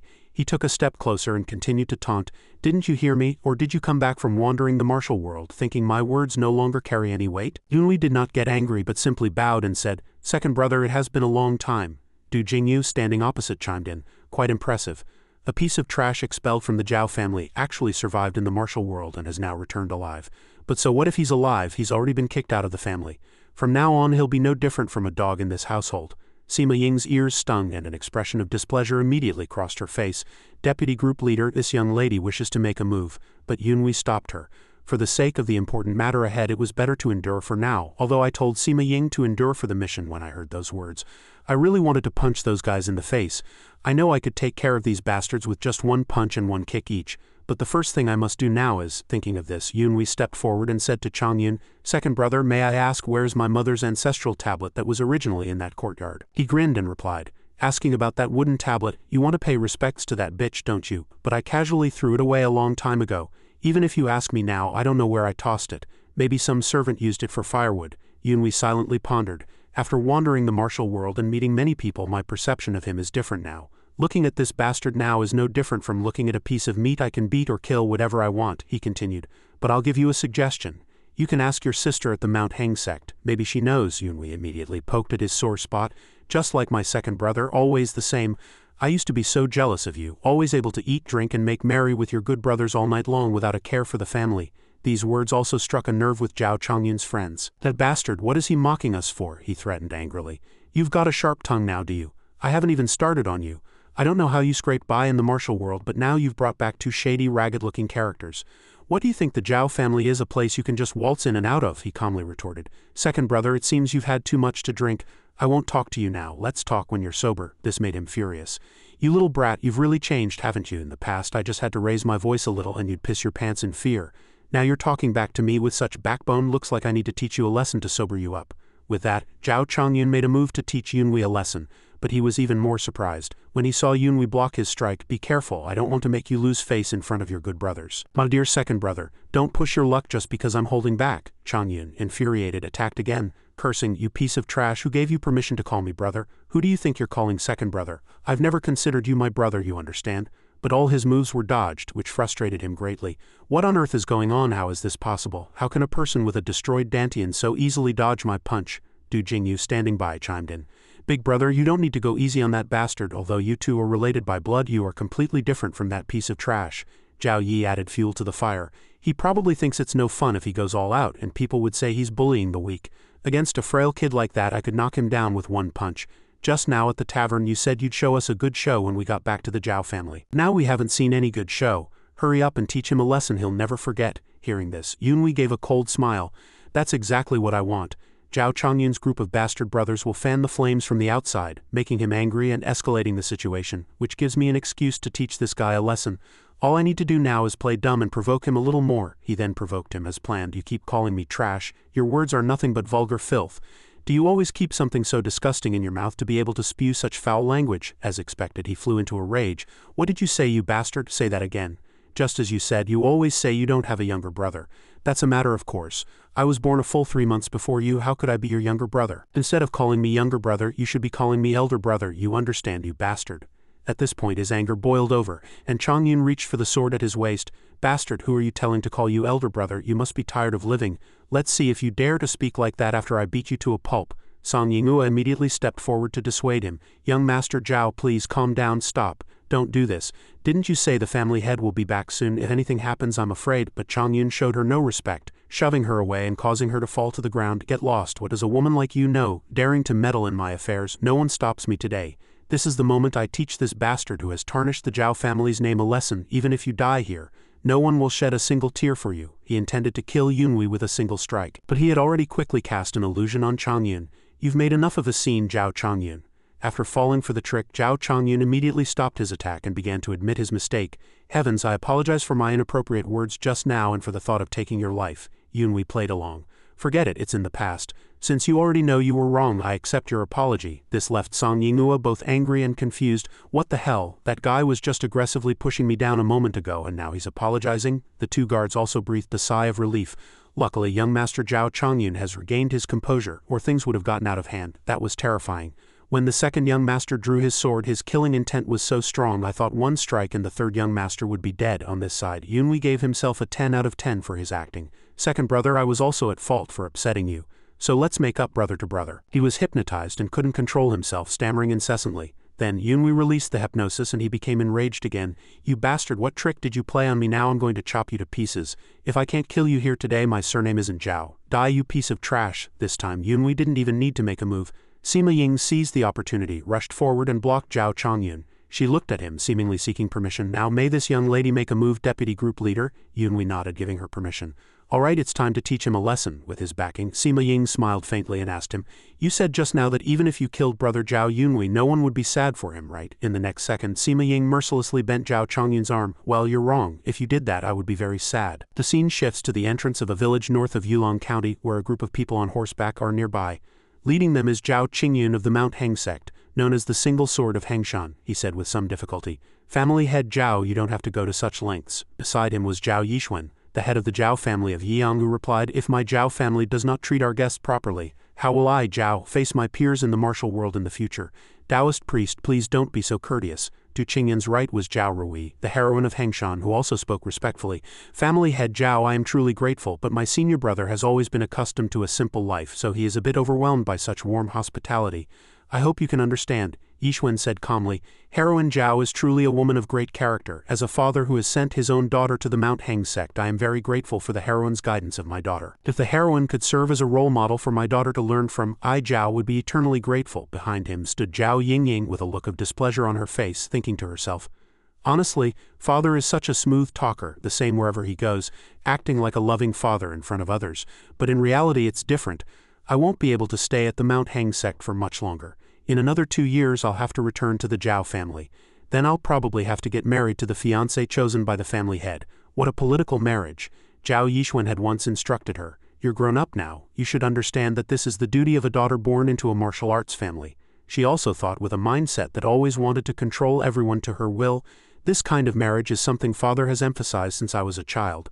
If I didn't have a talent for martial arts and seized the opportunity to study at Mount Heng, I probably would have been married off long ago. So I must participate in this martial arts tournament, and I must achieve a high ranking, no matter if I live or die, in the competition for the younger generation at the tournament. If I can place first or second in the women's division, I can become the hall master or deputy hall master of the Phoenix Hall. If that happens, I'll have a foothold and status in the Martial Arts Alliance. With luck, my position and foothold in the Martial Arts Alliance will allow me to cancel that arranged marriage waiting for me. So this tournament is my only chance. I must win this time. Back in the present, a man ran towards them from a distance. He bowed and reported, "This subordinate pays his respects to the family head, the single sword of Hengshan and the heroine of Hengshan." Reporting to the family head at home right now, but this subordinate was a bit clever and immediately gestured to him. Jiao Yixuan quickly understood that there might be trouble at home, so he turned to the two from the Mount Heng sect and said, "My apologies, you two. Something has come up at home. Would it be all right if my two children went back first?" They agreed. "Of course, family head Jiao, please go ahead." Ying on her side was also curious, wondering what had happened in the family that required her to go back first. Jiao Yingxian, the eldest son of the Jiao family who was beside her, shrewdly ordered her to hurry. If they weren't quick, Changyun might have caused trouble again, so they had to get back to the family quickly. She hurried to catch up, asking curiously, "Brother, what do you mean by that?" He was also guessing to himself that the wild horse who had been kicked out of the family was back. Ying immediately realized it was that fool brother Jiao Yunwei. He's back in the family. Every time I think of him, I worry so much. I don't want to see my only relative beaten and cursed by those bastards again. Must hurry back to the family. When she arrived home, Ying couldn't help but widen her eyes. It wasn't brother Jiao Yunwei who was beaten down, but that bastard Changyun. And who was that slender youth beside him? Witnessing this scene, Jiao Yingxian immediately shouted, "Stop right there!" Yunwei turned his head to look at him, thinking, "Didn't this guy go out with the family head? How did he get back so quickly? Even my sister Ying came back with him. I didn't expect this girl to have grown up so much. I heard she became a disciple of the Mount Heng sect. She must be back for the martial arts tournament this time." The family head seemed to have gone out to welcome people from the Mount Heng sect, so it looks like guests from Mount Heng are about to arrive. Junior brother Sima Ying hit his acupoint. She was about to make a move but said impatiently, "What do you mean by that? Didn't you want to teach him a lesson he'll never forget? So can I flay him alive now?" Fearing she would go too far, he stopped her. "Things are complicated now." "No, just hit his acupoint." Following the order, Sima Ying also showed mercy. "What a bastard, you should count yourself lucky." Jiao Yingxian walked over and scolded her. "What on earth did you do to my brother? Who are you to dare strike someone on the Jiao family's grounds?" Sima Ying cupped her hands respectfully and said, "Greetings, young master. I am a fellow disciple of young master Jiao Yunwei. My name is Sima Ying." While he was still hesitating, Yunwei spoke up to greet him. "Long time no see, big brother." Jiao Yingxian frowned and said contemptuously, "Bastard, who are you calling big brother? You just got back to the family and you're already causing trouble. What the hell happened here?" Xiaotan looked around and said to Yunwei, "This guy seems very different from that fool Jiao Changyun just now." He said with certainty, "Of course, Jiao Yingxian has been the most talented and intelligent in the family since he was young. He's a very shrewd person and knows how to conduct himself. He cares about what others think and knows how to build a good image in their eyes. Of course he's different from that fool lying on the ground." At this, Yunwei answered him, "Perhaps because I haven't been home for a long time, second brother got a little excited and drank a bit too much. So, but Yingxian didn't care. Drunk or not, I don't know, but what does his drinking have to do with your junior brother's disrespectful behavior?" Sima Ying's eyes widened, wanting to make a move. "So does the young master mean I should have just watched that bastard stab my senior brother with a sword? The young master is eloquent, but I advise you to watch your words." Yunwei placated her. Hey, I already warned you." At this, Jiao Yingxian also started cursing him. "You arrogant piece of trash. Do you expect me to believe you and your junior brother's words now?" Seeing this, Yunwei immediately saw through him. "Brother, if you have something to say, just say it to my face. Why use voice transmission? Is there something you don't want others to hear?" Caught in the act, he raised his voice to shout but immediately realized something was wrong. The atmosphere was off, there were too many people here. "I must maintain my image. If I get angry and scold him, everything will be ruined." Noticing the gazes of others, Jiao Yingxian calmed down.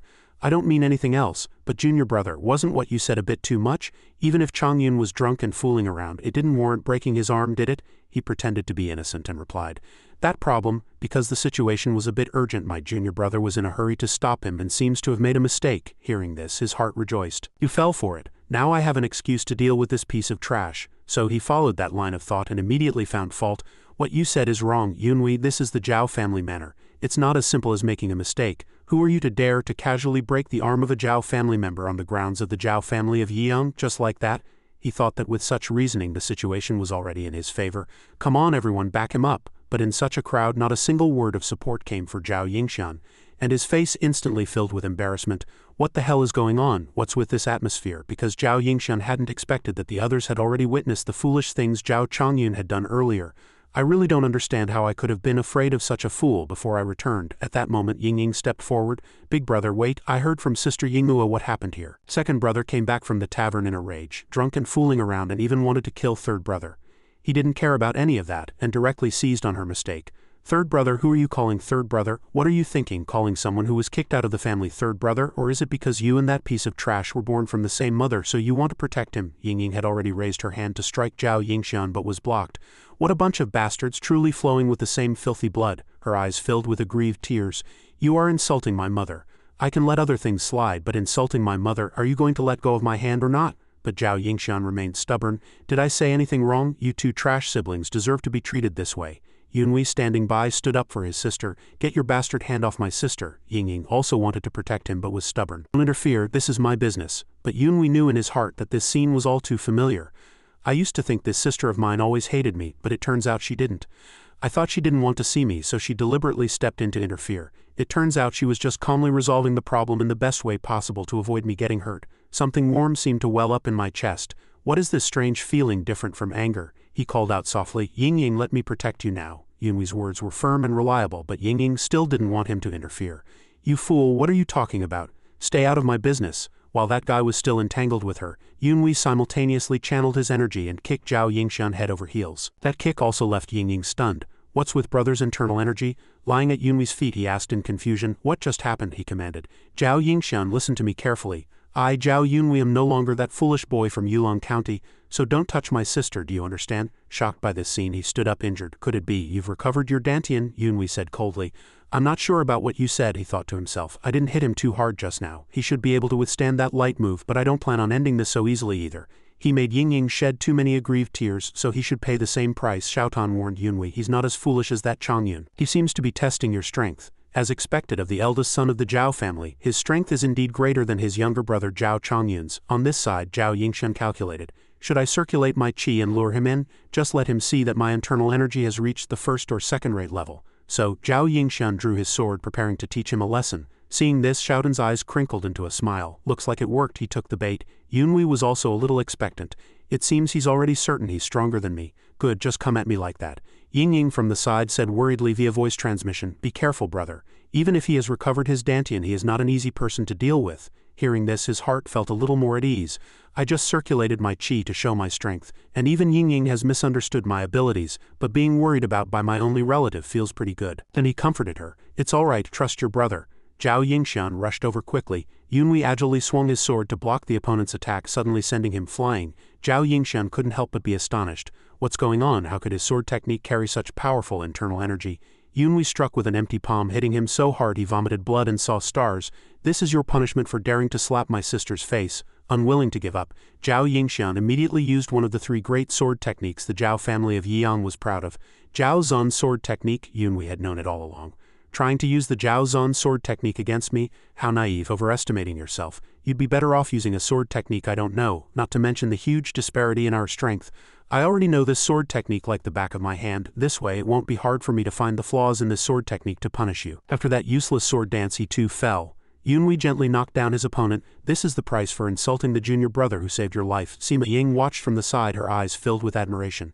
Deputy Group Leader, you are so magnificent. Cao Chengyuan beside her felt it was unseemly. She shouldn't make that expression while dressed as a man. Jiao Chongyun's two friends watched from the side, terrified. Is he really that foolish country boy from before, a piece of trash? How come even brother Yingxian can't beat him now? Yunwei speculated that they should be back by now. They're back. The sound of about 100 swords. The family head went out to welcome the people from Mount Wangshen and is about to return. There are three very powerful auras, which must be the family head and the two masters from Mount Heng. Yunwei judged that it was time to reap the rewards. Jiao Yingxian struggled to his feet over there. You bastard. Today I'll fight you to the death. I was going to spare you since you still have some family blood in you, but now you're dead. He knew that he had now changed his sword stance, and his sword moves had become much more terrifying, filled with killing intent. This must be the Dongpei sword which only the family head and the young master could learn. Let me see to what extent you have practiced this sword technique. Du Jingyu also recognized it. That's the Dongpei sword, the most powerful sword technique of the Jiao family of Yiyang. Jiao Yi insisted, this time brother Yingxian will definitely, but the sight that met their eyes left them stunned. Yunwei once again sent his sword flying. I don't know if this sword technique works on other swordsmen, but against me, the sword technique you're using is useless. Yingxian couldn't believe it. Impossible, how can this be? How could someone like you block the Dongpei sword? Yunwei kicked him down again. At this moment, of course, he still remembered what he had said earlier. This last move is the price for you insulting my mother. You bastard. After saying that, he delivered a final heavy blow to Jiao Yingxian, who looked to be in great pain. Tiananjian's voice appeared, warning, Yunwei, be careful. He also realized his actions just now. I know. Seeing the dead silence around, it was enough to know they had returned. Everything that had just happened had been witnessed by the Jiao family head and the seniors from the Mount Heng sect. Jiao Rui couldn't help but exclaim in admiration, Family head Jiao, what is going on here? On this side, Xiaotan spoke with Yunwei. The one with the mole on the corner of his mouth is the family head you mentioned. Do you know the two people next to him? He recognized them too. I saw them when I was a spy in the Martial Arts Alliance in my previous life. The single sword of Hengshan, Jiao Qingyun, and the heroine of Hengshan, Jiao Rui. These two are masters from the Mount Heng sect, both top-tier experts. Among them, the single sword of Hengshan is the stronger of the two. Although his aura doesn't have the same overwhelming threat as Hai Yuishan's, it has undoubtedly surpassed the realm of a top-tier master. Yunwei calmly and respectfully greeted his father and the two seniors. With the battered Jiao Yingxian at his feet, he shouted, Father, it's an evil art. This guy used an evil art. Yunwei looked at him with disgust. How could this guy be so shameless? He was using this to excuse his own defeat, refusing to admit his weakness even in death. If I had known, I would have crippled his martial arts so he could never speak again. But the suspicious Jiao Qingyun had already strode forward to question him. An evil art, little brother, did you learn an evil art? Yunwei was also incredulous at that speed. In the blink of an eye he had closed a distance of 15 paces. Witnessing this, Cao Chengyuan sent a voice transmission to Sima Ying. I've heard of the Mount Heng sect's returning wind and falling goose sword and the 100 changes lightness skill, but I never thought he'd be this strong. And now the deputy group leader is being framed in front of the single sword of Hengshan. This is trouble. She didn't understand his words. Why is it trouble? Explain it to me. Chengyuan replied that the evil and orthodox sects have always been like fire and water. Therefore many in the orthodox path loathe evil arts to the extreme. The single sword of Hengshan is one of them. You can guess just by looking at him. His expression is a world away from his usual gentle and approachable demeanor. Yunwei immediately explained that it was not an evil art. He pressed on, then why does the young master of the Jiao family of Yiyang say you defeated him with an evil art? At this moment Jiao Yingying stepped forward, a look of grievance on her face. Martial uncle, the young brother standing before you is my brother. Qingyun guessed. Your brother? Is this Jiao Yunwei? I heard that child's dantian was damaged beyond recovery, is that not so? As he spoke he reached out a hand toward Yunwei, seemingly wanting to check him. Yunwei quickly dodged. Senior, what are you trying to do? Jiao Qingyun pressed. Your dantian was damaged beyond recovery. How did you achieve such a level of martial arts in such a short time? He calmly requested a chance to explain. But the other seemed unwilling. Do you think you can convince me with words alone, without letting me check the internal energy in your body? Whether it's an evil art or not will naturally be known once we cross a single move. With that, he drew his sword to question him. Jiao Qingyun decisively thrust his sword before him. Yunwei sidestepped, dodging the frontal attack. He felt this situation was a bit tricky. This was completely unexpected. But at this moment Tianan also comforted him. Don't worry, Yunwei. You might be able to resolve this situation easily. Just execute the sword style of the Heavenly South Sword Saint and you can easily resolve this.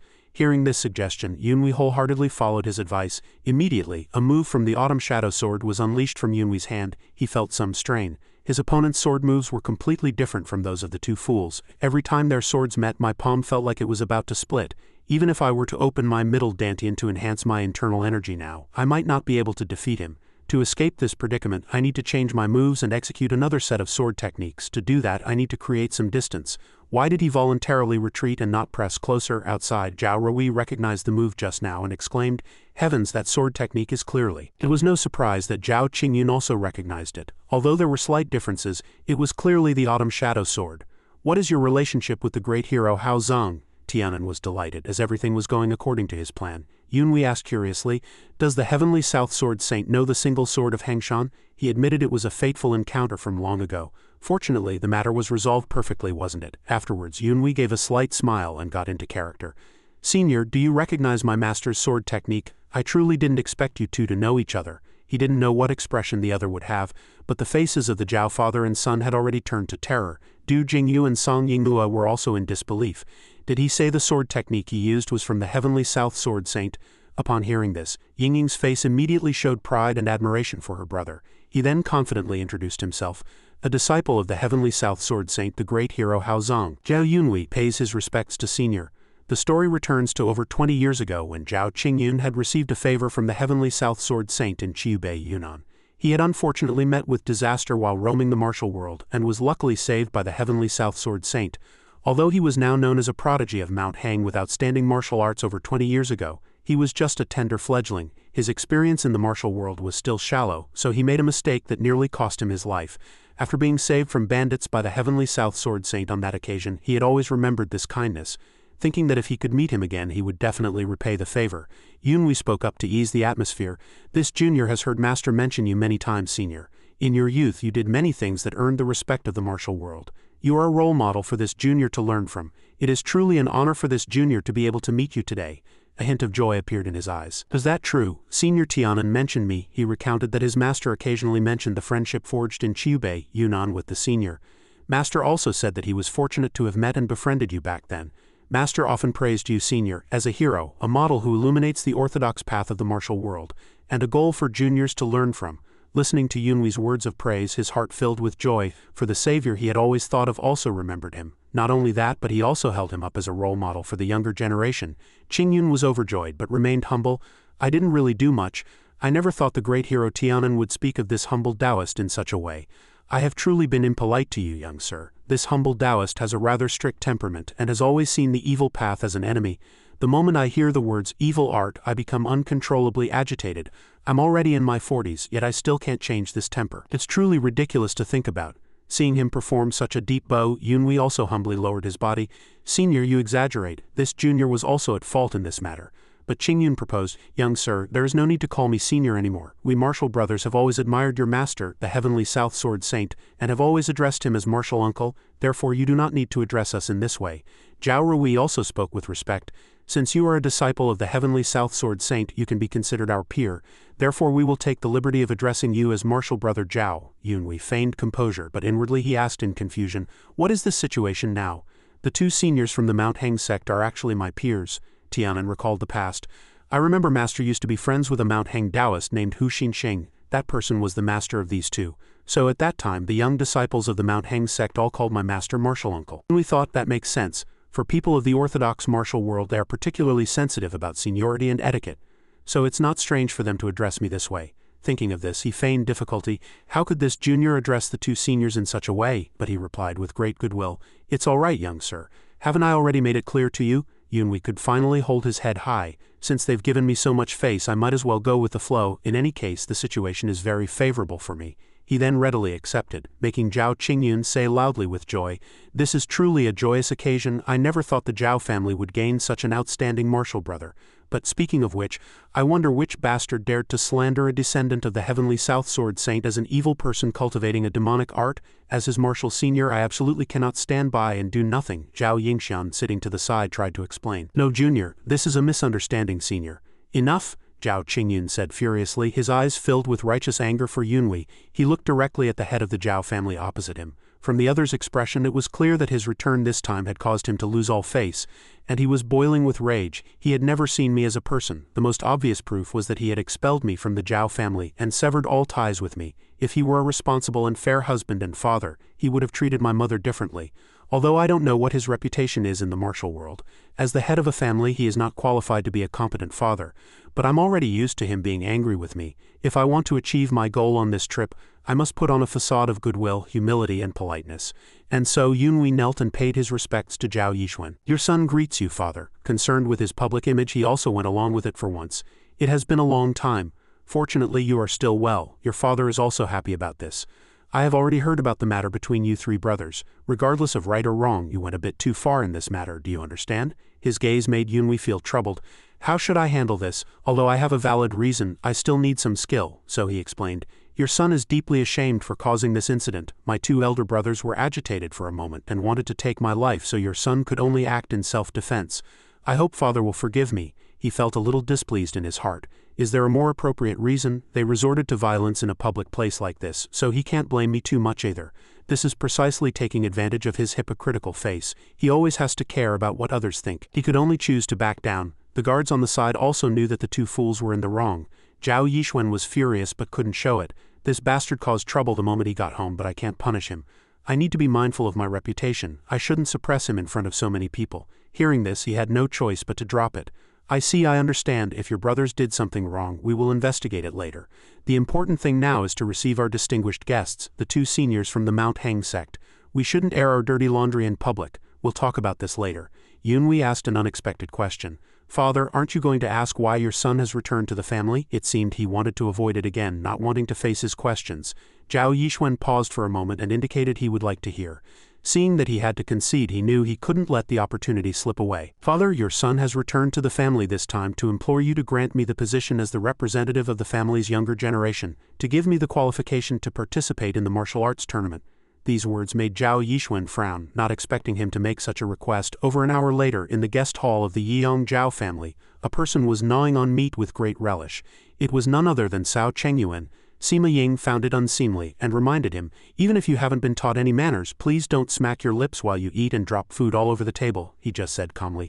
Don't be so harsh on me, isn't eating like this cute? She was instantly annoyed. Cute my ass, it makes me want to punch you. But by your logic, a beggar eating like this would already be considered dignified. Then Sima Ying turned to Yunhui, caring for him affectionately.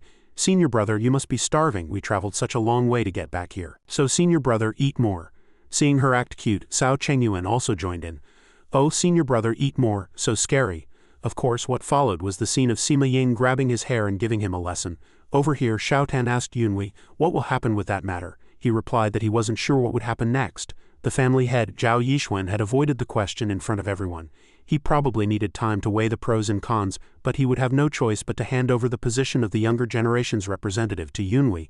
Although those 2 guys weren't seriously injured, would it not be too much for them to participate in the martial arts tournament competition, just after recovering from their injuries? Xiao Tan also thought it made sense. All things considered, they had vented their anger and proceeded according to plan this time. He has no other choice anyway, but it seems he really doesn't see you as a member of this family, does he? He looked out into the courtyard and answered her words. Yes, of course, I know that too. The maids standing guard in front of the guest hall are no ordinary maids, although those maids' martial arts skills are not at the 2nd or 3rd rate level. They are all maids who know martial arts. He had those maids serve me here, but how could I not discover that they all know martial arts? However, by having these maids walk back and forth at the door, his meaning is no different from openly monitoring us. This is the family head's warning to me, a son no longer recognized by the family. The meaning is, regardless of whether I am a disciple of the Heavenly South Sword Saint or not, this is the territory of the Jiao family of Yiyang. It's as if he's saying, I'm watching you, I'm paying attention to your every move, so don't do anything as excessive as what you did just now again, Xiao Tan casually cursed. He's truly a despicable person. A maid approached and reported, Young master, this servant is from the peony hall. I have come to deliver a message. The madam requests your presence. She has a few words she would like to say to you. Yunhui was also a little surprised, not expecting the peony hall to make a move first. Over here, Sima Ying wondered who that was. He decided to go alone and instructed the others. I'll be right back. You all just eat and drink. As Yunhui walked, he thought, if it weren't for the representative position of the younger generation, that would be the last place I'd want to go. But now everything is different. I must proceed with caution. The peony hall was the residence of Madame Yang, the main wife of the Jiao family head of Yiyang, Jiao Yixuan. It was filled with scarlet peonies that covered the entire garden. Except for this time of year, those peonies would not bloom, but as luck would have it, they were in full bloom right when I returned. Looking at these beautiful flowers, no matter how good a mood one was in, the thought of going to see that woman would sour it, recalling how she used to treat me. I just wanted to burn everything here to the ground. When he arrived, the main wife of Jiao Yixuan, Madame Yang, was sitting there. You're here, all of you, withdraw. The attending maids obediently withdrew. Yunhui cautiously pondered. She's sending the maids away. What is she plotting? Madame Yang quickly spoke up. I've heard about your matter. So you are the successor of the Heavenly South Sword Saint. Congratulations on encountering such a fortunate opportunity. Hearing this, Yunhui was wary and doubtful. She called me here just to congratulate me. Impossible, with her insidious personality. What scheme is she concocting now? Madame Yang continued. I know our relationship is not good and I don't deny it. But I called you here today for a matter. I'll be brief. If you are willing, I can kneel 10 times, no, 100, 1,000 times to atone for the sins I committed against you in the past. So I beg you, do not covet Yingjin's position. That child is still very foolish. As compensation, tell me what you want and I will do my best to satisfy your request. Yunhui looked at her with an expression of extreme disgust, just as I expected. Yes, even a wicked woman has a mother's heart. She doesn't want me to take away Jiao Yingjin's status in the Jiao family. So he asked coldly, you called me here for this? Recalling the past, Yunhui found it hard to believe. A woman who was once so imposing, vicious and arrogant would actually kneel to him in apology? I still remember the past clearly. Every time I saw her, she would always insult me, saying I had lowly blood flowing through me, followed by merciless harsh slaps. Madame Yang remained kneeling, stating her terms. If you want it, I can give it to you. a family fortune sufficient for you to eat, drink, and live in wealth for the rest of your life. I can also help you start a family and put in a few good words with your father. So don't covet my son's position. Let him go." At this point, Yunhui was getting a headache from her. Although he knew that with the identity of the disciple of the Heavenly South Sword Saint, everyone would look at him differently, but he never expected this would also cause someone who once hated him to the bone to have such a change in attitude. But because his mind was made up, he refused. "With all due respect, I cannot comply with your request." Madame Yang did not give up, pulling at the corner of his robe and pleading, "Name what you want, I will do my best to get it, no matter what it is." Seeing her so humble, Yunhui tentatively made a request. "In that case, can you bring my mother's ancestral tablet back posthumously and feff her as the family's official wife, and for the next 10 years bow and atone to my mother 3 times a day?" Madame Yang couldn't help but be astonished. Seeing her expression, Yunhui knew this was impossible for her. Someone she once scorned as lowly was now to be posthumously infeffed as the official wife, and that wasn't enough. "I also wanted her to atone for 10 years, this would completely trample her pride." But seemingly unexpectedly, Madame Yang asked in return, "If I really do that, you will give up the position you want and let Yingshan go, is that right?" Yunhui sat down, a cold smile appearing. "I truly admire Madame Yang's sincerity. In that case, I will entrust everything to you." Yunhui knew, although it was said that a mother's love for her son runs deep, but so he leaned closer to her and said softly, "These words, they are what you wanted to hear from my mouth, right? If it were you, could you do it, bitch?" He felt it was impossible. "If you had done this while my mother was still alive, that would have been wonderful, but now it's too late." Madame Yang's face immediately changed, and she grabbed Yunhui by the collar. "How dare you, you bastard?" He directly brought up the incident from 12 years ago. "The day I had my chi deviation, it was your maid who delivered the spirit medicine that poisoned me. Do you think I don't know? Who doesn't know that maid came from the Peony Hall? Because everyone guessed who the culprit was, the entire family vaguely let the matter slide. You tell me to let your son go? How ridiculous. On what grounds do you ask me to do that? I've already warned you. Since you understand, don't come to me for these boring matters again." He shook off Madame Yang's hand and turned to leave coldly. She could only plead helplessly in despair. At that moment, Yunhui looked up at the roof and discovered a figure had long been sitting there. "I detected a hidden aura nearby the moment I came in. I don't intend to harm your master, so don't do anything rash." Seeing he had been discovered, the person jumped down in front of him. Madame Yang called out to him, "Guard Jiao." The man also spoke respectfully. Madame Yang's guard, Jiao Ke, pays his respects to the descendant of the Heavenly South Sword Saint. Yunhui ignored him and walked past quickly. He had nothing to say to him. As he reached the door, about to leave, Jiao Ke suddenly spoke. "The one who sent the maid to the young master's place that day was not Madame Yang. The one who poisoned the young master's spirit medicine was this subordinate." This confession, its truth unknown, also couldn't help but surprise Yunhui. Yunhui recalled the events of 12 years ago. The memory of that day was still clear. "To improve my martial arts, I needed to take spirit medicine. But at that time I was not yet 18, and my internal energy was insufficient to consume the spirit medicine directly. So even though it would reduce the medicinal potency, I had to brew it into a soup-like decocting medicine. Only then could my body absorb a portion of the potency. After drinking that tonic, I immediately circulated my qi to absorb the medicinal power, but unexpectedly, my whole body grew hot, I became dizzy, and I fell into qi deviation. Although I recovered after being treated by a physician, my dantian was destroyed from then on, unable to be restored. A descendant of a renowned martial arts family who lost his dantian and could no longer practice martial arts. Everyone knew what would happen next. A child abandoned by the family, ostracized and pushed aside. From that day on, my life began to be completely upended. The one who caused all this was not that old crone Madame Yang," Yunhui asked in return. "Was it you?" He also answered frankly, "This subordinate has been taking care of the madam since before she married into the Jiao family. For me, who gave up the life of a servant in my own family to follow the madam as her guard, the madam is my everything. How could I just watch as someone who is like a sister to me becomes restless day and night because the young master threatens young master Jiao Yingzhen's position?" Yunhui said coldly. "For such a reason you poisoned me, is that it?" Jiao Ke took all the blame upon himself. "I only hope the young master knows that this matter was my idea alone and has nothing to do with the madam. Please forgive the madam, young master. I am willing to accept any punishment. I only ask the young master to spare the madam on account of this." Madame Yang also immediately stood up to protect him. "No, I ordered this matter. It has nothing to do with Guard Jiao. Guard Jiao is loyal to me and couldn't bear to see me wronged, so he is lying. You shouldn't listen to him." And so the two of them kept rushing to admit their guilt. "Madam," Yunhui found it unsightly to watch. "These two bastards fighting to take the blame are making it seem like I'm the villain here." So he sat down and said contemptuously, "Seeing the deep bond between you master and servant truly makes me feel ashamed. If I were to punish you both for your crimes now, I'm afraid the one who would be shamed and criticized would be me." She thought Yunhui had softened and asked happily, "Then has the young master forgiven us?" But Yunhui mercilessly slapped Madame Yang across the face. She fell backward to the ground. "Did you think I would say that? The bond between you and that guard Jiao is truly touching enough to move heaven and earth. but I really can't understand what's so praiseworthy about what you did that you now dare to stage this drama of fighting to take the blame in front of me, the victim. Since you dared to do such a thing, didn't you ever think you'd face a day like this? Madame Yang, with half her face swollen, cursed in shame and anger. You lowly thing, how dare you humiliate me like this? Do you think you can still become the family's representative for the martial arts tournament? But he was unafraid. Placing his foot on Jiao Ke, he let her do as she pleased. She could complain to the family head or do whatever she wanted. However, he wouldn't just sit back and do nothing. He would publicize the fact that the main wife of the Yiyang Jiao family had poisoned a child under 18, ruining his future. Of course, the first to hear this news would be the two masters from the Mount Heng sect who were guests in their home. These words threw her into a panic. How dare you threaten me? Then Yunhui continued his assault, leaving Madame Yang stunned. Before her eyes was the scene of him injuring Jiao Ke. What have you done? Stop it. At this point, Yunhui had settled the old debt, crippling the man's dantian, of course. He personally admitted to crippling my dantian, so I am merely seeking justice for myself. After speaking, he tossed something into her hand, ordering Madame Yang to drink it quickly.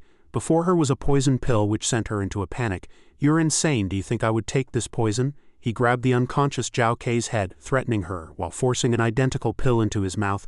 I'm afraid you have to drink it. Otherwise, I will immediately take this man to the family head and say I've found the culprit who poisoned me all those years ago. Madame Yang threatened Yunhui. If you do this, do you know what will happen to the family? It could easily bring trouble upon the Yiyang Jiao family. This matter is not as simple as you think. A person who covets the position of the family's representative wants to drag the family into the mud and be scorned by the martial world. He just smiled and said, then I would be overjoyed.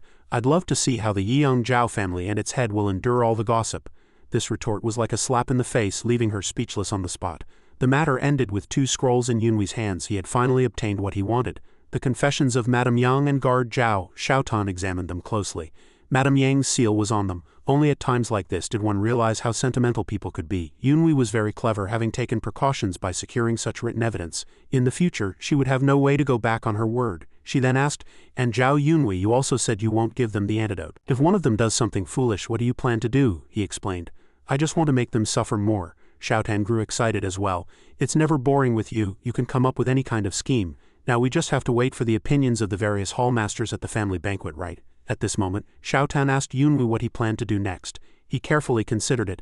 Since those guys made the first move, why should I wait so quietly? I will take the initiative to show them my strength and status. By now, the hallmasters of the Jiao family should have all arrived. In the conference room of the Yiyang Jiao family's inner hall, everyone was discussing Yunhui.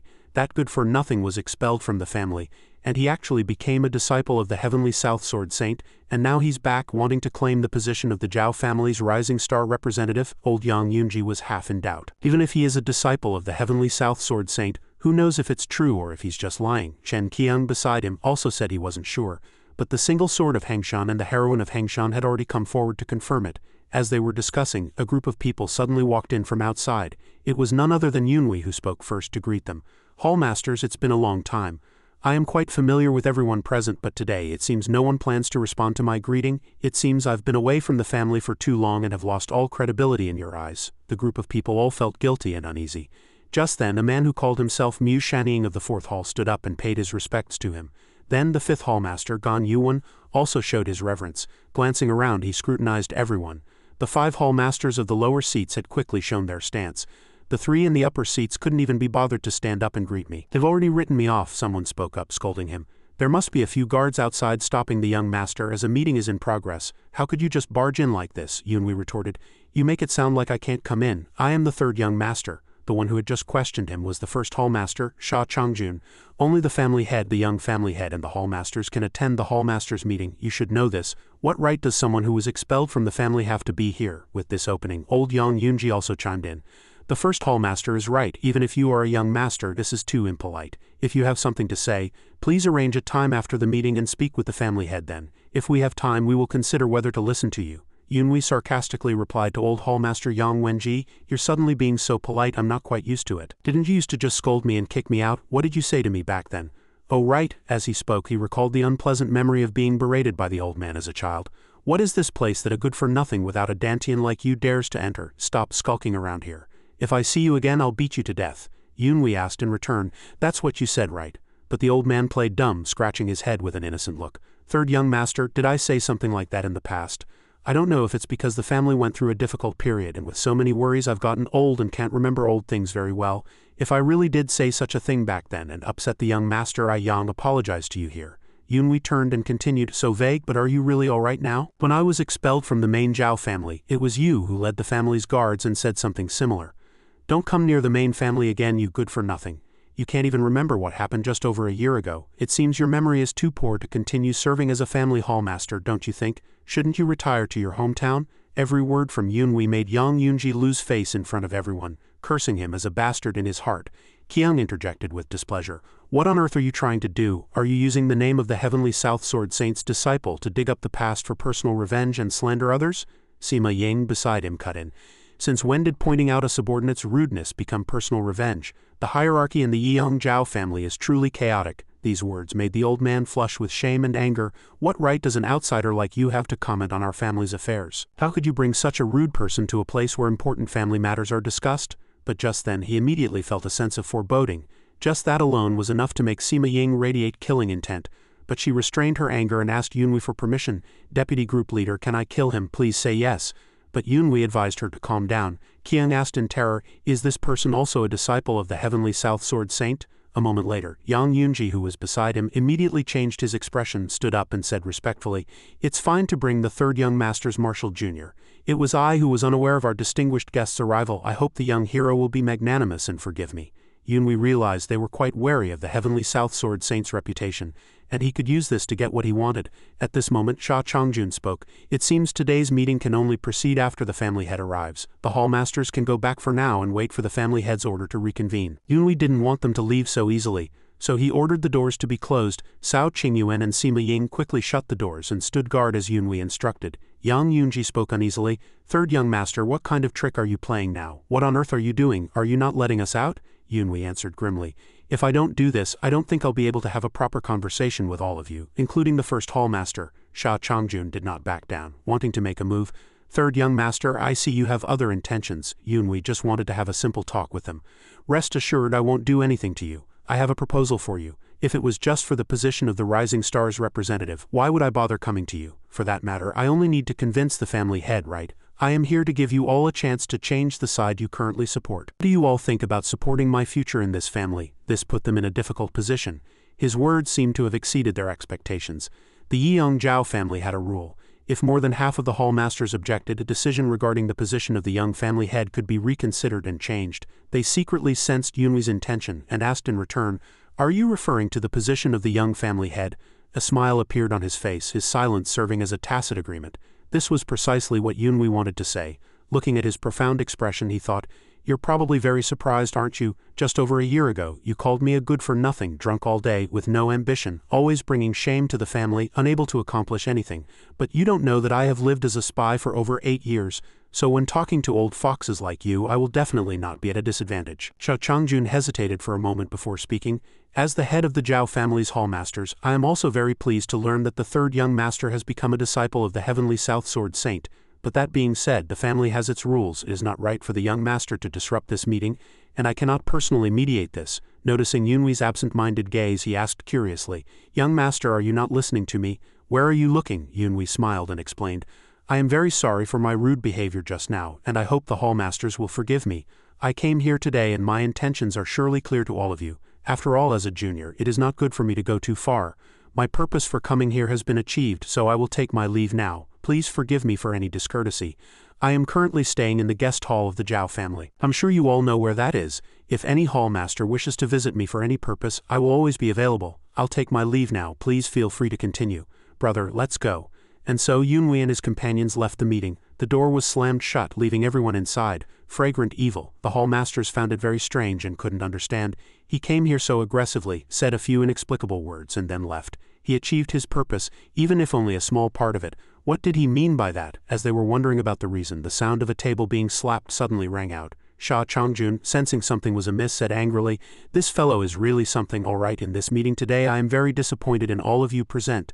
Just now when I was speaking with him, he was absent-minded and not paying attention to my words, therefore I noticed. Seeing him look elsewhere, his Adam's apple moved. Through that movement I determined that he was using voice transmission with one of the hallmasters present. This matter has left me deeply disappointed.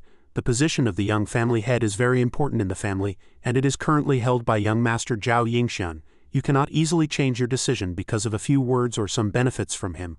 although I don't know who he was transmitting his voice to. No one is to leave here until I find that traitor." The crowd was in an uproar, and another hallmaster's face turned pale. "First hallmaster, how can you say that? He didn't use voice transmission with me," the person next to him also argued. "Considering everything we've done for the family's interests, who would disregard the future of the Yeong Jiao family for a little benefit from him?"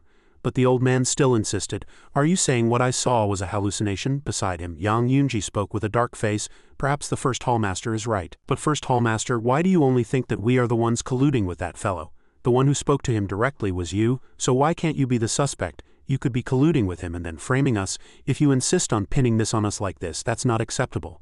Being accused in return, Sha Changjun furiously cursed, "Bastard, what did you say?" And so Yunwi's group left, leaving behind a fierce war of words among the hallmasters, the sound of their arguments echoing endlessly.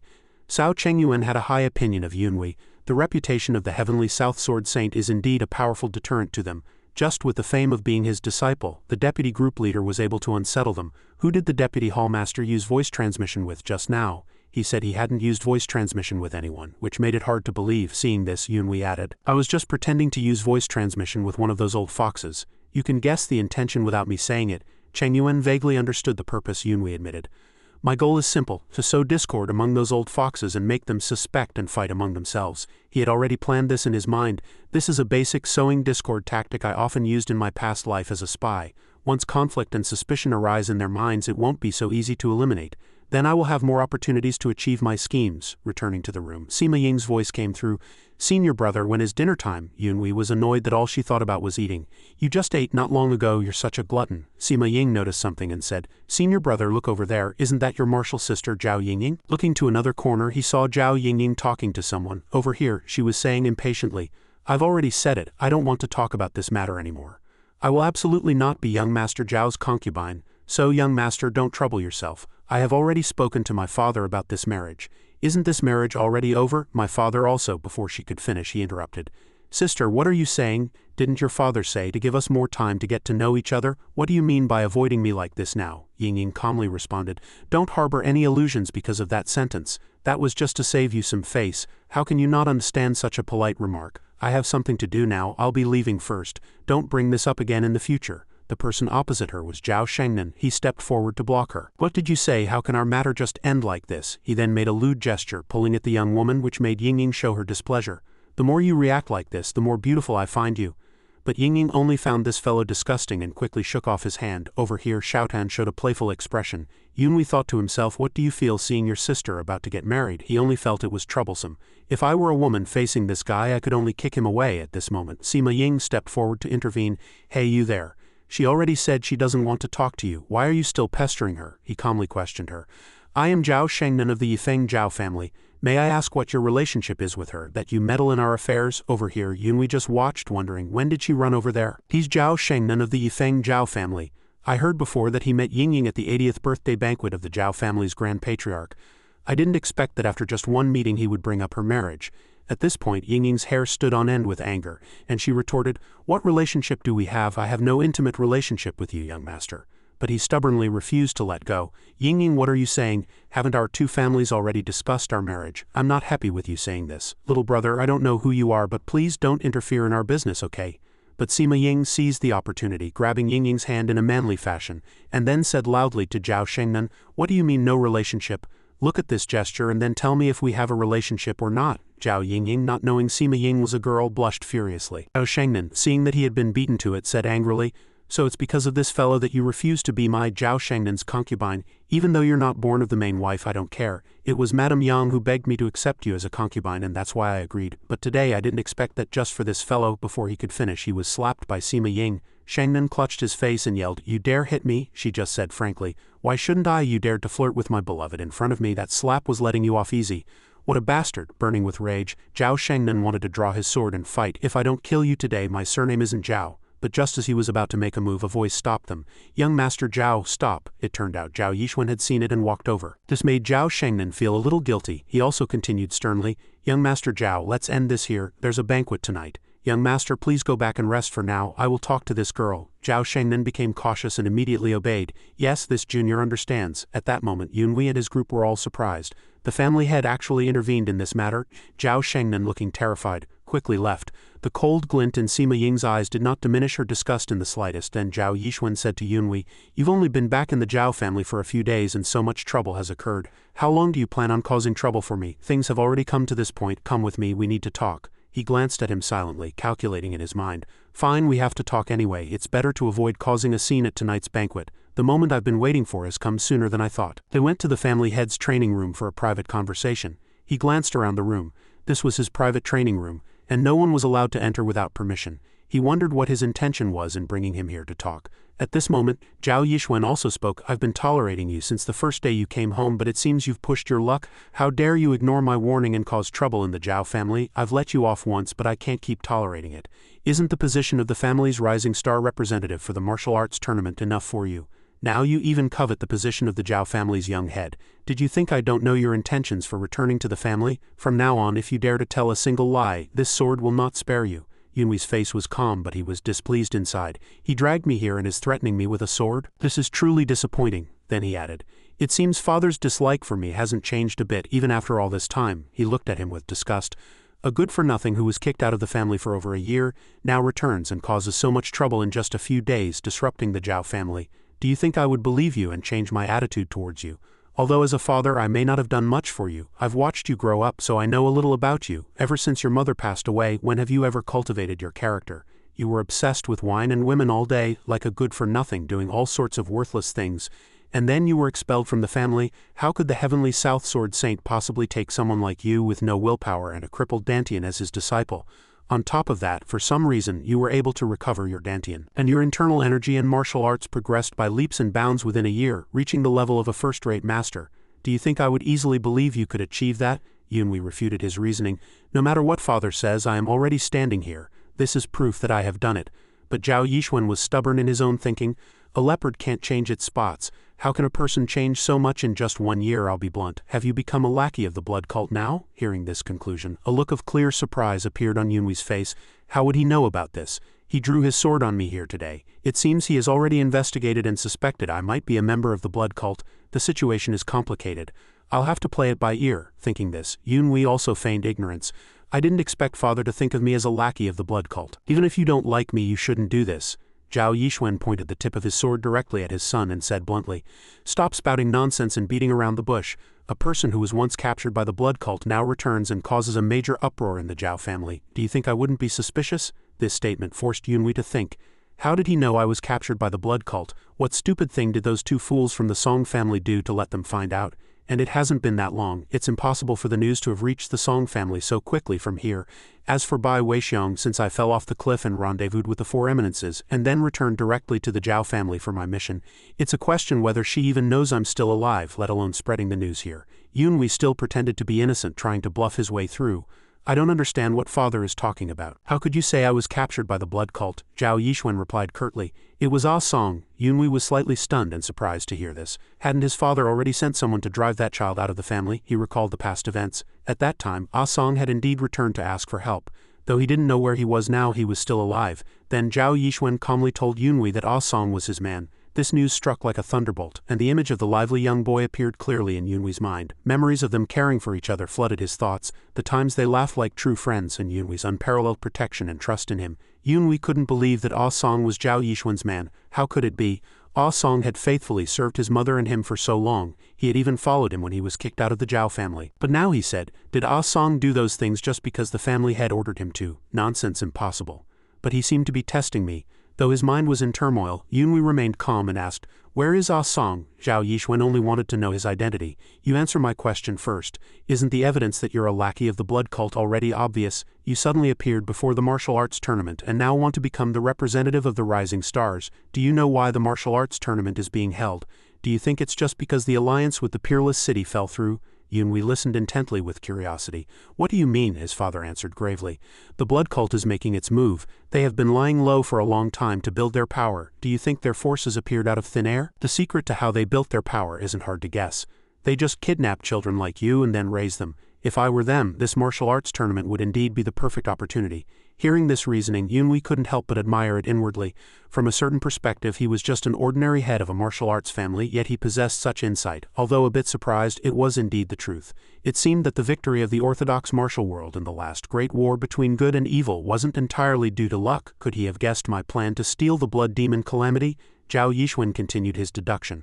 They kidnap children from prestigious orthodox families like yours, then brainwash them and turn them into lackeys. After that, they just sit back and reap the rewards. But Yunwei hadn't really thought as deeply as he described. Xiaotan reminded him that he didn't know if it was because of Ah Song, but he had said before, whenever something changes, the future you know will also be different. Yunwei thought that made sense too.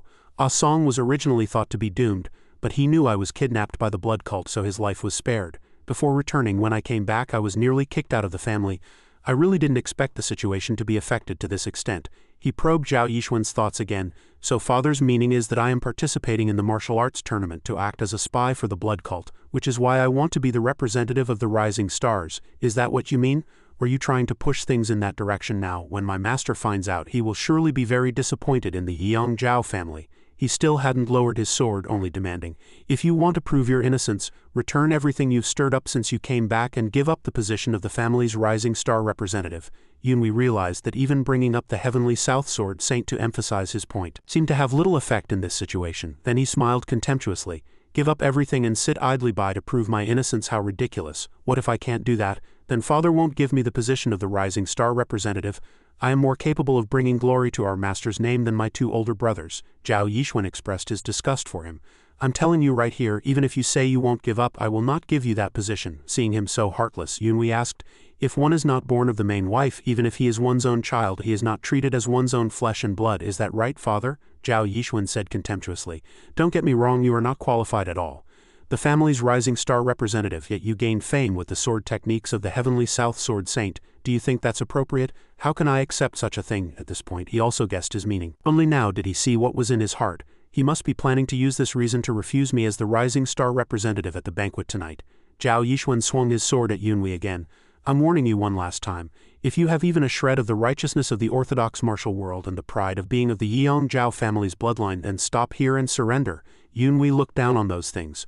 Was this kind of nonsense the righteousness of the orthodox martial world, and the pride of being of the Yang Jiao family's bloodline? He clenched his fists, forcing himself to ask him, if I surrender, what do you plan to do? Jiao Yixuan carefully explained, I will find out the source of your internal energy and check if you have been brainwashed. If you are innocent, there is no reason not to accept those things. He was very clear about his intentions. It was only to prove his innocence. You had no intention of letting me be the rising star representative. As he spoke, Yunwei also drew his sword. No matter what, you won't give me the position of the rising star representative, yet you want me to surrender, even though you are my father. You want to inspect my previously destroyed dantian. Isn't that going too far? To inspect the source of another sect's internal energy is to forcibly probe its cultivation method.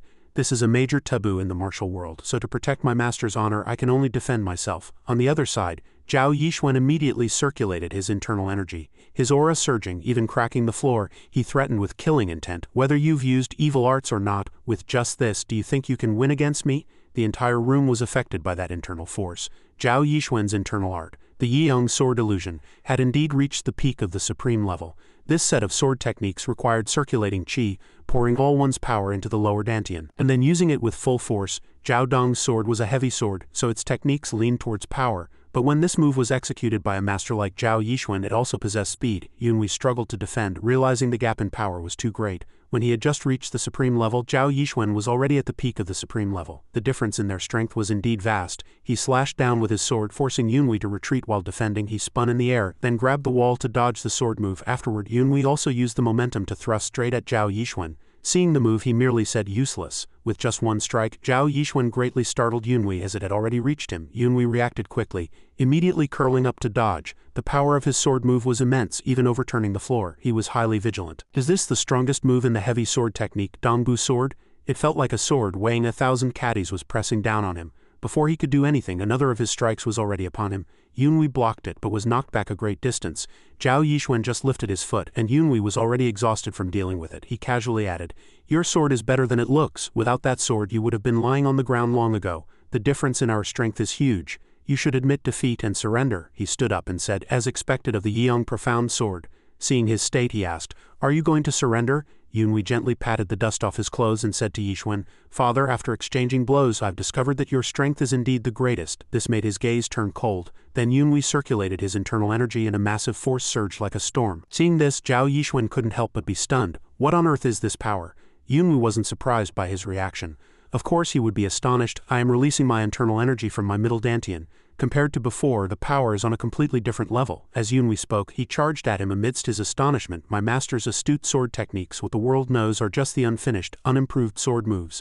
Then Jiao Yixuan just showed a hint of a stunned look before taking a direct hit from his son's immense power. He added that from now on it would be called the advancing astute sword technique. He didn't even concentrate on defending or counterattacking, just showed an expression of disbelief. Then Jiao Yixuan jumped back warily as Yunhui executed the sixth move of the advancing astute sword technique, advancing axis fang rotation. Jiao Yixuan was continuously shocked, his eyes wide. A force like a whirlwind was tumbling and rushing towards him. It rapidly coiled towards Jiao Yixuan. He could only endure it head-on. Then, after that move, Jiao Yixuan was sent flying, crashing into the door. He immediately spat out blood, and the wooden door couldn't withstand it, cracking layer by layer. The room became a mess. After just a few exchanges, Yunhui gasped for breath heavily, not expecting it to turn out like this. If that strike had truly landed, Jiao Yixuan would surely be dead. I actually defeated the family head. Before my return, he was a solid wall I wouldn't even dare to dream of surpassing. Tianan praised. You've improved greatly, Yunhui. At this rate, you'll soon catch up to my former master's level. He was in disbelief. Half the standard, 50 and 60%, are already worlds apart, Xiaotan also said with concern. You won against him as expected. But you still don't look happy. Yunhui's head throbbed with annoyance. Yeah, although I didn't have high hopes, he is related to me by blood after all, so I'm not happy about defeating him today. Then Yunhui walked forward with a grim face. I want to ask you a question. To be honest, do you hate me that much? Since you dislike me so much, why did you give birth to me in the first place? He remained calm and explained to Xiaotan and Tianan, first one thing at a time. The priority now is still to secure the position of the rising star. Suddenly a voice came from somewhere. Yixuan, I think that child's hatred is greater than you imagine. Yunhui vaguely guessed. Is this the voice of the sword? Jiao Yixuan's sword was making a sound. If you, Yixuan, were a little gentler and willing to open your heart to him, he probably wouldn't have been hurt, and you wouldn't have ended up like this.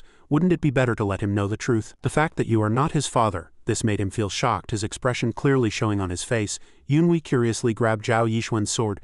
Say that again, I am not Jiao Yixuan's son, the spirit sword inside sensed. Can you hear me speak? Yunhui anxiously pressed. That's right, although I have no grudge against you, you must tell me what I want to know, otherwise I don't know what I might do to this master of yours. The spirit sword inside soothed him. At this point a few words will hardly ease your mind. I mean, you can also see your own story as a form of suffering. If I can, I'd like to show you everything I have ever seen. Through the heart of the sword and the heart of man the heavenly wonder opened and a blue light emanated around them. Yunhui was quite surprised by what was happening.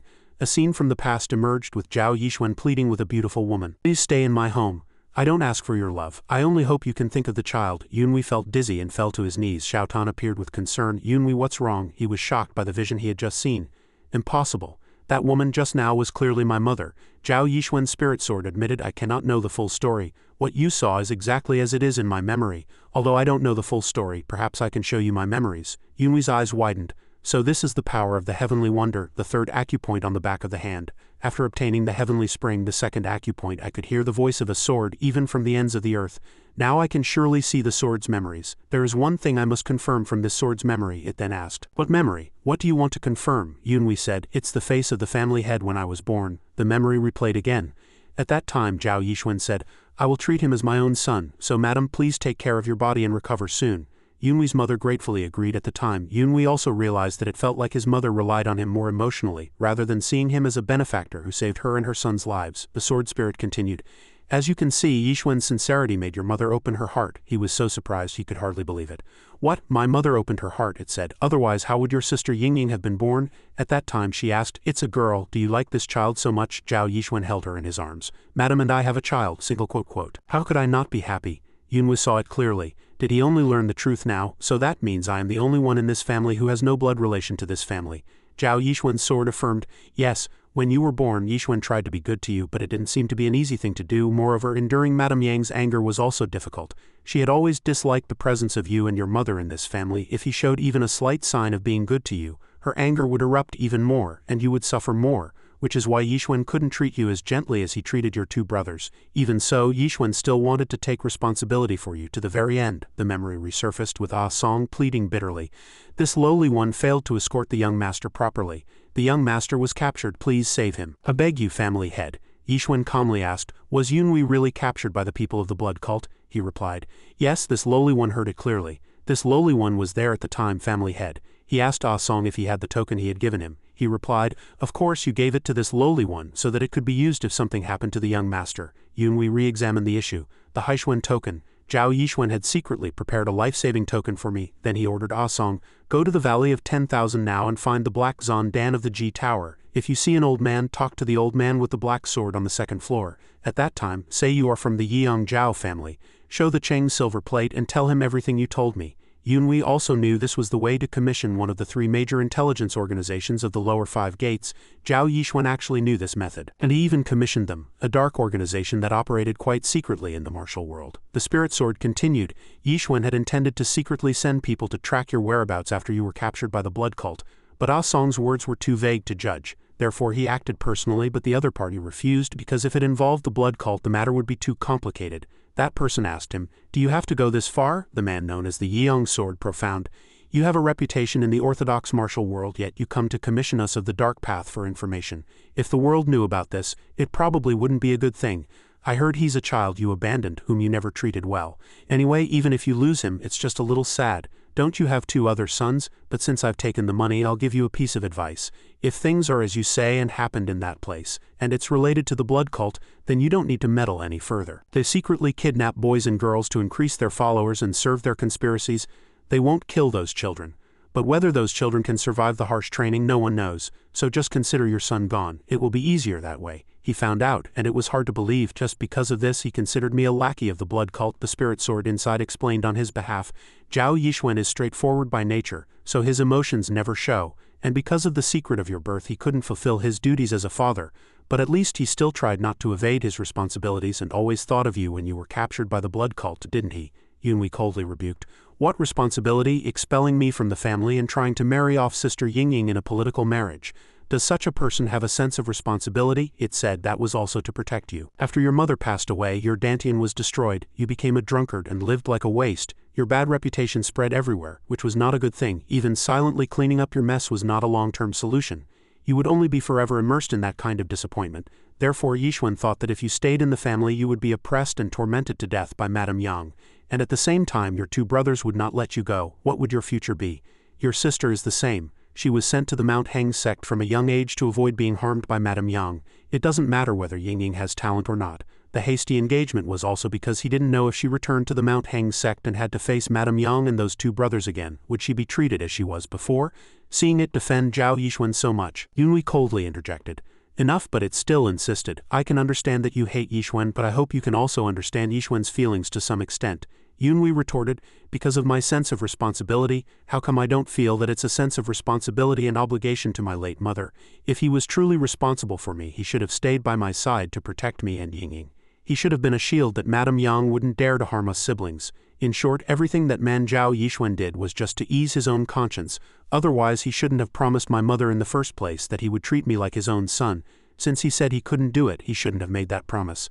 The spirit sword comforted Yunhui. "What you said is all correct. My opinion only reflects Yixuan's actions. I hope I can do something for you. By the way, I heard just now that you seem to need the position of the family's rising star representative to participate in the martial arts tournament." He answered affirmatively, "Yes." However, the situation has now become quite complicated. Then it proposed, "Perhaps I can help you with that matter. If you give Yixuan what he wants most, wouldn't the situation be different? Right now, Yixuan can only practice the first half of the little hegemon's sword. The sword art incantations of the previous family head were only passed down orally. Jiao Yiqin, Yixuan's father and my former master, died in the war between good and evil, so he was unable to master the latter half of the little hegemon's sword. What if you tell him the remaining sword incantations?" After a while, Yixuan woke up and barely managed to say, "Why did you spare me?" He stood opposite and pleaded, "Do you wish for me to kill you? Perhaps it would be best for you to circulate your qi and recover first." His tone towards Yunhui was also distant. "If you're keeping me alive to achieve your goal of becoming the rising star, it's useless. You will absolutely not be able to prove that you are not from the blood cult, therefore I will never accept you." The words he spoke next greatly surprised him. "I spared you, a man who is not my biological father. I hope you don't misunderstand that was for the kinship of you raising me in the past." Then Yixuan asked bluntly, "How did you know about that?" He did not confess that the spirit sword had pointed it out, only saying, "It's not because of big brother or second brother. One can tell the difference from the way you look at your children. Did you think I didn't know?" Jiao Yixuan wanted to say something, but when he mentioned his mother, Yunwei's sword struck beside his face. "Don't mention my mother with your mouth, I feel disgusted." By this point he also lowered his stance and tried to explain. To you," but Yunwei interrupted him. "You want to say you did your best back then, is that it? I hope you don't spout nonsense like you protected me and my sister from my mother's sake and tried to treat me as your own. In the end, isn't it all just excuses for your own selfishness? If you truly wanted to protect me and Yingying, shouldn't you have stood up firmly against Madame Yang to protect us siblings? But you didn't. What's this about treating us fairly, standing by like you did with the other children? Don't be ridiculous. If you think that was your responsibility and duty, then you are mistaken." Jiao Yixuan's voice was low and sorrowful. "I did it to protect you." But Yunwei did not believe his words. "Is kicking me out of the family protection? That's evading responsibility. I have already done my best for a child who is not my own son. From now on, no matter what happens to him, it is not my fault. You must have thought that when you kicked me out of the family, right? If you hadn't kicked me out to cover up your own conflicting feelings, maybe I wouldn't have been kidnapped by the blood cult." Jiao Yixuan frowned and asked, "So you finally admit you are a lackey of the blood cult?" He threw something into his hand and said, "If I hadn't been saved by my master, the heavenly South Sword Saint, maybe the situation now would be just as you imagined." In Jiao Yixuan's hand was a token, and he wondered what it was. Yunwei said, "That is the awakening plate of the Divine Doctor of 1,000 Suns. Master and I have a deep friendship with the Divine Doctor of 1,000 Suns. Thanks to that, I was able to ask the senior to help me restore my destroyed dantian. You always want to believe that I restored my dantian through the evil arts or evil techniques of the blood cult, don't you? But this is the truth. You must be very disappointed, right? And you said I wasn't qualified to be the family's rising star representative?" As Yunwei spoke, he raised his sword coldly. The truth of the matter left Jiao Yixuan's eyes wide with shock. The opening stance of the little hegemon's sword, how do you know it? While he stuttered, Yunwei had already assumed the position to strike. "This is the first time you've seen this sword technique, isn't it? The 10th move of the little hegemon's sword, suppressing sword force." He swung his sword down, attacking Jiao Yixuan with immense power. Rewinding to a few minutes ago, what did Yunwei see? "I just saw the memories of the green spirit sword, the sword and the traces of many different sword moves. The moves of the little hegemon's sword all appeared in my mind. Yet every time I saw the movements of a sword move, it was as if I became the sword, and the moves of the little hegemon's sword would unconsciously surface in my mind." Xiaodan asked, "Have you understood all the sword moves?" "Kid," Yunwei answered with some surprise, "I haven't reached the point of fully understanding them all. It feels like I'm just sharing memories." When she asked if he had seen all the moves in such a short time, he snapped out of his reverie. "Short? What short? Impossible. A heavy sword is different from a fast sword, so the sword moves are not executed quickly. It was probably about a quarter of a moment, but there are still many sword techniques I can't fully comprehend. That green spirit sword, when I tossed this copper coin, can you show me those moves again?" It then said, "What's so difficult about that? I just need to recall the sword moves." A large number of detailed memories about that sword technique gradually emerged. After seeing them, Yunwei was inwardly astonished. "It can be like this. I've seen all the moves of the little hegemon's sword, but was it just in the blink of an eye? Although I've seen them, whether I can master them is another matter entirely." Tianan was also greatly amazed by his ability. "Yunwei, it seems your abilities have improved a lot. Not only can you talk to swords, but you can also see their memories. My former master said that when a swordsman reaches a certain level, practicing with the mental images of sword moves is more effective than repeatedly practicing the moves themselves. Think about it. Through mental training, once you can visualize all the sword moves, you have already memorized the forms. Then what happens if you repeatedly review those images? Of course you'll learn that set of sword techniques as if you've truly practiced them continuously." He realized something in disbelief. "Indeed, after watching it more than 20 times, my hands feel as if I have really practiced that sword move many times. Is this the mind-influencing action? When I focus on a certain image, I can perceive it more quickly. Through mental training with the sword's memory, I learned a sword technique I had never encountered before. But I've only scratched the surface now. I still need a lot of effort to become proficient.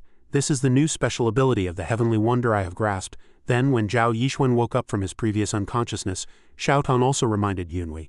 Back to the present, after he used the suppressing sword strike of the little hegemon's sword, Yunwei looked at the stunned and unsteady Jiao Yixuan. "This is the power of the little hegemon's sword suppressing sword strike.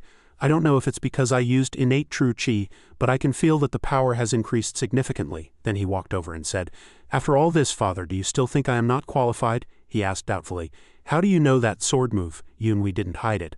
"The Divine Doctor of 1,000 Suns receives due payment for treating anyone, at least an awakening plate, otherwise it would be an important secret manual." Jiao Yixuan reluctantly. "And what about father?" He knew in his heart that after saying so much he had probably guessed it, so he added, Moreover, the divine Doctor Senior also said that the current head of the Yeong Jiao family has not yet learned the latter half of the little hegemon's sword. Who is the one who should be begging for mercy now? Later, at the banquet of the Yeong Jiao family, Jiao Yixuan still cheerfully welcomed the guests. Yunhui sat to the side, glanced at him, and judged. His internal injuries haven't healed yet. He must be wanting to rest right now, but on second thought he did have an outstanding side.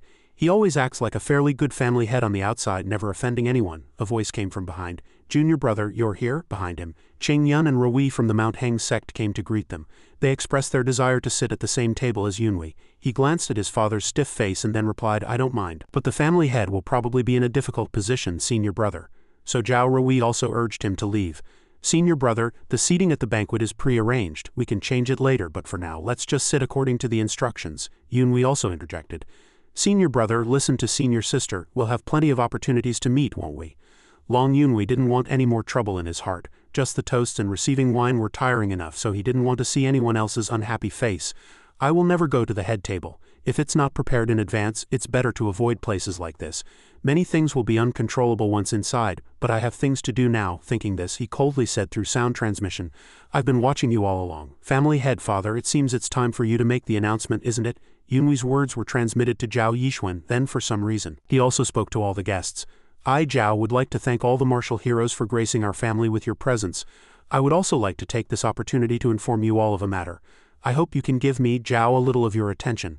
Family head Jiao of the Jiao family spoke from a nearby table. Family head Jiao is too polite. You said to discuss it slowly. Are you planning to announce it here? Seeing Jiao Shengnan's ugly, triumphant expression, Yingying was furious. Over here, what Yixuan said next greatly surprised the father and son next to him. I, Jiao, would like to apologize to the Yifeng Jiao family. My unworthy daughter is in any case not a suitable fiancé for your esteemed son. Thank you, Jiao family, for the marriage proposal, but I hope you can find a more suitable match. Yingying was overjoyed, unable to believe she had escaped this marriage. Family head Jiao's eyes stared at Madame Yang with anger. Then a sound transmission came to her, freezing her in place. Madame Yang, you arranged Yingying's marriage too, didn't you? You wanted to get rid of my sister, a thorn in your side, and also coveted the assets of the Yifeng Jiao family, one of the three major families in Yangshi, right? I hope I won't hear any more of your nonsense in the future. If one day you make me say something unpleasant, you should know your fate. I know everything about you. Hearing this frightening threat, Madame Yang could only nod in agreement to Yunhui.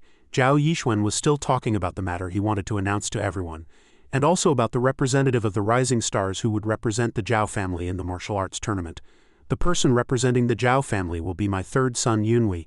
Ching Yun and Rui were surprised to hear that he was the one chosen. Madame Yang's expression was also as if she had no prior knowledge of this. Yingying was equally surprised to hear this and turned to ask Yunhui what was going on, but by the time she turned around he was long gone. The celebratory wine on the table was not even finished and the person had left. Outside the door it was already dark. Yunhui felt a little relieved. All right, the Jiao family's business is done. His party left that very night. This made Cao Chengyuan feel puzzled. Young master, why are you in such a hurry to leave? It's already dark. He said he had something to do, and he wondered what it was. Sima Ying saw this and kicked Chengyuan. Don't ask my senior brother random questions. Then from behind, Jiao Yingying's figure ran from a distance shouting brother loudly. She was out of breath, having run non-stop to catch up with him. Brother, are you really leaving now? Yunhui answered Yingying. I still have to complete the mission my master assigned me. I've also told father. He then expressed to him, if brother participates in the martial arts tournament, then go with me. Master and senior uncle also want to go with you, especially senior uncle. Yunhui, however, had other ideas in mind. That's also one of the reasons I have to leave in a hurry. The enthusiasm of the Mount Heng first sword makes me very embarrassed. Yingying still pleaded with him. Can't we go together? I'll ask master if we can leave early tomorrow and go to the martial alliance together. It wasn't clear if that was the main reason, but Yingying shyly glanced at the handsome Sima Ying, who was dressed as a man. Xiaotan quickly noticed and interjected, shouting, it's happening, it's happening. That was fast. Yunhui worried for his sister in his heart. This won't do, Yingying. She's a girl. Then Sima Ying walked over, patted her shoulder and comforted her. Miss, you don't have to be too sad. You will see senior brother again at the martial arts tournament. Sima Ying gave a brilliant smile that made one's heart flutter, and Yingying shyly lowered her head. I suppose so. Taking this opportunity, Yunhui added, Yingying will see each other there. She had no choice but to say, then let me see you off to the city gate, brother. When Yunhui was puzzled, she frowned and said, you have to let me see you off, brother. It's also a good chance for us to talk. We haven't seen each other for a long time. Is that not okay either? He reluctantly agreed. Of course you can. Then they walked together for a while, and that was also the first time Yunhui had talked with his sister Yingying for so long since they had grown up. Because of this, the once distant relationship between the two after their mother's death also became much closer. Yingying also asked about what happened when Yunhui was missing, but he couldn't say anything. If he told the truth, it would only involve Yingying and the blood cult, but she seemed to have sensed that Yunhui was hiding something from her. At that moment she handed him something. "Brother, take this. Father told me to give it to you." When Yunhui was puzzled, Yingying had already waved goodbye. "I don't know, maybe it's travel money father gave you, brother. Then let's meet again at the martial arts tournament," he thought to himself. She should be fine now because Yingying is more mature than I am. Then Yunhui also waved goodbye. Hearing his earlier thought, Xiaotan offered her opinion. "So what if she's mature? That girl still needs you to take care of her," Yunhui answered her. "If I don't want Yingying to be involved with the blood cult and want her to live a peaceful life, I must succeed in this matter.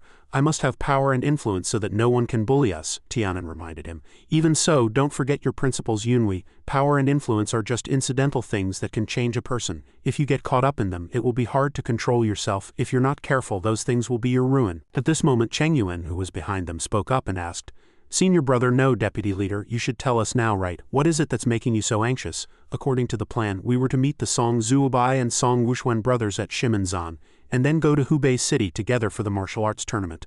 Leaving now, this will be half a month earlier than scheduled, and there's nothing for us to do by leaving so early." Yunhui replied, "I know, but before we go to Shimanzan, we'll make a trip to the Black Zon Hall," he said foolishly. "If it's the Black Zon Hall, do you mean you're going to see the Tower Master? It's only half a day's journey from where we need to go, but the north of South City has been occupied by people from the unorthodox and evil sects," he added calmly. "We are also an evil sect even more terrifying than them. What are you worried about? Besides, I still have to find someone as important as my sister, and his whereabouts are there." Deep in the cave a fire flickered. Zhang Yun sat by the fire and let out a sigh of relief. "Now this is what I call living." Then he turned his head and asked, "By the way, Captain Sima, you've been wearing that human skin mask for so long, yet you don't have a single pimple on your face." Sima Ying pinched the human skin mask and answered nonchalantly, "My father made this human skin mask for me, isn't it nice? I'd like to ask Captain Sima's father to make one for me too, is that possible?" Hearing her say this, Xiaotan interjected, "I'd really like to see his pleading face when he goes to beg her father, one of the most notorious villains in the martial world." Hearing this, Yunhui thought to himself, he would definitely be too scared to speak. Anyone would be the same. When facing him they would all be like that. After all, he's one of the 4 great villains. Afterwards, Xiaotan noticed the jade pendant in his hand again. "Yunhui, what's that?" he replied. "I plan to see what the family head meant by sending me this jade plaque through Yingying. This was the jade plaque that mother had on her when I first met her. Perhaps it will be more useful to you than to me in the future." Yunhui stared at the jade piece. Is this something mother had before she met him? Tianan, upon seeing it, also appeared and said, "The shape of a flying crane." "It's a flying crane," he said. "This is the first time I've seen this symbol. I've had many experiences in my past and present lives, but this is the first time I've seen it." Yunhui pondered even more deeply. "Although it's a lower-ranking flying butterfly, in my 8 years as a flying butterfly in my past life, I have never seen such a strange pattern. Martial families or sects in the pugilistic world usually use ferocious beasts like snakes or wolves as symbols to represent their martial prowess. Cranes symbolize longevity and nobility, so they are not often used as symbols for martial artists. Of course, I've heard that they are occasionally used by some powerful and virtuous families, usually those with a scholarly or similar background." He guessed, "Is this flying crane jade plaque related to my mother's past or my biological father?" Afterwards, Yunhui suddenly spoke. "It would be great if there were more clues about my mother, but this jade plaque alone is too difficult for me." Sima Ying happened to lean over from behind and ask, "What is the young master looking at?" Yunhui reminded her unhappily, "Don't sneak up from behind without permission." Miss Sima, she certainly didn't feel she was in the wrong and said, "It's just because the deputy leader was staring at something, so I was curious." Yunhui wasn't one to be outdone. "Do you know what my action of hiding something and turning away means?" Seeing that she couldn't win the argument, Sima Ying acted coyly.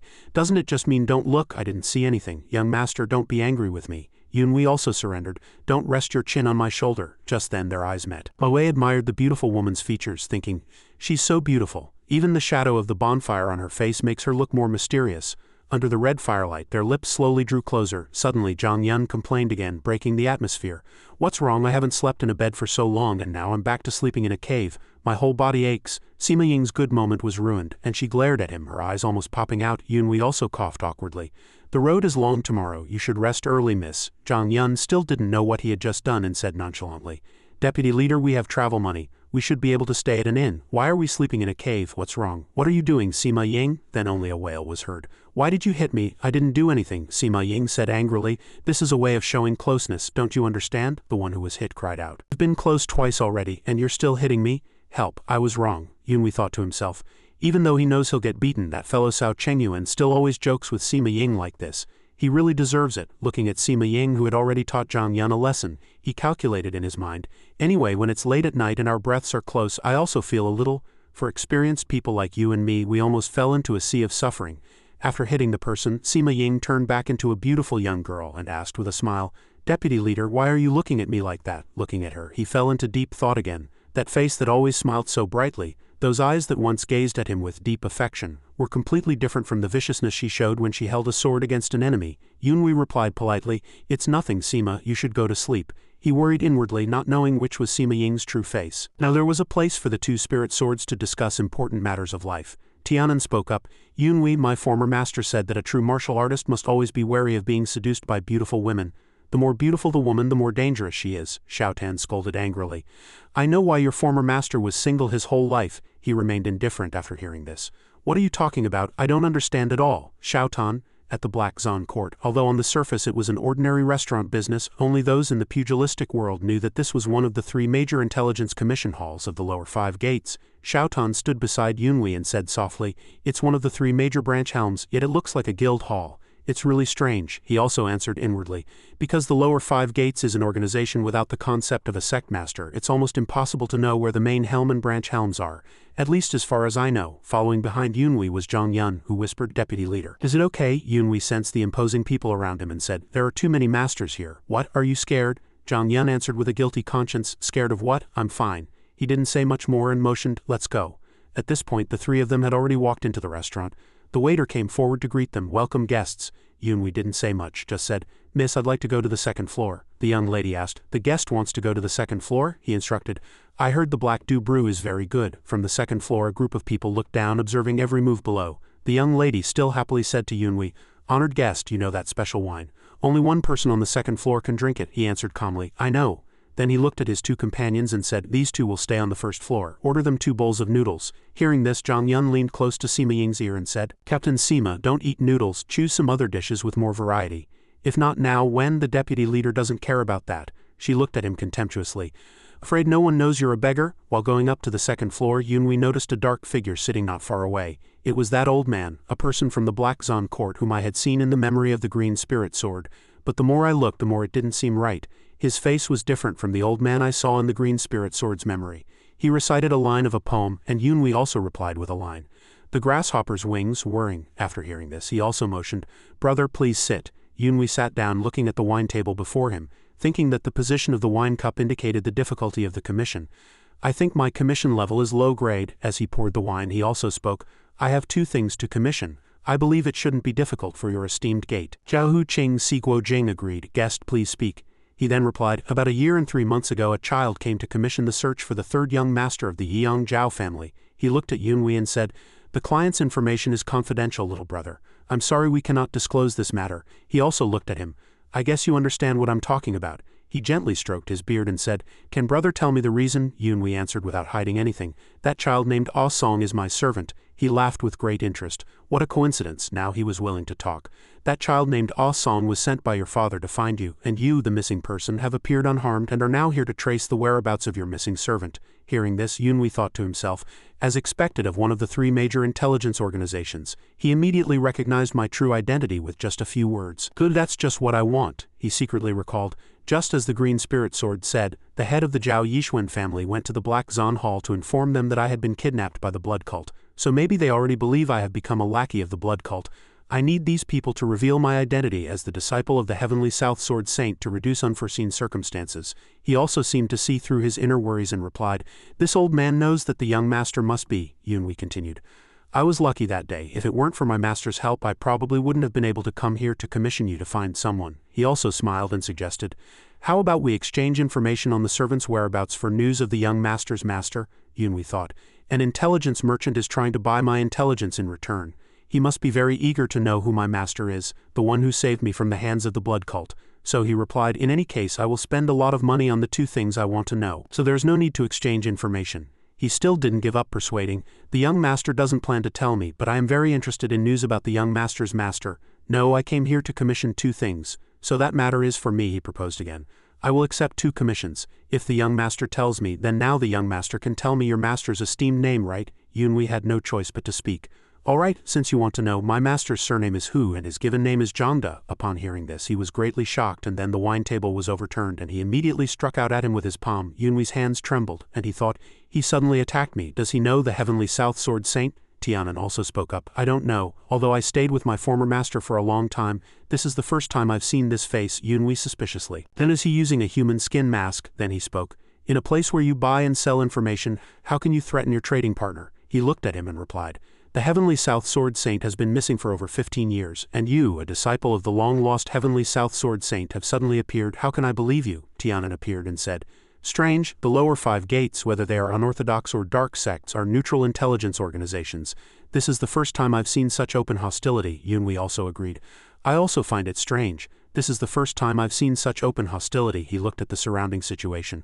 What should I do in this situation? Even if my martial arts have become stronger, it won't be easy to escape from a place surrounded by evil sect masters by force. Suddenly, he felt someone's gaze. Yunhui looked through the screen and vaguely saw a figure. This was not the aura emitted by that old man, but that killing intent came from the person behind the bamboo curtain in the private room opposite. Over here, he looked at Yunhui and transmitted his voice. Don't mind my sound transmission, just act naturally. Have you heard the name Tiger Seizing Hand? Tianan also said to him. The Tiger Seizing Hand is Guo Qing from a martial arts family in Fuhu County, Yunnan Province. Yunhui replied. Is it the renowned Tiger Seizing Hand, the great hero Guo Qing from Fuhu County, Yunnan? He continued. As expected of the Heavenly South Sword Saint's disciple, you have guts. Now you will act out a play with me. Young master, you brat, don't underestimate our intelligence network. If we find out you're lying, you will pay the price for deceiving me. I'm doing this to save you. In the private room is the eagle-breaking emissary Lu Yuxing. Hearing this, he was greatly shocked. What? It's the eagle-breaking emissary Lu Yuxing. The eagle-breaking emissary, Lu Yuxing, was a dangerous figure on par with the 4 great villains.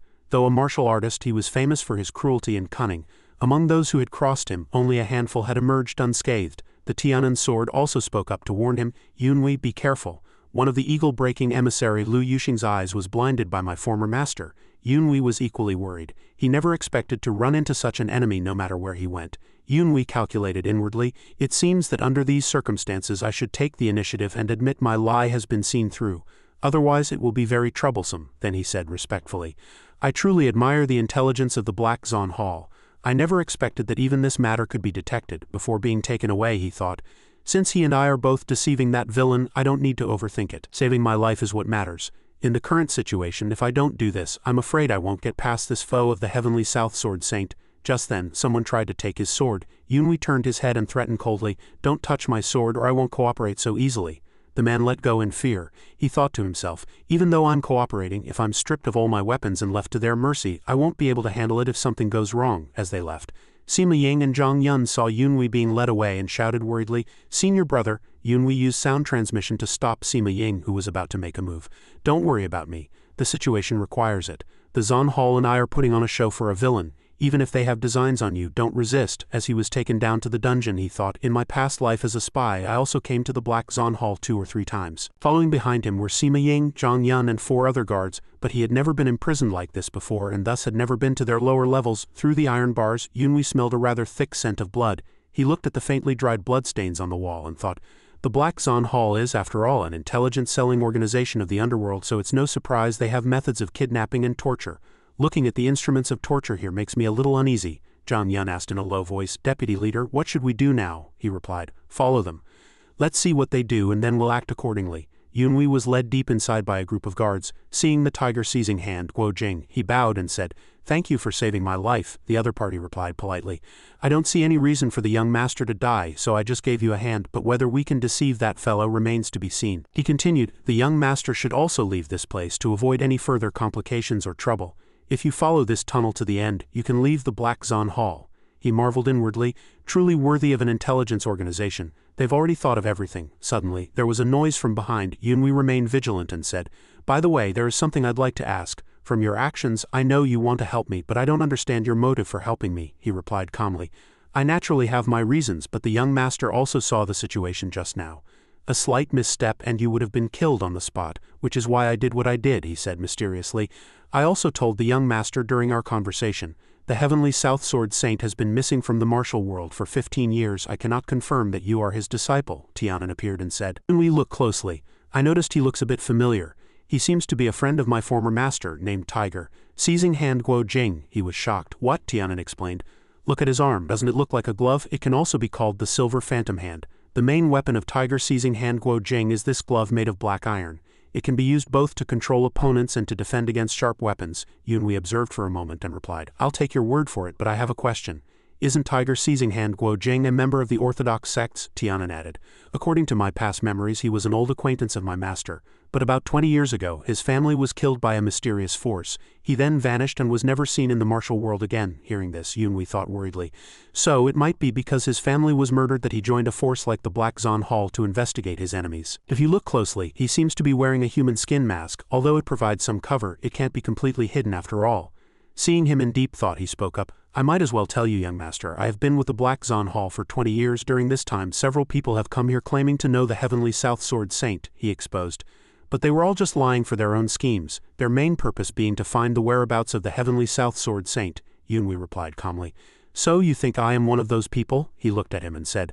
I thought so at first, but now I feel that you are a bit different, young master, Yunhui retorted. I, on the other hand, can see a few things about you, just from the silver phantom hands you're wearing. Hearing this, he was greatly shocked and immediately circulated his inner energy. Interesting. I didn't expect the young master to know about it. As I said, you are indeed different from those fellows. If the young master claims to be the disciple of the Heavenly South Sword Saint, then you must know the Starlight Sword art. As soon as he finished speaking, he lunged at Yunhui. He simultaneously struck out with his palm to block but was sent flying by a single move as sharp claws lunged at him. The two exchanged several moves, one attacking and the other dodging. He looked at him coldly, thinking, his movement and dodging footwork are quite nimble. He's not flustered despite fighting a master like me. This must be the Starlight Cloud Step. Yunhui anxiously searched for a countermeasure. With those phantom hands he can disregard a sharp weapon like mine and attack with the force of a thunderbolt without any fear.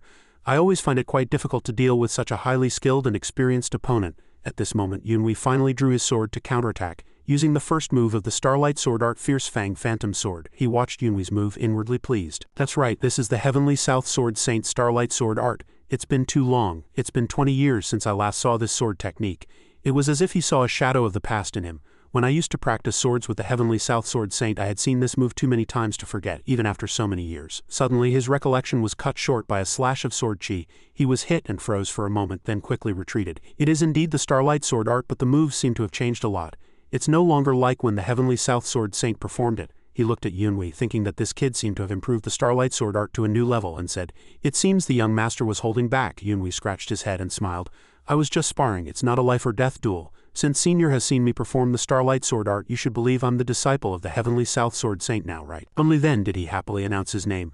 I am the Tiger Seizing Hand Guo Jing. It is a great honor to meet you, young master. I was quite rude before. I hope the young master can forgive me, he replied politely. I was also disrespectful just now. I hope you can forgive me, he asked hesitantly. Then what the young master means is, suddenly someone was sent flying in from outside the door. It turned out Sima Ying and Zhang Yun were fighting someone. He clicked his tongue in praise. I didn't expect the young master's two brothers to be so skilled in martial arts as well. Yunhui replied, You flatter me. These are my two fellow disciples. He didn't understand. What the young master means is that these two are, I am Ma Ling, junior brother to senior brother Yunhui, and also a disciple of Master Tianan. He looked at him again and smiled. When the Heavenly South Sword Saint disappeared 15 years ago, I was always worried about my brother and constantly sent people to inquire about him. I never expected to see his outstanding disciple again today. Then he showed Yunhui and his party the way.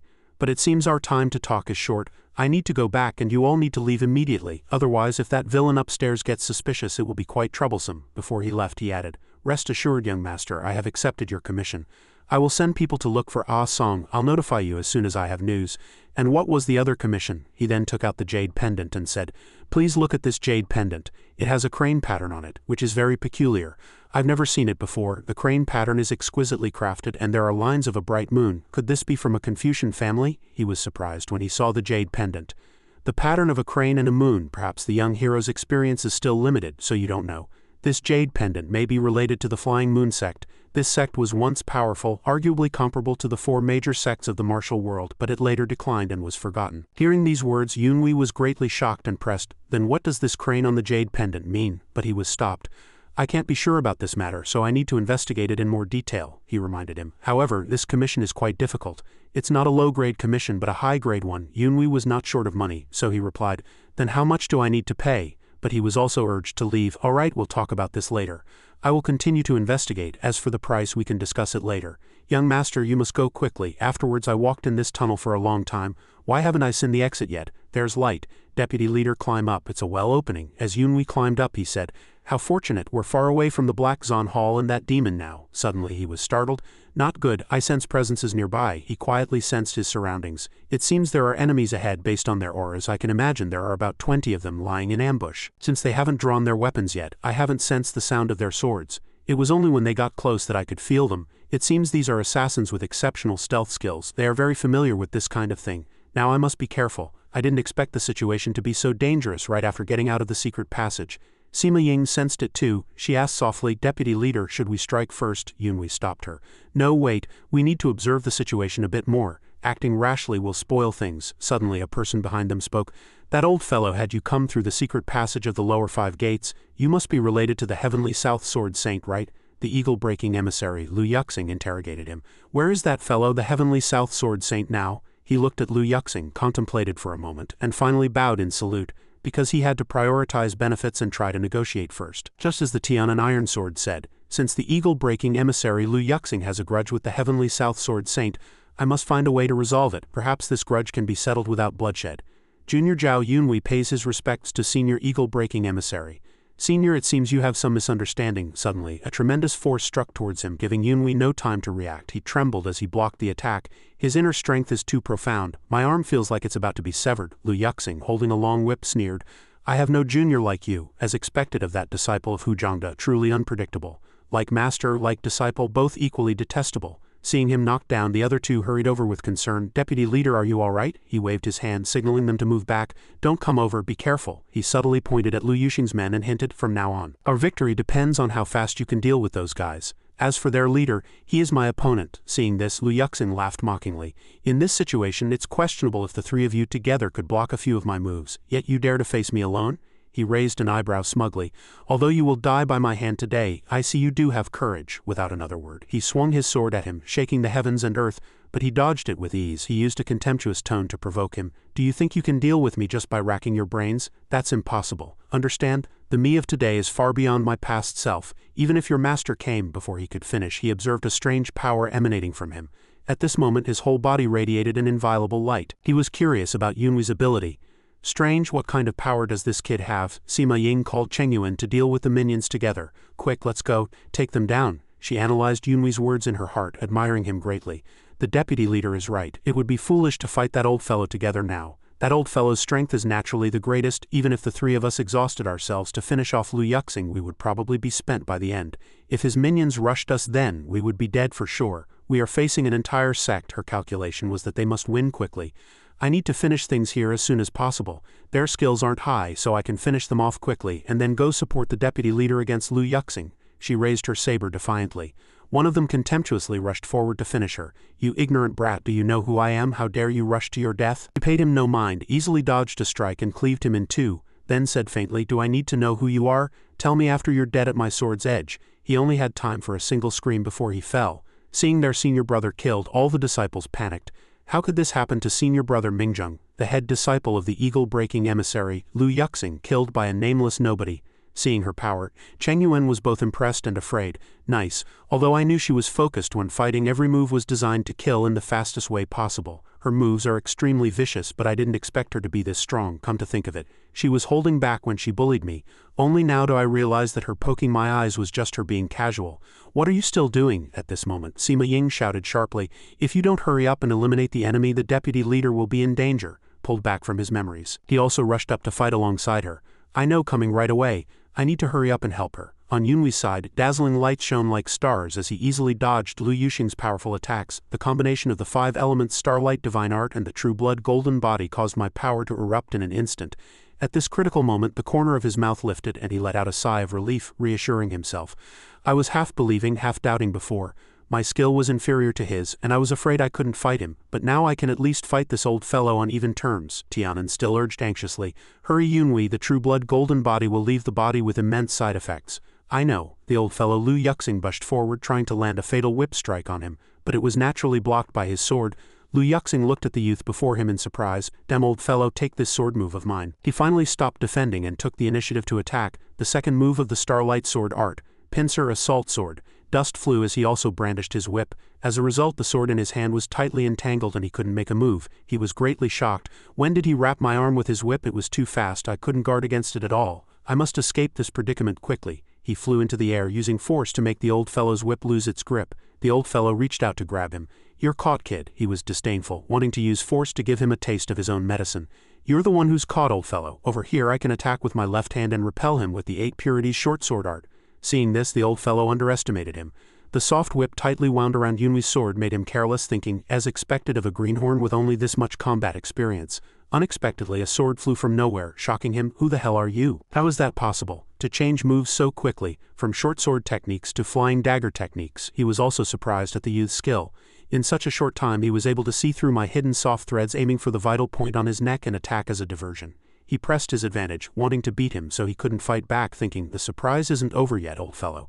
Take this." I will attack continuously to force this old fellow back, so the soft threads in his hand will temporarily loosen and no longer threaten me. He poured his power into his sword and executed the pressing spindle sword, forming a powerful whirlwind. After the wind stopped, he was seen spitting blood, having been hit by the whip, stumbling unsteadily.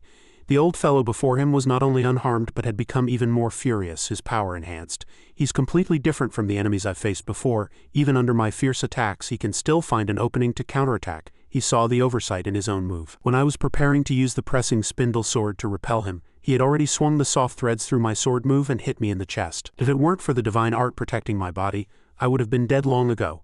Because my body is protected by the true blood golden body, I wasn't seriously injured by his soft threads. But because my body twisted in pain when I was hit, the pressing spindle sword I executed was slightly off target. Seeing him hesitate to attack again, the old fellow knew he was exhausted. "As expected, you've reached your limit, kid. But I can't understand, are you really the Heavenly South Sword Saint's disciple?" The old fellow saw some strange signs and interrogated him again. "The backlash symptoms appearing on your body now are identical to the true blood golden body, are they not? How could you possess the move of that peerless master who disappeared from the orthodox path years ago?" He scrutinized him carefully. He angrily rejected the old fellow's demand to kneel. "I have no obligation to answer you. If you want to know, kneel before me and I might consider it." The old fellow was unfazed and said calmly, "It doesn't matter whether you talk or not." He intended to use torture to extract information, not a simple conversation. "Anyway, I can find out anytime by just chopping off your limbs and forcing you to talk." He turned to see that his disciples had been almost completely wiped out and roared. "What in the world is going on? How is this possible?" he roared. "How dare you kill my disciples? You have some nerve." With that, Liu Yuxing calmed down, intending to clean house for his master.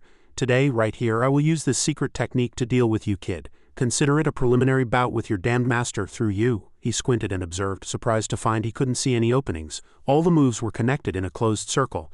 "If my body gets caught in it, I'll be cut to pieces." The old fellow drew him into the vortex, just waiting for him to show an opening to be ground into pulp. "I can't be careless for a single moment." Blood rolled down his hand, showing his determination. Seeing that victory was in his grasp, the old fellow provoked him, trying to make him reveal a flaw. "The outcome is decided. The disciple of the Heavenly South Sword Saint must use all his strength and experience to deal with this move." The vortex grew more and more violent, as if it would swallow him. He screamed in his heart, "I must live." With that, he charged into the vortex with all his might. His body was enveloped in his own energy as he thought, "I must survive." Tianan reminded him in a deep voice, "Heavenly wonder, the time is short. Yunwi, you must act quickly." Yunwi's eyes snapped open as if waking from a long dream. Many images from memory suddenly appeared in Yunwi's mind.